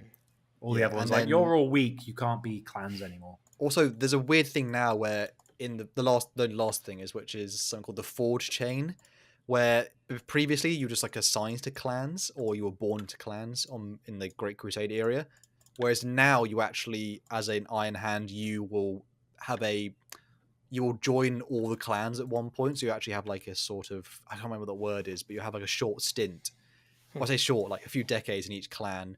And basically each clan has its own sort of iconography or symbol that you're attached to your Forge Chain, which is essentially saying, here's my badge of honor. I learned all the things I need to know from that clan. But by the end of it, you end up looking like a machine thing because one clan ends up putting a cybernetic like spinal imprint. One of them gives you like a technological imprint into your brain. So by the end of it, you are basically a tech priest by any means. And my last rant, I wanted this so bad, which is Iron Hands. They don't need characters and stuff. They just need one thing, which is they need the Hellfathers, which is a unit where the Hellfathers are from the Keys of Hell short story. The Keys of Hell is where they basically went to, they lost their minds. They still exist within the Iron Hands, but they're basically the guardians of the Iron Council. They are essentially things that were human, but are now like machine things interred within their Terminator armor, and they should carry around as Y-handers, and that's my rant over. They're like That's the Iron Thousand Hands. Suns, but less cringe. Yeah, it sounds like Rubric Marine type of stuff. But they smell of oil and rotten meat. Oh, okay. There is a cool bit in the Why you one gotta book. describe it like that? There's only one cool true. bit in one book where one of the Iron Hands and like a human, they actually just spot a Hellfather, and even the Iron Hands are scared of the Hellfathers because they basically go, that thing has no human emotion whatsoever in it. And that thing, when the humans walk around them, they basically just like look around at people and they kind of turn like sort of Terminators, and they absolutely should be a unit because they would be ridiculously cool. And that's Iron Hands. Hopefully people like Iron Hands a bit more now. Some respect on my my grind for Iron Hands lore. The last one I think, Andy, though, is do they even exist? Can we see their lore? Yeah, Okay. seriously. This is going to be even brisker than my Salamanders one, to be fair. So yeah, let's talk certainly about. here. Can we get a caw in the chat? So all Shattered Legion is basically Iron Hands lore. So that's all we have there. Pretty Let much. us have it. But let's and again, like the trouble with, especially researching the Stealth Legion, they don't really leave many tracks. So okay, so Great Crusade. So the Raven Guard weren't known as the Raven Guard before Corax, obviously, but we don't know what they were really called. So they were just the 19th, and the 19th were basically the assassins of the Emperor. Not like Alpha Legion assassins, where it's will leave no trace. It was like, oh, Terran Warlord, will you join the Imperium? No. Hey, if How it about works, it now? works. It's that kind of like assassination. Sounds less of an assassination, more of like a mafia shakedown. Yeah, Raven Guard in Unification, like, I'm gonna give them enough they can't refuse. Anyway, so they were like the assassins of the Emperor, covert operations, reconnaissance, but not in an Alpha Legion way where it's cringe. They were drawn primarily from the Asiatic dust fields of terror, and it would be 2 centuries, so 200 years before they were reunited with their Primarch. That's all I really can say about Unification Wars. They're just too good at hiding. They didn't leave any trace of what they did. I think Horus used him as like his own sidearm at some point. Oh, Wow. sorry, I got too far ahead of myself. He used them as something. He did that, and Eli just doing something. What are you doing, Eli? I was Just gonna in camera. Write my little message. My mom memento that I about going to class. Nice. So basically, the most interesting thing about chat, I'm getting to that. Anyway, so the most interesting thing is like, okay, so Raven Guard, let's talk about their Primarch. Corvus Corax. Nevermore, car. So he was found on the moon of Lycaeus, which is in orbit of the Forge world of Kievar. Now, Kievar is ruled by a tech guild. So imagine an aristocratic version of the Mechanicus. And they have a workforce. And for the resources they need for the factory on Kievar, they enslaved the people on their orbiting moon of Lycaeus, which is a mining colony sort of thing. So a bunch of people, they were like, we found this goth baby. It's like, okay, cool. We found this like hot topic child. Found this goth That's very baby. funny. Even there, he had the eyeliner on and everything. You're like, that's a Oh, goth gosh. baby. And he's It's like, part of his cool. DNA. And they're like, cool, this is cool. I can't believe he's already got like long hair. But like, what's going on? Oh, clearly he is our savior. we don't own any eyeliner. How has this happened? So clearly, he's our savior. We need to keep him away from the tech guilds. And so they basically like hid him under the floorboards and they nurtured him. And a band of people, like, I can't remember her name, but there was a lady who looked after him from a baby. And she went on to become They like literally one did of the hide naval him under the commanders. floorboards as well. That's so funny. Yeah, They actually, yeah. like, that's in the book. They actually hide him. They literally do. And there's one point where the guards go in and the like kindly old man is like, I don't have a goth baby. Why would I have a Why goth would I have one of and those? and they do like a proper like looking. And they shine the have a torch. goth baby. And they shine the torch directly at Korax. And he's there like and they can't see him. And they're like, that's weird. And it turns out Korax has this ability called Wraith Slipping, where you can look directly at him and not see him. Much like me in the dating market. Anyway, so ha ha ha. I'm a Warhammer guy. What can I say? Anyway, so basically, I think one of us is married. I think that doesn't have much. Yeah, water. but he's built like a bodybuilder. That's like the guns get girls, as they say. Anyway, the most important thing to remember is that Goth Baby Korax is like, oh, I'm actually quite good at this hiding thing, innit? Nice. And the kindly people of Lysaeus are like, oh, that's handy. Hiding, as far as hiding a baby goes, oh, that's a good thing to have. So they managed to hide him. And as time goes on, they're like, oh, bloody hell, he's growing quick. How many sandwiches has he eaten? 20 a day? Jeez, he's growing up fast. Oh, by the way, we got... bastard. Hello, Looty McShooty. We got a donation. Oh, from hello, brother. Thank you. Looty McShooty, veteran of LoreCrimes, $4.99, saying, new DLC unlocked, Doge on bed. Congratulations. But still messy. And when are you guys going to do an AoE Warhammer stream? Never. I can't make the bed when the dogs are on it. Also, the dog has moved, being like, what did you say? What is dog's name? The brown one is Jazz and the black one's Athena. Everyone in the chat say, hello, Jazz and Athena. It's funny, one's called Jazz and one's called Mild Jazz. We'll do an AoE Warhammer stream when Colin gets the rousing for it, I guess. Probably, I assume. The what? The rousing. There's no E before that. What does that mean? Like you roused, you waking up type of thing. I don't know. What is Age of Empires? Age of Eternity? Sorry. I thought that was Age of Sigmar. AoE. I don't know. If This you is mean AoE. Area of Effect Warhammer stream. Blast radius. 40 Did you mean Age of Sigmar? I don't know. I have to go to class though. Feels bad. Eli has to actually get studies. He gets to miss all of that Ravengard lore. No. Yeah, I was going to say, that's quite compelling. Like, Jake was like, I just noticed Athena's like, yeah, proper Ravengard dog. Hiding in plain sight. Have fun talking about the Raven Guard for the next 10 minutes, fellas. We planned this. This was all planned. Yeah, this works. Sorry, fellas. Farewell. R.I.P. Love you long time. Okay. Dead. Take care. Bye. Vanish, just like Ravengard lore. I will miss you all. I'll be you all next Friday. Bye. He's now we talk about the real Ravengard lore. Yeah.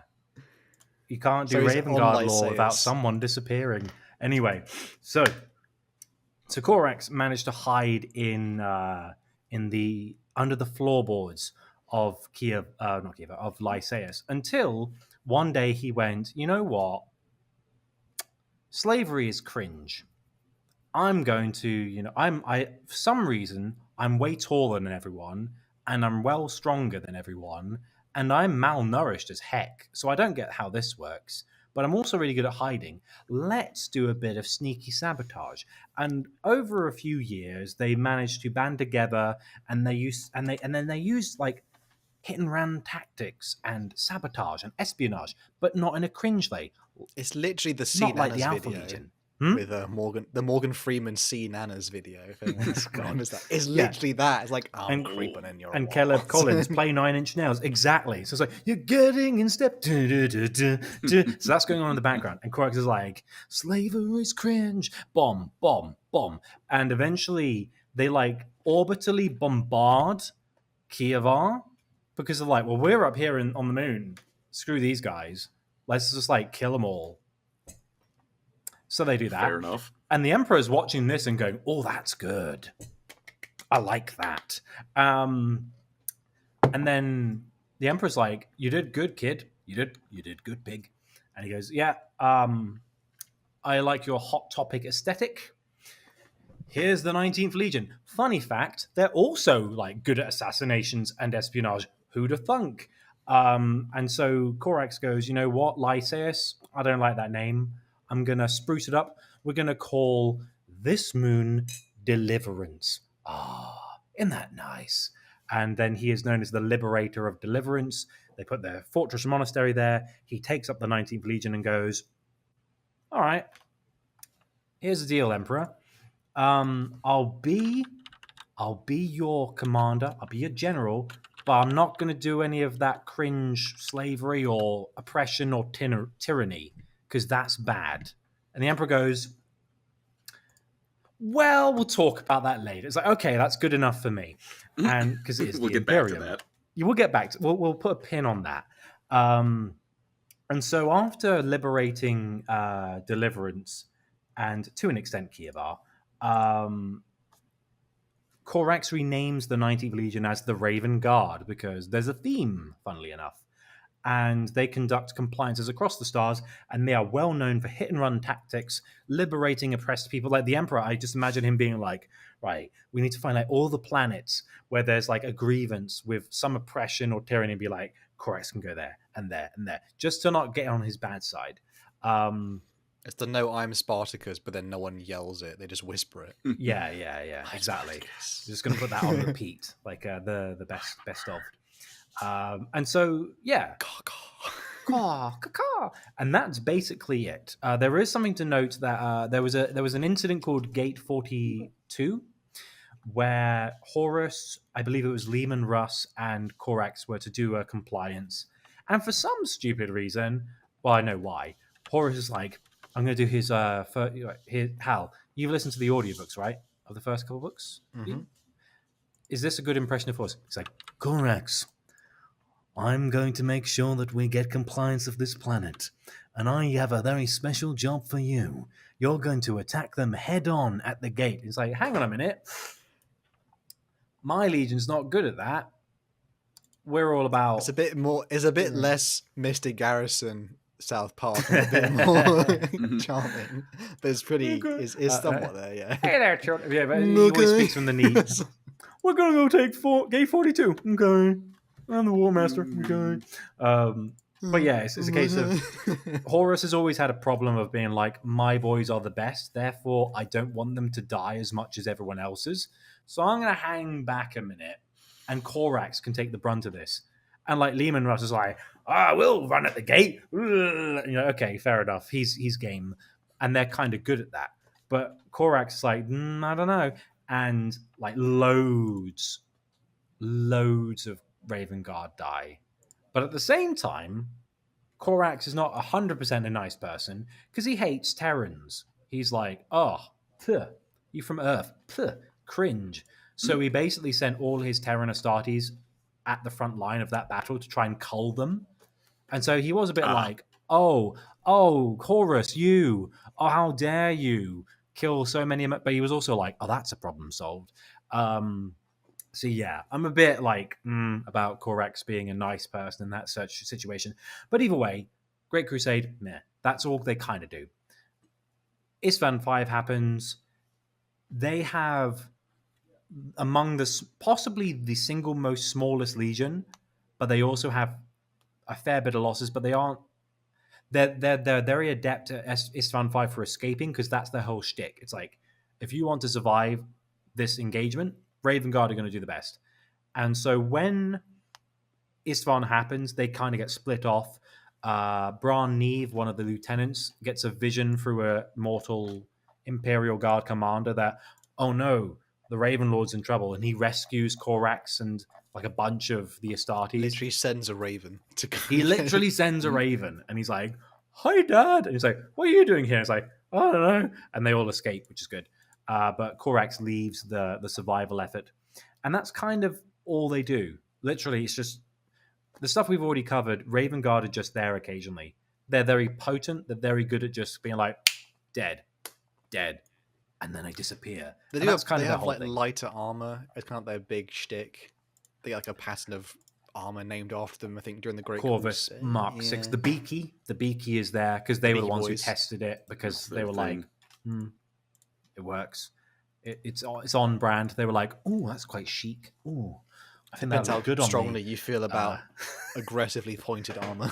And then there's the space where it was like, do you like my design? It's just the Wolf face. The like, wolf. They remade that. Leaving 'cause that's of cringe. everyone's It's complaints like, oh on no, it. it's not. It's fine. Looty McShooty, he does another dono. Thank you, brother. He's put, well, people from Earth are cringe, and he's so well up within his right. So yeah, and I got my games mixed up, and it was a Total War thing, basically. Yeah, I was thinking Total War when Yeah. you said AoE. Yeah. So yeah, what else can I say about the Raven Guard? Not much, apart from the characters. So let's go through it. Like the main one to talk about, the premier character is Nikaea Sharokin. He was deployed at Isstvan 5. He was a really good Wraith Slipper, which means he was really good at doing that whole like looking directly at him and you can't see him. Some people reckon he was taught personally by Korax to do that because again, he was on Deliverance when they were liberating, and he must have been like 15 or whatever. Be like, I'll chuck a bomb at the Mechanicus. Like, fair enough. So he was really good at that, and some people speculate he was great. He was rescued from a fight with, I believe it was Fulgrim. He got wounded, and Sabik Wayland from the Iron Hands grabbed him and was like, "You're not done yet. Come here, get in the ship." And Christ is like, "Oh, seeing stars." And Sabik's like, Still that mural in mural. How do I say it? Like a Mural? wall. A mural. Muriel?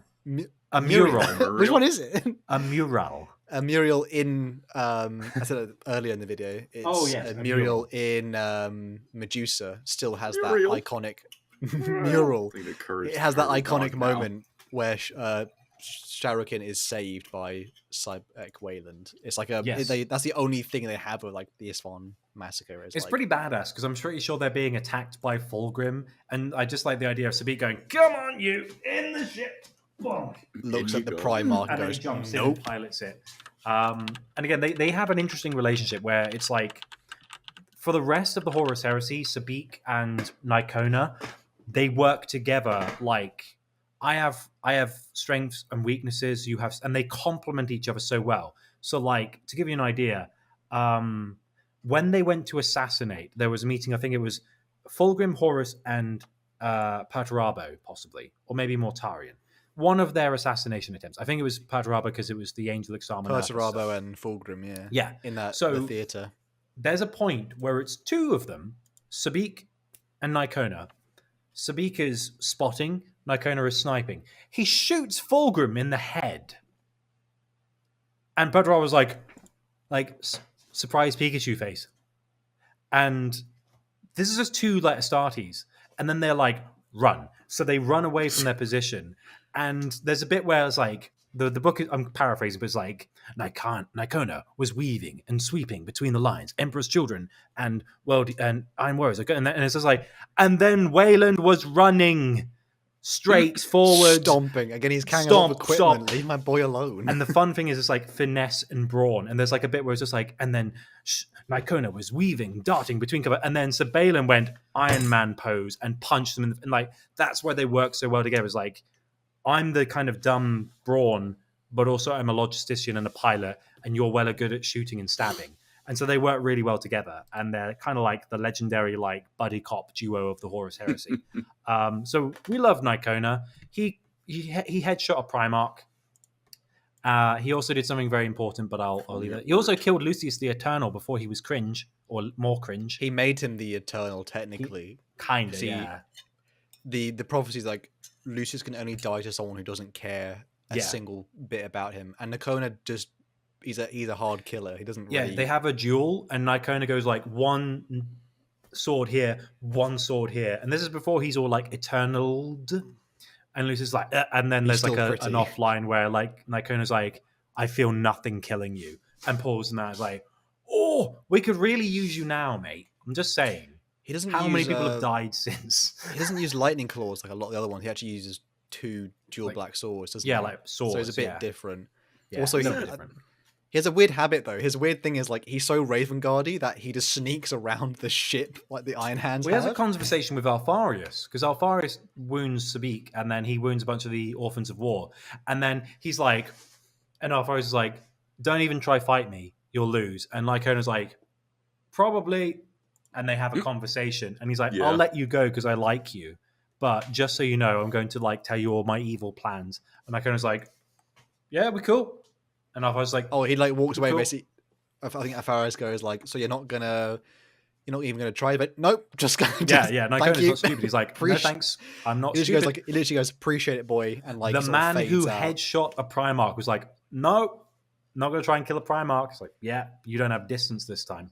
Other than that, other characters, we've got Agapito and Bran Neve. I've heard some people, I did a video on Agapito and people were like, in Spanish, I think it is, Agapito might be another word for Willy, which is kind of funny.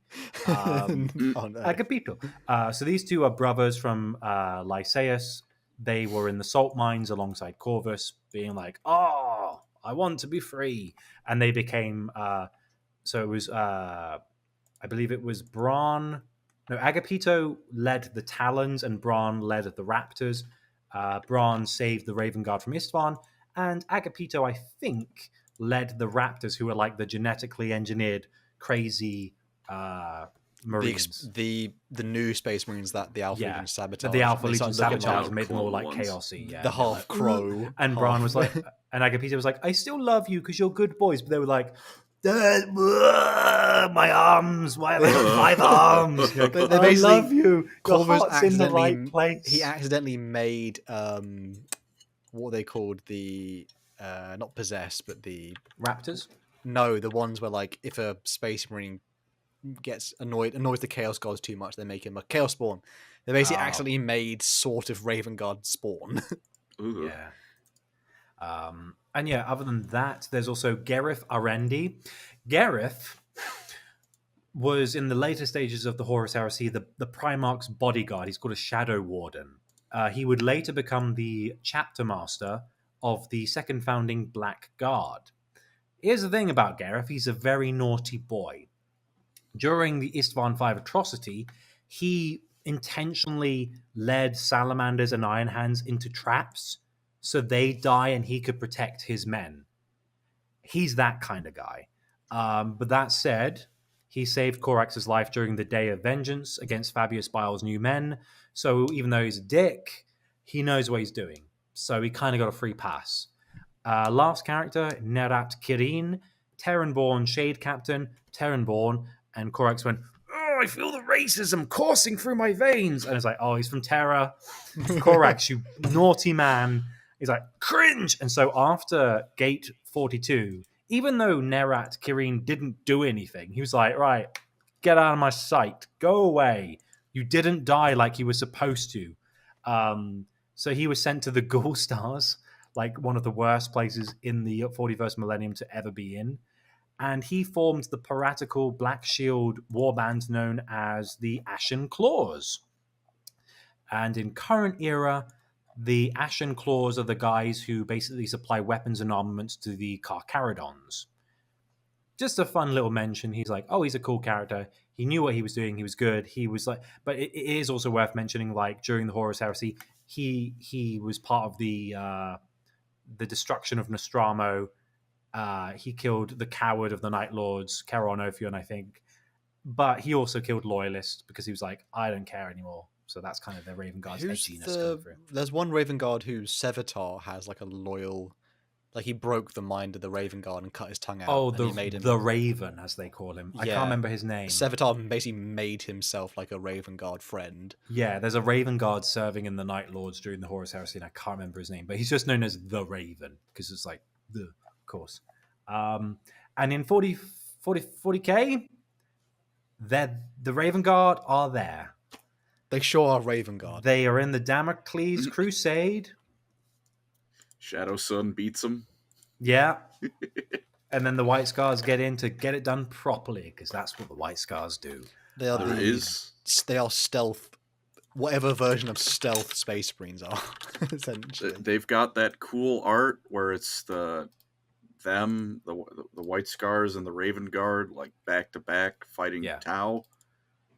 Corsaro and Shrike. That's cool art. Yep. We sure sound excited about it, don't we? I mean, I don't know what else to say. It's cool art. That's about. Unfortunately, they don't really have much. They don't really have novels. They don't have anything that. Again, they probably out of all the Shattered Legions came off it like the worst in terms of from a lore perspective. But it's just hard because with again, like we mentioned, I think it's like really early on in this video.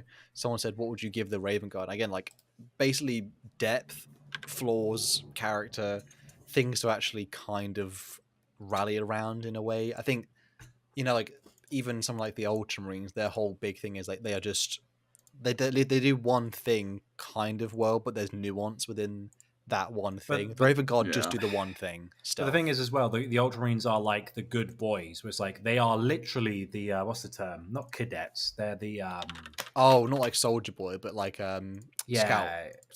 Boy. Yeah, they're like scouts. The Boy Scouts of Warhammer. Soldier Boy is probably not what you were. No, it's what I was like in my head. It was like around. Not him. He's not. No. He's not a Boy Scout, from what I've heard. They're the Boy Scouts of 40k, and that's fair enough. That's what they're about. But Raven Guard is just like, I'm a sneak in. They are the scout from TF2 going, hello, gentlemen, and then they disappear. The only other thing I've got to talk about is the Sisypheum, but that's all there is to say, really, about the Shattered Legions. Yeah, I think we should go for it, yeah. I'll be brief. So, main characters in the Sisypheum or the Orphans of War, Warbanded... The Sisyphem, sorry. Not the Sisyphem. We've been over this. So you've got Ulrach Brantham. He was the captain of the 65th Clan Company. He was massively wounded during the Dropsite Massacre. He was saved, but then the survivors were like, oh, here's this venerated captain of the Iron Hands. We need a dreadnought. We got any dreadnoughts? And the answer was, no. Shit. Right. And they were like, all right, you know that like spooky looking door over there, what's in there? And they were like, oh, this is where we keep the the Heart of Iron. And the Salamanders were like, oh, that's cool. What does that do? It's like they basically put this thing on Ulrach's body. It regrew his organs, but he was in agonizing pain as it happened, and it was very slow. And for the most part, he was just like there going, and then occasionally they'd be like, they threw him in a fridge. Pretty much. And they were like, Ulrach, can you get some advice? He's like,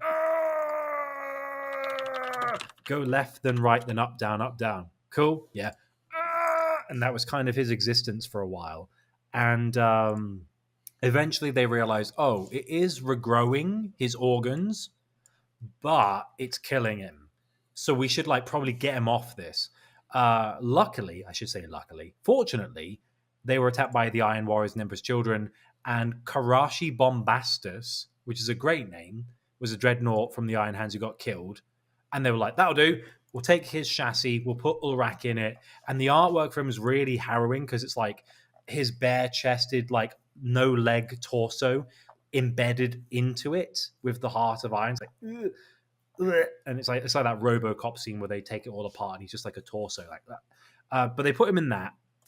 So I don't know why in the Sons of Selenar he's there in full plate. It's like, Anyway, he's in charge of the war band. He's pretty cool.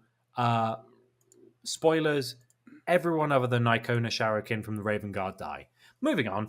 Cadmus Tyro, he's the second in command, the equerry to Ulrach. He led the war band when Ulrach was going for a long time. He also inherited his cool, like, mechanical bird, which is fun, called Garuda. Ignatius Newman was an Iron Hand who was made deaf by the Noise Marines. So that was bad. But then we mentioned about the first Noise Marine, Varius Virosian. They met again, and he went... And then he was like, I'm deaf, mate. I don't care. And he Volkite cannoned him to death, which is kind of fun. That like, oh, my superpower is I'm deaf. Cool. Sabik Whalen, we mentioned, he's really cool. Don't need to say much more about that other than he's a badass. Iron Father Thematica, was technically the most superior rank of all the Sisyphean crew, but he took a more, supervisory role.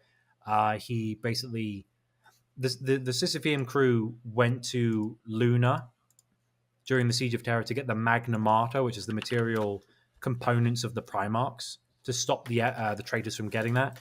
During like their fight, he kind of went. He did that Carter thing, Colin, where he went just like, give him hell, Carter out. That's basically what Thematica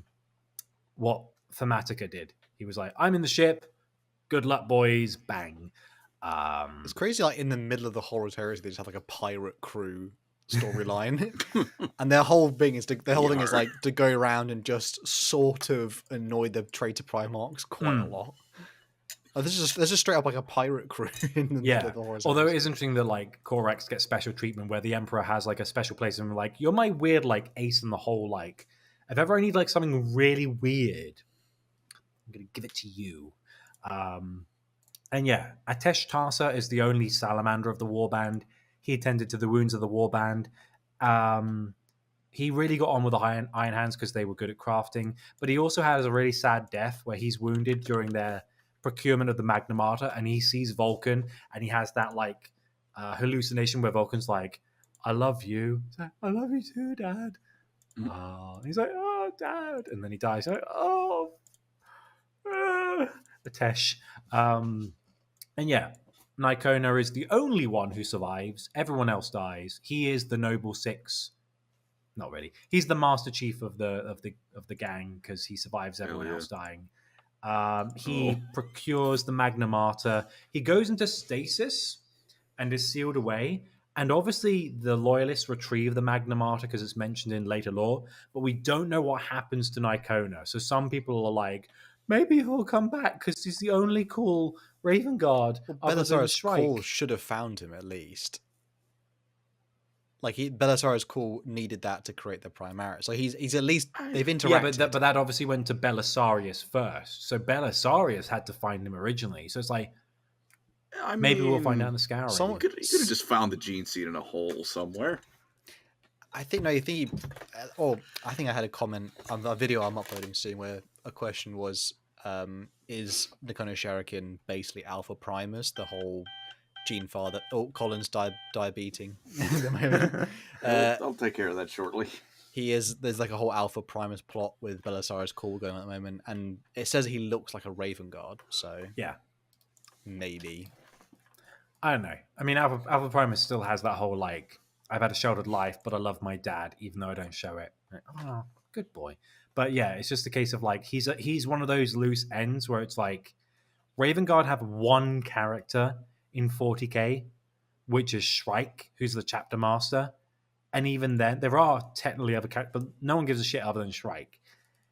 We could use some Raven Guard characters, and Nikaea is like the obvious, like, he's right there, guys. He's right there. Put him in the Scouring. Go on. He's shot a Primarch. He had a natter with Alfarius. He's the last man standing of the Orphans of War. Can we not give him some more stuff to do, please? He's right there. He just went. He did the end of Halo 3 when he went, "Wake me when you need me." He literally did that. Can we please? He is quite divisive though, because a lot of people either say he's a bit too like he's a bit Mary Stew. He doesn't seem to lose. Yeah, but that's fine as long as that's his thing. I mean, as long as he does it with style, I don't mind that if he's fighting people like Lucius, I don't mind. If he dies at the hands of like, I don't know, Khan, fair enough. Like, oh, it doesn't matter. You were studying the blade while I was studying violence. Like, fair enough. Like, cool. But we need some Raven Guard characters, guys. I'm just saying. There's like one. I mean, we need Eldar. Please. Please. Oh God, please. No one from Tom Warren here. He says, $2. Thank you, brother. He's put gene seed in a hole is how you get Riemann Cyrodiil. Wow, Elder Scrolls. Wow. But yeah, that's all I was going to say about the Orphans of War. They're kind of cool.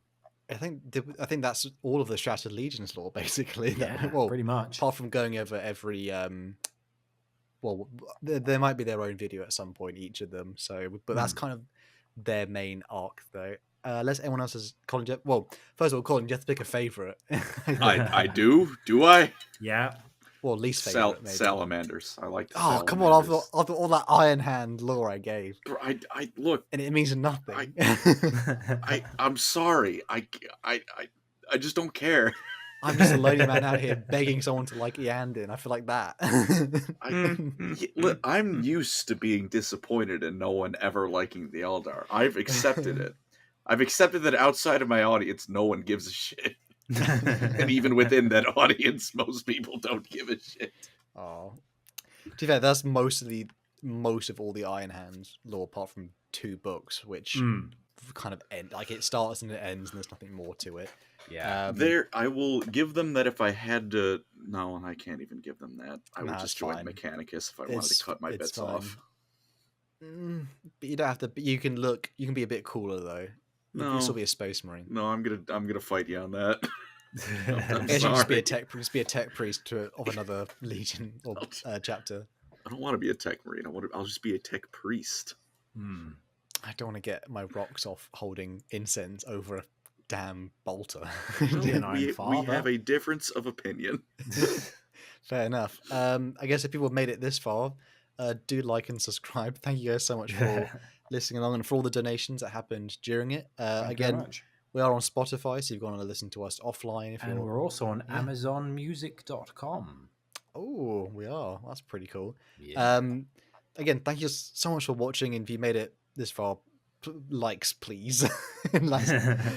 Please help us. The legions were shattered, so you could like this video.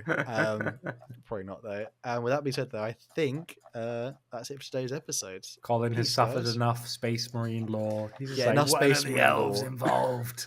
My brain hurt. There was no Xenos. I mentioned Eldar once, I think. Yeah, and even this is them doing a proper dumb move. Like, let's go for empathy from. It was them getting Manus. angry at Ferris for not listening. Yeah.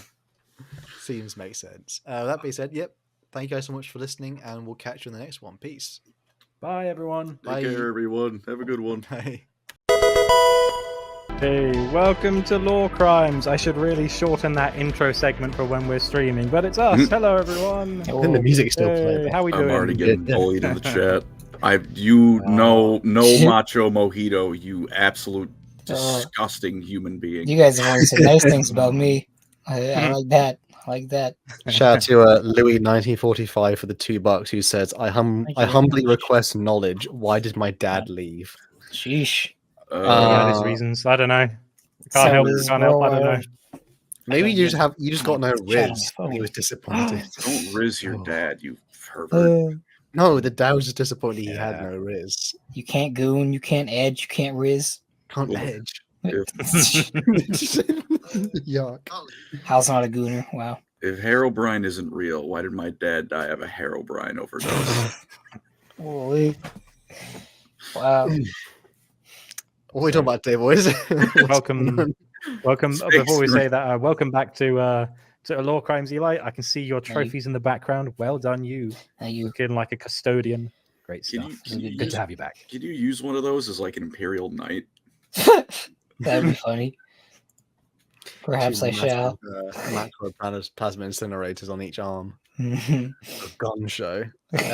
Today, boys, it's another continuation, isn't it? We're almost at the end of our Great Crusade legions. Finally, Colin will escape the Great Crusade, and then only to be plunged into the Horus heresy, dragged ankle first through the Horus heresy. I had my one timeline episode when we first started this channel. Started off strong. Then it went. Oh. It'll be okay. We're gonna get to the War of the Beast eventually, and Xenos will return. SC 615, thank you for becoming a lore criminal, and then Beastman from Sweden, thank you for the 100 sex. Funny. Just felt they needed to throw money at Eli's pecs. Thanks, bro.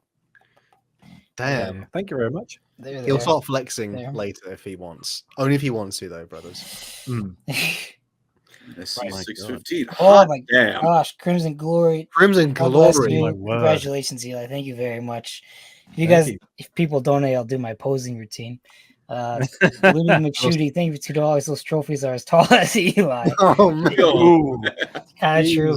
SB615. Welcome to DJ Lord Beast, Critical. thank you very much. Colin, please review the interactive heresy list. What is that? What? Eli will flex, but Colin won't do the gritty. Yeah, so true, Jake Thornton. I don't know So how to true. gritty. Maybe next year, if we make enough, we'll all join. We'll all join like Eli's training camp for. See who's the most swole at the I end. already of it. worked till I puked once, and worked out till I puked once. I don't want to do it again. It was not fun. You not work out again ever. No, I work out. I just don't want to work out until I puke. I'm asthmatic, so I'll probably just be like, "Hey, how's Andy doing at the cardio?" And I'm just like unconscious on the treadmill. Like, he's fine. Yeah. Bloody Shirt Music, thank you for the $2. Eli should be in Major Kills next calendar. Yeah. I didn't have to paint on my abs, so. Ooh. Damn. It's all kicking off. And in the spirit of warring on terror, today we are covering 3 legions. So we're going to talk about the Ultramarines, the Death Guard, and the Thousand Sons today. But I'll be covering 2. Colin will be covering 1. But before that, I guess it's time for question of the week. I hate this list, DJ Beast. This makes me want to puke. What is it? It's a list of the reading for the Horus Heresy, but it's a graph of. It's like the spiral chart. Yeah.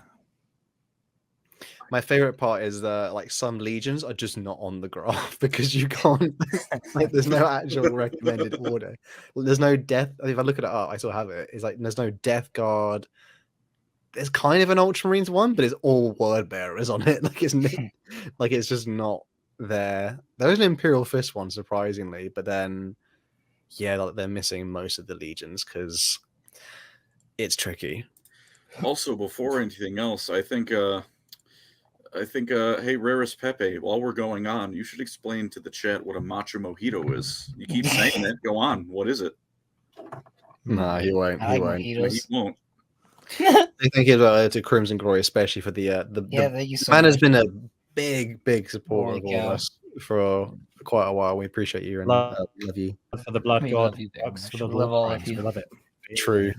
Shout out to the World Eaters, who I do play. By the way, I do play World Eaters, and I've got my own like custom White Mark Angron, who's technically Usharan, the vampire guy, AOS. I've been building a lot of Sisters of Battle.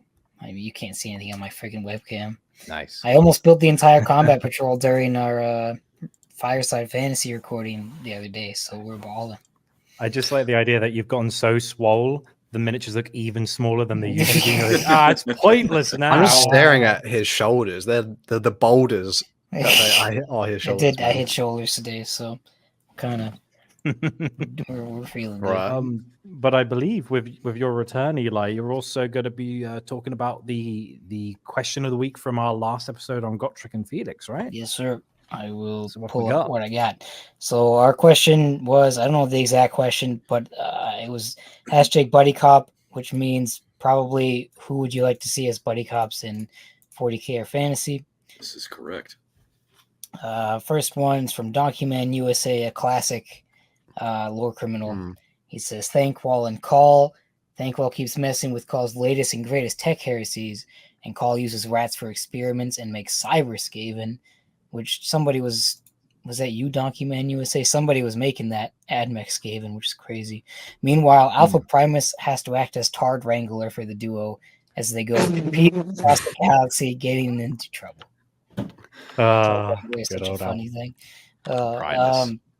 Mike, Cole's got the ability for his things to function accidentally correct. Like there's no like Skaven whoops element to his stuff. We have Mike the Bretonian Knight, not Bretonian, Bretonian. The Green Knight and the Lady for making us puke when Colin talks about Morathi and his Bretonian takes. Thank you. I mean, I had to have at least one Colin slander. Colin only dislikes the Bretonia because he hates the French. So it's who doesn't? He didn't even say no. He's like, incorrect. Why would you say that? Oh, gosh. All jokes. Douglas, shout out to what? Yopexi Kiwi Piskai in the chat for just saying balls. Getting out of him system. Yeah. Douglas Watson, 4234. It'd be hilarious to have Alathanar teach Conrad Curse how to actually properly skin people. He has 5,000 years of experience of crucifying dark elves with their skin off. After all, I love That would Batman. I would like to see the war crime off on that one. He's just there like Fred count pathetic. No, you're doing it all wrong. Just like a poor living guy, just like it hurts so much. Shush, I'm trying to teach him something. Do you reckon that's like the worst dinner party ever with those two? Because you're not sure if you're the meal. I think the worst would be Conrad Kurz and Conrad von Karstein. Yes. Because they're both insane people named Conrad. I have Conrad von Karstein's model around somewhere. They really did copy and paste that. How have I not put that together? Like they're just both psychos. Yeah. Conrad's a good name to be insane. Yeah. And then we have one more, and also Tom Warren donated $5. Thank you very much. Colin hates the Bretonians because he's jealous they get the elf bath water and he doesn't. So true. Damn. Louis McShooty, thank you for the $5. Did I put those guns away? It makes me, Colin, and Hal feel inadequate. I can't make fun of Chaos Worshipper Andy. He's perfect. He is perfect. Andy is perfect. Oh, you guys. Andy's the backbone of Lore-Crimes. Andy is the handsomest lore criminal, and we never even see his face. But what we know the truth. We know in our hearts. His chin, his jaw. The last one, Gabriel Dale 1068 says Cetra and Lord Croak, if for no other reason than to collapse the universe into nothingness from their combined presence. I'm a Lord Croak fan, so I had to throw that one in there. Two dead damage. We do like Croak.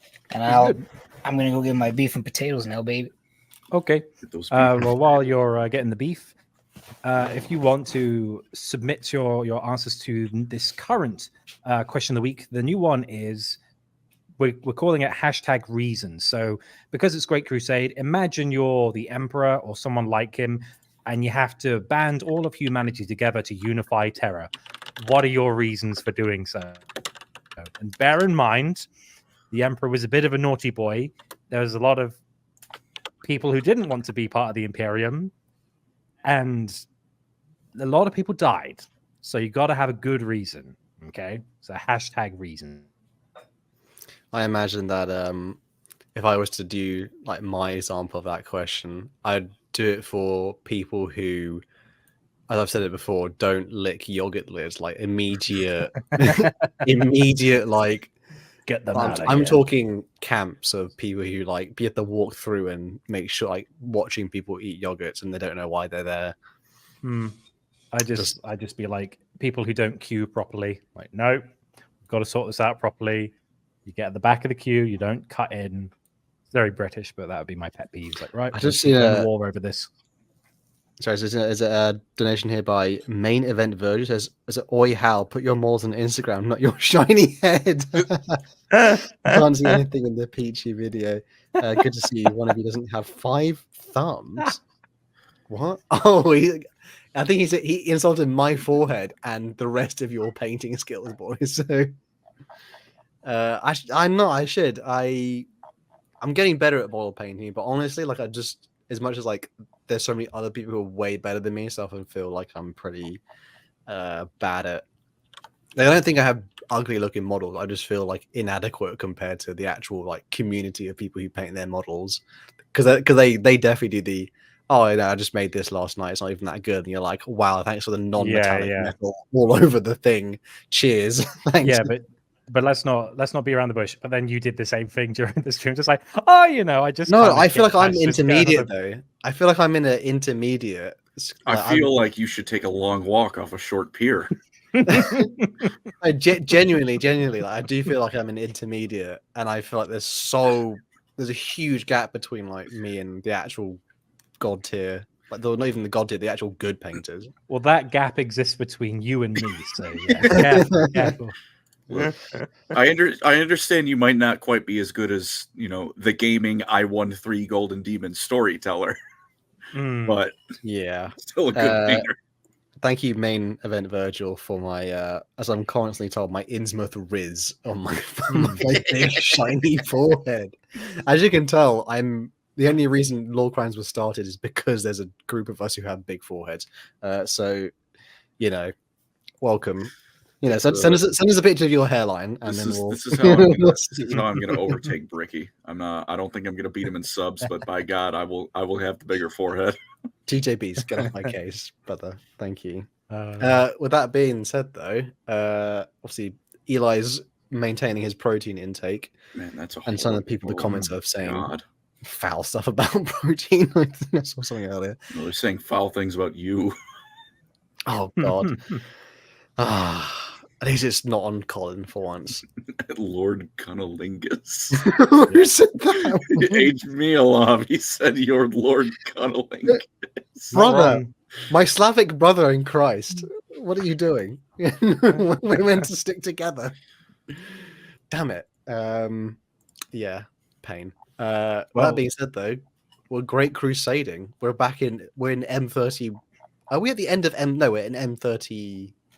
999 End of M30, so it's like or 30, 31st, because it's like it goes retroactively, so it starts at like 0 to 100. So it should M31. Pass over to Colin then. Who are we talking about today, Colin? Then we're talking about the greatest of them all, the only chapter that matter. All these other legions can go straight to hell. It's only the Ultramarines, baby. Nope. Yes. White Scars are cool. Don't care. You will never outdo my sheer blind lack of caring for space marines that aren't blue and gold. Had a border prince say, "You say forehead, not forehead." My dad's from the north, brother. He would slap me silly if I didn't say forehead or forehead. Forehead. No, bottle of water. A macho mojito is not tequila and protein powder. A macho mojito is a mojito with cum. Sounds about right. That's on brand. That's very on brand. It's we need Mr. Border Prince to come on and talk about, so we can talk about Lord of the Rings. What about Old World? Battle game. Old World mentioned. Old World and Lord of the Rings. Old World forever. Now I talk about stuff Colin's least favorite. No, it's Ultramarine, so I can kind of stomach it. It's okay. Mm-hmm. But yeah, it's Unification Wars, Great Crusade, a little bit of pre-Gilliman, then some with Gilliman. Ultramarines. It's gonna be a good time. I've spelled Rabute's name wrong the first time I spelled it in this little note sheet I have, so that's a good sign. That's just the meme, though, isn't it? It's like Roboty Gully Man or something. I didn't even do it on purpose, though. Like I just put a U. Ribbit Girl Man. That's the meme.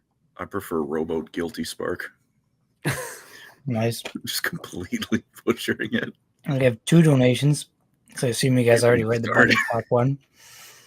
I think we. Oh no, Mr. Mealov, we didn't read that. Unfortunately, it says time to learn about my favorite legion, the Dozen Dudes.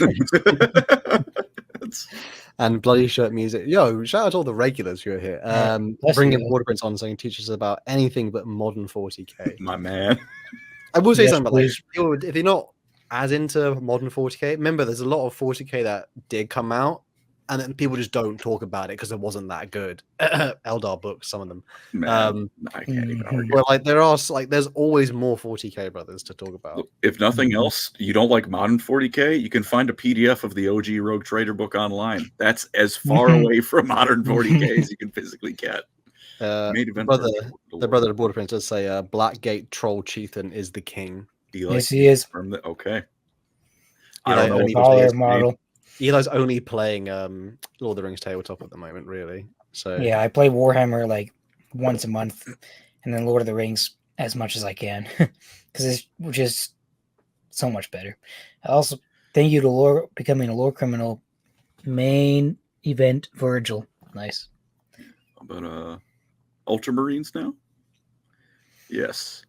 Except not quite, because they weren't the Ultramarines yet. You'll notice that, that's actually, before we start, I properly start, I want to say, I think the proper way to say it wouldn't be Ultramarines. It would be like Ultramarines. Yeah, Ultramarines. Because I know like the you look and you're like, they're the Ultramarines, which, they're the best, which, correct, but that's, an opinion. It's more accurate to be like, they're the people, like the soldiers of Ultramar. Less MK Ultra, more like Ultramarines. Yeah. Granted, saying it that way sounds kind of awkward, so just Ultramarines, but it is not supposed to just be they're the Ultraist Marines, even though they are. But at this point, they're known as the Warborn, the 13th Legions of Space Marines. Guilliman's their Primarch, but they're much like pretty much everyone else, except maybe the Alpha Legion with one of the twins. They don't have their father back yet, which is another side tangent. I always found it weird they call Primarchs their dad. I'm just going to say it. That always throws me for a loop, especially because at this point they're babies. Yeah.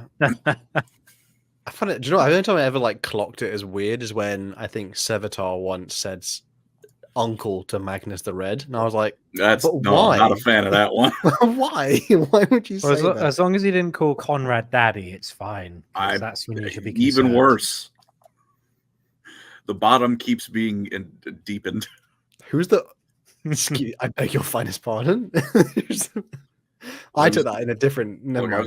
We hit rock bottom, but then we kept going deeper. But I worded it horribly. Dante, thank you for the 1,000 GLP. Ultra signature look of superiority. For the audio listeners only, that's the Ultramarine Omega. But at this point, they're the Warborn, and they're not quite. They're not like the true Greco-Romans they're going to be pretty much the moment they find Guilliman. At this point, there is still a little bit, because at this point, as the Warborn, they're largely taking from people like on Terra. Their recruits largely came from people who were nearly wiped out by the Emperor, which is a fairly Roman thing to do. They would come in, they would obliterate everything you'd ever known, and then whoever was left could be a Roman. So there, there's still a little bit of Roman roots early on, but other than that, that's kind of it. And that being said, there was no evidence of them being deployed on Terra. They weren't appeared to be, doing any of the fighting. The first records, which is the first instances I could find, had them fighting on the moon and the Sedna campaign towards the edge of the solar system. So they weren't in the opening rounds of the Great Crusade. Actually, would you guys count the Unification Wars as part of the Great Crusade? They didn't call it Crusade. They didn't really call it the Great Crusade until the Emperor made a formal declaration. Because it was he was like, first we conquer Terra, then once we've made an alliance with Mars, then we're like, right, we've got the ships, we've got the men. Off we go, lads! LoreCrimes ahoy! And then they went. Yeah, so all right, a little bit of rewording. Then they weren't in the very beginning, really. The Unification Wars, but they were. Great Crusade pops off. They leave Earth, and the Ultramarines were good. They were raring to go. Their gene seed was very remarkably stable. This is going to be another side tangent I get to, but it's more. This is again just something I wanted to talk about, not really a side tangent. Gene seed, though, no noteworthy flaws or mutations. Is it the Imperial Fist, right? They can't spit acid. Their Betcher's gland doesn't work.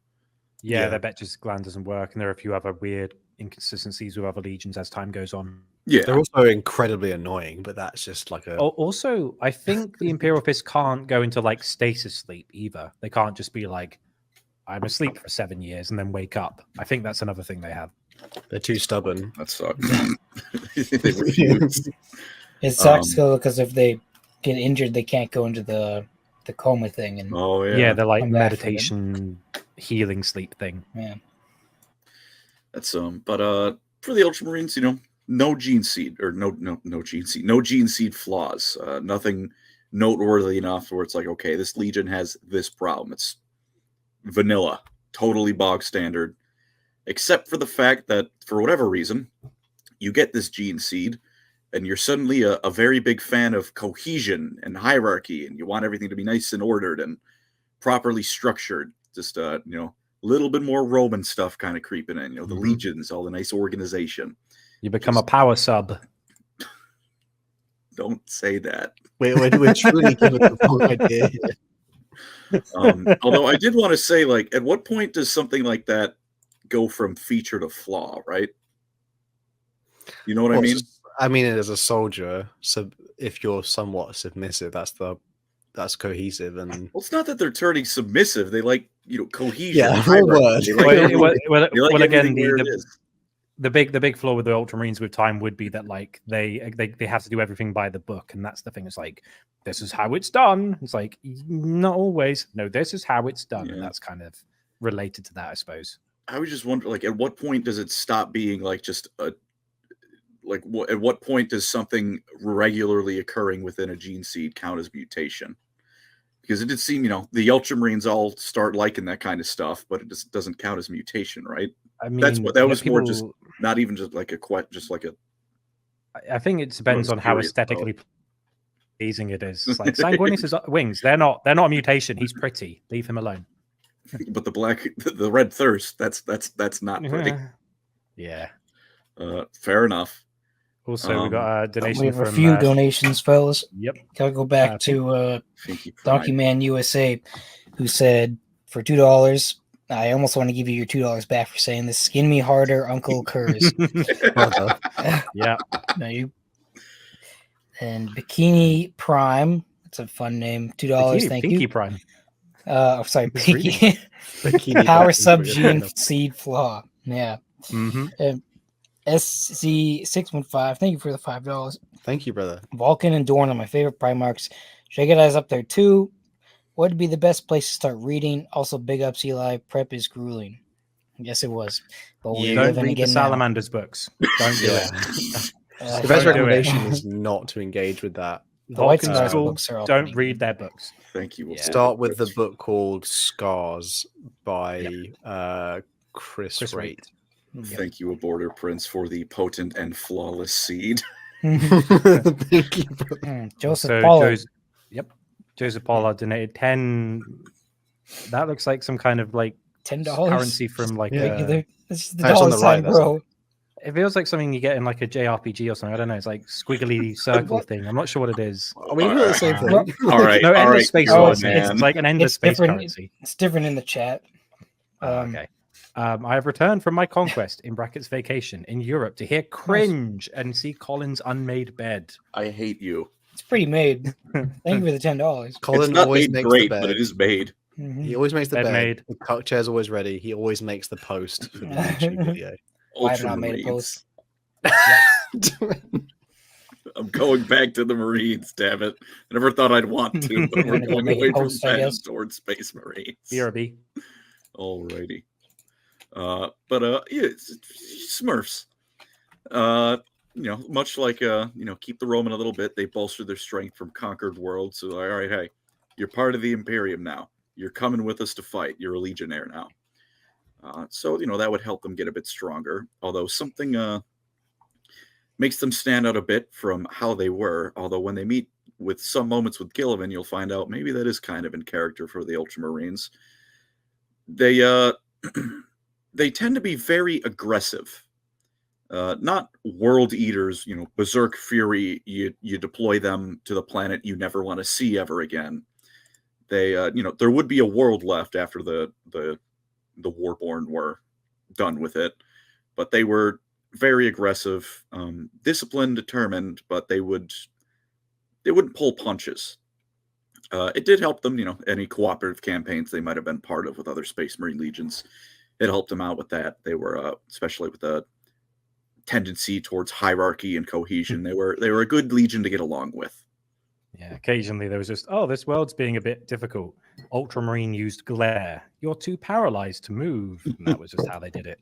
We have some good call and comments in the chat. Also, DJ Beast donated $2. Thank you, DJ Beast. Fix blanket and move that pillow, Balden. Thank you. Very good. Very clever. Get him. H. Mielhoff says Colin sits on the cuck chair while painting his power bottoms.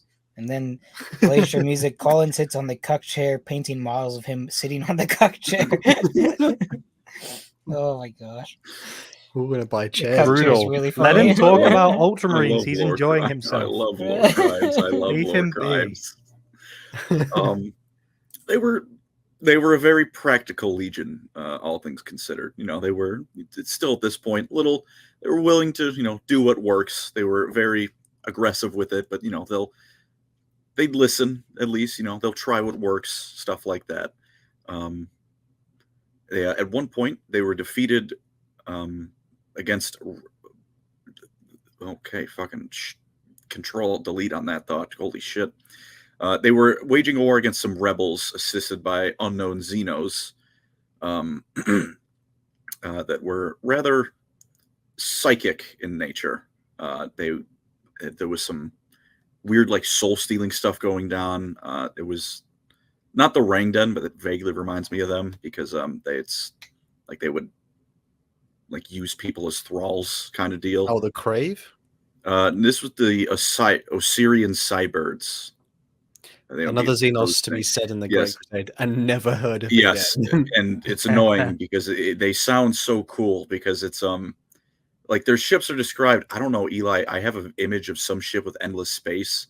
Maybe you vaguely. I don't know anything about it. Just an image in my head because the ships they're described as hourglass shaped with rotating segments to them. Huh. It's like a cross between something from Endless Space that I cannot remember. Riftborn or Sophons or something. Maybe probably one of those. And also, Andy, I'm thinking the relays from Mass Effect 2, how they've got those spinning bits. Yeah, the revolving bit that propels them into space. Yeah. I'm picturing their ships something some cross image of those things in my head. And they sound very cool, but we'll never know about them because they exist to give me Horus heresy fodder. It's just we made a ship and we put a lava lamp in the middle. It's go for it. Yeah, why not? It looks cool. But this got a donation, by the way, from main event Virgil again. Thank you, Colin, you're not alone. I never make my bed, but I'm also a massive hypocrite. Join the army just so you can learn how to make a bed. You can quit after. Unfortunately, I can't. I did actually want to join the Navy as a kid, but they don't let diabetics do it. I also wanted to be an astronaut, but same outcome there. The insulin delivery in space. If I predict the draft coming, and I just start, I just load myself with sugar for 3 months straight, and become type 2 diabetes. Or you can get you can theoretically get rid of that. So I think they might tell you no. Or you can get really heavily tattooed and then they won't take you either. At least in the UK. Wow. Yeah. I did the application to just out of curiosity if they take me in the reserves and they're like, how big's the back piece? I'm like, nah. It's reserves. What? Yeah, even the reserves, they're like, nah, we're not having you, Yakuza looking motherfucker. Get I think if World War III breaks out, they're probably gonna lessen that. Yeah. But the Warborn, still called that. They were defeated, and they got filled with a lot of shame and a little bit of bloodlust for combat, and they decided that until they're reunited with their Primarch, no glories. They're not taking any honors. They lost. They do not earn them yet. They need to find their gene father before they're going to be whole again. They gotta they're not going to accept any trophies or medals until that happens. And rather interestingly is that they actually knew where Guilliman was 2 years before all this business happened, but warp storms were kind of not ruining, but affecting travel to where Guilliman was, which I imagine has to be especially frustrating. You're he's right there. We can see him. We know he's there. So this is when they found him and they knew he was on. Yeah, they knew he was on Macragge, and they knew where. It's just the warp storms. You can go to him if you want to die. It's like you're picking your kids up from school, and there's a really heavy bit of rainfall going on. You can see them in the classroom waiting to go home, and you're just looking at them through the glasses going it's raining, it's really heavy rain. I haven't brought my coat. I can't. No, sorry. Just leave them at school and don't come back. Yeah, and then you just need milk and cigarettes. Exactly. Been back in army recruiting ads. Yeah. Man, there's a funny comment. Yeah, it is so overgrown. Hasty white guys everywhere. We're going to war. When they stop worrying about like optics and they're worrying about like, okay, how we get the most amount of something, then it's like, okay, they're deadly serious. Yeah. A clean-shaven white guy just delivered my Uber Eats. Sell everything. Everything's down. It's over. God, companies have no shame. Sometimes they'll just None. straight. They'll just. Yes, Was they it? don't. Was it? It's a What's the one company. thing of like Nestle? Nestle's Oh, like, oh yeah, they look so nice. right. Like, yeah, we'll straight up like we'll put people, you know, of every origin in adverts, and then we'll straight up like poison their water sources across Well, the world. as the old saying goes, you can't Allegedly. spell company without cum. Thank you, Andy. I Officially talk on the, about Gilliman now. Yes. Yeah, go for it. It's you know, while this was happening, you know, Gilliman's doing his thing on Ultramar, being the only Primarch with a real family that isn't nightmarish in some way. You know, his dad does get Caesared, but that's okay. His mom's still kicking, and Gilliman gets proper vengeance for his father without killing the man who killed his adopted father, Conrad Gilliman, although the Macrogian Senate did throw him off a cliff, so, you know. Is it the Illyrians? Is there an actual? Was there an equivalent of the Illyrians in Rome as well?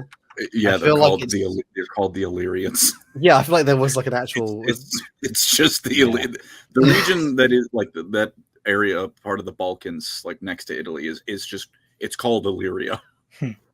Yeah, because the Illyrians, even to the modern 40k, the Illyrian sector on their capital city of Macragge still hates the Ultramarines and Gilliman. They're always trying to appease them, but they never quite. You know, they're like they're just successionists, even in 30k to 40k. It's not perfect, but you know, Rome wasn't perfect either. It was good enough. And around this point, you know, Gilliman starts expanding Macragge. It becomes, you know, proper bit spaceborne empire, you know, integrating worlds into itself. They're reunited with the Emperor, you know, Gilliman and everyone else, and you know, Macragge is promptly, or Ultramar more at this point, is properly integrated into the Imperium with relatively little fanfare, all things considered. And Big E gets 500 free worlds, and Gilliman gets a Space Marine Legion. Yeah. Renamed the Ultramarines now. They're here they are. That's kind of like I was saying earlier. It's best translated as People of Ultramar. And I think, if I remember correctly, Ultramar in Portuguese means like far sea or something like that. I can't. There was like a translation I saw. It was forever ago. I can't remember, but it's wacky. I guess maybe that's where fitting name Ultramarine stuff. comes from, for like bluey. It might, honestly. It's a sea color, maybe. Plus, you know, it fits if my vague remembering of what the translation is right. Ultramar is probably the like easternmost major space marine like hub, isn't it? Yeah, in the it's pretty galaxy. far out there. Yeah, It's- and they're always getting into like several wars because like, oh, leave us alone. Stop it. Are they the? Well, no, they're in what's like the main? They're not in the eastern Ultima fringe. Segmentum. It's like southeast. It's like bottom right. Oh, like it's like they're in the big. They're in the largest segmentum in the middle, but Yeah, they're terms, in. like, they're the east of Terra, or in terms of if east even is irrelevant as a direction in terms of the galaxy, but on the map they look Galactic east. East, yeah. They're in Yeah. Segmentum Ultima. That's it, yeah, the big one. The real big one. Where the one- big boys are. The one that's half the galaxy. Yeah, the fat the fat uncle of all. Gotta say, real bad organization on Big E's part, or whoever put that map together. Could have split that one up a little bit. Should do it in fours. I mean, why not? Like, one like like a cake, or the. I don't know. Boon, therefore I cake. am. Thank you, DJ Beast. God. Bloody Shirt Music, thank you for the $2. Thank you, brother. Ultramar, as of late, has a termite problem. Does The Cool. only Like bug is a dead bug. the Gene Stealers? I think they're just general Tyranids. They've had a few goes at Macragge. Yeah. Haven't got it yet. Still doing it, baby. But yeah, they Gilliman's back. Well, I guess not quite back, but yeah, they got Gilliman now. They got Grandpa Smurf, and the Ultramarines would then go on to just be the best ever in the Great Crusade, with the highest amount of planets brought to compliance. Even more than the Dark Angels and Sons of Horus. It's pretty great because Gilliman. Yep. You know, his part, you know, what he learned on Macragge as part of his formative years was, you know, diplomacy's worth it more often than not, probably. Oh, God, what did you read? What did they say? Oh, that's funny. What? I have to remember how to do this. How to put this on Imager or whatever. Well, while you're doing that, I'll just keep talking. Memes have been sent to us for the audio listeners. But yeah, in Gilliman and the Ultramarines pretty usually left worlds in a better state than when they found it. You know, they made sure, you know, the planet has a PDF, it has basic infrastructure, it can be a swift and effectively integrated into the Imperium proper, more than just, you know, we now own this on a map. The colored crayon paradox map expansion game of the Imperium at this point. You know, we actually own it and can use it. It's not just a war-torn hellscape they're inheriting, like whenever you know, I completely forgot the name of the Iron Warriors for a second. It's not like when they conquer a world or the World Eaters, and it's like, well, we own this barren rock now. Great. Yeah, it's not Pyrrhic victories every time. Pyrrhic victories are a victory that doesn't even mean anything because there's nothing to own. There's a good thing to say about the Ultramarines as well. Their particular strength is not the fact that they're like physically stronger or have better guns than any other legion. It's the fact that their delegation is particularly like Gilliman. Their legion size is huge, isn't it? But like particularly like their strength is the fact that each commander, in a weird way, is like their own mini Primarch. In some there's like 4 tetrarchs which rule like, I guess it would be 60 worlds apiece, because there's like it's 500 worlds, so that's 250. So that's like, each tetrarch rules like 125 planets each. And they're like his lieutenants, and like Dark Angels were straight out the gate and they had all the deadliest guns. Sons of Horus benefited from having a Primarch really early on, like the first returned Primarch, other than Alpharis, who doesn't count. But then Gilliman is just like, I'm rich. Look at all my planets. What are you going to do? I think the Ultramarines are soldiers, whereas a lot of the other ones were just conquerors. They're soldiers, and the other Space Marines are warriors. If that makes sense. That's how I see it too. Angry Homunculus, thank you for the 5 European dollars. Listen, as a Pakistani dude, you should not trust the British to draw maps. My dude is so correct. Fair enough. Yeah, low key, kind of our fault. Low key. But we broke up the Legion, but not really. To be fair to the Ultramarines, it's like every loyalist Legion that they could help it. The Imperial Fists have the Last Wall. The Dark Angels have the Unforgiven. Everyone who could found a way around that. Even Gilliman, he was just like, I'm going to have a sneaky 11th company called the Sires of the Emperor. Don't worry about them. It's fine.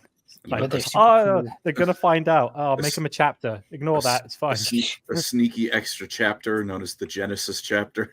Yeah, buddy. As well. The Ultramarines at home. Arco-flagellate. HBO, as a Bulgarian, you shouldn't trust the Brits with Yugoslavian planes. Thank you. Damn. Really bad at drawing, aren't we? But Gilliman, he leads the Ultramarines to be the bestest ever. I don't care about my bias. You will accept it. You right. Matt Ward for life. Dude, Matt Ward was unironically right about everything. Bring him back. I miss him so much. Let him write for the. I didn't appreciate him for what he was. we didn't know what we lost. It was gone. He wrote an Eldar book. Dude, please write an Eldar book so we can give them. He can have them fight the entire Imperium and win. Okay, 3 donations. Thank you guys. Thanks. Bloody Show Music, $2. You shouldn't trust the British to cook food. Extremely true. I went to a pub the other day here that was British themed food. I paid like $24. Oh no! I mean, one sausage and some mashed potatoes. Yeah, but there's that. places in America that say they're Cringe. Irish bars, and it's like, No, but it was. They're It's Irish like because they actual. have Guinness. I'm It's actual British Italian. food. You're Like, definitely it's not Italian. It's not You're hard. Like it was. American. do you mate. know? Calm Do you know where bangers the and meme mash. comes Like, from? it's not hard though? to make British food. The meme Of all comes from the things. fact that wasn't it Americans during World War II came over and they were eating the British rations, the soldiers, Yes, and they were like yeah. it tasted terrible. That's But where also like, they it had comes- to keep It's all right. stopping because the Brits kept going, we need a tea break, we need to it's like, we're advancing on that position. They were like, no, we have our tea breaks, we have to have our tea breaks. And they would literally stop fighting to have their breaks and sip their tea. It's like, Well, fucking Brits. My man Well, had like a roast dinner Yorkshire pudding burrito. So that sounds nice. But when I can help it, I only eat at Asian food places because they're the only things that are True. good value. Yeah, every Western restaurant is overpriced, and you don't get enough, and you can make it at home anyways. Sushi Downside does. of I getting, got I got so heated at this pub. I spent $45 because I got two things. DJ Beast is not and Indian. I Sorry, was can I just read still that hungry. photo out? yes. DJ Beast said, as an Indian, I do not trust the British. I swear he said he was from somewhere else before. I just thought he was Arabic. Typical Brit trying to $3. rewrite don't trust history the British. again. Cameron forces, as an American, you shouldn't trust Bowen to make Jeez. plays. Trust me. Brother, Yeah. you get on a 737 and you are a gambler. Oh, I'm getting on a plane in September. It's scary. Oh dear. What we say about Ultramarines? Right, Ultramarine. With Gilliman, he's back. They got vengeance for the CGs. defeat against those Osirian sidebirds, however you say it, at the Battle of the Yuri Dice Terminal, which I only wrote down the name of it because that sounds kind of cool. Gilliman personally killed their leader while his chief battle psyker sacrificed himself so it could be done. And the Ultramarines, their shame's been erased. They're back on top form, baby. They're ready to go and get the highest amount of compliances. They're great. They're not, they weren't entirely squeaky clean, right? Being, as biased towards Gilliman as I am, I'm going to qualify this. But when I say they made worlds better than they found them, a lot of times that meant better from like a governmental perspective and like, oh yeah, the taxes and everything going to be arriving perfectly on time. Very efficient source of soldiers. There's still rampant slavery and corruption on this planet. It's Gilliman saying we're going to make the world better, or else. Thank you, Crimson Glory, for the $5. As an American, don't trust the British. Period. Damn. Waffle biased source. As a British colony is biased. Listen, source. okay. America's trying to get in on the French versus UK beef. We don't have beef like that with you guys, okay? We got in on that beef pretty early. Like you were a small part of the beef. That was the first thing we did as a new nation was invite the French to beat the You're not welcome in this relationship. The rebellious stepchild rebelling against the parents, going, "Oh, it's only we're a couple, not a throuple." Okay. Shane, bro. And say I foresaw this, Thank you, Shane. It's funny. Thank you, Donkey Man USA. He says, Waffle House not only always has quality food, it's always cheaper than the surrounding restaurants. Yeah, it's because you're risking getting the shit kicked out of you if you step foot in a Waffle House. I've never been to one, but maybe next time I'm in America, I'll check I'm it out. more of a Denny's guy. Holy frick, I love Denny's. I just looked up the other day, and our local Denny's here is open 24 hours again. Oh, baby. I'm heading there 2 a.m. with the boys. It's happening. We're so back. Shane Bro, 5 guys down the road. I'm like, oh, we said that. Shane Bro for $5 says, diviners will let a natural disaster unfold without intervention and then say, I foresaw this, True. Average Eldrad Ulthuan interaction. Look, he's good one aboard, Prince.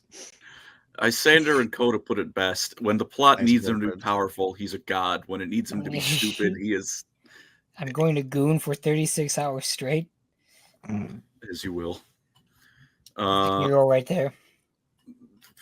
What was it? Ultramarine. Yeah. The taxes were efficient, but Gilliman also had dominion over Nuceria, Enground's homeworld. Did not make it a nicer place to live at all. It was still slavery rampant shithole. Which, again, I said I would give you some cope for Guilliman. I choose to believe that was because the Emperor was like, you're on a timetable. You need these worlds conquered now. No time for breaks. I'd like to believe if Guilliman was allowed to, he would have made them, better like that. Because, he turned McCrog into a pretty good place to live. But, Big E was like, hey, you don't want to be late. You're not going to like what happens if you're conquering too slowly. And we'll get to it soon enough. Guilliman had a hand in showcasing personally what happens when you're conquering a bit too slowly coming up soon. So it's a little bit of Guilliman cope, but I choose to believe it's not his fault. He didn't really want to humble Lorga. He was just like, I'm kind crimson- of doing the best out of everyone, or I get dragged into everything. I'm best, like favorite child. Oh, look at me. Oh, it's a bit of a I'm problem. being directly asked to by the Emperor. Yeah. I can't really say no. We have a Crimson Glory donation. Thank you for the $10, Mr. Crimson Glory. The UK and French are little brothers fighting. America's dad getting home after a long day of work. Yeah. I'm not gonna lie. America sees like I'm watching your politics at the moment, and I'm like, are we the ones who are like who's like having problems? I don't know. It's fricked everywhere. Who are we True, kidding? so there's a little bit. Oh man, that picture goes so hard though. I don't think any of us can deny it. Which one? Oh, yeah. The freaking. Yeah. Where was it? At some point, some other problems they had. Guilliman was, he was happy to integrate new tactics into the Legion. The Ultramarines all were, but you usually had to beat it into their heads first.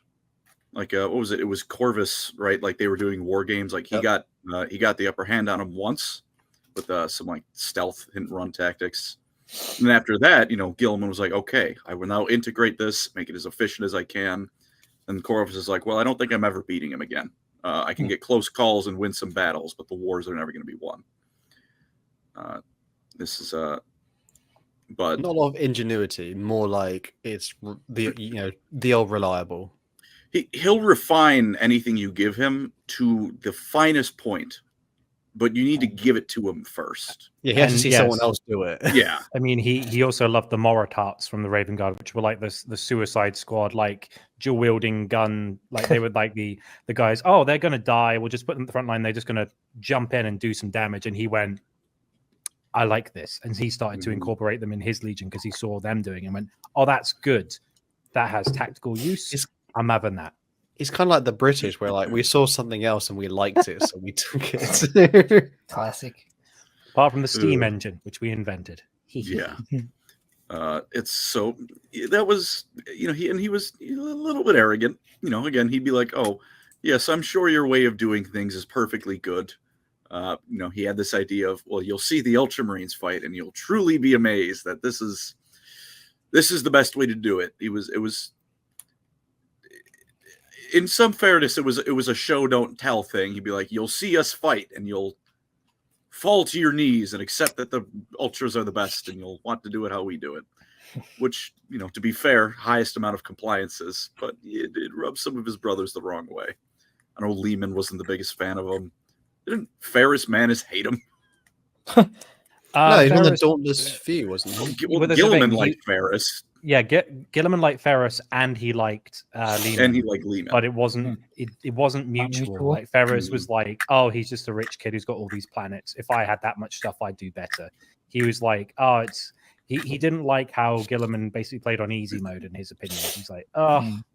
He was somewhat insecure around Guilliman at times as well. Like, there's his own Primarch novel is basically the fact like he realizes Guilliman is like on the grander scale a better Primarch and he's a better Legion than he is in terms of like how it interacts with the Imperium. And so Ferrus Manus tries for one book to do diplomacy like Guilliman, but he doesn't have Guilliman's skill. And then he dies. Nor do his sons. We also have 3 donations, fellas. Thank you very much. Okay. Thank you. Let me scroll up here. Beastman from Sweden. Thank you for the 50 sec. As a Scandinavian, just want to say we turned British home invasion into a sport. We even showed off our trophies when we got home. Nice. Joseph Pollard, thank you for the $5. The more ghetto the Waffle House, the better. There was a fight at my local where the cook hop in. Nice. Most banging food ever. Is Waffle House just like pretty much Denny's? Call them? Isn't it IHOP or something? It's Denny's, but like for some reason it's like a PvP enabled zone. It's like Super Smash Brothers Melee, but also a restaurant. Oh, Yeah. I really before we go to the in-laws next week, I gotta get a 2 a.m. Denny's trip. Finding out that Denny's is open past 12 a.m. again is like huge. an insane. It's just oh my gosh. Though they put actual meth in those pancakes too. I'm getting the cinnamon bun pancake with my all-American slam. Hell yeah! You get the Anyways, Grand Slam. You'll be pancakes. Stealthy 47 changed your profile pic.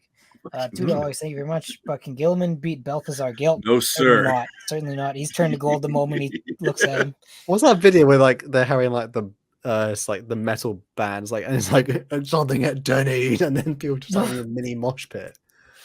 Oh, it's a classic video. Fun. Classic. Gil's turning Ultramar into a lead statue. Oh man, we should. That smiling meme. There's a concept there. Something like how I don't know if this could be a video or something like 40k versions of fantasy characters like scale their power up to be in 40k. That could be interesting. You don't even need to do it with Gelt. Yeah, I know. The Lord of Metal has a skill where he touches something made of metal and knows everything about it and how to make it. Gelt touches a Necron and he's unstoppable. Damn. Epic. He just like stares Patrabo in the eyes and goes, "Bitch." Chat, let me know what if he it's a does. good idea. Do it. Come on, Birdie. Brian F. Denny's is not trash. Oh, Denny's is beloved. But it is trash, but it's not trash. Yeah, it's trash anytime before midnight. Oh yeah, but if you go after midnight, it's heaven. It's so good. Oh my gosh. But Ultramarine, almost done. We're trying to get through it. We're talking about breakfast I and just want to talk Denny's about and Denny's, bro. I love it. country So beef. good. This My hasn't been buddy the first ordered time a- we've gone on a breakfast tangent. Come on. My buddy Sappers ordered a everything. blue steak at Denny's. Can you believe that? What's wrong with it? Like, yeah, it was actually good too. I couldn't believe it. That just sounds like asking for food poisoning to me. But Speaking of blue things, the Ultramarines. sorry.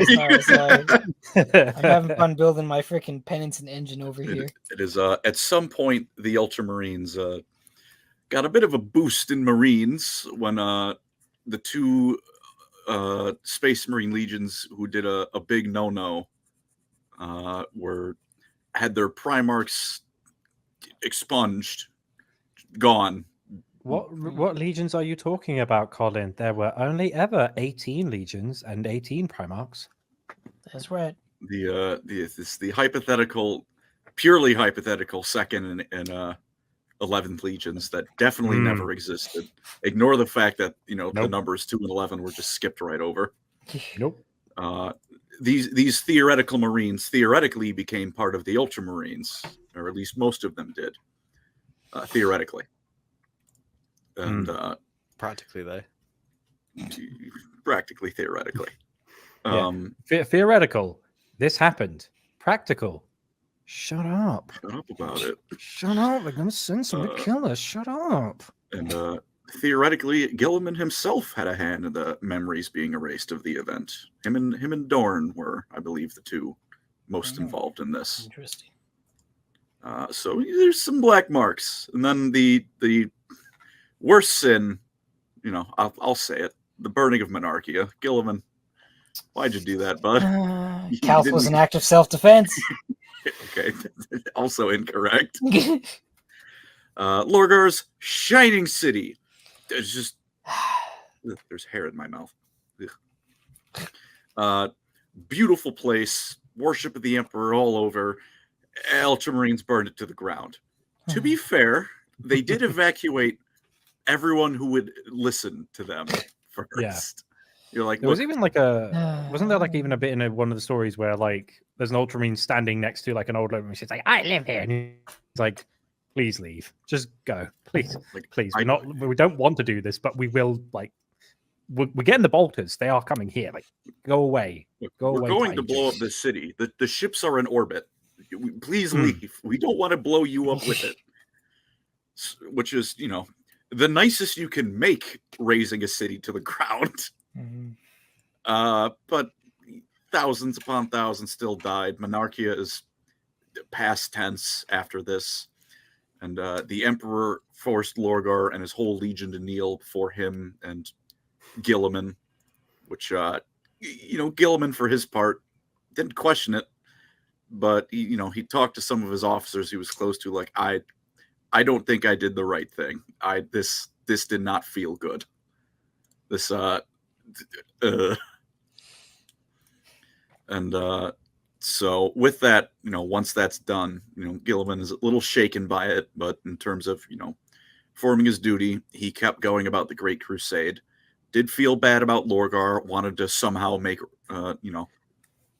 reparations, come a little bit closer with his brother again, which is why, wasn't it 80 years later? Wasn't Monarchia 80 years or something before the Horus Heresy started? It was a while. It was at least over 50. It was a good few decades. Was it 20 years that the word bearers were sneakily just being like, don't 50 tell anyone. years. We're following 50 50 years. years. We're following chaos. Don't tell anyone. Shh, shh, shh. Yeah. Oh, more chaos. So during that time, Guilliman kept at it, adding worlds diplomatically, sometimes not so diplomatically. Ultramarines performing their duty as well as anyone else. When Guilliman, and this will be kind of the ending point because it's about to get into the Horus Heresy, as certain things are happening across the galaxy. Guilliman, he doesn't know Lorgar's involved yet, So Guilliman invites Lorgar on the cusp of the Horus Heresy to help them cleanse some orcs from a world. He's like, you know what? This will be a good brotherly bonding exercise. He's just like, we're going to kill someone. You love killing orcs. We all love killing. Come on. It's fun. It's the equivalent of going fishing. Which, at this point in the Imperium's history, that's about as brotherly something you can do between the legions.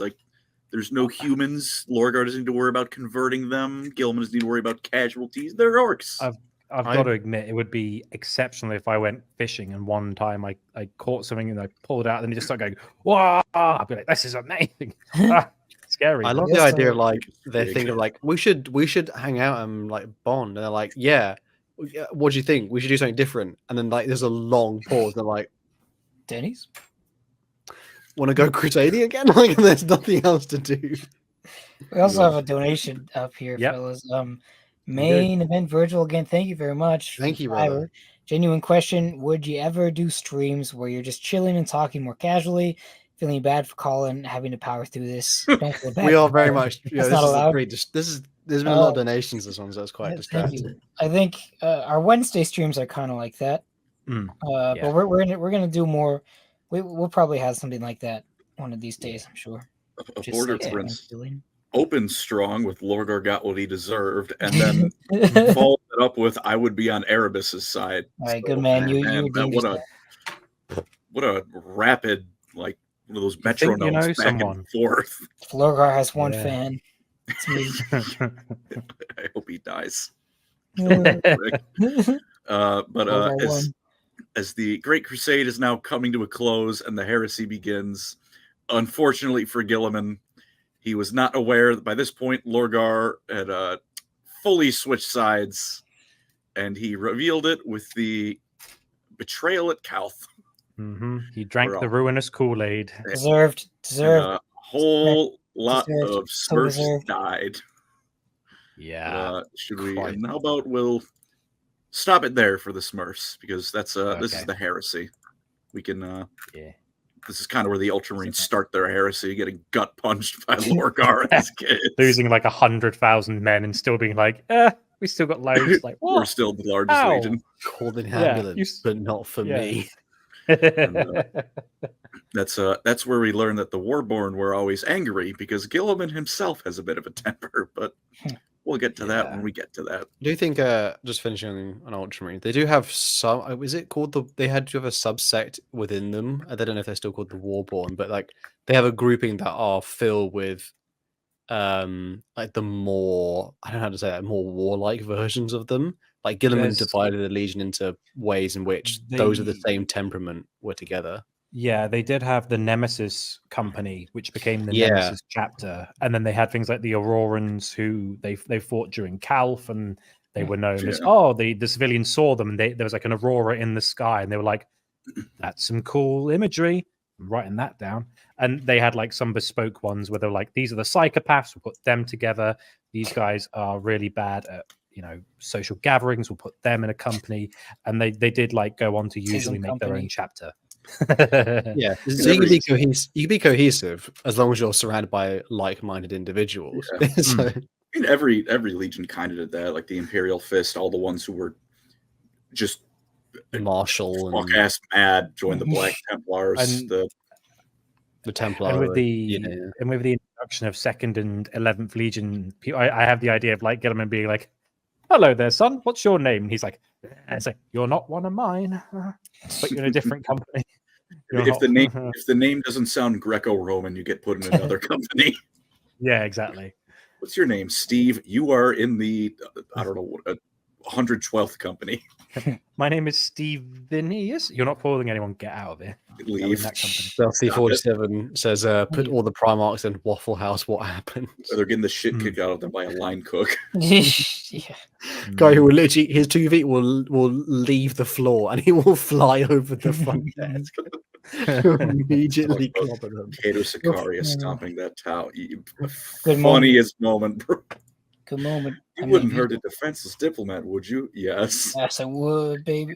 That would just happen every night in the reserve. Waffle House. Stomp. That was the 13th Legion, though. Andy, who's our Yep. next boys? Okay, so we're already an hour of the way through, so I don't think we'll be here too long with the next two.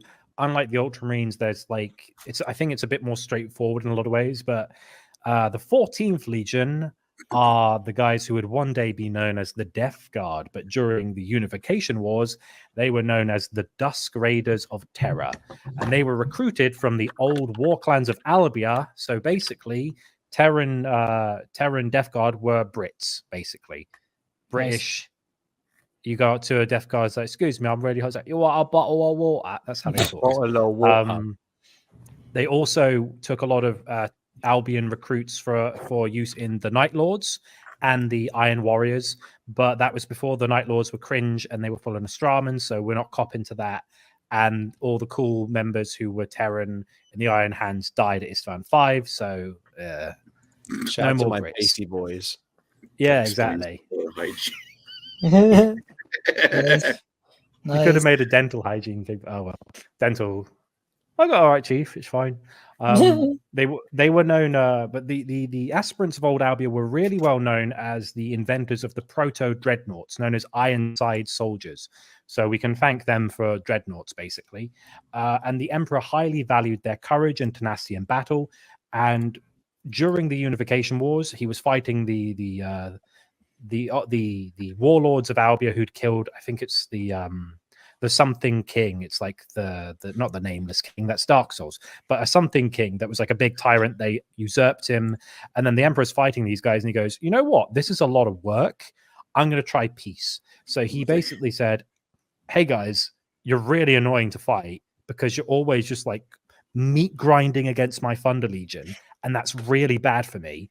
How about I go, and he goes to their parliament. He goes to their parliamentary walk. He goes to the Tower of London, and he goes, all right, guys, you're really annoying, but I'm going to do this thing called the Great Crusade. It's going to be really neat. If you join me, we'll split like the winnings. And they went, all right. And so they joined, they just joined from there. Fucking good thing they weren't fighting the nameless king. Jag and I wouldn't have gotten a chance to kill Mortarion. Yeah, exactly. But yeah, so even at this point, the 14th Legion were characterized as heavy infantry specialists. They were really disciplined, very stoic. And even the Iron Hands Primarch Ferrus Manus said, if ever I was to fight one of the other legions, I don't want to fight the Death Guard. He was just like, at this point, the Dusk Raiders, he was like, they're just so annoying because you could just shoot them and they don't fall back and they just take it on the chin. They're like, didn't feel it. It's like, your face is missing. It's like, no, I'm fine. And they won't fall back. They just Tis but a flesh wound. Yeah, they are the Black Knight from Monty Python saying, your arm's missing. No, it isn't. That's the Dusk Raiders. They were unwilling to ever surrender territory when they were deployed into defensive positions. They wore unadorned grey armor without any adornments, apart from they like to paint their right arm plating like dried blood red, because they were known as the red right hand of the emperor. And they also had a tendency to attack just as night was setting in. So as defenders during Unification Wars were going to bed, buys, got their little plushies. Oh, night, barbarian. I don't know, barbarian. Good night, Krug. Good night. And then all of a sudden you just hear like footsteps. Like, what is that? And you look on the horizon and the Dusk Raiders are just stomping forward. Because they weren't Barbaran yet, they were actually very honorable. If you surrendered, they wouldn't shoot you in the face. They'd be like, oh, actually, surrender. It's pretty neat. I don't have to waste ammunition. Go for it, mate. That British manners coming in, they always abided by cues. They were always polite. This is not the English Civil War in a bad way. But they did hate mutations. They did have psykers at this point, but they didn't like mutants. They were like, yeah, icky. Yeah, kill them. So they also had pretty good gene seed. They were very, as sons of Mortarion, they were very good at resisting poisons and mutations because their bodies were adapted to be like, cringe. They just repelled it.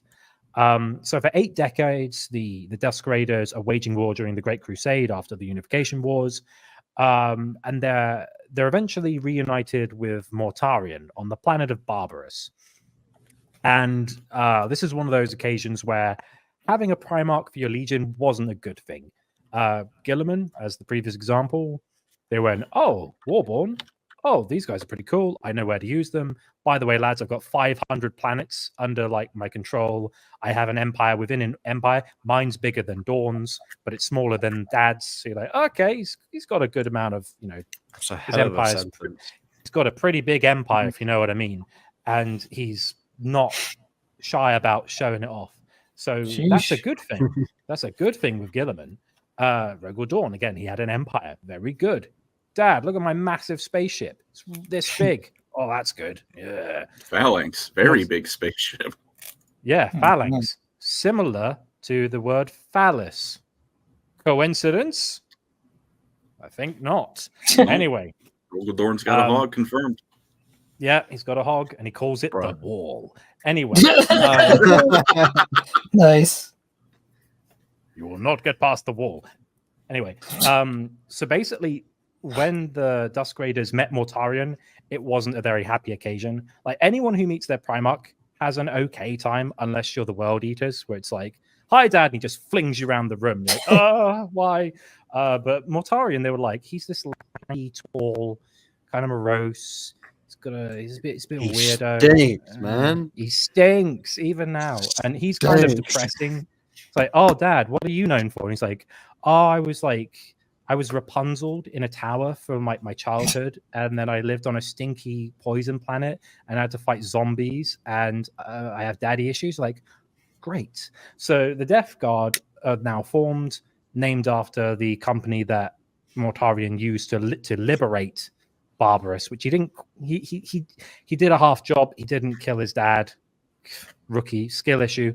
You're not a true emancipation homeworld if you don't kill your dad. That's just basic. Emperor did it. Loads of people did it. It's in. I mean, Jagatai didn't do it as his dad, but he did it as the guy who killed his dad, so it's better. But anyway, the point is, Death Guard are now a thing, and they're basically saying Terrans are cringe, all this honor, all this stoicism. That's rubbish. Let's just recruit only from Barbarus, and we'll start to do things a bit differently. Like, because Mortarion's whole thing was, I'm going to emancipate the galaxy, and if you don't agree that I'm freeing you, I'm going to cut your head off with my big war scythe, because obviously you're the tyrant. So at this point, the Terrans start to die out as war wages on. There's more Barbarans. They're starting to, the pendulum swing, the balance of the scale is going like this. And they start using things like viral contagions and nuclear warheads and anything that just gets the job done a bit quicker. Because don't get me wrong, it's just a prank, bro. It's just a nuke, bro. And it's like, not being funny, they were like, oh, librarians, we're getting rid of them. Oh, Terran chivalry, like Huskars and stuff. That's cringe. That's bad. We're going to keep the stubborn defiance, but we're going to add war crimes so that it kind of helps. Like, we can make a big wall against our enemy. We can be shot at and don't care. And then we'll just say, blow them up from space, please. Excellent. Nice. Next fight. And for the rest of the... it's a good sorry? answer. I said my favorite part was the fact that Mortarion says, listen, when we find an enemy that we will struggle to beat, we're going to now strap engines to meteorites and use them as shields and then just launch them at the planets, despite even if it works or not. And the interesting thing about the Death Guard, though, the Barbarans, is they had like, they saw Mortarion as the business. They were like, Dad is the coolest guy ever. They had like a messianic complex of like, Mortarion, he dealt with so much and he's so cool. And I love nuclear warheads and phosphex. So I think he's the bee's knees. So they all became kind of like yes men. And they basically just thought, our Primarch can do no wrong. We're going to defend his use of like war crimes. It's fine. And the Terrans, again, they start dwindling and dwindling and dwindling. And for the remainder of the Great Crusade, that's all they're really noted for. They get rid of the Psychers. They're present during the Council of Nikaea, which I'll mention in the next segment, where Mortarion, he was raised by necromancers. He hated Psychers. He hated anyone who had like mystic powers. And the Death Guard hated, the Dusk Raiders hated mutants, but they abided Psychers. They're like, they're useful. Mortarion, nope. Mutations that include Psychers, get rid of them all. And I think because of the fact that they never really adapted their combat doctrines, they kind of kept simple, kind of like the Iron Warriors. They never really got respect from their peers. They weren't the Ultramarines. They weren't the Sons of Horus. They weren't as cool as the White Scar one is. And it's like, oh, is anyone's favorite legion the Death Guard? And the Imperials is kind of like if you had like a baseball card collection of Primarchs and you like getting the holograms, you'd be like, oh god, give me a Gilliman, oh Dawn, that's fine. You get Mortar, you're like, oh, I'm never going to use they're this. accused of like they fought in a certain way to prove a point rather than this is the best way to achieve victory. Because like when they to the Death Guard, they were like, a Pyrrhic victory, even if it's like we didn't need a Pyrrhic victory, you didn't need to do it that fast. They were like, man, what do you mean? I've just got a victory. Why are you not praising me? And you're like, you look behind you and the entire like shed and house is burning and then smells like chemicals and crap. What do you mean I didn't do good? Yeah, so they're like, what do you mean? We literally just won. And you're like, yeah, but if you took like an extra 2 months, you could have kept all that infrastructure intact, but you didn't. Yeah, it's like imagine calling an exterminator. Imagine calling an exterminator to get rid of like infestation of rats in your house, and you go, "That's really annoying." I'll call the Death Guard, and they're like, "All right, give us a few days and come back." And you come back, and like the house on fire. There's a hole in the wall. Your car is like there's just like a tire of your car. All the flower beds are just dead. And they're like, "Right, we got rid of the rats." It's like, all right, I'm not paying you. So what do you mean you're not paying me? Back on my house. It's like you paid us to get rid of the rats.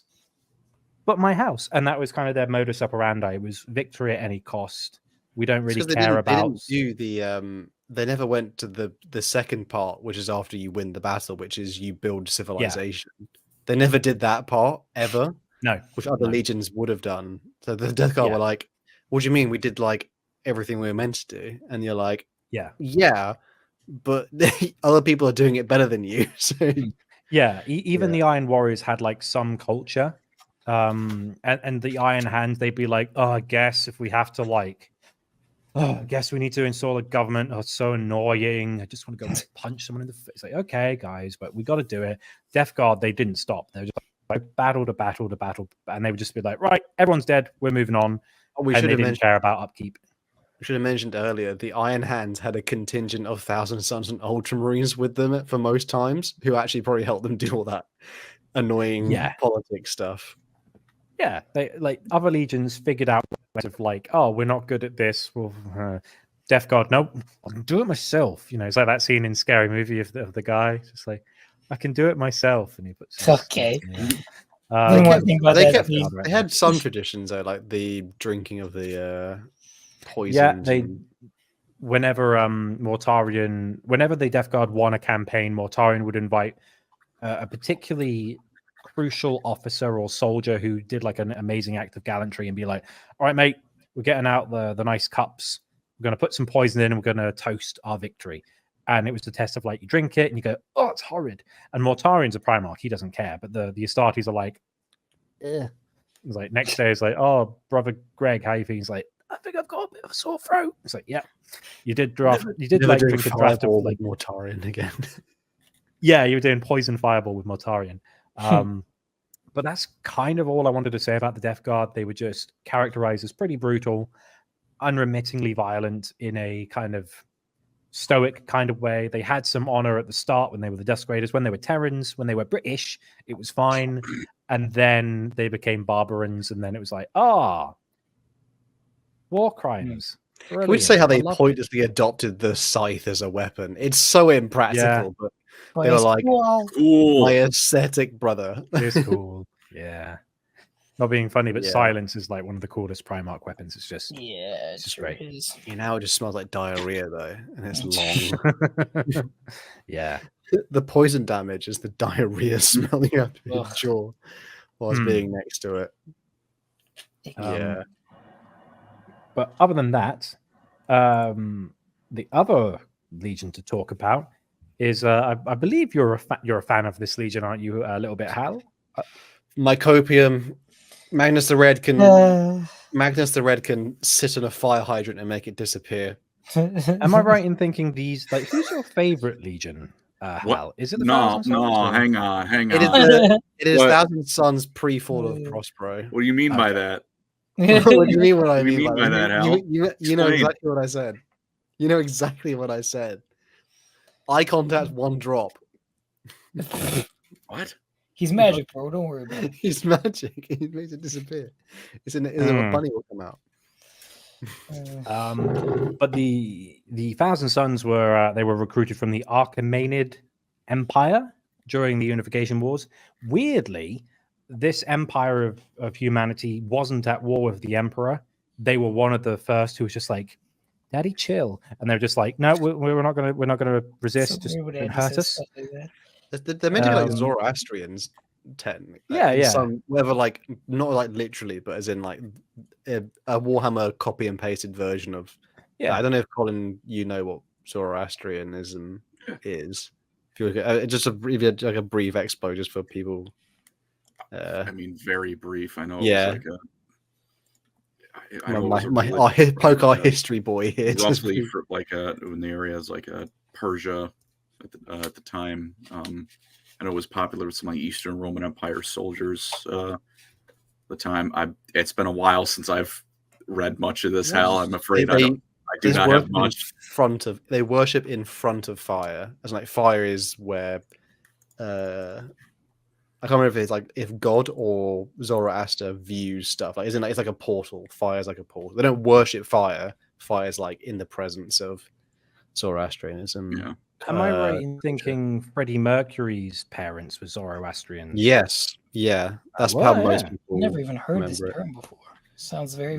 Zoroastrians are the ones who, not to go like full on history, they're the ones I think who like some of them are in the Bible because they looked after the Jews like way back in history at some point. Was it Darius, King Darius or something? I don't know. I might be getting my history mixed up, but Sounds neat. but if you look up Zoroastrianism, it's very like, oh, is this like Christianity? It's quite similar to Christianity, but it's a lot older. There's like concepts of like a god and then the devil, like Shaitan. Do they have? Is it Shaitan or? My knowledge of it is quite old at this point. I need to retake.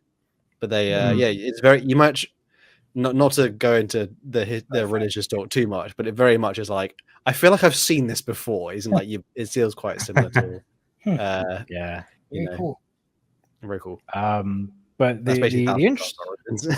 yeah, but the interesting thing about them was they took the most powerful psychically gifted aspirants from the Archimedes Empire, and they trained them within the beneath the Himalayan mountains in the secret gene labs where they grew the Primarchs. And the Emperor was like, okay, we want to like make a super duper psyker core of Marines. We want like this is our like premier wizard faction within the Space Marines. And of course the brothers have rejogged it. It was Ahura Mazda, I think, is God, and then Ahriman is the name of the devil, which obviously is might come up again. Interesting. Well, again, this is where Ormuzd and Ahriman, the twin brothers, were trained. Ormuzd. And so yeah, they were trained in the site by the Emperor's people where the Primarchs were first vat grown, and eventually they got to be like a legion. The Emperor started to deploy them kind of sparingly because the Emperor saw the value of psychers, but in his mind, really, which is where he would eventually end up, was he thought the only people I can trust to use psychic powers are me and Malkador. Right, everyone else is susceptible to corruption. Everyone else is a bit of a wuss. Like if you think of the Scoville scale of psychers, Emperor's just like Ghost Pepper, just like don't care. Malkador's like, oh, it's got a bit of a heat to it. Whereas like everyone else is like, milk. Like that's a way to think about it. Like, and to be fair, neither the Emperor nor Malkador ever got corrupted by chaos. So there is a bit of truth to that. But then again, they were both perpetuals, and Malkador possibly had a bit of help being kind of like a conglomerate of several people in a weird clandestine order, which doesn't exist anymore. Like, I don't know, it's a bit shifty. But the main point was he went, okay, well, if we're going to use psychers, let's give it a shot. We'll use the Thousand Suns. Because of the niche they were filling, there wasn't that many of them, which is why they were known as the Thousand Suns, because the Emperor was the one who named them. And they did pretty well, especially against techno-barbarians. It's like, oh, they can't even get close. Like, if you had the Thousand Suns to the size of the Ultramarines, it would be a wipe. Like, super powerful Astartes psychers in those numbers would just destroy everything. Well, kind of like what the Grey Knights would become. My favorite part is the fact that in the fall of Prospero, it took the entire legion of the Space Wolves, Custodians, and Sisters of Silence, the anti-psych weapon, and they still like took ridiculous casualties against the Thousand Suns. Like if it's like a straight up 1v1 of all legions, the Ultramarines would probably win just because they got the numbers. Yeah. But if it was a level playing field, it'd be like if it's like one legionary versus another, a Thousand Suns Psyker is pretty. He's way better than a Psyker of any other legion. I mean, and even with the Battle of Prospero, when they realized they were using the Silent Sisterhood, they fell back and went, right, we're going to set up sniping positions and shoot them from range. We're going to do all these traps. They were like a Swiss army knife. Ran with no helmets at them, full pelt. Oh, yeah, yeah, and unleashed the Wolfen and just ate their faces. And like, oh no, but right you now can't beat feral Space Marines. These poor techno-barbarians are being inverted anus first and having their nerves stripped from them. And it's worth remembering that it's also like, it's not just a case of psychers shoot lightning and fireballs. Like, they had a cult that was experts of communication, so they could telepathically communicate to like thousands of men at once. They had a cult eventually, which was a healing cult, where, oh, I've been shot in the arm, and then brother Apophicus just kind of goes, watch this. Hey, it's healed. Hey, let's go drinking. It was like they were really, really good at healing, combat, in fire, like magic missile, lightning, altering time. Or like if you were to have even Stevens legions, it would not be a contest. The Thousand Suns would be the most powerful. But the reason that you don't see more than 1,000 of them, because there's a bit of a cost of being a psyker. Got nerfed. We had to get nerfed, man. Yeah, you had to put the patch in afterwards because it was a bit unbalanced, and then Games Workshop went, that's a bit overpowered. Okay. So as they embarked across the Great Crusade, their powers continued to grow. And for, I believe it was about 5 years, everything's going great. They're winning over planets not just through force, but they're also using their powers as like they're doing diplomacy, but they're also manipulating people's. They're doing like the Jedi mind tricks, like you want to give over your entire population. I want to give my entire population to the Imperials. Like that's what they did.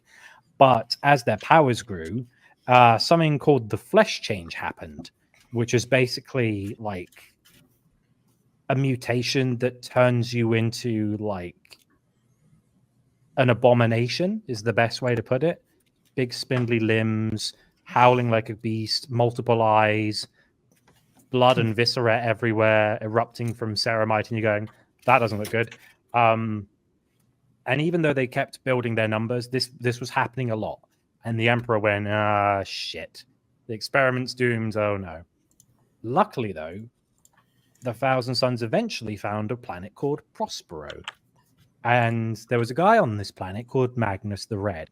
And Magnus was actually communicating with the Emperor since he was like a little baba through psychic projection. Because he was so powerful, he was actually communicating with the Emperor the whole time. All the other, like, whilst the Lion was eating raw meat in the jungles of Caliban, and Horus was getting really good at playing poker in the gang hives of Cophonia, and Guilliman was learning how to, like, read every book in Ultramar and do governance and reading about what fun is.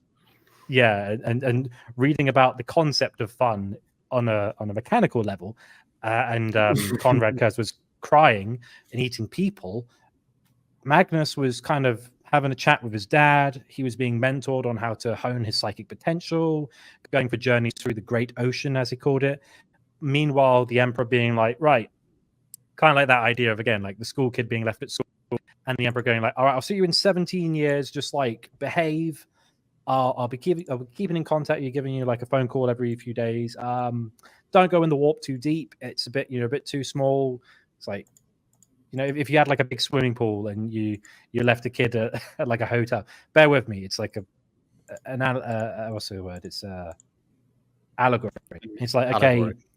You don't want to be swimming in the deep end. It's dangerous. I want you to you can go in the pool, but don't stay in the shallow end. Be careful. Put your sunscreen on while it's warm. Well, I'll see you in a few years. And then Dad eventually arrives at Prospero, and Thousand Sons aren't looking too good. The Emperor kind of just goes, what can I say? We've had to cull a lot of these guys. They keep turning into these monster things. I don't know. Good luck. And for a while, the Thousand Sons are just left at Prospero whilst Magnus figures out what's going wrong. And eventually, Magnus thinks, I've got an idea. There's obviously some kind of warp-derived infection or mutation. I'll go into the Great Ocean and find an answer. And then he just happens to find this this creature in there, and he's just like, oh yeah, mate, you all right? Yeah, I'm just chilling in the Great Ocean. How are you doing? Yeah. Oh, your sons are in a lot of pain. That's a shame. Maybe I can help you with that. Magnus like, all right. What do you want? Can I have one of your eyes? So then, Magnus gouges out one of his eyes and gives it to the creature, and the creature's like, all right, mate, cool, lovely, okay, no more curse. Job's a good one. Cool. Dr. Crocodile Dundee over there, apparently. Yeah. All right there, mate. Just give me your eye. Fix your legion, all right? Yeah. That's not an Lovely. eye. Oh, that's an eye. That's an eye. Oh, that's not a flesh curse. But basically, we don't exactly know the details, but Magnus sacrificed his eye and something else maybe to cure his gene sons. He doesn't know Ahriman's brother. He sacrificed Ahriman's twin brother. Yeah, well, he'd already died, hadn't he? He was a captain in the Thousand Sons. Did he get the flesh change? He got the flesh change. Yeah, during their campaigning. Dead, right? Oh, he wasn't dead, but he was. I think they cryo-froze a lot of them. Yeah, when they were like, oh, we're about to, my dude's literally he's bulging, but not in the way we like. So His flesh is leaking out of his armor. Oops. So they went and chucked him in cryo sleep. He's getting swole, but not in a cool Eli way, like a abomination kind of way. My dude's a space marine, and he should not have cankles. Okay, not have cankles. That's not spray on bronze tan. That's dried blood and viscera. Like, this is not good. Someone did ask. Jake Thornton asked, why didn't the Thousand Sons use the same protection from being mutated as the Grey Knights? Basically, when they're in their tubes, or when they were undergoing gene seed stuff, there was a warp storm that like surprisingly happened at like the same time as when the Thousand Sons were basically being turned into a legion. It was most likely, or it was Zeech who basically went infection. So the infection is within every single Thousand Son. Yeah, there was like weird fun going on Terra, and the Emperor was just kind of like, it's probably nothing, it's fine. Weird stuff's going on. But yeah, so Magnus makes this deal with this creature in the Great Ocean and doesn't read the fine print. And for a while, to be fair, things are actually not going too badly. The Thousand Sons are like, oh, that's nice. We're not dying in droves from the flesh change. Amazing. I guess we can do compliance with our brother legions. They do this thing where they send like a detachment of like usually a captain of each of the different cults to a different legion on secondment. So, like, for example, I think it might have been Photos to cut. No, it was one of the captains was sent to the Emperor's children, just to like they wanted to accrue knowledge. So they conned one of their captains each one. I think Ahriman went to the Iron Warriors, and they would learn something from their brother legions, come back and go like, here's what I found out. One of the captains, the one who was sent to the Emperor's children, he was quite beautiful, and so Fulgrim was like, "You're pretty hot." And he's like, "Cheers, bruh." And he gave him like a handwritten equivalent of like an oath of moment, like a purity seal or something, and he always wore it because he was. I don't want to brag, but the Phoenician thinks I'm pretty cool. So yeah. And they started to get like quite well known, and like the Iron Warriors are like, you're kind of weird, but I respect that you can kill a lot of people pretty good. And Ahriman's like, thanks, Foryx. And again, like Magnus had a good relationship with Perturabo. One wanted to learn the mysteries of Arcana. The other wanted to learn the mysteries of like the mechanical. So they had like that kind of familiarity of like trying to uncover secrets and stuff. And for a while, it's going pretty well. They're one of the smaller legions, but they're super powerful. So whenever they go on, like, especially now with a Primarch, Thousand Sons land on your planet, it's not going to take long. It's like, yeah, we're hurling meteors at you, or manipulating your politicians to do as we say, or we're healing your leprous children through acts of magic. And you're going, oh, whatever can we do to help? Like, join the Imperium. Post boys. However, after a few years, the Thousand Sons start to do some campaigns in the Agoru and Arcreach cluster sectors of space, and they start to fight alongside the Space Wolves. And at the time, they're getting on quite well. The Space Wolves actually quite like them for a little while. And after the Agoru campaign's done, the Space Wolves, it's like a small detachment of Space Wolves are there, and they say, the Wolf King's doing a campaign in the Arcreach cluster with the Word Bearers. You want to come and help out? And they're like, I don't have plans. So they go and help. And they go on this planet. Compliance is kind of difficult. It's, 2 legions already there, and it's kind of annoying. And eventually they find this big repository, like a library of knowledge. And Thousand Sons, being a bunch of book nerds, they're like, I want to read some books. So they start to go, okay, abandon the fight. Let's go get the books. Well, it's like, while we're here, how about we like cordon off the library, make sure it doesn't get burned to a crisp, because we know what Björn's like. Oh, that flamer. It was inside the Space Word Wolves Bearers burning those books. territory These guys. Yeah. So they weren't. And they were. To be fair, they were also like. They weren't, but again, to be fair, one likes to like the Word Bearers like to burn a lot of books. The Space Wolves like to eat them, so it's not a good combination in like preserving knowledge. They go, that's okay. We'll just send a few people to cordon this off. Eventually, the Space Wolves come knocking, like, "Oi, see the map? This is our bit. I was like, oh, it's okay. It's just a library. It's just a library. And they're like, nah, mate, that's full of like cringe, bad knowledge, yucky, bad. Don't read it. It's tainted, bad, yuck. Ugh. It's naughty material and not the furry kind. Disgusting. Naughty. Yeah, exactly. That's like dark web books. Don't read them. It's bad. And they're like, it's just read through them and see if there's any insight. Nah, mate, heresy. That's bad. Eventually, the two come to blows. They don't actually like kill any space wolves.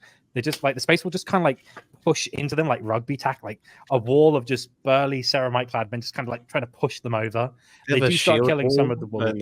They have a shield one. Like the space wolves have a real shield wall, and the Thousands have a psychic shield wall. So they're holding up their hands while these space wolves are like headbutting against a barrier. It's like one half. It's a season of the series Vikings. The other side, it's like force push. Just that scene of Anakin and Obi-Wan doing that with their hands.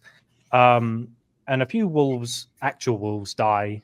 And the Thousand Sons try to like knock out a bunch of the space wolves using psychic powers. Like maybe I can just shut the blood flow to their brain. Like imagine like a rear naked choke, but psychically. It's like, we'll knock them out for a few minutes. It'll calm them down. And then all of a sudden, out of nowhere, one of them starts getting a bit of a flesh change going. And they're like, not this again. And all of a sudden, this guy becomes a monstrosity. And so it's him and him and him. And the space was one like, of what them. the... Yeah, well, I think it's more like one transforms and the others are like, we're going to change, we're going to change. And then the Leman Russ arrives and he's like, what is that? Bang, bolt around to the face. Magnus is not very happy that one of his men has been shot to death by the Wolf King. But to be fair to Leman Russ, what is that? And from that point on, they're getting close to like knocking each other out. Lorgar gets between the two and is just like, calm down. I'm chill. I'm sorting this. Daddy, chill. Brothers, chill. And he's just like in the middle. Like, I know it's a weak one, but please stop fighting. Daddy's going to get upset with us. Stop it. Stop it. And eventually Lehman's like, all right. Plot. I kind of respect Lorgar a bit. Fine. But I'm telling Dad. So Lehman tells Dad. And Dad's not very happy because Psyker's turning into flesh. Like he basically says, Magnus, I thought you handled this. It's like, I did handle this. How did you handle this again? Don't worry about it. I figured it out. It's like, well, you didn't do a good job. And then Lehman's like, right, we need this whole Psyker business. Not that I have any Psykers in my legion, but this whole Psyker business is not going well. We need to put an end to this. And Mortarian's like, I agree. What's that, Colin? Got a donation from Caleb Collins. 2 donations. Okay. There's one bid back. They're both from Caleb Collins, actually. This one is Grammaticus did nothing wrong and will return. That's right, baby. That's right. That's a take. The other one was Conrad was based, Magnus a fool, and Lehman a fury. Furry. I He might don't be know a if furious Conrad was furry, based, don't but know. he was cool. He had an exceptional taste in leather. But yes, too bad it was human leather. But yeah, basically, Leman Russ and the Space will say Psykers are bad news. Not that we use Psykers at all. We derive our powers from Fenris. It's totally different, guys. It's totally different. Death Guard at this point are already like, hey, we don't like Psykers at all because Mortarion said so. And the Raven Guard are just kind of there like, I don't like them either. Someone please notice us. Yeah, they just want to be involved. So they say, hey, we need to stop this. So all of a sudden, the Council of Nikaea happens. And this is just before the outbreak of the Horus heresy by a few years. But in like Warhammer has this thing where it's like this happens and then a few years pass and everyone just thinks, oh, the next day this happened. But they start to say, okay, we're going to have a conclave of should we use Psykers or not. On the defense, you've got the White Stars, the Thousand Sons is the main one, and a couple of like smaller legions, like I'm sure some Blood Angels, maybe some Ultramarines just go, I don't mind. Some of the Primarchs like Rogel Dawn, they didn't care either way, but Magnus did his best to say, Dad, don't know if you noticed, we've been doing a really good job. we haven't been killing as many as the other legions because we can manipulate like the populace to do what we want, and we're doing all this healing arts, and we're starting to really get the hang of this warp stuff. We've only been at it for a few years, but give us a bit more time. We'll teach other Imperial citizens how to use the warp, and then we can get like our equivalent of like Medicare for all, but with psychers, and it'll be like we'll have all these, like we'll have like an NHS for every planet in the solar system, and we'll do all this stuff, and we'll make fireworks, and it'll cool. And then it's like, yeah, cool, Magnus. And then Death Guard's like, I was raised by a necromancer, and I'm not over it. Thanks, Mortarian. And then Ophir Weirdmake of the Space Wolves, who'd been hanging out with Ahriman for a while, is like, they're using Maleficarum. They were protecting fell knowledge on this planet, and also we saw this thing happen to one of them with this flesh change malarkey, and that's bad. And that was just all the Emperor really needed to know. He's like, right, the flesh change is back. I'm calling it quits, right? I was right. Only me and Malcador can be trusted. Magnus continues to not do as he's told. He keeps going a bit too deep in the pool. I've had enough. And so he tells the Thousand Sons and all the other legions, no more librarians. We're keeping astropaths, we're pin navigators, but psychers aren't allowed. It's too dangerous. And the Thousand Sons go back to Prospero and have a bit of a sulk, because if you think about it, that's their whole shtick. Without their psychic powers, they're nowhere near as specialized as the other legions. They can't compete with the other legions in combat without their psychic powers. There's less of them than any other legion, and they just can't catch a break. And this would lead to eventually Magnus hearing of Lupercal's betrayal and trying to fix everything, but in the end being the catalyst that ruins everything humanity ever does from henceforth for the rest of time. And that's the Thousand Sons. And then one of them gets glassed by Magnus because he's trying to warn the others about Prospero. Yes, one of the captains is like, why are you like protecting like the space walls? Why am I seeing people like wandering around who usually monitor like the equipment to check for like invaders going, and he just kind of like a watchman with the end with Rorschach, and he just kind of goes, and he just pops. Oh, poor guy. Yeah, Magnus is bad. 2 donations. Good one from Tom Warren. GW wasn't brave enough to add St. Nick punching Magnus at their Council of Nicaea. Very true. Based St. Nick. And then the Scandinavian name, Seglosinir, something like that. Shout out to the Great Crusade, Thousand Sons, for having unironic straight-up demons as familiars that they thought were just cute little friends. Yeah. Yeah, they didn't realize they were donations, guys. Properly evil. I feel I'm so gutted every time.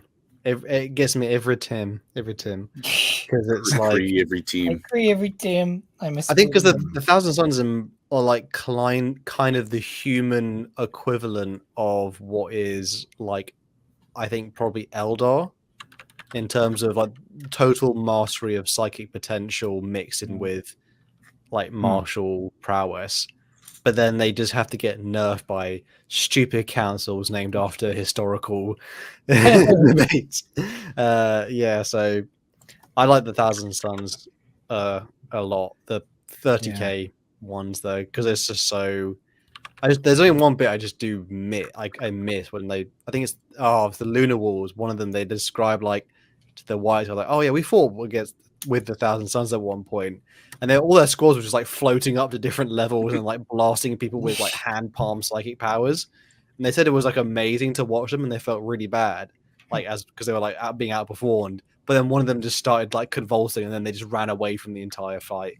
And then they like hit him away, and they wouldn't say what happened. So they were like, they thought they were cowards, or like something happened, or like one of them was sick, and the Space Marine being sick was. He disappeared in a cringe way, not like the Blood Angels when all of a sudden one of them disappears and we don't know why. But he fought pretty good. Sanguiniest. Kader Collins, thank you again for the donation. He says Darth Jar Jar versus Magnus the Red in cringe off. Because Darth Jar Jar is not cringy though. That's genuinely terrifying, and I don't sleep well. He's in Lego Star Wars. Is he really? Not in the Darth new one, Jar I think. Jar. Okay. Wait, really? I think so. I've heard that. You're I've heard fucking with me. It sounds like maybe it was like a mod. I'm pretty sure. Because we were talking about it Glock Shadow a while autofills. That's back. dangerous. Oh no, it is Did official. they really put it in? Oh no! Wow. All the things that Disney is doing with Star Wars at the moment, that's better than. Look, that's True. kind of funny. I'll give it that. It is Lego Star Wars. I'm okay Yeah, with it. if they're gonna do it, put it in Lego Star Wars. That's where it's. One of the best games ever made. Amen. I will say that with what we've talked about today, in terms of like Horus Heresy books, there's a few amongst these that are unfortunately quite skippable. There's a few Ultramarine ones where like some Ultramarine characters are prominent, but it's not really as Legion focused. Death Guard ones, they're barely in. They're in good books, but they're not actually the main characters of a lot of the books. I did enjoy the Buried Dagger, but that's literally the last book in because it's book 54, and it's splitting time with the Knights Errant, so it's like half of it's Death Guard, half of it's Knights Errant. But that's half of it's Foundation of Grey Knights. That's a good one. The book A Thousand Suns, I really like that book just because it feels like an actual epic fantasy, although it is long. Like so much happens in that one. It's just so long. I think that was like the second Horus Heresy book I ever read when I was like 13 years old, and it was on a camping trip. It's weird nostalgia. Yeah, and I get upset when I read the Magnus scenes because he's such a smug cock. Burning a Prospero is good because they kill a load of them. That's good fun. But I do like the part where he almost gets glassed by a Eldar Titan. And he just can't like hack it. Like they fight two Eldar Titans that are like not in their full form. What And do then you think the of rest the of... I'm sorry. They basically. Oh, I'll just finish it. Go. Basically, they fight the Eldar Titans, and Magnus thinks he's so cool, and he ends up taking a body blast by one of them, and one of his Thousand Sun guys steps in front and is like shields him slightly, but he's just like, oh my god, I almost died from that.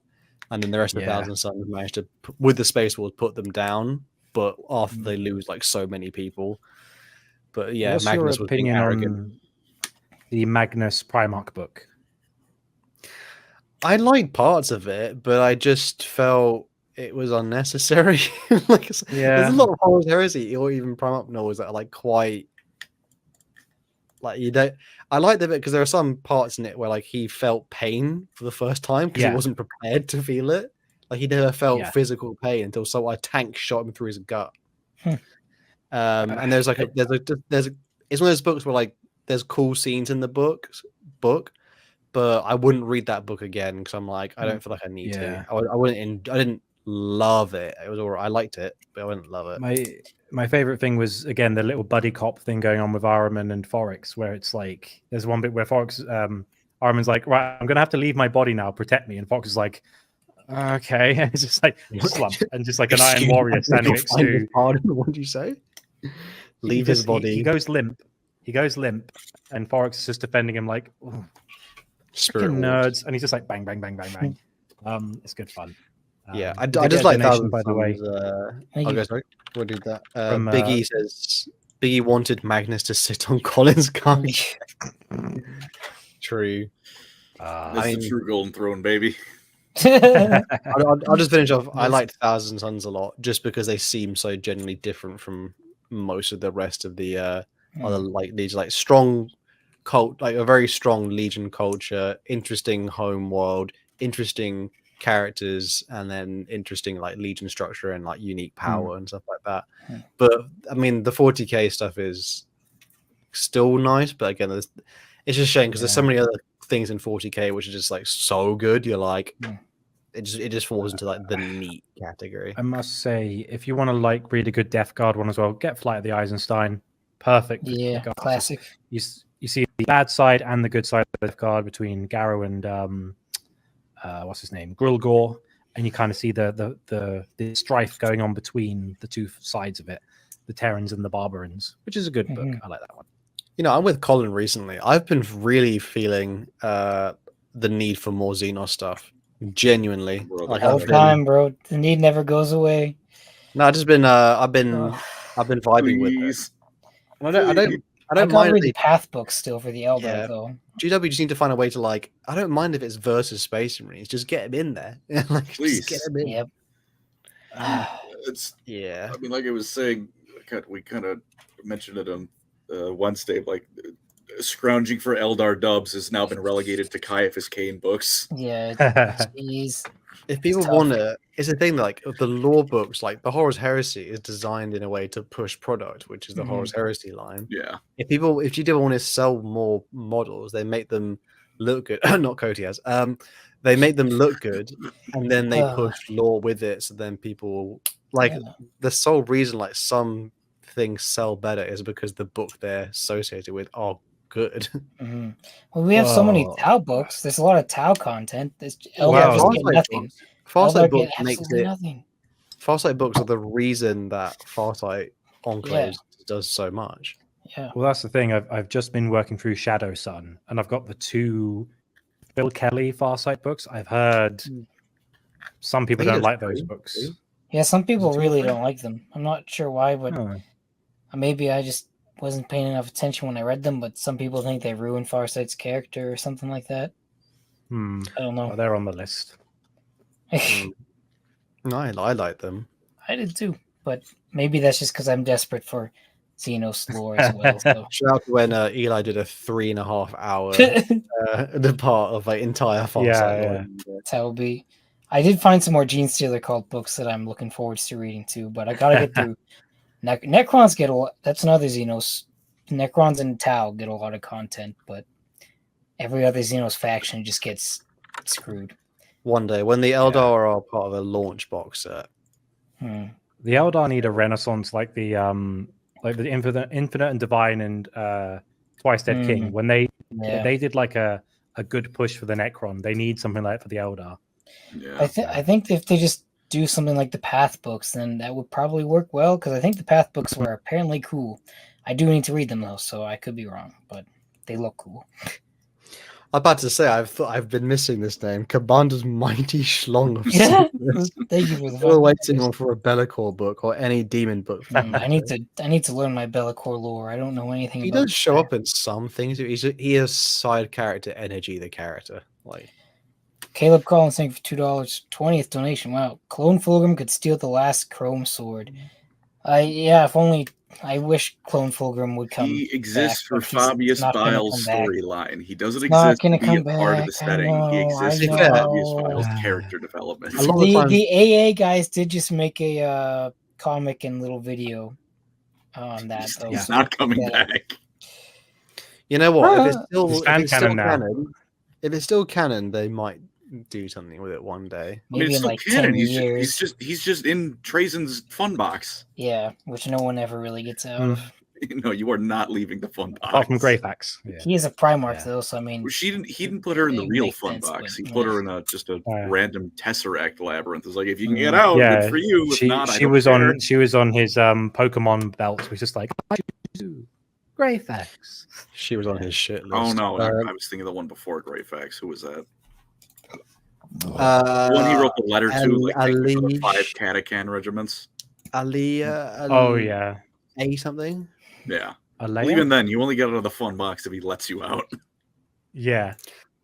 Or your Oracan. Be'lakor did get owned. Be'lakor did get owned by Ahriman. He's in the Ahriman second book. If you want Be'lakor content, I'm afraid I'm not afraid at all. Go to Age of Sigmar. Yeah, he's there. He's actually cool there. I think I would say for all the donations that were tonight, thank you so much, brother. There's been a lot of love. We appreciate that. Thank you so much. Particularly on our hour-long only Ultramarine segment. we getting just sidetracked. Poor Colin. Well, poor Colin, though. No, it's fine. So we've almost finished the Great Crusade stuff. But we will. Recap. I mean, 3 legions to go. 3 more legions, ones I think Colin Pro isn't like any of them, so that'll be even more fun that episode. I know the Salamanders are there, aren't they? No, we did them with the Shattered Legions. Oh, okay. We did. It's going to be Sons of Horus, Word Bearers, and Alpha Legion. Oh, Word Bearers, baby. Is the Vulcan Primarch book any good? Does it? No. Oh, okay. Damn. That's no too bad. Salamander book is ever good, apart from the really old ones. That's the curse of the Salamanders and Dark Angels, isn't it? They're not allowed to have good books. The Dark Angels have excepting the Lion book. That's not a Dark Angel book, though. I mean, that's a Lion book. there's like there are some like audio anthologies, like some like they have like a Raven Guard and a Dark Angel and stuff on Audible. The Dark Angels were kind of fun, but again, everyone is like the Fallen, the Fallen, the Fallen, the Fallen. So like, could we? Yeah. Although I did really enjoy the Cipher book. That was good. I enjoyed that. I do want to read that. I do want to learn my Cipher lore. Yeah, it was really fun because it was Imperium fighting itself. Yeah. We'll probably do more Xenos and Warhammer Fantasy soon, though, because we're vibing on that. Yes, please. Vampire counts. I think. Maybe get thank some you. more. Okay, sorry. Either some more fantasy firesides, or try that sci-fi story time one day. Who knows? Endless space. Dead Space. Second Dark Souls. Oh, Dark Souls, brother. I'm playing. Can I give you some poses? Dude, Maybe. big shout out to Horsefuck Valley. Put this guy in the base first, and then maybe I will do GBs. Anyone who knows Dark Souls 2 knows what I just said, and they've been sent through Vietnam flashbacks because of it. Yep. Donkey Man USA says Eli hit the gritty. Damn, this man gritty. is... Okay, if you donate, bro, I'll actually hit the gritty. I'm not a coward. You heard it? Farscape Boys. Farscape Boys? What's Farscape Boys? Farscape is a TV series. It's good fun. Fun double bicep. Yeah. I'm trying to... Oh, guys, I know my god. Damn, Eli's big. Fuck yeah. Why is that just my full name there? Well, Like gritty. Is this the gritty? Is the... Oh, here we go. Like that one? Yeah. Is that the... Kind of like... See, showing calling in the Is this the gritty? Oh, yeah. That's Oh, man. geek. That's funny. Here's a side tricep. Just showing off now. Make sure... Listen, the muscles are not for the girls, they're for the boys, okay? You like gritty, I'll gritty again. There's no room in here. This is like dance. Damn. Can't even see the left side. Guys don't go to the gym for women. They go to the gym so they can impress other boys at the gym with their physique. Literally. It's truly true. That being said, I think everyone, again, thank you so much for everyone who donated throughout the episode. People were very, very generous today. Yeah. Thank you very much, guys. Yeah, thank you. We it's very. I'm surprised we get so much. It's so nice. Got more stuff coming soon. Got some fantasy fireside, but slightly different. We're keeping it a bit secret for the moment because we record up something for that. We're gonna do some. Yeah, we're gonna offshoot into some other things because I think a lot of you, obviously, brothers, we appreciate you and you do like Warhammer stuff, but I'm sure there's quite a few of you who come from other things. We did some Halo stuff not long ago, and people were, my God, the knowledge from some of you lot about Halo, crazy. Truly, every reference was understood. So we're going to do some other stuff, but we've got some tier lists and all the quizzes, all that good stuff coming soon. Oh, it says main event urges. I'd like to see Colin do some more video game reviews. I miss your Mandalore.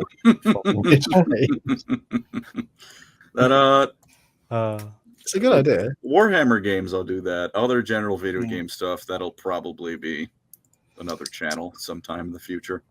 Mandalore's been around a while, and he kind of has it down, if you know what I mean. Mandalore from Wish will return one day, just not today. He'll return for Space Marine, but then he's going to go hibernate until I make a second channel. Or another good Warhammer game comes out, which is infrequent, but it does happen. Cosmic Shadow of the Horned Rat. Oh, fuck. Mandalore from Wish might be coming back soon. I've been thinking about making a Dungeons and Deadlifts D&D lore. Nice. Oh, man, 100%. It's a great idea. D&D cool lore. Mandalore from Wish. That's fucking funny.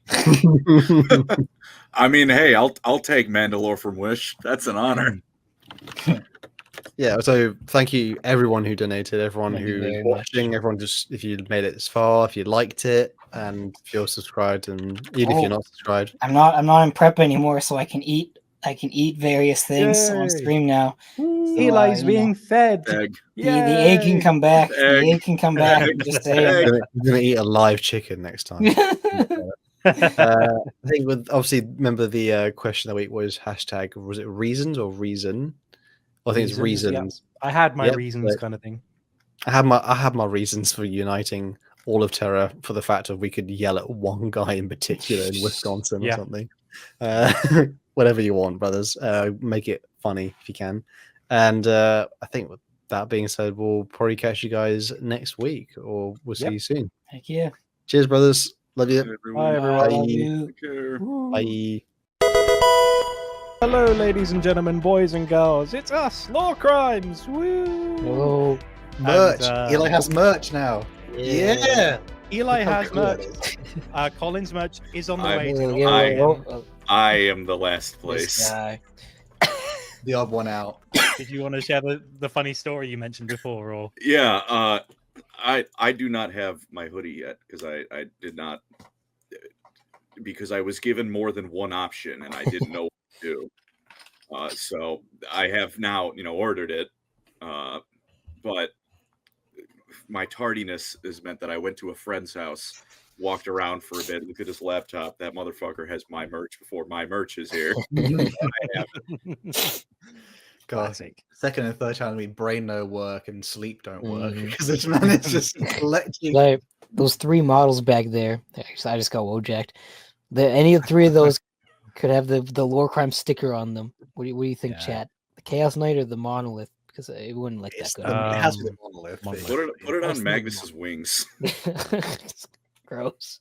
I feel like, Welcome and also everyone. dog on bed. Dog. Oh, I'm excited. Oh, I should bring my Oh, puppy. dude, speaking of, I've got huge news. oh yeah. Oh, here it is. Leaving He us gonna in get it? suspense. This is big. We will describe it for the audio listeners here. As before, Second Oh. dog. Oh, there is a puppy on stream. Another called dog. Oh, Mouse. sweetie. puppy. sweetie. Say hi, Stream puppy. gets to name him. Puppy. Stream gets to name this dog. No, his name is Bucky. He's already named. I tried I've with been- Rick, I'm but no joking. one wanted to go with Rick. I've been trying to convince Adrian that if we get a dog or a cat, we should name it Plops because my friend demanded that we name our firstborn child Plops, but we're not going to do that. So maybe in his honor, we can name an animal. I think We that'd be fun. need a puppy thing Cute for puppy. the. We all need the I some- need to We get need a a cat. house and call it puppy. Boing Bob. Your dog's probably Boing pretty boing big now. Welcome everyone though. Today is another episode of we're finally torturing Colin with more Great Crusade lore. It's been a That's while. Great It's Crusade, been quite a while. It has. 'Cause I've he's like- had freedom for a while.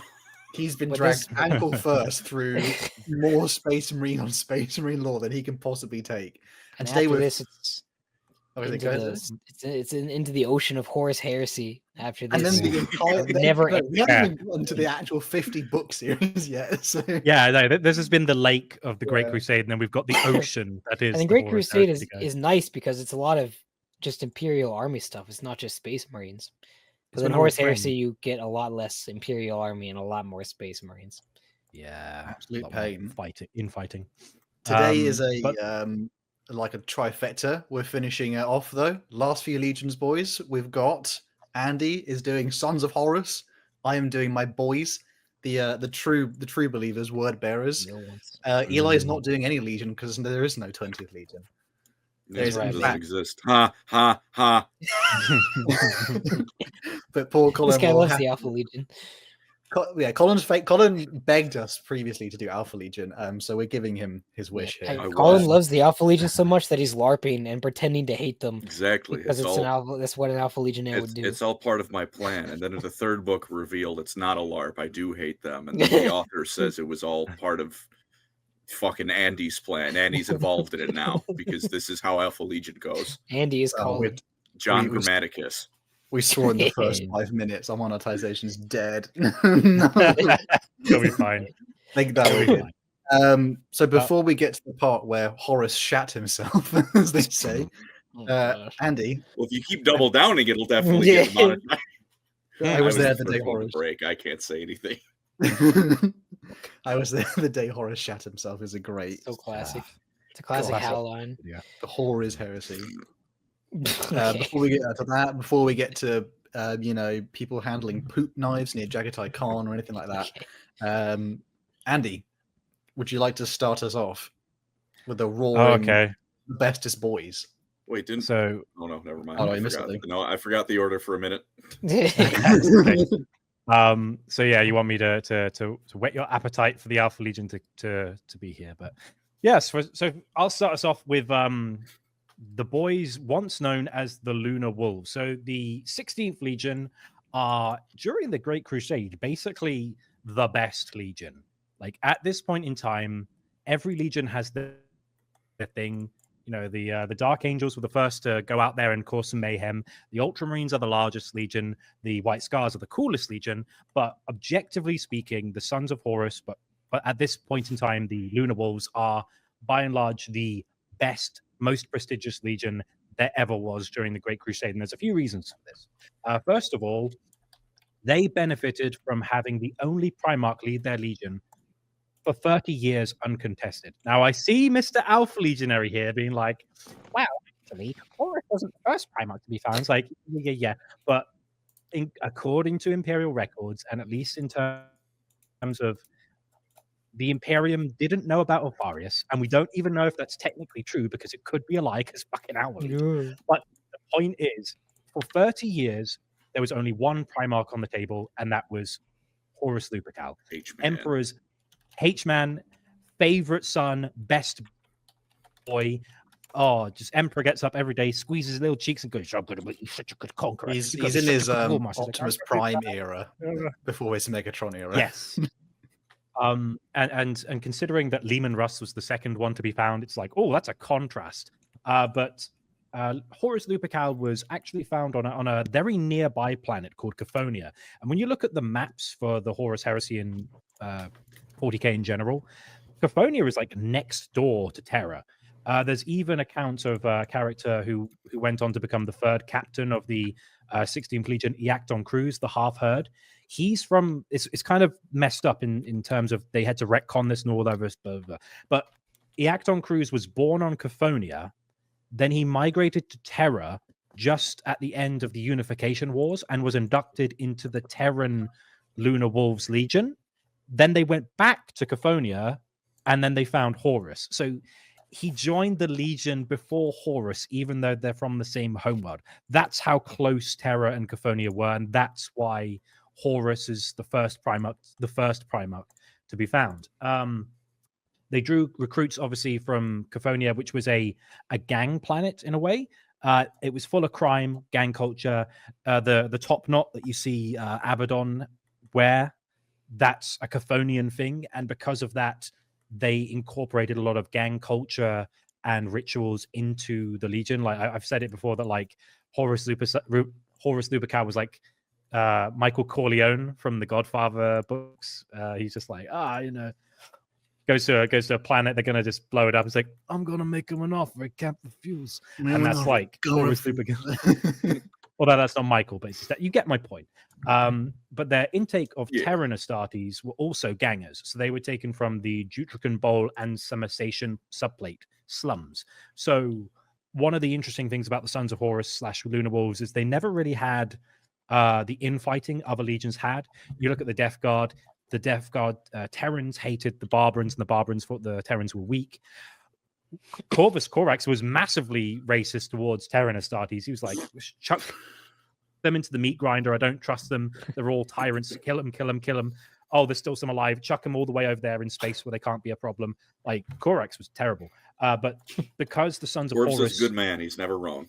But because the 16th... He will. But because I don't know exactly how long it was. I think it was only like a couple of years since the Great Crusade started, and then the Emperor went, oh, look, there's Horus. Fantastic. I bet we'll find another one real soon. And then there's like 30 years of nothing. But because they're united, all the recruits are from gang cultures and like impoverished parts of both planets. They get on quite well. They have the leadership of their Primarch pretty much from the onset. So unlike, for example, the First Legion, who, even though they're like the template for all other legions to follow, they kind of messed up a lot before the line reached them. He was like the 7th, 8th Primarch to be found. And when he found them, he was like, right, you guys are doing bad. Like, come here. let's sort this out. Jagatai had to like reunite his own legion between like all these disparate patrol men, and they'd gone all over the galaxy as pathfinders, so they didn't have a uniting like moral code, anything like really. They were just like, oh, you do this thing and you're from this place and you're all right, cut your face, put a big scar on your face, now we're all the same. But like Sons of Horus never had to do that. They were just like, we're gangers, we're the best of the best, and we've got a Primarch. No, to all the other legions. I have a question for the big dog. When the White Scars first met the Sons of Horus / Lunar Wolves, and they both had top knots, was it like awkward? Like, because I was like, you're not wearing that for the same reason I am. Well, the thing is, though, if you think about it, the White Scars modeled themselves pretty heavily after the Sons of Horus, because like at this point, they're the Lunar Wolves. They're wearing pearl white armor with black trim, and they went, that's like and they were the first to meet them when the Emperor went to Chagoris. He brought Horus and the Lunar Wolves with him, and they looked at them and they went, that's the symbol we need to aspire to. We'll also wear white armor, but with our own like red trim and gold, and it looks fancy. But it's like that's the imprint they had. And again, Horus got on famously well with all the Primarchs. That was his defining characteristic. All of them, if they didn't love him, they respected him. Whether it was Mortarion, whether it's Perturabo, whether it's Sanguinius, whether it's even Guilliman or Rogel Dawn. Like Rogel Dawn was like one of his best buds when he started to become War Master, because he was like, he deserves it. I'll help him be the best War Master he can be. And because of that, the Lunar Wolves also did a lot of joint compliances with other legions, especially when, for example, Sanguinius returned to the fold. He got the Blood Angels. At this point, the Blood Angels are completely like feral. They're just chewing on people's jugular veins and being a menace. And he's like, right, we need to sort this out.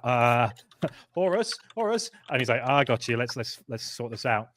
To the point where I think it's Torgadon and Abaddon, one of the books, the Horus Heresy books, where it's Sanguinius's book, they're actually with him when he first meets his legion, and they're all like, "You'll do a great job, Sanguinius. You're a lovely guy. You'll do fine." He's like, "Oh, I'm a bit nervous." Like, "You'll do excellent." And because they were, again, the best of the best, because they were the best of the best, they were the benchmark for every legion to follow. Driving some Primarchs such as Ferrus Manus to be like, I have to be a taskmaster because I'm one of the. He was like, I'm pretty sure it's Horus, Leman Russ, Ferrus Manus is the first three to be discovered. He saw who came before him. Was like, right, we've got the Feral Wolfman, and we've got like Corleone over here with his like prestigious legions. I've got to be so harsh with my sons that they can aspire to be just as good as them.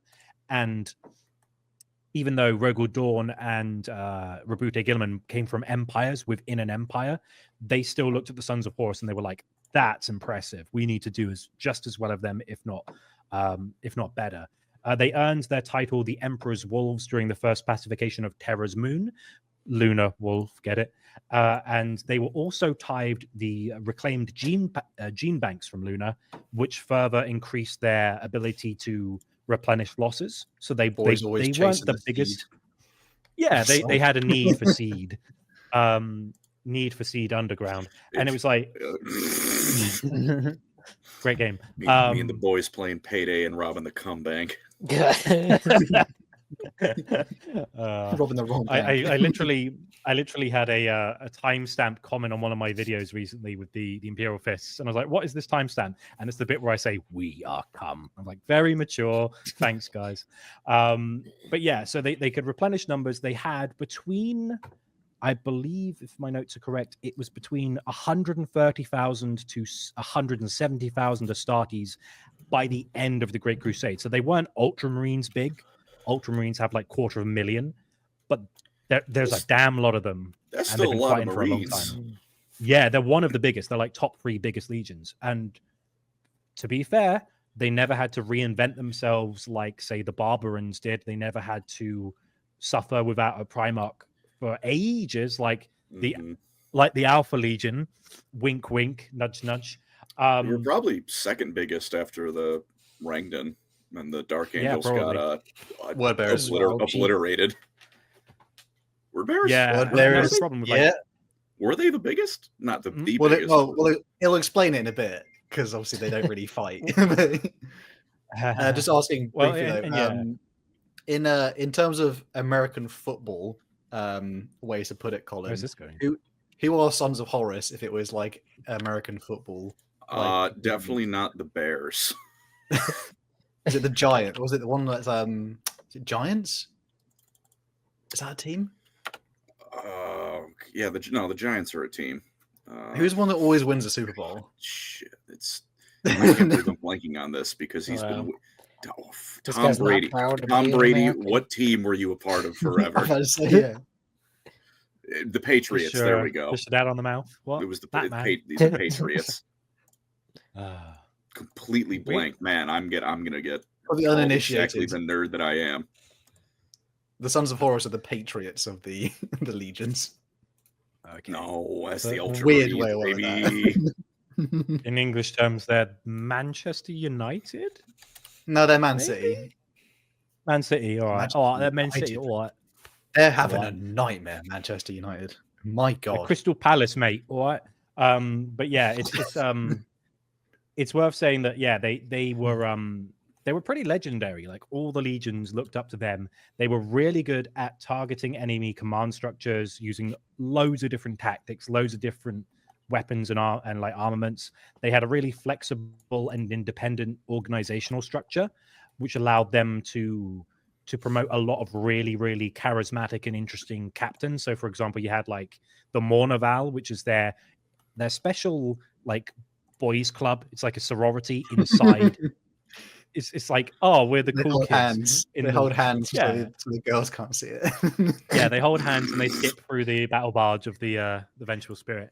It's literally the meme with like the Titanic, where it's like the men stayed behind the Titanic so they could secretly kiss, so the girls wouldn't. Sorry, it's very. I think we're looking at different memes. Oh my gosh. Yeah. I'm But yeah, so you had characters like, for Funny. example, Astartes Janus, who became the half herd, and everyone's like, "Oh, shut up, old man! Your talk about back in the old days boring." But you also had people like Astartes Janus of the Fourth Company. You had Tarek Torgadan. You had little Horus Aximandus, he was known because he looked a lot like his Primarch. You had Garviel Loken, and of course, you had Ezekiel Abaddon, who was basically seen as, well, the Horus is the Emperor's favored son. Ezekiel is like the Legion's favored captain. Like everyone was like, "Oh, that guy's crazy." Like he's not the fastest, he's not the strongest, but he will always get the kill shot in. That's his deal. He's like, "Yeah, even if you're stronger, even if you're faster, I'm still getting out alive because I grew up on the gangs of Cophonia and I killed my dad." Like, okay, Ezekiel, cool. He came from the hardened and bitter streets of Chicago, Illinois, and it forced him into a mighty warrior. At least one member of that legion can actually kill their dad. You know what I mean? Horus is yeah. Horus Well, again, lacking. he was known as King Killer before he even joined the Lunar Wolves. And yeah, they were the only legion that ever came like close to exceeding them was the Ultramarines, and that was because they had more resources. Like we've got way more men, we've got an entire empire to back us up, and Rabute Gilliman's no slouch when it comes to tactics. But even then, it's like Horus is the only Primarch that Gilliman never fought, and we'll never see him fight him. So he has to settle for Abaddon, which is a bit of a shame. And yeah, it's with Horus's ascension as the War Master of the Imperium, their star continued to rise. It's like not only are you like you have the most compliances, you have almost the most men, you have the best war record, you had 30 years with your Primarch uninterrupted, and he became mentored by the Emperor alone for 3 decades. That's mental. Also, your dad's now the War Master. You're so cool, guys. You're so cool. And with that, they got rid of the Lunar Wolves paint scheme. Originally, the Emperor said, "Horus, you should like rename these guys as like a special thing to like galvanize you as the first among equals." And he was like, "I don't know, Dad. It seems like a bit of a dick move." And then Sanguinius was like, "No, shut up. It's fine. Like you deserve it, buddy. Bro. You deserve it. You did such a good job, Horus. You're a pretty class act. Please don't kill me in the future." What? Nothing. You've earned it, little horsey. Little horse, yeah. But yeah, and so like just a random side note, I can't get over that. Dude, fact, legendary donation. What do we? Oh, I see. I've seen that. Yeah. When we read them out after this section, God, I call that one. Okay. I just wondered if like the regular humans in like when obviously they have like the expeditionary fleets. Obviously, the whole big thing about Sons of Horus is like they're a legion, and there's also like a massive army of like regular humans with them. And then I just wondered if the little humans called him Little Horus as well, because he'd be like so much bigger than you. It's like it's like body, like World's Strongest Man or something like that, like bodybuilders, and their like thing is like little something before it. Yeah, like that dude is not little at all. Yeah, me crane my neck to look up the little mountain. Like, okay. Or it'll be like an ironic thing. It's like he's not the tallest, but he's wide. He's so wide. He has girth muscles. Little Horus is, but yeah, he's pretty thick. But yeah, and so with their change of name into the Sons of Horus, they also adopted a different color scheme. They have this like deep green armor with gold trim, which it's basically a way for GW to be like, this is when they were evil. Like they were good when they were like white on black, and now it's like we're good. Evil colors. Deep green. Blech. Looks like not many. Good, it looks so good. Not many are teal though. Like not many things really go for that anymore, and I really do appreciate this game. Good color. I'm sure there's like a reference where it's like we donned this color specifically because we crunked the orcs at Ullanor, so we wore this color just to be like, screw you guys. But I think that's conjecture rather than actual canon. So they're doing like green face. Oh no. Moving swiftly on. Moving swiftly on. As Zogan in appropriation is. And the other interesting thing about the Sons of Horus, like every legion had like an elite first company, but the Sons of Horus they kind of had two. So within their elite company, they had the Justeran, which are Abaddon leads them. They're these huge Terminator-clad hulking like giants with like jet black ceramite.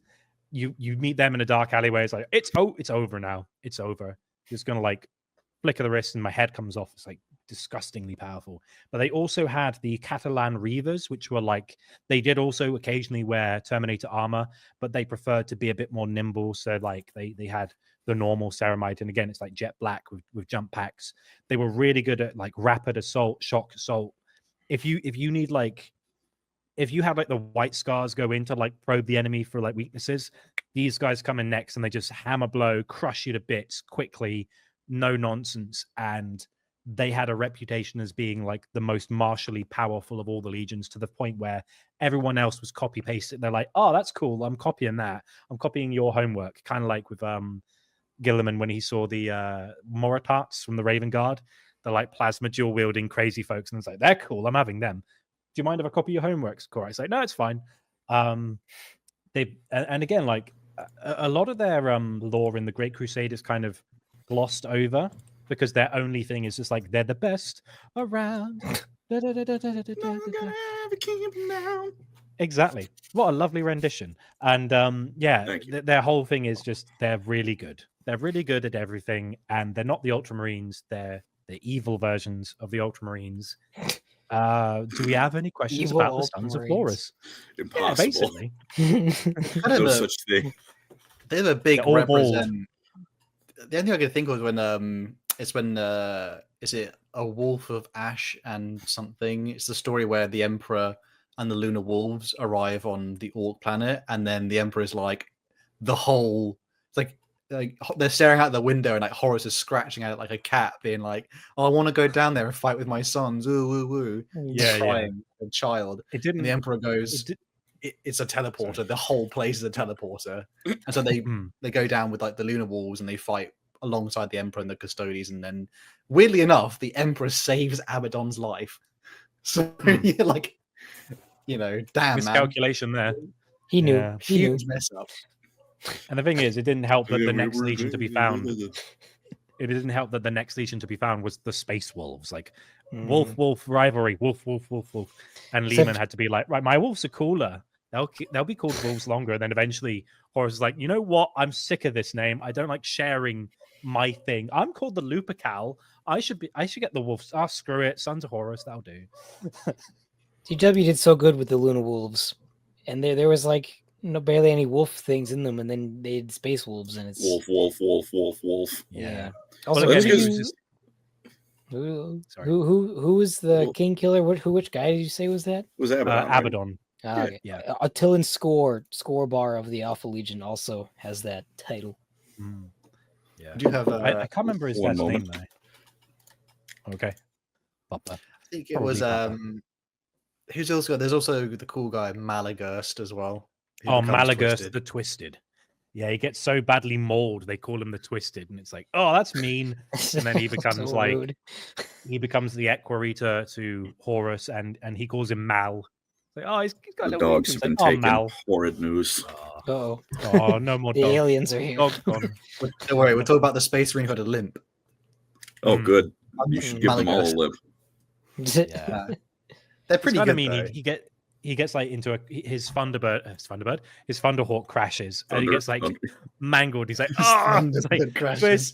twisted. He's like, guys, stop being mean to me. Poor Dad guy. loves You're me. being- That's how I am. You're being rude. Yeah, Uh, exactly. We do have. I noticed we had some donations, and I also noticed Okay. Mr. Before the Thankor says, stream. he said, "What color LoreCrimes hoodie should I get?" The color of your soul, Thankor, black. Wow. Individual. Purple. Purple. Let's start with this one. Ah. We've got one from Donkey Man USA saying, once again, how's gooning problem delays the stream? Yeah. Absolutely. DJ Beast. This is a crazy How- comment. How goons to kidney stone removal videos. That's oh a my thing. gosh, man. That's next. What videos? No, I don't think that. I pray that's not a thing. Ugh. Thank you, DJ. Beast. Horrible word. No, thank you. Horrible. Bad. Jack N, have you said this in all of your donations? It's so funny. The joke's so funny every time.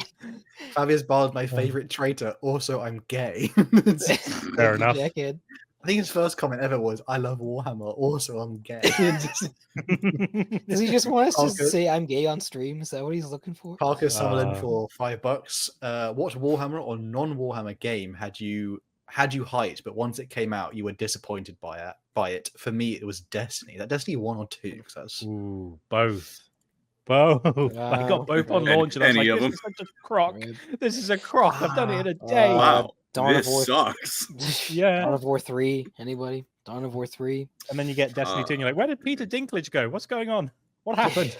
To be fair, wasn't that Peter bad. Dinklage could not be phoning it in any harder if he tried. in No. Destiny. I must say, I've been replaying I replayed the Resident Evil 4 remake that came out. And Ada Wong's voice actress was so flat. And I was like, what's going on? And then I Googled, and it's like, oh, she was in the new Resident Evil film. So they wanted to tie her into the game. And she sounds so bored. So like, oh, Leon, you shouldn't do that. And you're like, oh, God. What is no. this? Please stop, please. No. Yeah, no. I think for me, Um, Dragon Age Veilguard, because I was a Dragon There's Age nothing positive series about that fan, game. and I just like it. It Yeah. just seems poor quality. The whole thing, man. It just like It's they just- fumbled the bag a bit. I mean, I've been dismayed by Dragon Age since the original, because the original was so dark and gritty and bloody, and then every game after it got a little bit more like family friendly and Pixar-y, and I was like, oh, the first one was the best one when you find King, what's his name, and he's been like crucified by a troll, and you're like, whoa, that's mental. Whoa, this is Alright, great. Oh, it Jesus. gets worse. Oh, shame. Nah, yeah, they I'm sad because they fumbled the bag on something that could have been cool, and it's crazy Yeah. because there's games like Baldur's Gate 3 which showed like there's no excuse for fumbling the bag. Like you know what I Yeah. mean? There's no Well, excuse they- anymore. They're also like, hey guys, we're working on Mass Effect 4, and I'm like, please don't be shit. Please don't shut down I our need studios this. before Mass Effect Yeah. 4 drops. Tom Mm. Warren for $2 says, I guess the real Alpharius was inside us all along. That's I right, don't know baby. what that That's means. right. Angry Homunculus became a No, no, YouTube no, member. no, Thank no. you, brother. Welcome. Hey, We thank appreciate you. you. JP Hell yeah. for $10. $10. 10, A10. 10A. Off topic, Colin was base before he was forced to make his bed, but I came here for one thing. Prince Uriel and Yvraine lore soon, right? Right. mean, Look, we could- Prince Uriel's a real one. His lore's fun. I like to try and forget Yvraine exists. Oof. They could fix it. You never Well, know. Well, They with all could. the Could, but They will they? could. with They all could the also memes of, recanonize. sorry. Look at So- that. How, Yeah. how can you forget Yvraine when every 5 minutes there's like a new piece of artwork shipping her with Gilliman as an Yeah, Ultramarines for- fan, Colin? You can't escape. It's inescapable. I look up Eldar lore and I see Yvraine wearing an oversized T-shirt with an Omega on it. I'm like, awesome, Yeah. cool, great. Mhm. Pain. Donkey Man USA, absolute legend. Greatest alpha lead No, this was me. I called this one. Fuck you. Thank Thank you, That was brother. my. you the $5. I love Alfarius. Yep. Dude really I've does get just- clapped. I just finished my Solar War video and it's just like, and then he caved in his skull with Storm's teeth, and it was funny. Good. Bad book. Oh, No, JP great again. book, 10 out of 10. Best founding was the ultimate founding. None of these silly Horus heresy chapters. I'll Wow. die on this on this uniformed hill. Is it though? Uninformed hill. Is it though? Is it though? Is I it? mean, I it's did an a video on the opinion. Ultimate Founding. No one watched it. But second founding, whoa, people watch that. Whoa. Yeah. I mean, they haven't. I I mean, some of them have lore. Primaris chapters, bro. Come on. The real cool founding is wherever the bad ab ones come from. I like the. Oh, Crystal they're all Founding. over the place. Are you telling me you're not begging for They- another Space Marine chapter that's known for their ferocious spirit in battle, and that's it? No, I'm not. I think with that being said, though, Andy, am I ready to take the reins and talk about the bestest boys Let me just did the load up your in the War boys. Sons of Horus? No. Yeah. I have them. There we go. I'm gassed because we're talking about right people strap in. Oh, I really zoomed in on Lorgar for the audio. It's a listeners, slow zoomed in pan. on It's a Lorgar's slow head. pan. Lorga just like, heresy D's Really nuts. zoomed on this Ah. cock. Why does Thankful say, "How My do you want me to gosh. touch you?" What do you mean by that, bro? Jesus Christ.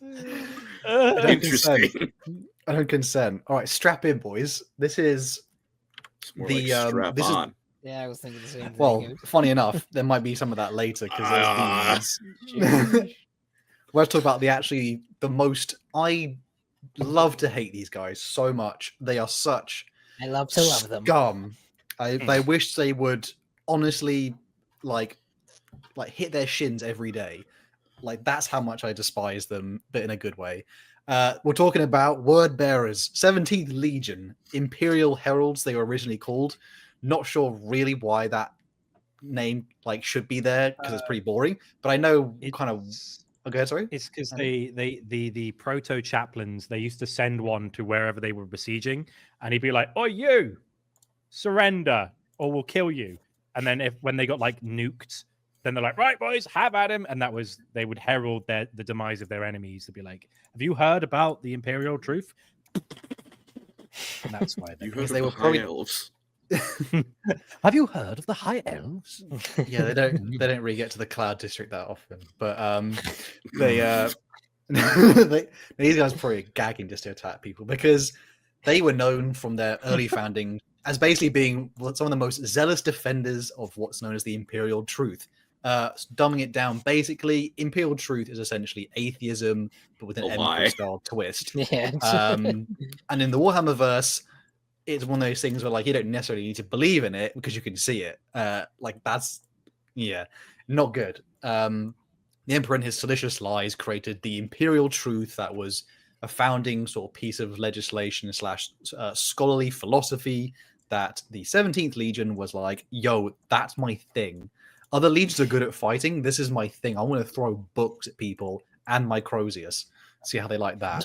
And when they were doing the Unification Wars, they pretty much they kind of were just known for burning down libraries and stuff because they weren't in that direction of book burning traditionally in history is not really it belongs to a certain ilk, let's just say. But these guys, whenever I think of book burning, I remember that scene from Indiana Jones where he's trying to sneak his way in a disguise through the Nazi, and then he sees, Hitler's there, and he's and he sees the book and he signs it, and he's like, huh? Yikes! Great scene. And essentially, they went kind of the opposite direction of basically being like, I am the Imperial Truth's greatest defender. I am truly, we out here. Their armor this time was like plain grey, like with sometimes bits of etchings of gold or silver on them. They often had essentially literally the Imperial Truth written into their like armor in engravings.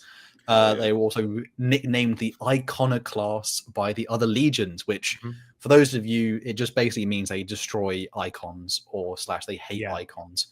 If anyone here has played Crusader Kings 2 or 3, there's a cool start date in which the Byzantine Empire are essentially all iconoclasts, and that was interesting. It's a good heresy. Essentially, this legion was like the emperor was like, man, these guys are fantastic. They're my bestest boys right now, other than the First Legion, of course. So he literally, javelined them up and threw them out into the galaxy to go conquer worlds, in the name of the Great Crusade, the great compliance of humanity. And for basically over a century, they were doing pretty good. They were racking up worlds. They didn't have their Primarchs. Other ones got their Primarchs first, their shiny toy. So a lot of them were like, damn it. You know what I mean? Like, other legions were teasing them, being like, where's your... And then the word bearers got their Primarch, and they're like, we get this one? Yeah. Well, like, imagine the other ones are like, oh, I'm better than you. Oh, I'm stronger than you. Oh, we've got better psychics than you. Yeah, well, I have a Primarch at least. You know what I mean? It's the ultimate playground insult. We got this, we got the nerdy one that was like shoved under the staircase for like years. Like, we got this Primarch. Harry Potter looking at. I love you, Lorgar. So this is a lot of slander for a man who's just categorically right about how reality works. Oh, it'll turn. All lies. So all lies. They essentially get called at some point to go to the world of Colchis, and the whole legion is summoned because they have found their Primarch, and it is a man or a being named Lorgar Aurelian. They kind of meet him, and again, like when you meet Lorgar, it's like, when someone's like, oh, I'm not really starstruck, but then like Brad Pitt walks into your living room. So you're kind of like, oh God. Being around Lorgar is like being on crack, essentially. He's a similar look and presence to the Emperor amongst regular humans. Even other Astartes are pretty jealous, which is weird because like as a guy, he looks kind of like a low-key bit ugly. But as a Primarch... As a Primarch aura, he has strong aura, essentially. But he's pretty beefed up in that region. And they start talking to him. They're like, oh, we are the greatest defenders of the Imperial truth. We are the Imperial heralds. We are great, And then he goes, yeah, about that. I hate you. Yeah, Lorgar's got an itty bitty secret. Lorgar is one of the faithful / he believes the Emperor is a god, which is not a hard thing to kind of leap to, because literally, again, some would even say it's just correct. I mean, like the guy shows up and says, I'm not a god, whilst also immediately you weep if you see the sight of him because he's the most amazing thing you've ever seen. So yeah, and he slowly would start to transform the Legion from zealots who zealously atheist to essentially coming round to the point of they were actually faithful and they believe the Emperor was a god. You may be thinking, he's like, guys, you shouldn't burn the books. Oh, you should read them. Oh, but only these ones. Okay, burn the rest of them though. That's fine. Okay. And I don't blame them, because you say, sir. I imagine it's the same thing of like with like politics, in the same way, like if it goes round and like how it all ends up in a circle, they say. So at some point things sort of cross over and you're almost the same thing. They were so zealously against religion in all forms that they were essentially, I imagine they probably didn't even necessarily, they weren't like, oh, I just didn't believe, or I have robust arguments against it. They were very much like, we just hated it. So therefore they were very much obviously then vulnerable to the fact of, well, you actually could be equally zealous in a different position because that's just who you are. Fun fact about them as well, they can, I'll say that fun fact for later because it doesn't come up yet. But essentially the Legion at this time now slowly slows down in their progress in the Great Crusade. They're very much, I mean, like, Gilliman's out there, the Lion, Horus, people are showing up and they are like talked about as fantastic, oh my God, these demigod beings. But the 17th Legion is pretty slow because they are turning all the worlds they conquer into essentially theocracies, and they all worship the Emperor of Mankind. Until we get to a brilliant point called Monarchia.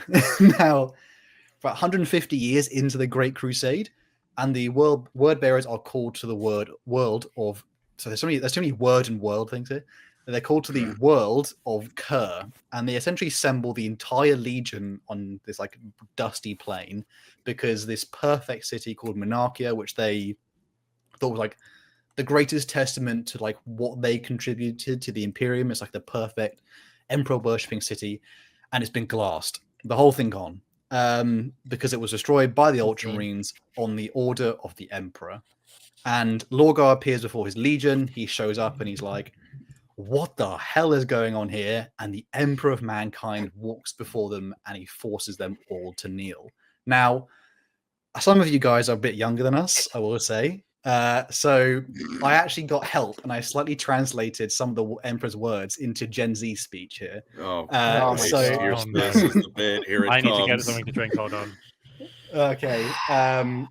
Because I thought for the uninitiated as well, they might want to hear some of the Emperor's words, but then slightly put into a better phrasing, let's just say. So it starts off with abominable, isn't it? So it's like, Lorgar, you ignorant slut. He kneels, and the Emperor says, "Nuh-uh." We're starting the with Emperor, good. The Emperor shuts his eyes, and Lorgar saw a vision of Monarchia, majestic and stunning in his head. This is like reverence, the Emperor explained. It's like a toxin to the truth. You're calling me a sussy god and creating words that's skibbity because of this massive lie that keeps making humanity almost go extinct over and over. You just don't see it, my dude. You're holding on to ideas and putting us all at risk because of them. It's time to stop this, Lorgar. It's time for you to listen to me. This is what a 50-year-old man thinks. Oh my god. Word bearers, listen up. How do you do, fellow kids? Out of all my legions, you're the ones who messed up big time. You have more troops than anyone except for the 13th Legion. But your wins are slow and empty. You stay on conquered worlds for way too long, leading the people into worshipping fake beliefs, spreading lies to the gullible, and building monuments to deceit. Everything you've done in the Great Crusade has been Ohio, whilst everyone else is rising and helping the Imperium grow. You're the ones who let me down so bad. Fight battles like you were meant to. Serve the Imperium like you were born to. Remember the lesson you're learning right now. You're sus kneeling in the mess you caused by following a chuggy path. At this moment, be the glow up for your legion. Okay. And then Rabute said, "Yeah." I had a Gen Z translator for that there. Chad, can we crucify this man?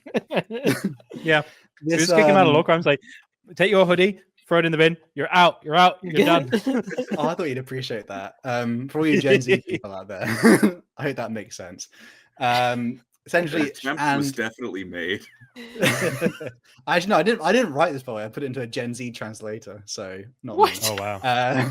What? I like that. It's like you go on line. Google and it's like translate English into Arabic or Spanish or Japanese. Gen Z, just one of the options. Like, oh, okay. Someone says, "Giving back my super chat." What do you mean you enjoyed that? Give it back. You don't deserve it anymore. Lorgar, you ignorant slut. This is my favorite part. Essentially, Lorgar didn't take this very well, and didn't even shave for a week, and he essentially was broken. His faith was ruined, and then Erebus and Cortheron, they started to whisper in his ear like the creepy old men they are. They're all bald at this point because they're going to go evil, because that's how GW does it. And Lorgar essentially says, "I have lost. The Emperor doesn't want. My God rejected me. Like literally, his God said no to you. So he was like, I'm going to go find gods that do want me, that don't and suck." This is when he will join with Argel Tal, who's a famous character from the the Heresy books, and they would go on a venture to what would later be called Cadia. they would meet with some weird tribesmen who start doing like a strange ritual, and Lorgar just invested at this point because he doesn't really care. He's more about, I just want to see something that is tangible and true to me, because my emperor, my god, doesn't seem to be worthy of my own worship. And the word bearers are like, what the hell is going on here? I am literally watching naked tribespeople dance with a Primarch in the room.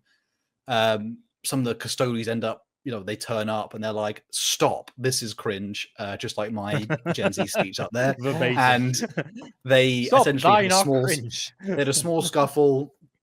A custodians got clapped, and they were had to hide the body. It was quite awkward. He didn't just get clapped; he got sacrificed, and they made a demon out of him. Well, they birthed a demon out of him. Big win for 4K. What's it called? The Slaneshi one that's in the art, and it's like Ingethel. That's the one.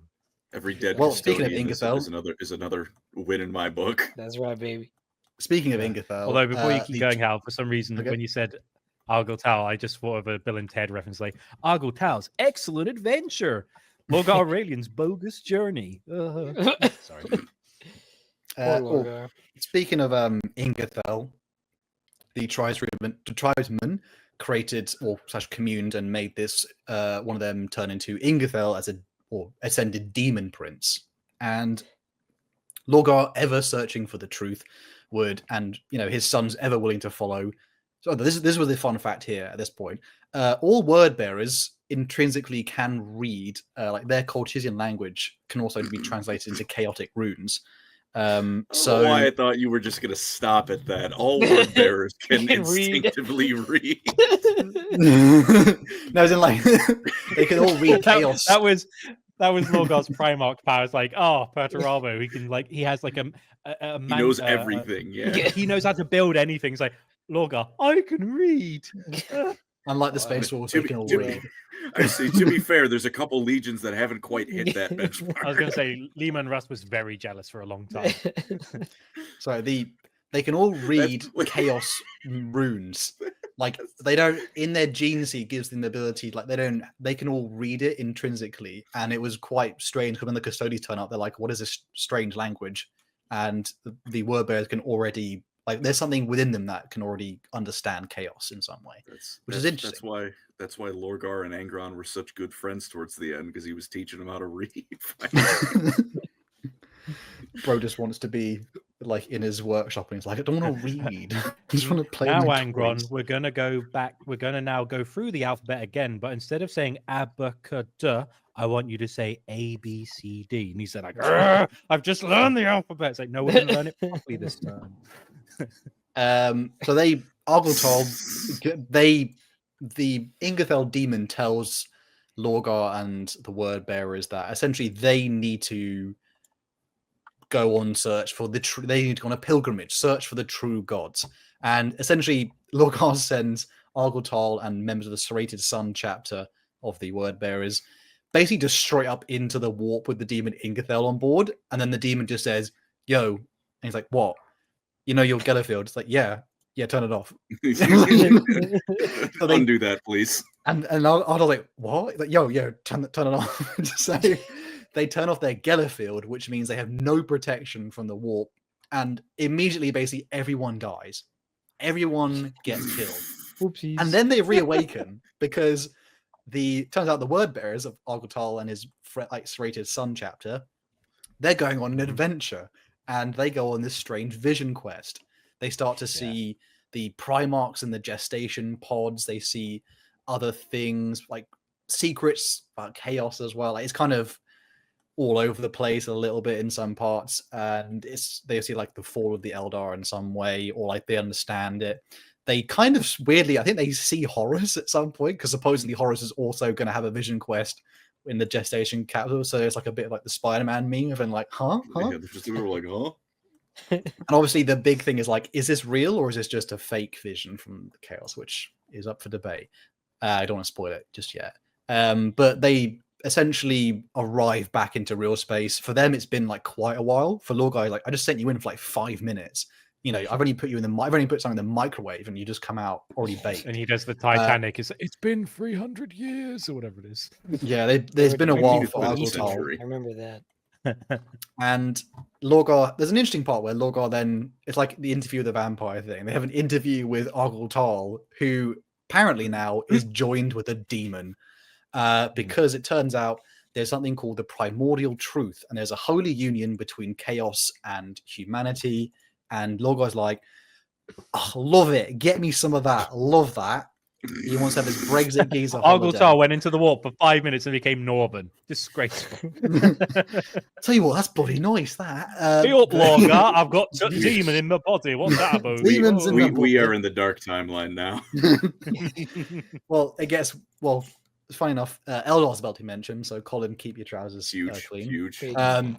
Lorgar himself now is like, oh, I missed out. So he goes into the Made warp. of that face. And he now will venture onto his own pilgrimage to find the true gods, ones worthy of his worship, because he is clearly the big dude who wears the pants. And he'd go on to see the fall of the Eldar. Side note, apparently the fall of the Eldar was a massive wave of like rippling flesh that just ate them alive. Horrific. That's how Slaanesh just did it. Pretty quick. Even when they're dooming everyone, the Eldar just do it better. It's just how it is. I mean, Get into the flesh pile. God damn. He would go on. He would go on to find like broken pieces of craft worlds. He would find an almost fully decayed avatar of Cain, who would then go fight Lorgar, which is an even match, by the way. How it should be done, GW. Get Kaldigar out of there. I don't want to see Kato Sakaris anywhere near a goddamn avatar of Cain. But this one's like almost like Kato Sakaris charcoal. like, oh, is that a Catan? Awfully big talk for a guy in Void Grenade reach. He's so the avatar of Cain is pretty charcoaled up. So it's an interesting fight, and I like that part of it because it shows like he's like the last vestige of like a dying, angry god. And Lorgar does end up just about winning because he gets a Primarch cover art of boost. it crawling away from the weakest Primarch is like, oh, that's a flex. Oh my. Yeah, poor Eldar. And then he would start to have the demon Ingathel join him, and it goes on he goes on this vision quest where he learns of something called the primordial truth. If anyone's wondering, this is essentially the inverse of what is the Imperial truth. It's the acceptance that the mirror dimension, the warp, is like the fundamental thing that links all sentient life, and it is a true and in undeniable fact, and it is the only way for sentient life to truly survive and be immortal is to essentially be in harmony with the rippling emotions of thought, and all the worst excesses of ourselves. So Oggle Tal joining with a demon is considered a holy union. And then Lorgar comes back out and he's like, man, I'm totally even more bald and evil now. Everyone get rid of their hair. I want to see no hairlines. I want to see nothing because this is my time. We are all evil now. And so they start to essentially how it be. They essentially corrupt the entire legion. Okay? There is a caveat to the bald rule. So it's like if you're bald, you are evil. But if you have a laurel wreath on your bald head, it's fine. Like it's Sigismund, that's it how you get count. You have to have something on your bald head. Isn't Garrow bald too? Compensate. Who? Isn't Garrow bald? Garrow is bald, but Garrow. he's a traitor loyalist. So also it's hear fine. Geralt. I heard Geralt. I was like, Geralt? Yeah, I was like, Yeah. huh? His luscious locks. Lorgar's like, I'm back, baby. This time I ain't no weakling. I'm on my Sigma Male grind set. He tells himself when everyone else is here is like, ugh, they groan. But he essentially would slowly begin to corrupt the Legion along with the ones that already know the fact of the primordial truth. And the Legion is pretty much just like, yeah, I just got my head clapped by the Go on. by the Go on, Emperor. commit. My Commit. God, my cheeks clapped by the Emperor because he literally psychically forced me to kneel, and he told me I was worth nothing. It literally. Imagine if someone is like one of the faithful of our world, and they literally heard their God say, "You ain't shit." That's what the happened. word bearers were literally like, "I feel violated." It's like, dude, you have a demon in your body. I don't care. I feel violated. Like, okay, weird, but okay. This would be God coming down to piss all over the Pope. Yeah, It's and like instead God of like grabbing it, just like, instead of any sleight of hand or something, like the real magicians turned up and they just proved that their tricks are real. So they were like, I guess this is us now. They changed their Legion color to a nice sort of. It's like similar to the red. Yeah, it's like arterial, like what the flesh tearers have, like that kind of nice off red, slightly like a slightly burgundy red, and they essentially, well, in secret, they are now corrupted, and they would set their plans for the Horus heresy, and they would begin a slight purge. Only a few of them, because they're pretty easy to convince, because Lorgar again is very persuasive, and essentially the entire Legion. A little bit of a purge, it's a small one. Yeah, it'd be like gradual. Purge on the weekend. Instead of like we're going to put them on Istvan and bomb them, it's like I've heard that Nigel's not with us. Okay, it's like Nigel, do you want to come in here for a minute? Go to sleep. Go to sleep. And then just like one at a time weed them out. You know? It's okay. Like it's that. Okay. Nigel the Space Marine. But essentially they would start to. The last thing they kind of really did is they would on some of their ships because they would be watched by the Custodies because the Emperor was like. For 50 years, the Custodies didn't even notice that they were making human sacrifices inside their own ship to stop the Custodies' messages reaching the Emperor. So they essentially they had a lot going on. I'm sure they just didn't. Every time they turned the corner, they like hit away like Tom and Jerry. It was the largest game of Among Us ever played. It's an interesting way to say it. Well, the Custodians on watching them essentially believed like they were given that task as like a shame thing. So they thought the Emperor's not answering back because he's like, oh, he won't answer me back. You know, he's broken up. He's literally not answering my calls. Oh.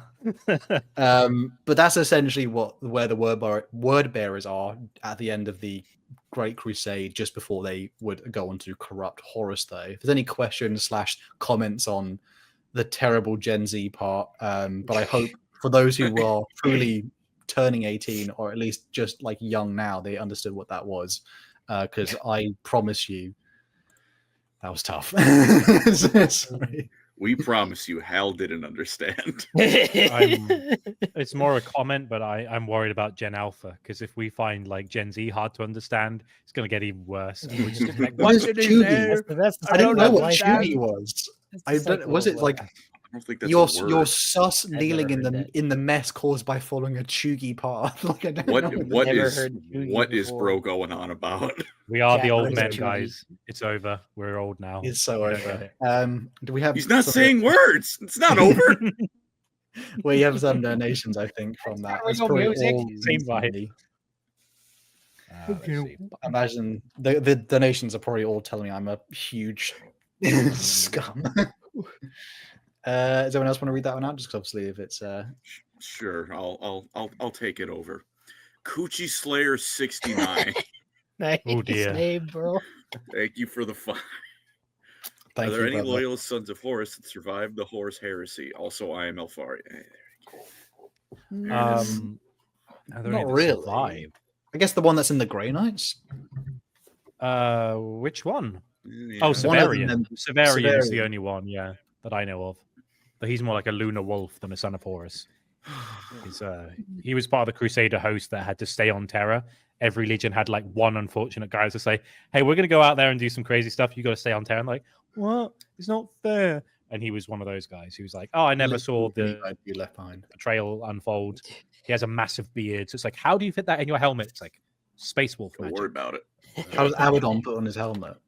Yeah, don't worry about Like, it. how does he With put on difficulty. His helmet? Tom Warren for $2 says, "My dad can beat up your nothing." No, you don't. Proper word bearing. Thank you, Tom.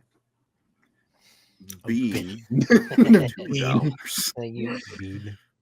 Colonoscopy has a nice forehead. 10 out of 10. 5 star. Thanks. Glad you like it. I think I've got a bigger forehead than Colin, maybe. We can do a Are forehead we really pic when we meet competing? up. Who has the bigger forehead? We're going to get the measuring tables. Like, mine's bigger. That's the real reason we need Bricky on here. Main event Virgil with the €5. Why you guys always get a stream on a Friday night? Don't you have social lives or something? We actually know this checks out. Don't do Warhammer kids. Well, first of all, the only thing worse than doing a Warhammer stream on a Friday night is watching the Warhammer stream on a Friday night. So maybe settle down there, bud. Jeez. Joke's on Friday you. afternoon. This is literally work for me and Andy. Yeah. I think for Colin, I you like- like afternoon. Yeah. It's like 3 or 4 for us, and Yeah. then it's like Sec- 10 p.m. for those guys. Second of all, I'm going out after this, so kiss my ass. Can I read the next one? Because I love how blunt and to the point it is. Go nuts. So this one's from Brian Isaacs. It just says, cringe. Wow. Appreciate it. Thank you, Brian. for the $2. Just Glad I cringe. represent. That's probably the house. Oh, this is thing. a dangerous next message. Bunny cop for the $5. Thinking about it, Logar sounds a bit like that youth pastor at my church when I was a teenager. That was a little too intense. Oh no. Oh dear. Man, we're truly Catholic up in here. Angry Homunculus, watch the Chris Tester video of Logar doing All I Ever Wanted Was the Truth. Fantastic it's voice good. actor. He's on loads of my stuff. I'm still waiting for Chris Tester to redo that video, but it's all I want for Christmas. It's all I It's the ever truth. wanted was true. I sing the whole thing like That's funny. Lorgar. That'd be great. Tom Warren, $5. Oh my god, it kind of is like Bill and Ted's bogus journey. Yeah, he goes through Kinda. traveling through time. It's like that's someone needs to make a T-shirt of Argyle Tal in the phone booth going through time, going Argyle Tal's bogus journey. It'd be great. Do you reckon Logar has a t-shirt that just says wacky on it? Because he's the kind of guy who would wear that. What do you mean? Oh my god. Like, he's the kind of guy who thinks that would be cool. He's like, oh, I'm so That's wacky. crazy. I think in my mind, Logar's like Michael Scott, but like only to ones outside his own region. What do you gotta do? What do you gotta do this to? Look, as a Or goat. Lorgar. Pokemon Where's the USA. I asked Colin, which makes you angrier? Thorgrim getting shanked by a magic Skaven poop knife, or Left the door Grimnir teleporting Felix under a pile of rubble to suffocate? I'm gonna go with Thorgrim because the thing about Felix is that he exists to have a miserable life. There is no He's doing what happy he's supposed ending. to. Which is why So I he should miss come this back in second Age of Sigmar because there is no rest for that man. Bring him back. I don't care. Bring Yeah, him baby. back. We can Thank you, keep bringing baby. back Primarchs out of the Horus Heresy. We can bring back Felix. Thank you, JP. Yeah, you missed a second Legion because there is none. Well, None officially. fun thing about that. GW Don't ask couldn't questions. think of anything. Believe it or not, you also missed the 11th Legion. Wow. JP, He every also time I said- think. Okay, sorry. I'll go for it. Oh, every time I Sorry, he's think got of one, Lorgar, I imagine the meme of the toilet plunger on a bald girl's head, but a demon behind him. Not sorry. He'll never nice. get that. I'm off. unfamiliar with this meme. Set. First time catching your live. Keep being cool. Thank you, brother. You can Please. tell this is the first time he's catching us live because this isn't an insult. Give it time. And last one, Bean. Bean. Ideneth be like, Iden- I'm a turtle piled by eel maxing Crabsel. No, it's Turtle not pill. pie. Turtle pilled eel maxing crab cell. I've read that all wrong. Wow. Thank you. Absolutely huge. Healed, not Absolutely filled. huge. Ideneth stay winning. Very big. God. Also, more merch. Tank Oh, tops. We got tank tops good. now. I cut this one up with scissors, but you get the point. Oh, It's well, time you for, know, it's kind of like a top. You can kind of buy a tank top. You just have to put it next you to just it. have to. You can be buff like Eli. It's time for Colin's favorite. He's been Yeah, begging. baby. He's been Yeah, waiting. baby. He's on the edge of his seat. He's edging. I to love Rogel Dorn.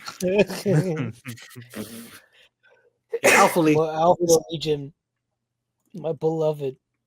Take it The away. Eli. goats, the first and the last, the 20th Legion, but also the They first should burn Legion. in super hell. Okay, you know what? I have to Before give credit on the scheme, though. The scheme is good. they look so Like the freaking color good. scheme, the, The, look guy, of the them. color scheme is absurdly good. I can't knock that one. And they never changed it. They didn't change it. They're not posers. They, They kept- they, they kept they the have same. the green version. They have the absolutely green Yeah, change it's it. like They slightly- regularly And they have, like, change the it. That's purple the Alpha version. Legion's thing. and they have like the dark blue, but they've changed Yeah, it like, loads. now that there's like war bands and stuff, yeah, they have slight deviations. I don't even mean It that. They counts. change it all the time. That's how the Spy Okay, yeah, Master yeah, thing I know. works. The original Alpha Legion colors still exist, but the 40k paint scheme's like slightly greener, but whatever.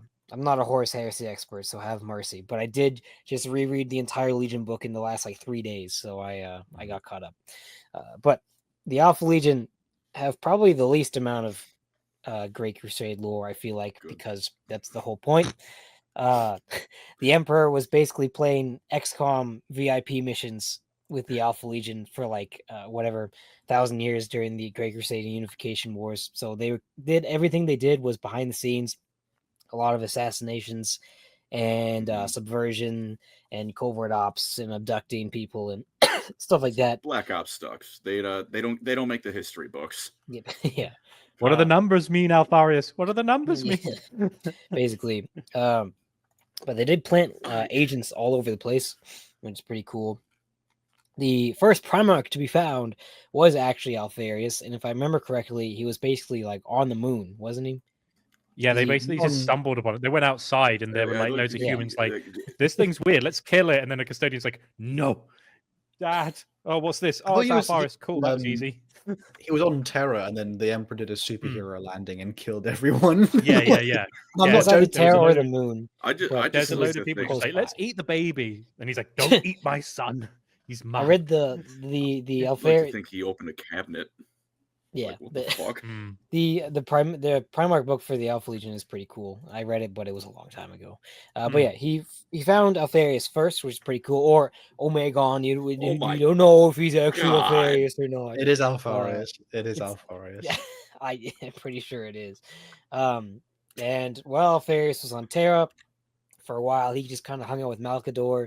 They played some Warhammer 40k together, and he like mentally trained him. He helped him be kind of resistance to like mind tricks and mind magic and stuff.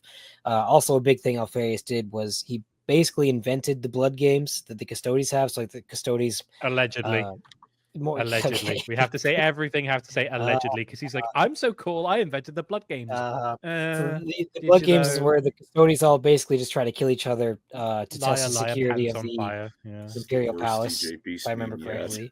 Do you know how he snuck into the palace? By the way, because Colin, you'll love this. He snuck into the Imperial, right? He snuck in a barrel. He snuck in a barrel, and then he kills the Custodes. I love Solid Snake. And then he escapes in that scene, like the Hobbit, where they're all in the river, and it's just going to. It's just with the weird GoPro shot in the middle of it, that looks really out of place. Everyone knows what I'm talking about. They're taking the Ravens to Isengard. Yeah. Oh, gosh. But yeah, he basically made the blood games. He fought Valdor, which is I don't know something. And Valdor actually put up a good fight. Happened. But Valdor is just very strong. And I remember in Horus Heresy Tabletop, the last one I played like 3 years ago, Valdor could 1v1 Primarch models, which is pretty neat. I don't know. Well, he's cool. Like the equivalent of a Primarch for the Custodes. Like they even say in the books, like if like a Primarch was the pinnacle of the legions, he was the pinnacle of the Custodes. And there's loads of people like, could Valdor kill a Primarch? I'm like, maybe. He's pretty crazy. He's a crazy dude. Every time he kills someone, he sees their entire like memory flash before his eyes, and it's like, oh, that's crazy. And he like absorbs their information.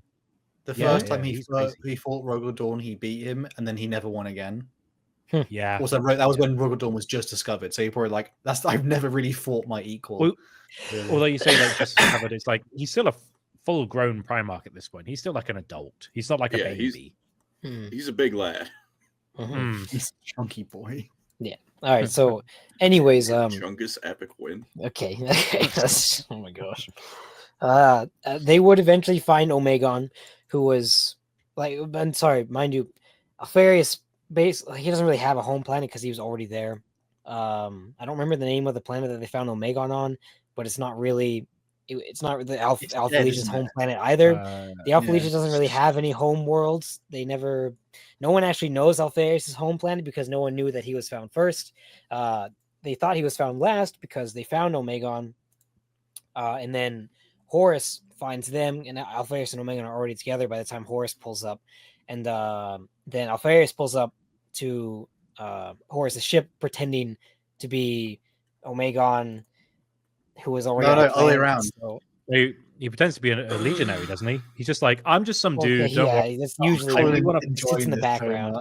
He's just like a legionary soldier. And he's just like, Horus, I just want to like. Omegon talked to Horus, or did Alfarius talk to Horus? Which one Actually, was I was Jesus the whole time. Alfarius finds Omegon, he's fighting the Slaw, like the maggot men. Yeah. They kind of save each other's lives. They like they hold hands, bro get in a out. shuttle, they bro out, and then when they get back to their ship, because the Legion's like, oh, there's a Kiss. second Primarch, they go into a secret room. They don't kiss it, and then they say, we're actually going to switch places. So the Legion Yeah, swap thinks they've names. just found Omegon, when then Alpharius has taken that place, Yeah. and then appears to them as like, oh, I'm the new guy. Yeah, and then forever on, Alpharius is Omegon and Omegon is Alpharius in all the lore. So whenever you see them mentioned, it's actually Omegon and it's actually... Although, I have a pun. They found him on the Sloth planet and he was the second of the twins to be found. So the planet is now called Slothy Seconds. There you go. Ha ha hoo hoo. Done. And it was... he also has... He also got the Pale Spear. Omegon had it. Yeah, and the sick armor as well. Sick armor. So So sick. he was Omegon was wearing that when they found him. There's no other lore to that. He was just like, I just found this. It was Primarch sized, mini Primarch sized. Yeah. some So reason. from there on out, Alpharius, who is allegedly actually Omegon, is the head of the chapter. He's the Primarch. Well, Omegon, who is allegedly Alpharius, is usually this black armored stealth Afridi squad leader guy, basically. And so they go around the galaxy. They have their little operations. They help the Dark Angels in the Rangdan Xenocides. Yeah, that's the one. Yeah, because that's the one I was thinking of where it's like the Dark Angel's struggling a bit with the Rangdan, and one of the Primarchs is pretending to be a legionary, and he goes up to the line. He's like, "Hey, bruh, I'm from the Alpha Legion, mate." He's like, "Who are you?" And he's like, "Oh, I'm just a guy. Don't worry, we don't. Where's your Primarch?" "Oh, I don't have a Primarch. I'm just a dude. Do you want a hand?" And they're like, "Okay, weirdo." And that's kind of their exchange. Is there any actual books that display the Alpha Legion fighting in that conflict, or is it just mentioned briefly in the Primarch? They fight at the end because it's supposedly the 20th is like a new Legion, and then even the first is like, there's 20 of us. What the hell? And then there's that scene where they all take off their helmet and they all look the same, and all the First Legion goes, I didn't mention that all the Alpha Legionaries look the same. They're not necessarily born like that, and that doesn't always happen after like Gene Seed implementation. But the Gene Seed does make you more or less look like Alpharius. But some of them still have like propensity to grow hair, or their eye color will be different, so they get surgeries and alterations to. Like this is a bit of an aside. I've just done the Solar War video. There's a point where Kel Salonius has a surgery to look even more like Alpharius, so that when the Solar War is going on, he's on Terra and he's like, "I'm Kel Salonius. I'm an Astartes." And then like they do the objective, and then like a psychic thing happens, and Alpharius, who's leading the fleet, is actually Kel Salonius, and they swap places. And it's like, "Oh, actually, I was hypno-indoctrinated to think I was Alpharius, but I am actually Kel Salonius, and I was hypno-indoctrinated to think I'm Kel Salonius, and I'm Alpharius." Like, you guys do too much. You should calm down. The Alpha Legion books get a little bit ridiculous after. Colin is rock the solid for this lore. Oh my gosh! Hurt. There's a lot of, but that stuff doesn't matter for the Great Crusade, because none of that stuff's actually in the. None of that wacky stuff's in the Great Crusade. The book Legion is really nice because it's from the human perspective, and so it makes the Alpha Legion look. See John Grammaticus. Yeah, it's basically a John Grammaticus He's book. here. But it's cool because the Alpha Legion Marines are like extremely mysterious. You don't know anything about them, and you don't learn a lot about them either. So from an outside observation, they're really cool and secretive. Whereas in the Horus Heresy, when you're doing it from their perspective, it's just like all this ridiculous, stupid stuff that is just silly writing usually, but whatever. Legion is a good book, and everyone should read it. But speaking of Legion, that's the main conflict that they were in, kind of, in the Great Crusade. And they still didn't actually do very much. Most of the Primarchs hate. Huge. Most of the Primarchs hate Alpharius, and I can see why. Gilliman, they are the only ones that use human operatives to a certain like they are as much a Space Marine Legion as a human. They're the most egalitarian. They're like they even treat them kind of like the same. They're like, "No, you're as important as I am because we're both doing the same stuff." Yeah, the Alpha Legion Marines are very different from they speak very casually. Even to just like regular people, they don't speak like normal Astartes. They speak like you or me, basically. Alpharius even like encourages like philosophical debates and stuff with his troops. So when they're sitting at dinner with the Lord General, these two guys are debating on like the nature of chaos and why they're here and stuff, which the Alpha Legion also knew about chaos already. I don't know who told them. I don't know if the Emperor told them. I think he did. Well, they are part of the trefoil where there were 3 legions. Oh, yeah, that's made that's what I was specifically to do a thing. Yeah, I couldn't remember what the name of that was, but yeah, the Salamanders, Space Wolves, and Alpha Legion were all made to do specific tasks. No one actually knows what the Alpha Legions is, of course, but I guess it's to be sneaky. They do have the like unnerving ability to kind of just like sneak up and appear right behind you, despite not having Raven Guard gene seed stuff. They just can do things. There's this one part where Omegon, who's actually not Omegon, he's somebody else. I don't even remember. I think he's like Ingo Peck or something. Yeah, whatever. He shows up right behind a Lucifer Black and surprises him, and then there's these like these invisible laser grids around the command tent where they're having dinner, and he's just like walking right through them, and it's not triggering the alarms or anything. It's pretty neat. But I'm getting ahead of myself. The Nurth campaign on the planet Nurth, it's basically Dune. And the Nurthines are basically the what are the Fremen from Dune. They wear pink cloth and stuff, and they wield flaxes, and they have what they call air magic, which is just chaos magic. And despite them being relatively primitive, they only have like gunpowder shots. And like a lot, man. they use blades and like darts. Despite that, they're still very strong, and they actually were able to destroy Titans with their air magic. Huge. Yeah, so on Nurth, the Geno 5 Chiliad, which is very cool, whatever of the Imperial Army, force of the Imperial Army, they're fighting these Nurthine troops for 8 months, and then the Alpha Legion just kind of decides to reveal themselves, but they were already there the entire time, and theoretically even before that, because they end up finding these shelters and like command bases that the Alpha Legion kind of carved out in the desert. And in most of this time, the Alpha Legion were already infiltrating the Nurthine people, and they were getting operatives into the Nurthine areas and stuff.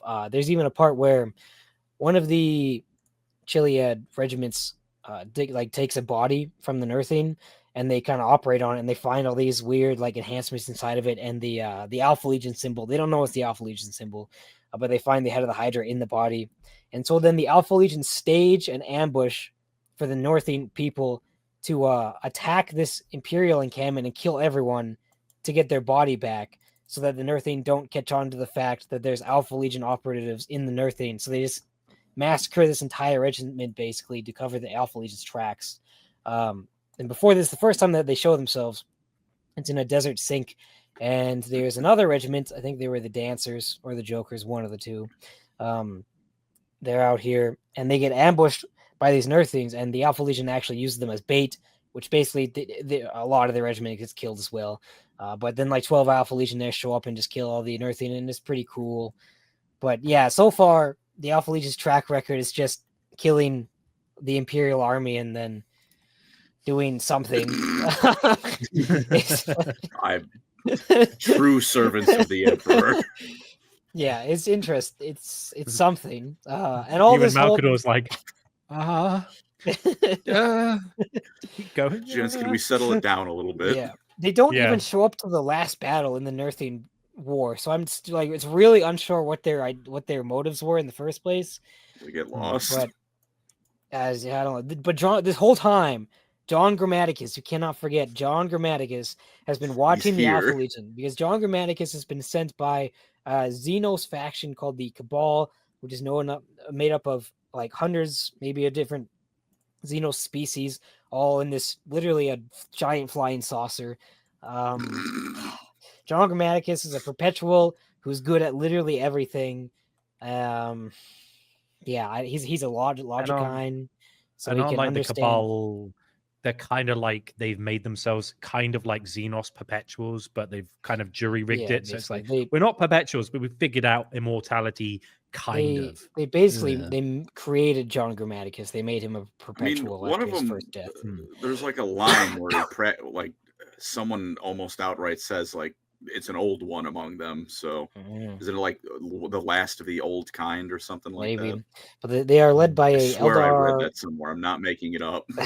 I believe it. They're led by an Eldar Autarch, known as like Sladow or something. Yeah, Sladow.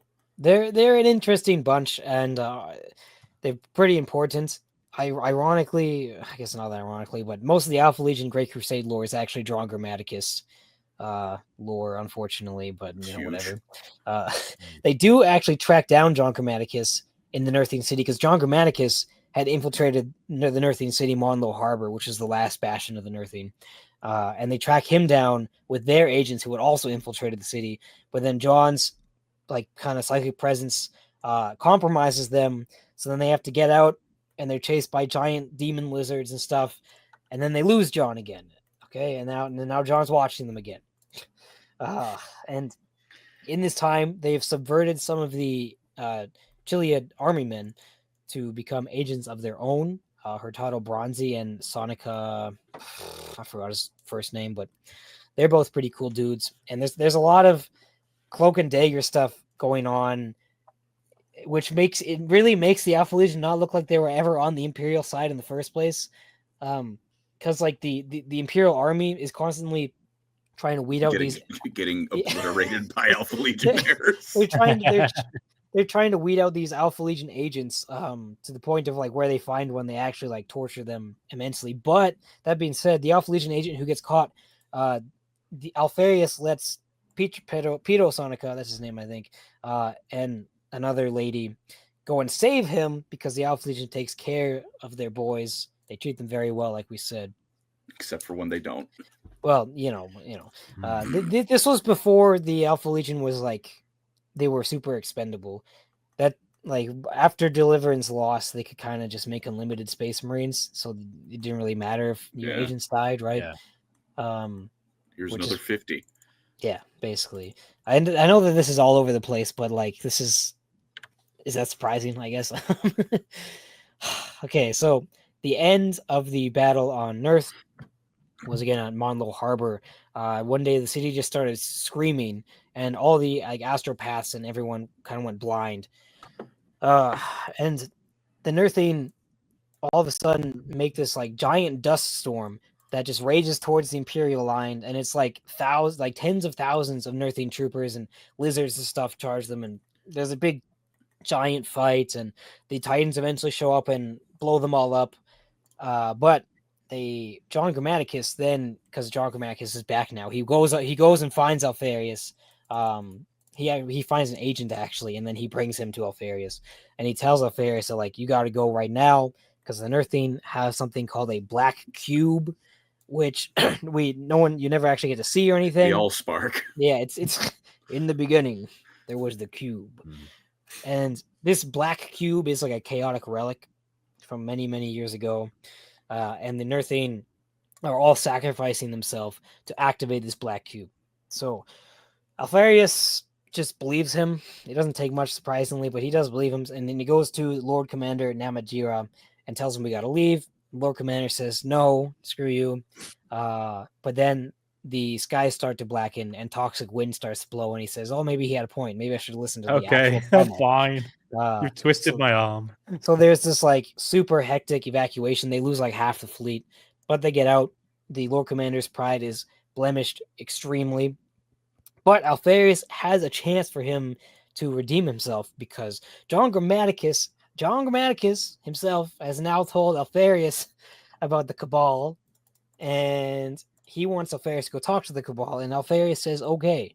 And so then he kind of tells that to Namatjira, who's very skeptical, but Alfarius' logic is, we either find information that is pivotal to the security of the Imperium, or we find a strong Xenos conglomerate and we kill them all. Either way, it's a win-win. You're going to get your image back. Yeah, that. I can't hate the Alpha Legion on that one. That's pretty solid logic. So they fly their fleet to, let's see, something with Hydra in its name. I have the name here. Okay, it had Hydra in its name. The Cabal specifically chose it because it had Hydra in its name. So, Yeah, okay, all right, I'm sure. Yeah. That you very know, true. Even Solar War, they assault the moon of Pluto called Hydra. I'm like, come on. yeah, That is yeah. not Again? the name of Pluto. Oh my That's not gosh. how this Moon. works. You can't call the moon Hydra. That No, doesn't. they're And then really the trying Hydra to needs glaze them. why? Mhm. Glazing them before they even arrive down. Oh, and also Alpharius. Well, Anyway. actually, I have no idea if this is true because it was when he was telling Namajir. He told Namajir that Horus told them to do this. I have no idea if that's true because he was basically lying to Namajir the entire time he ever talked to him. Alpharius himself never actually talked to him in the first place, I'm pretty sure. Because at dinner he wasn't Alpharius, and then it didn't really specify if it was Alpharius or not. Who knows, man? So they get to this planet, Elf Legion. which name I didn't write down apparently, but it's this dead, uninhabitable planet, but it has a 300-kilometer diameter circle that has habitable airspace for human beings. It's not very nice still. It's very rainy and wet and gross. And there's Birmingham. yeah, basically. And then it's all this like weird cube stones is the structure, and there's like Xenos fish guts everywhere. So it's probably an ocean before they kind of hollowed it out for the humans to get there. So they land the Geno 5 and a bunch of other guys to kind of secure the areas. And John Germanicus was staying on the ship with Alpharius because he was bringing them here, but he was locked in a cell. This entire time, John Germanicus was trying to influence Pietro Sonica, and Sonica knew this, and he tricks Germanicus into thinking that he influenced him, but the Alpha Legion actually like made it so he couldn't be influenced. And then the other Roxana is the lady's name, was a lady that Germanicus fell in love with. She also pretended to be like abused and like mentally destroyed from the Alpha Legion interrogations, and she manipulated John Germanicus as well to bring them to the site of the Cabal, because Germanicus needed to be there first to open the way basically for the Cabal. And so they get him there, and then he kind of has the Cabal reveal themselves, and then Sonica is like, "Oh, we tricked you," and then all the Alpha Legionnaires, Space Marines, kind of appear out of nowhere, and it's actually pretty cool. They sneak up on the Cabal, which has been the sneakiest organization so far. The Cabal's not too pleased because they didn't want to fight, but they say, "Fine, like as long as we can talk, then it's good enough." Alpharius and Omegon agree to talk to them, and it's the real Alpharius Omegon.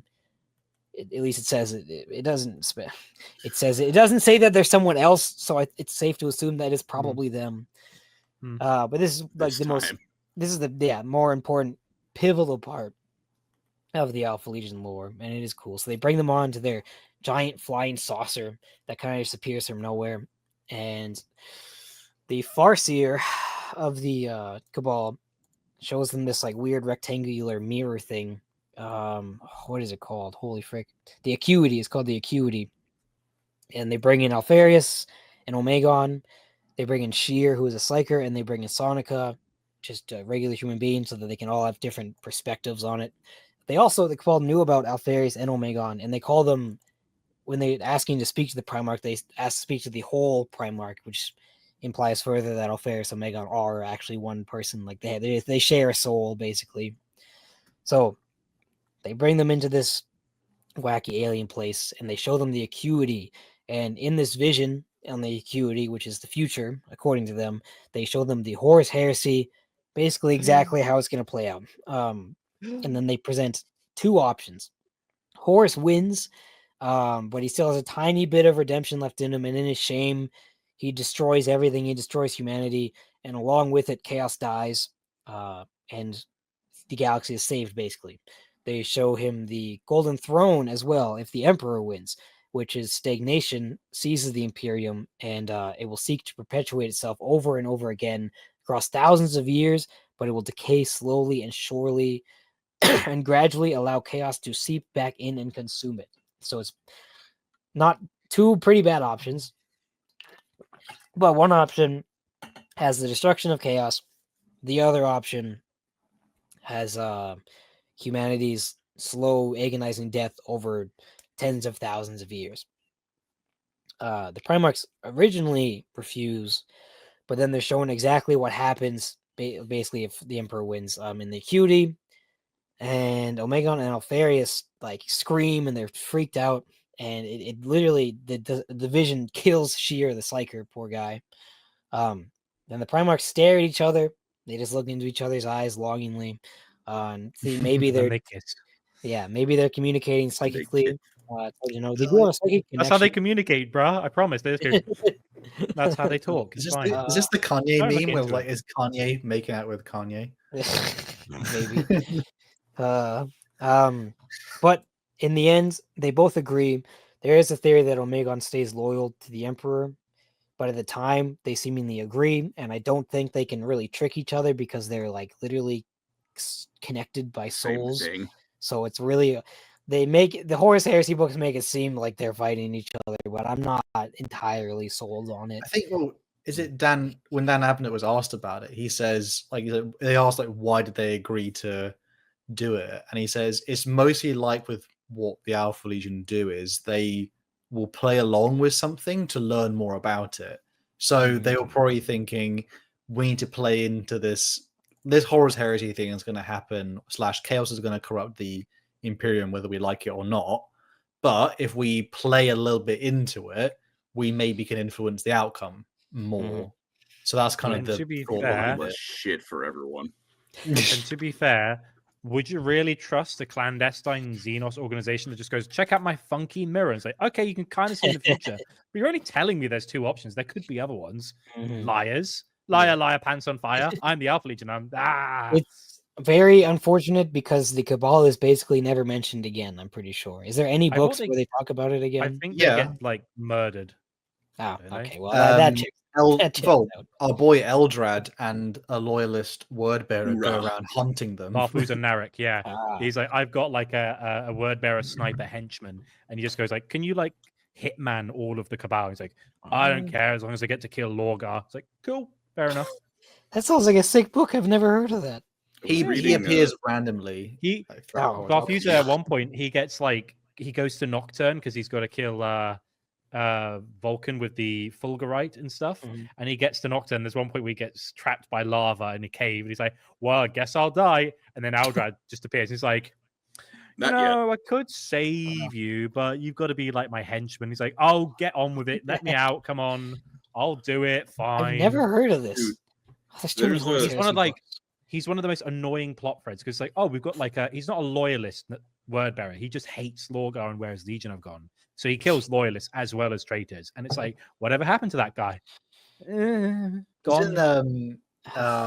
Remembered Empire book where Gilliman and Lion and Sanguinius make their own second Imperium, and he's there to help with something. He's like he gets randomly captured by the Ultramarines and put in prison. Then he escapes. And then he's like, is that a word bearer? What's he doing here? It's the same guy. He also, I'll give this man some credit. He was taken there by 2. You guys aren't going to believe this. I was reading a Horus Heresy book. Wow. Which one? That is crazy. Unremembered Empire. It's good actually. It's good. And like if I think it was the same guy. He was taken there by 2 other word bearers who were possessed. He's like, all right, thank you for the ride, and then he shoots them. Yeah, he just kills. He catches the ride, and then he goes, all right. Bye. So, which again, to be fair, they were about to kill him, so it evens out. Yeah, he's a cool character, and we never hear about him ever again. Yeah. Wow. Also, Eldrad in that book was horrifying. That was John Grammaticus. He was walking around like after the Cabal nonsense, and then he just was like, he goes to a bar like, I need some food. I need to recuperate, and then time stops, and Eldrad's just there, and Mr. Perpetual is like, I can't die, but I think I'm about to. I feel like that's about to get put to the test. Hal, when is the John Grammaticus video dropping? Oh, someone else. Never. Honestly, never. No. You do the video, but please ask Dredanon to voice all of his parts. It would be amazing. It's difficult because he's a lot in the Siege of Terror books as well. He's like he's in so many. I mean, if anyone doesn't mind the spoiler, for the end of his story, Horus will. He explodes. No, at the last time we see him, he's been traveling through time, creating tears using a feather of Sanguinius. Like, that sounds absurd. That sounds like Marvel that. DCU It's garbage. because- What? I hate that. okay. Very briefly, because MCU. in the past, basically, there's like red threads style things that like show them how to get through the vengeful spirit, and they realize like by the time they get to the end, him and Alani's person, they go, "Oh, the reason we had like this way block is that one of us used like one of us went back in time / basically made the map for us." So he's like, "I better go do that thing."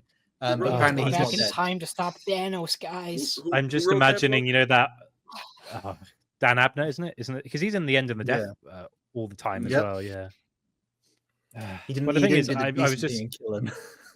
yeah, I was just imagining, you know, that Marvel intro. It's like da, da, da, da, da, da, da, da, with the big text, and it just says Grammaticus, and it's just him winking at the camera in all the different reflections. Like, go away, John. We hate you. I'm so excited to finally. There's an old world book, and it's going to open with fucking John Grammaticus and Sanguinius's feather.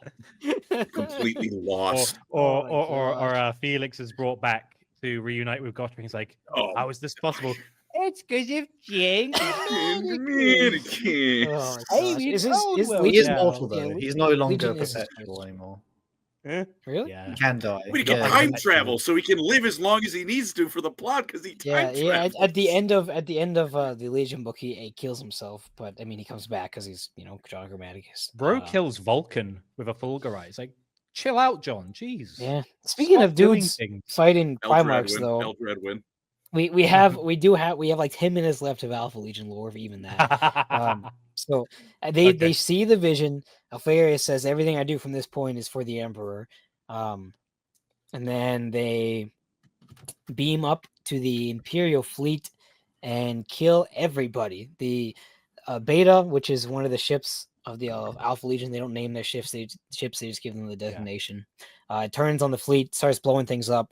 And the Alpha, which Alfarius had told Lord Namadira was on other business, was actually on the other side of the planet. I don't know why they have to tell all these lies to their supposed allies at the time, but it comes around and shoots them all. Alfarius beams up to to Lord Namadira's ship. He fights the Lucifer Black guard that Namadira has. Lucifer Blacks are very cool, by the way. And the head guy, Chain, actually wounds Alfarius. He gets a hit in, which is pretty neat. And then Alfarius has a freaking Megatron moment. He says, "That's all you'll get," and then tears him in half, and he just dies. And then then he kills Namadira. And then Namadira says, "Why are you doing this?" And the book ends with Alfarius saying, "For the Emperor." Yeah. And then John Grammaticus kills himself. But he comes back. But it's more like a reset. It's just like, I want to respawn. And then he just turns up somewhere else, which is cheating. Yep. You didn't forget about me, Jan Grammaticus. I should also mention Grammaticus like, it would feel so empty without me. Just every time the Horus Heresy gets quite good, it's like, oh, piss off, John. Should also mention the Nerthing campaign was kind of at the same time as the Ullanor campaign. So I don't know how much of the Alpha Legion was at Ullanor, if any, but most of them were probably at Nerth at the time. But they're also everywhere, so who knows? I don't know. I know Alfarius sent delegates to the War Master's ceremony. He didn't show up himself. He was busy doing Alpha Legion stuff. But yeah, they were the most... Actually, so I forgot to mention, Namadira was about to send a message, like a missive to Terra, a complaint about the Alpha Legion, that they were treasonous, basically, and that they had to be brought to heel, because you can't really blame them at this point. All that Alfarius has done is lie to him, and they haven't really, they've barely even helped in this war. It's so, yeah, it's Legion is a very good book though. The Geno 5 Chiliad are really cool. They have psychic heads known as Uxors and stuff. Read the book. It's the only good Alpha Legion book that you'll ever get. So just read it, okay? Don't read Praetorian Adorn. Don't read Deliverance Lost. Just read Legion. The end. The end. Yeah. Also, there's Armilius Dynat's a guy. I don't know. He was never a guy until the Primarch book. He was just in the Horus Heresy tabletop, but had zero lore for a really long time. Well, that's the thing. Every character video I've done on the smaller Alpha Legion characters is like, they were there once. He's the he Hell looks like Master. so and so. We're I had a They- comment on one of my videos on Armor Steelat, like, no, that's actually this other character. I'm like, their whole thing is they're supposed to look identical. What do you mean? That's Oh a my different gosh. character. Ugh. The Alpha Legion are really cool if you read Legion, though. Like I might be making them sound silly, And but it's actually a there super is- cool book. There Just is don't also read like a anything weird else. interaction between Alfarius and Lehman Russ at a banquet in one of the books, and he's all like, "Ha! If I didn't know any better, you're so sneaky. I'd think there's two of you." And Alfarius is like, "That'd be crazy, wouldn't it?" And then the Wolf King's like, this guy's sneaky. I like him. He's crazy. This guy's crazy. To my knowledge, Alfarius' only real buddies are basically just Horus, right? Is anyone else actually friends with him? I think Ferrus Manus is okay with him because they fought, I think, the Iron Warrior or Tolerates Iron him. Hands. Ferrus followed Manus him. doesn't have any friends apart from Fulgrim. He's just like, I Yeah, tolerate you. But Gilliman hates him. I know Dorn's- Gilliman. Dorn's Despises not him. a hates him. big fan. Hates his tactics. Yeah, Lion Conrad probably- doesn't like him. I don't know what the Lion Lion thinks he's a weirdo because I think that Magnus first doesn't like interaction. him. Yeah. A lot of the Primarchs just say like that he's dishonorable and like you're too sneaky and stuff. And And I he's mean, they are short. pretty So, like sneaky. my little brother's weird. He watches. yeah, that's anime the. and I guess I like can say him. that Alfarius and Omegon are quite short for Primarchs, and the Alpha Legion Space Marines are very large for Space Marines. So it lets them blend in a lot better. They kind of fit. They met in the middle. Yeah, Yeah. but the Lucifer Black, who wounded Alfarius, could actually tell the difference between all the Alpha Legionnaires, which was pretty cool. Because to the untrained eye, they all look identical, but there's a lot of Someone else differences. does that. Oh, John does that. John yeah. Grammaticus, I would John say does- probably God, yeah, damn he literally, it. Oh my John gosh. literally talks to an Alpha Legionary. He goes, "I'm Alpha." He's like, "No, you're not. You don't look like Alpha." It's like, "Huh?" It's like, "That's Yeah, Alpha." at the beginning John, of the stop book- doing weird stuff. Stop At it. the beginning of the book, the first Alpha Legionnaire that they see shows up at like this outpost, and Hurtado Bronzy is the headman there, and he's taking a pee, and he's about to like head out with his troops, even though he's not supposed to. And the Alpha Legionnaire shows up like right behind him while he's taking a pee, and tells him to not go anywhere. He goes, "Do you need And- help?" And you're like, where did you And come Bronzy from?" Bronzy challenges him. And the Alpha Legionnaire says that he admires his balls, which is not something you'd often hear, on Astartes say in most of these books. Pardon me? And, Yeah. and then Bronzy says they're Hey, only out man. because I'm pissing, basically. It's a funny little exchange. But then Bronzy some turns around reason- and like asks his name, and the guy says, "I am Alfarius," and then Bronzy freaks out, and then the Alpha What? Legion disappears. No, you can't. You don't get to just. Did you mean what? What do you what?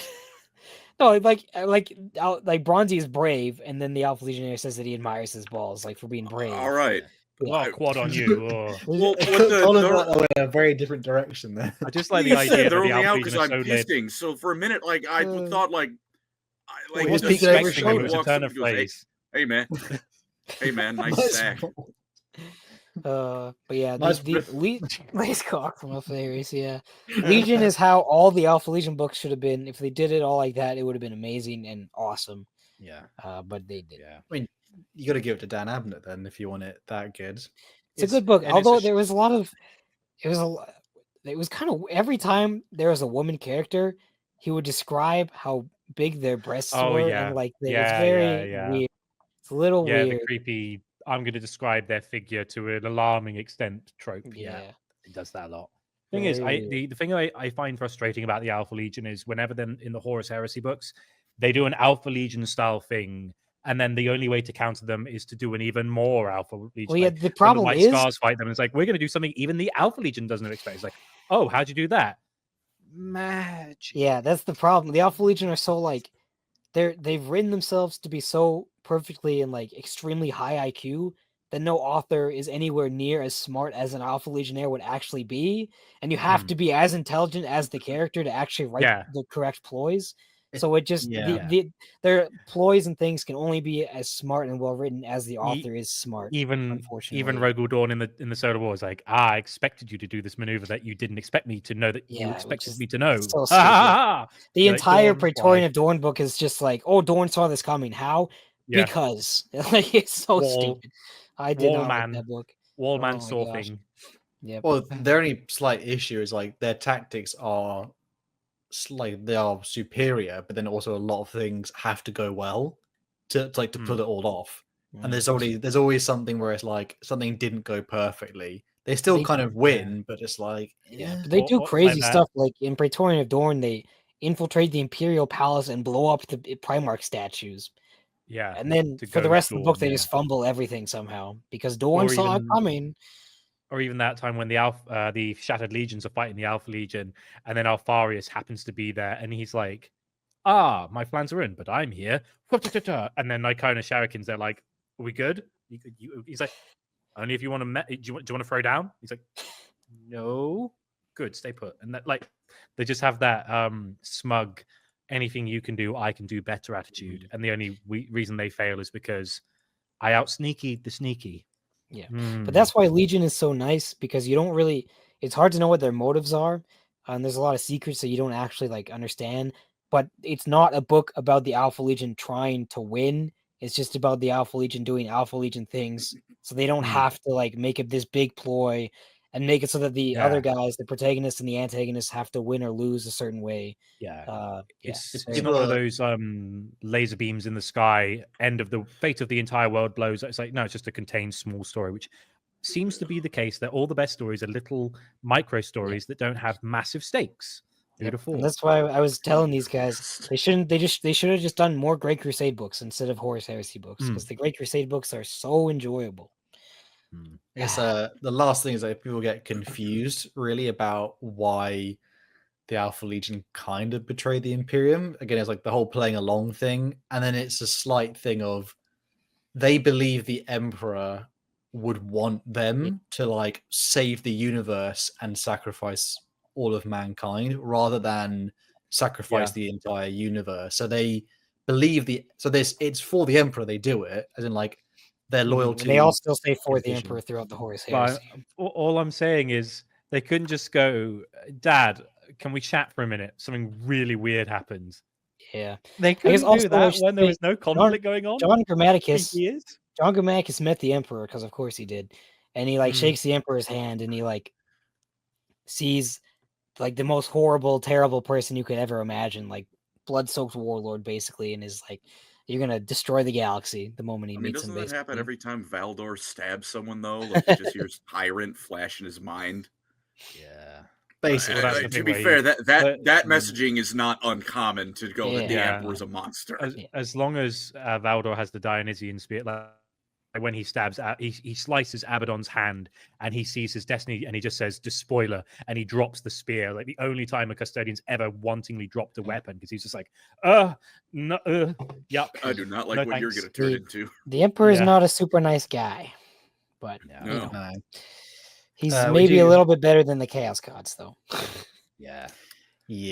I'm not going to disagree on that point. I would just like the bar to be slightly higher.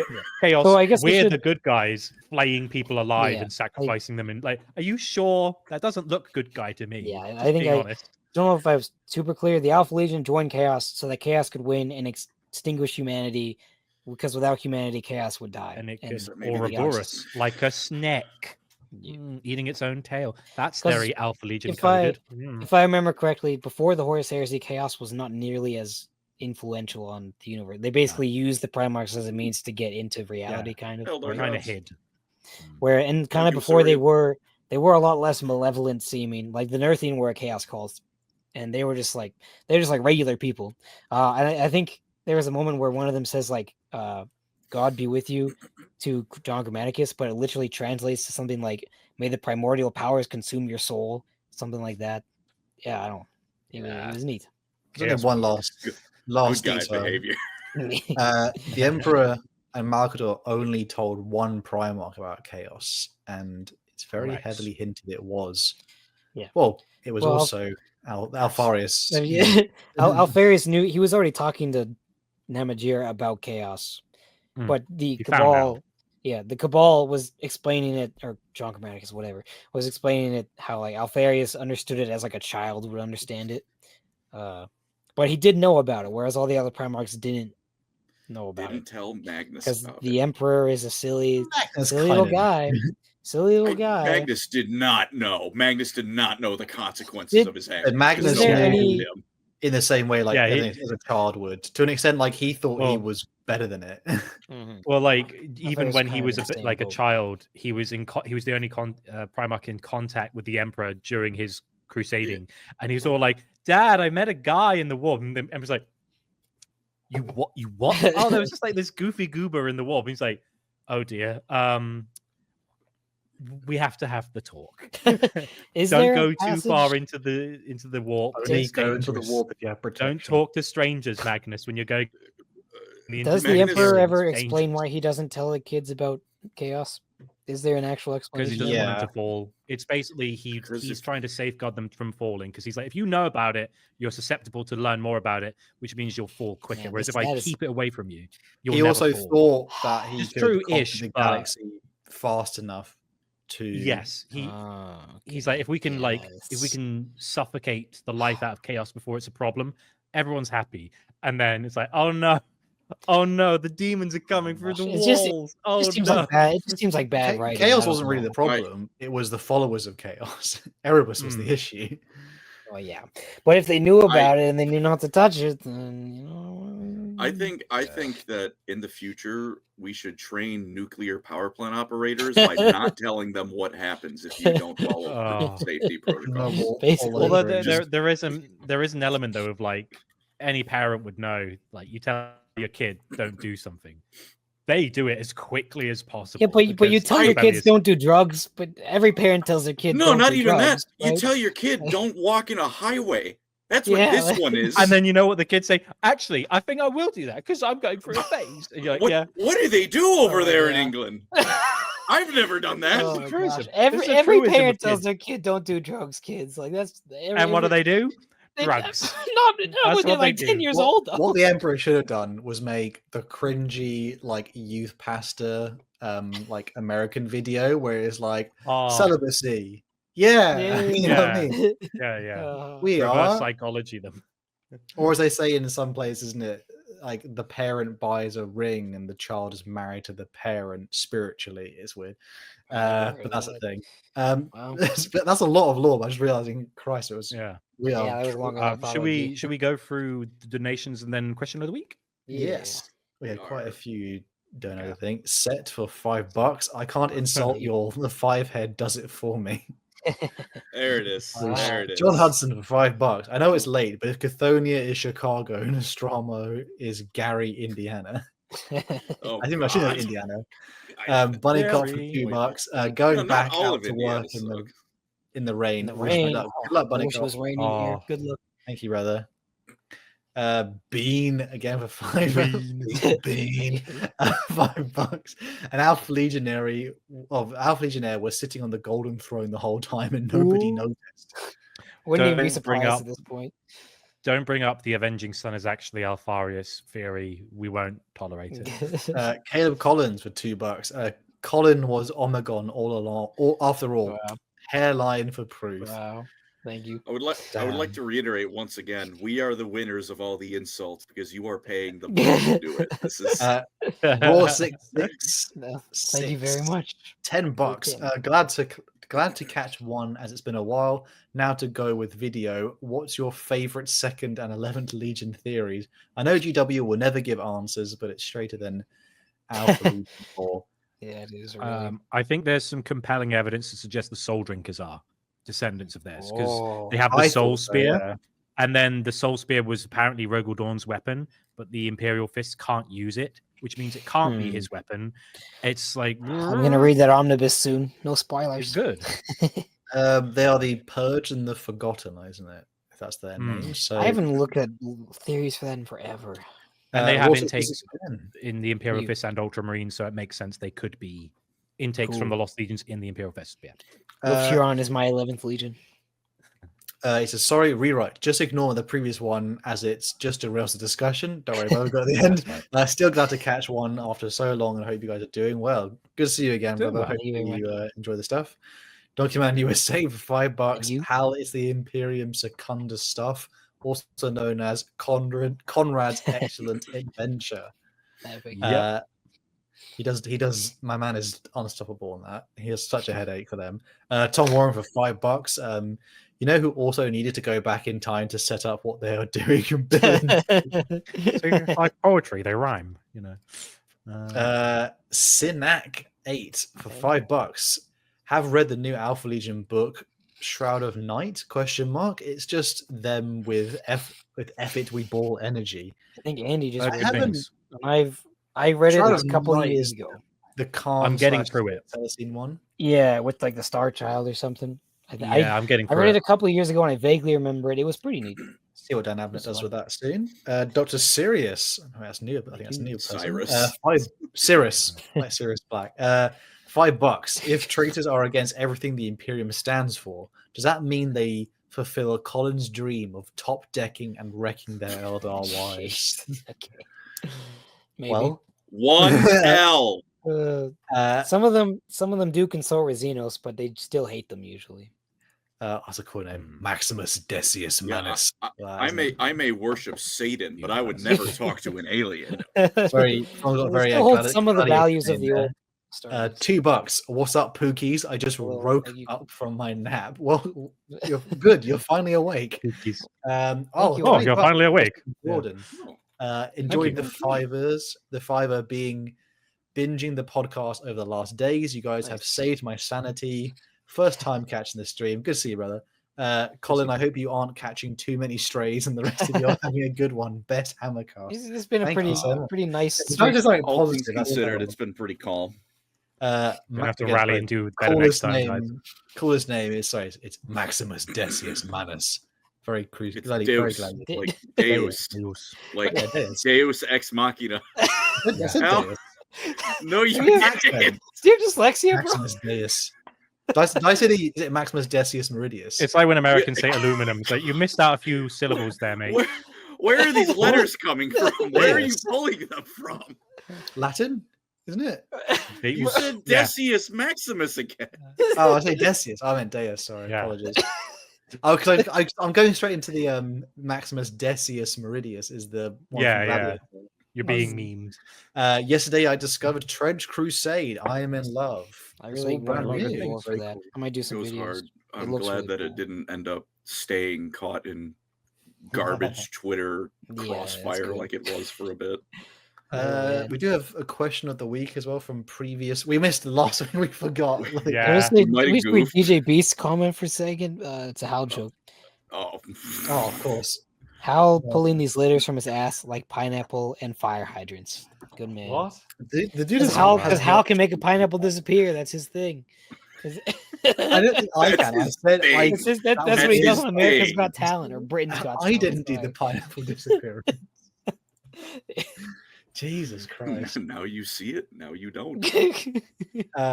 How much money, though? How much money for you do you guys do it, though? That's the big question. To shove a pineapple in my ass? No amount of money, dog. No. What do you mean? The surgeries alone would make it worth You it. know what, Eli? I think it's a lot less money than you're willing to admit, and that's the funny thing. How am I gonna get it in there? Hang on. I got to do some research. He's not going to tuck that in. I think, why bro, is it listen. pineapple? Like someone will say, they'll put right. millions in the chat. Now- but I reckon now it'll be in the look. hundreds of thousands. They do Now that. look, People are pathetic. pineapple can spiky, be bro. 5 to 6 inches wide. It's spiky, The human bro. anus can stretch up to 7 inches. Oh gosh, man. Make sure you turn it upside down. It's doable. It's spiky end first. It's prickly. It is made. You're all fucking blind. Bruh. But thank you for fixing that and putting one out. DJ Beast with 300k. Appreciate that, brother. Colin, we did have a previous answers, isn't it, for the questions? We did. Oh my god. It was hashtag The question of the week should rage, be what how makes much you do you guys rage? put a pineapple up here?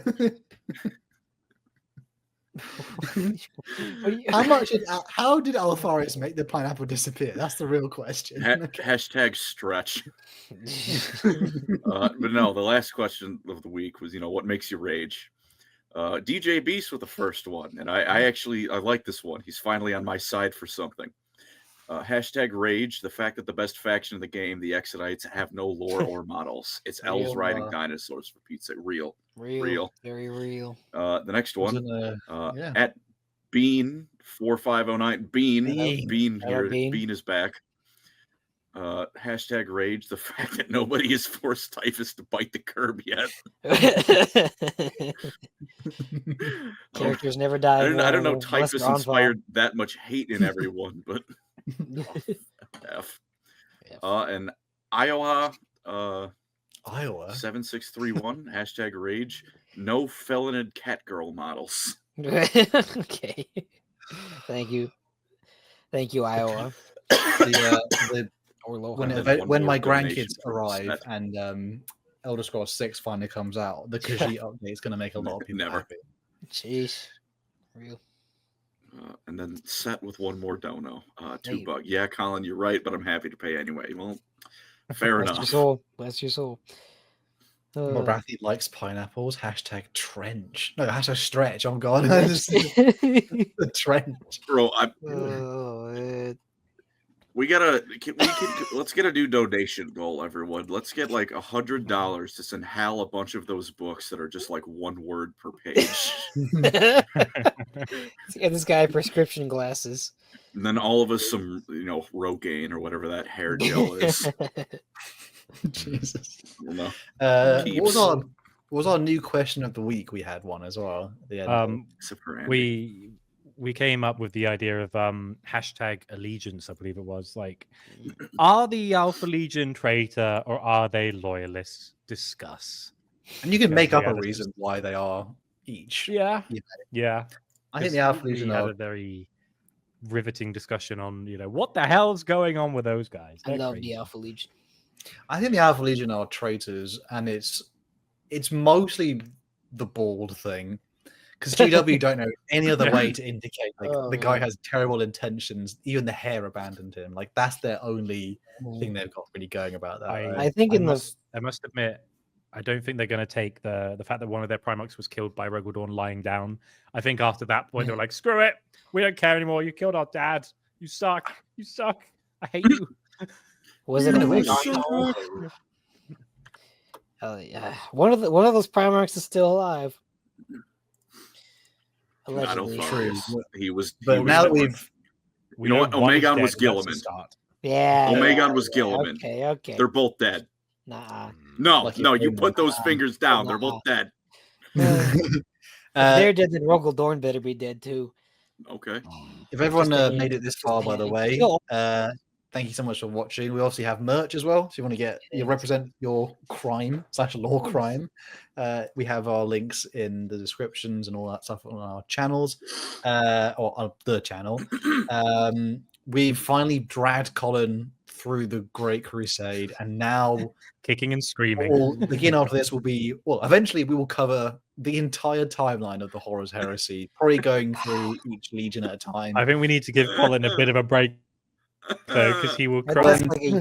It's like 2 years of content ahead. I think Colin is gagging for Damnation of Pythos lore. I love bear in mind, Eli, like a good third of the Horus Heresy books are like anthologies, so they don't. I was about to say, Colin looks like an anthology man. Yeah. He looks like he's gagging for an anthology. You know what? I really liked the one with the Thunder Warrior. What was it called? Ribbon. About the Ribbon Hound. Endred Ha. I don't know what the book was called. It was where the World Eater escapes from prison and kills the custodians with his bare hands. It was that one. Outlaw. The Outcast Dead. Outcast Dead. Yeah. Mechanicum's also a really good one. We need to do the Mechanicus Civil War sometime too. Yeah, that's actually a good one.